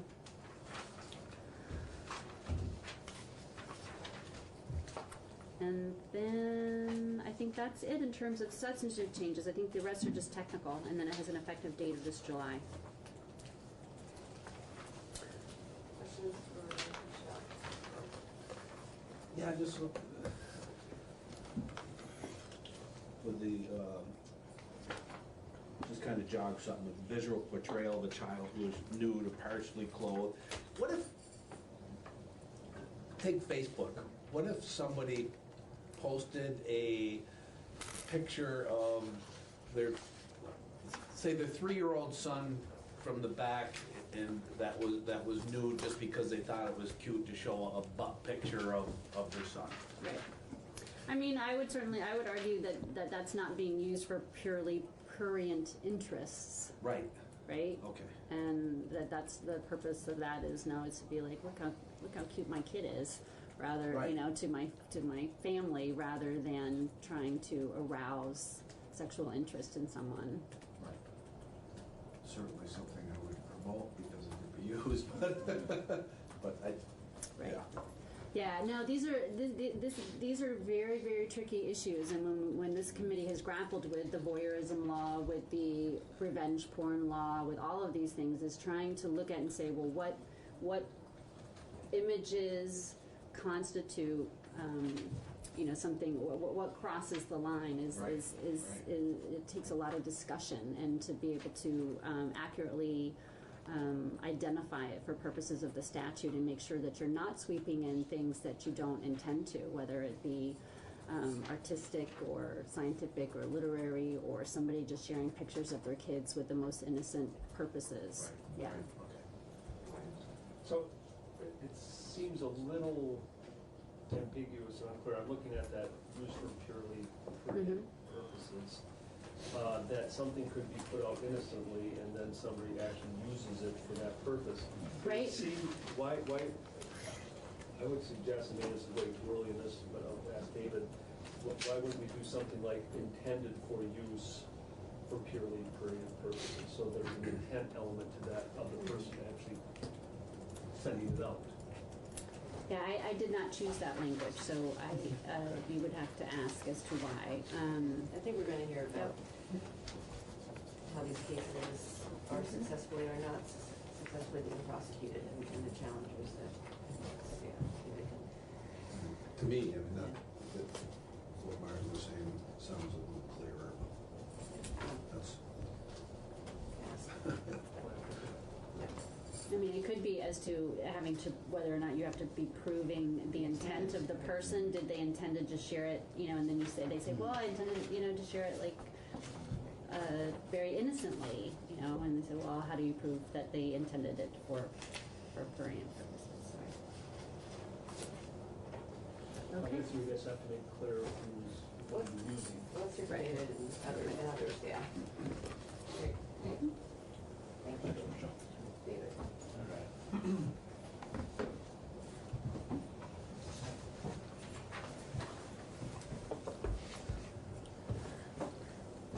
Good morning, David Chair with the Attorney General's Office. Thanks for having me this morning. This proposal is coming from our criminal division, and to give the committee a little bit of background, our criminal division has dedicated investigators pursuant to some federal funding called the Internet Crimes Against Children Task Force, and federal government funds, I believe, the sort of equipment and technical parts of that, what they need to provide, and then the state of Vermont funds the investigators, and there's also some investigators in the Department of Public Safety who work on this also. So our office ends up doing a large number of these prosecutions, and that's why it is us who are coming to you today with this proposal. And I should also say, we posted, I believe Mike was successfully able to post a series of articles from the New York Times last fall that do a very good job of describing the scope of the problem. Certainly our investigators and our prosecutors are somewhat overwhelmed with the volume cases and issues that they spot. So this is partially in response to what the New York Times did a very good job of describing in terms of the scope of the problem. So where are the leads coming from? Where are leads coming from? So I should also say, it's as a partial answer to that question, we wanted to have investigator Matt Raymond come in and talk to you today so that he could talk about exactly those types of technical questions, and also, frankly, talk about some of the practical obstacles they see, which this bill attempts to answer. Will he be coming in eventually? Assuming the committee is okay with having him, yes, he will be available. He's at a conference right now, so he just isn't in the state. But next time this gets taken up, we'd love to have him talk to you and answer some of those questions. And he can tell you more about the process of investigation, which produces those leads. So going through the bill, I will go to page 2 here and talk a little bit about some of the policy concerns. And some of the stuff that we're talking about here is pretty uncomfortable, just to give people a heads up, which I'm sure you realize. The simulation of any of the above described conduct, and which is the line 14 amendment, the amendment on line 14, and the amendment on line 20, which includes the with or on a child. These were both amendments aimed at getting around loopholes, if you will, that attorneys are using and defendants are using when prosecutions are being brought in instances where there's clearly sexual conduct occurring, but the sexual conduct may not have been caught with somebody touching somebody else. So, for example, a video depicting somebody masturbating onto a child.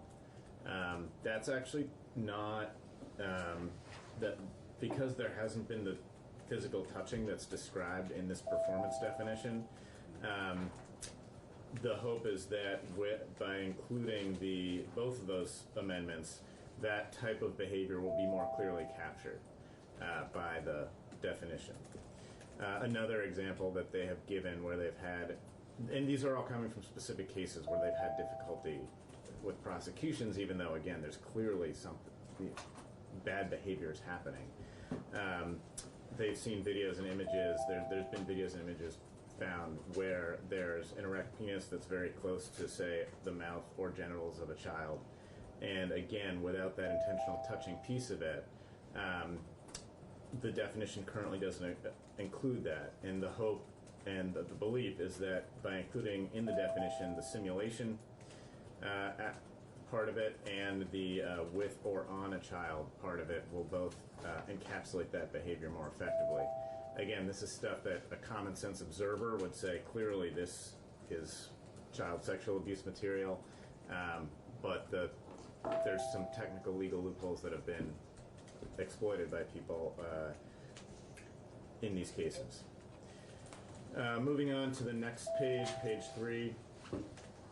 This is really about updating it to take account for modern technology. And Representative Bratt, you had a specific question about that, which was well taken. And it's, what are we doing here? Why wouldn't the peer-to-peer file and file sharing networks already be covered? And again, when you look at it carefully, peer-to-peer networks and file sharing means that somebody isn't necessarily in possession or has arguably not procured any of the images or videos. They are just watching a stream of them, a streaming of that, but the information, if you will, is being stored somewhere else, in some other computer, some server somewhere else, and they're accessing it in a manner such that it's not in the device that they are in possession of. So right now, arguably, streaming isn't covered by this, and that's been an argument that's been successfully made in cases where we're trying to... So something that's stored somewhere else, but, so this is covering somebody who might be watching it, but it's not loaded in their computer. Right. So like a Dropbox or something like that? It would be like, because I know, not that I have a lot of information, just talking with my son, that some people will store their stuff in Dropbox. Is that the reason that maybe some laws don't cover it as well as we intend to? As long as what's happening is the remote accessing of it, and I'm actually not sure about Dropbox in particular. The examples that come to mind are actually old examples from back in the days when streaming music was very popular.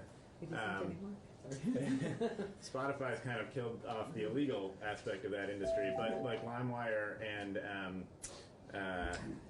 Napster, thank you, were the prime examples of that, and those were peer-to-peer file sharing networks where the music you were listening to was not on your computer, it was somewhere else. but you are able to access it. And the same types of technology are being used for the dissemination of child pornography, and I should say child sexual abuse material. And the other aspect of this is that when you are accessing those, the way this technology works is when you're accessing those videos and watching them, you are, by doing so, making them available to other people.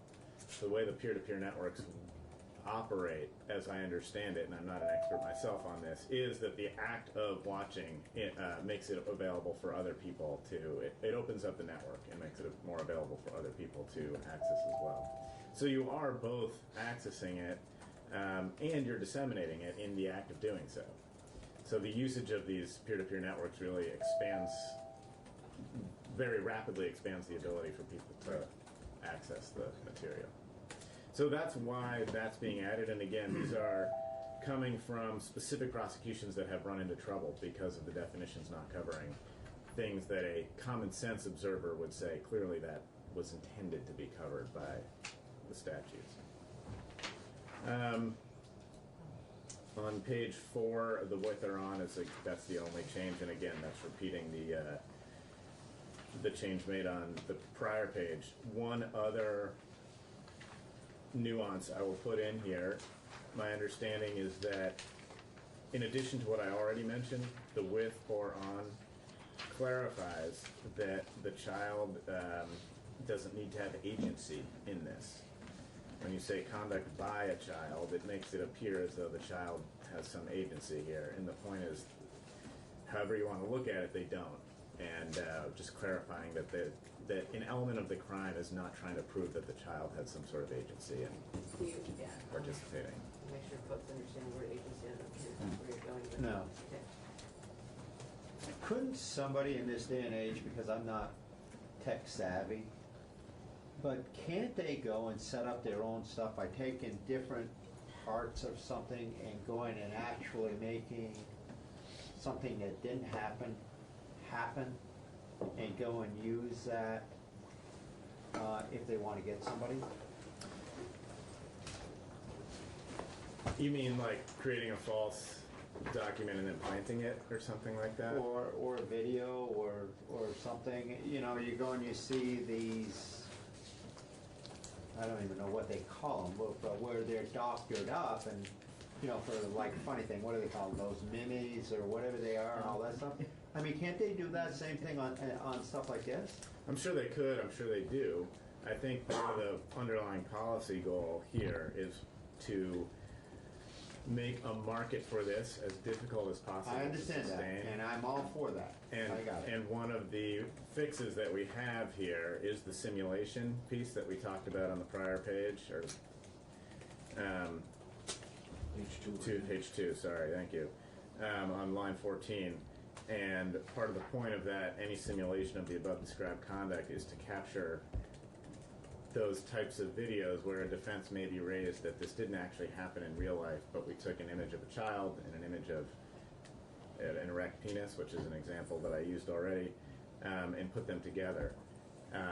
And that still is, frankly, satisfying the interests of people who want to get at this material. And the point is to really make that something that's difficult, make that market a difficult one to access and maintain. Okay. Yeah. What happens if somebody was to go and look at something and they didn't even know what they were looking at, and then all of a sudden they go on to something that is just as disgusting as this is, and they didn't mean to even go there, or they had no idea what they were. Intent is always a defense in criminal law. If it genuinely was an accident and it's not something you repeated, that's the defense you could bring up if you end up getting caught up in some sort of, or a person got caught up in some sort of investigation and there was a genuinely no intent to access that material. I think that would be a defense, but that would be a factual case-by-case inquiry. So in terms of agency, do folks understand the term agency that what David was talking about, that there's no agency? Folks get that? Go ahead. Where are you at now? Well, for example, line 3, the reason why, it had just said sexual conduct by the child, and so the words with or an and, so they were wanting just. Yeah, so the concept we're getting at there is making sure it's very clear to judges and juries and so forth that the child doesn't have to have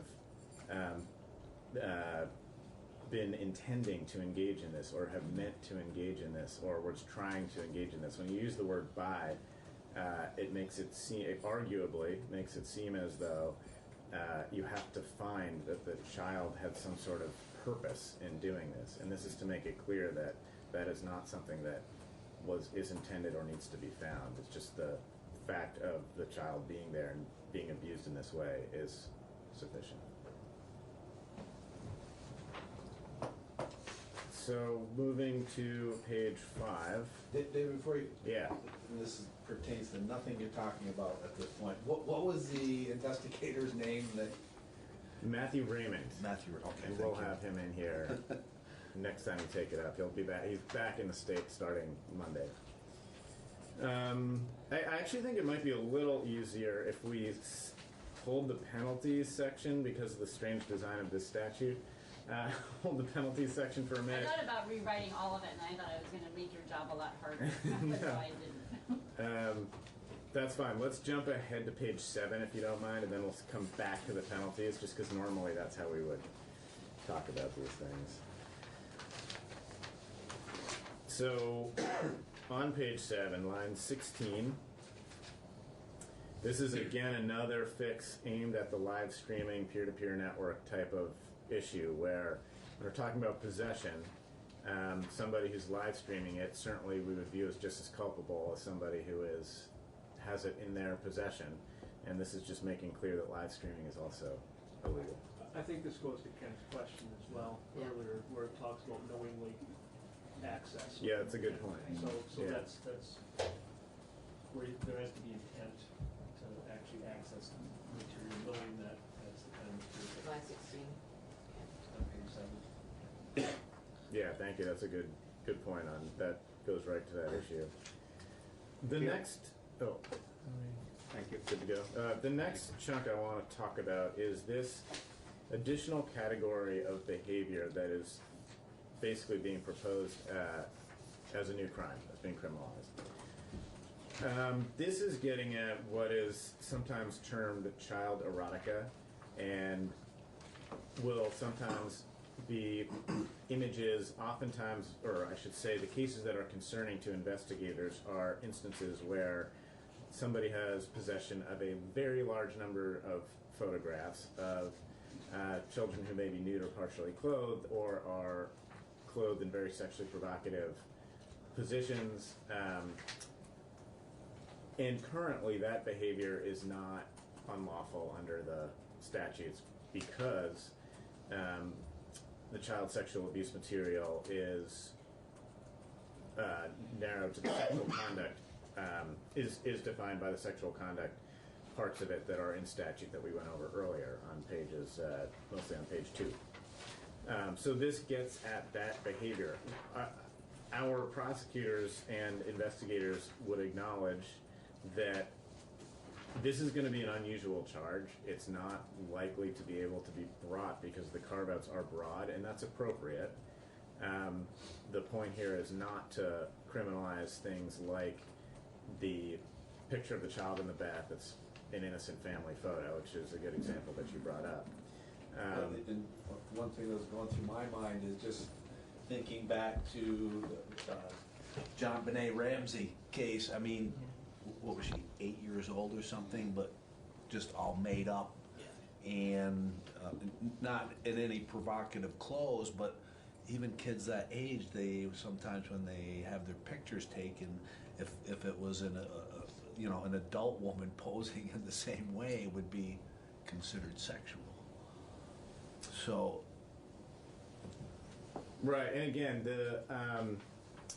I think the caveat on line 1 of page 8, used for purely prurient purposes, is intended to really keep out those types of behaviors. I will also say, in the interest of full transparency, our lawyers have been looking at this section again over the last day or two, and we are considering proposing some changes to this piece of it, because we do understand some of the concerns that have already been raised with respect to potentially being overbroad. This is actually taken almost directly from a current West Virginia statute that is good law. There's a Texas statute that's quite similar that is good law. So we believe that this is sort of constitutionally permissible. We also want to make sure that we are really within the confines of what's constitutionally permissible in terms of what you can regulate and make unlawful. So we, I would say, are likely to come back as soon as possible with some proposed amendments to this piece, just to make sure we're not stepping onto shaky ground, because it's certainly not our intention to propose something that might be unconstitutional. So we'll probably come back and narrow this a little bit, redefine it slightly. Just want to let the committee know that we are cognizant of that issue. So having said that, let's actually jump back to page 5 and the penalties.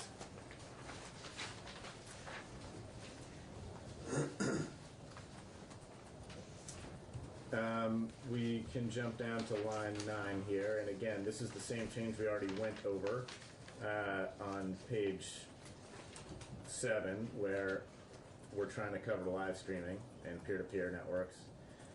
And then the structure of, if we move further down, this is, as Michelle noted, just the way that this statute is written. We had to import the entire definition of this new offense into the penalty section to make it work. That being said, if the other thing changes, this will change too. So if this is redrafted to make it narrower and more clearly defined for, to make certain that we are within the constitutional boundaries, this will also change. And then, as Michelle noted, the penalty structure changes slightly, such that this becomes hold on one second. This becomes a 3-year felony, and on subsection 3 on the next page, there's a 5-year felony. That actually isn't a change. That's the same penalty that existed previously. But there would be a bump up from a 2 to 3 year for the possession sections.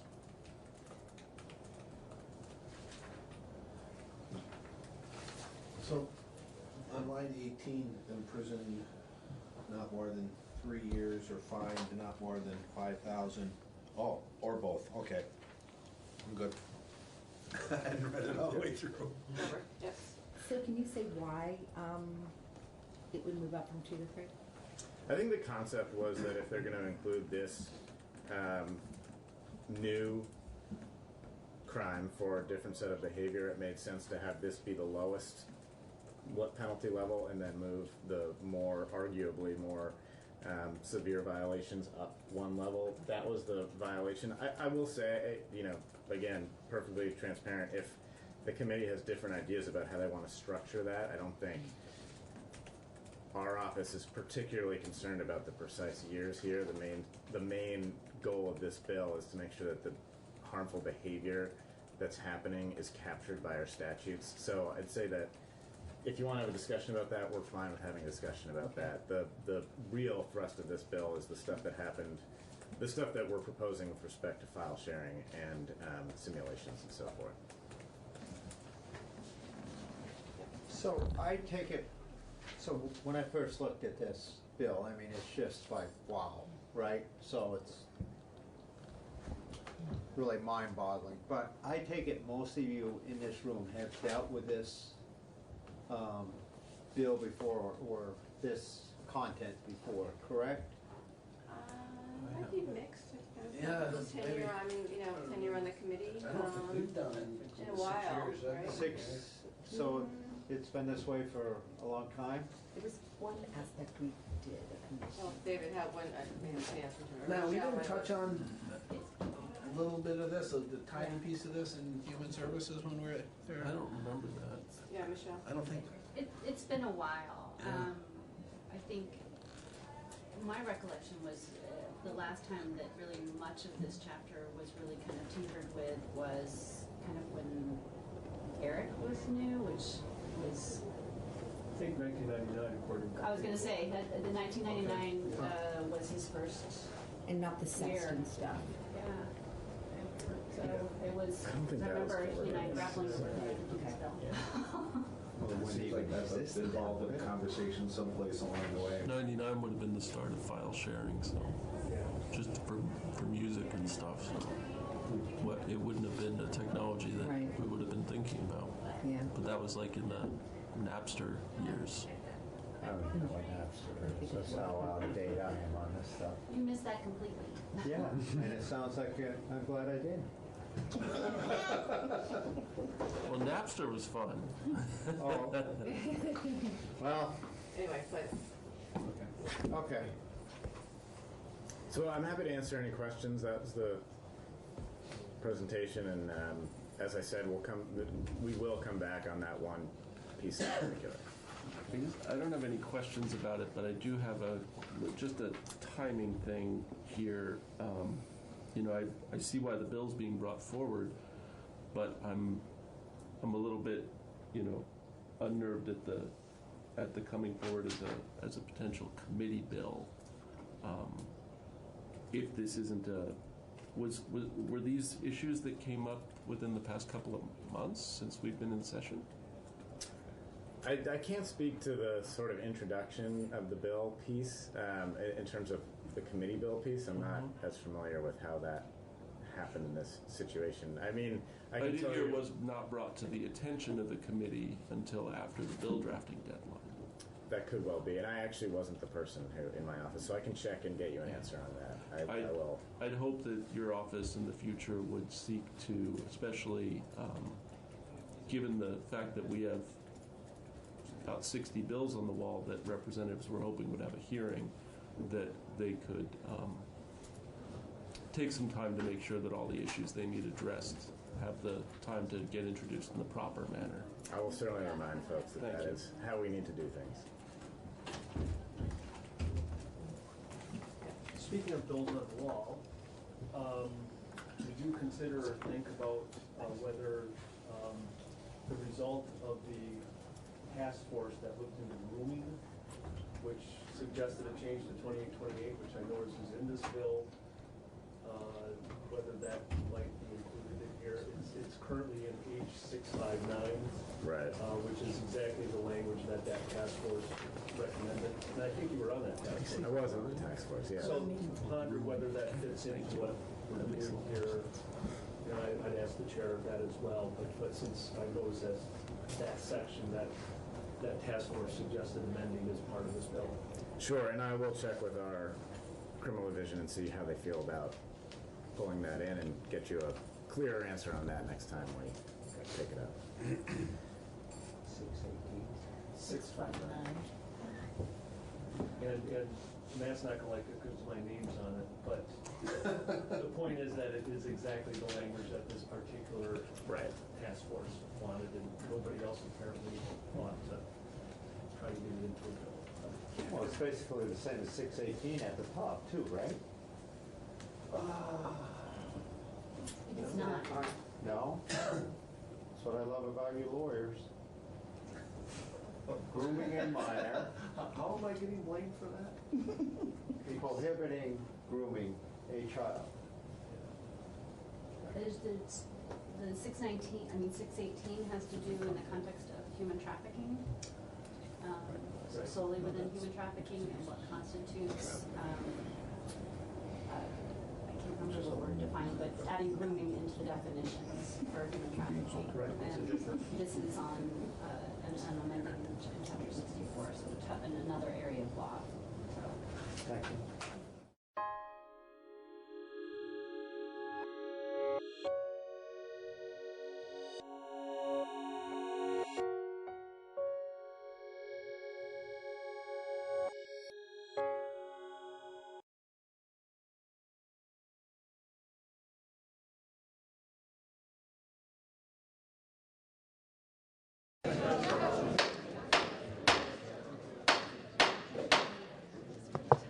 I now declare the 2020 Vernon Town Meeting in order.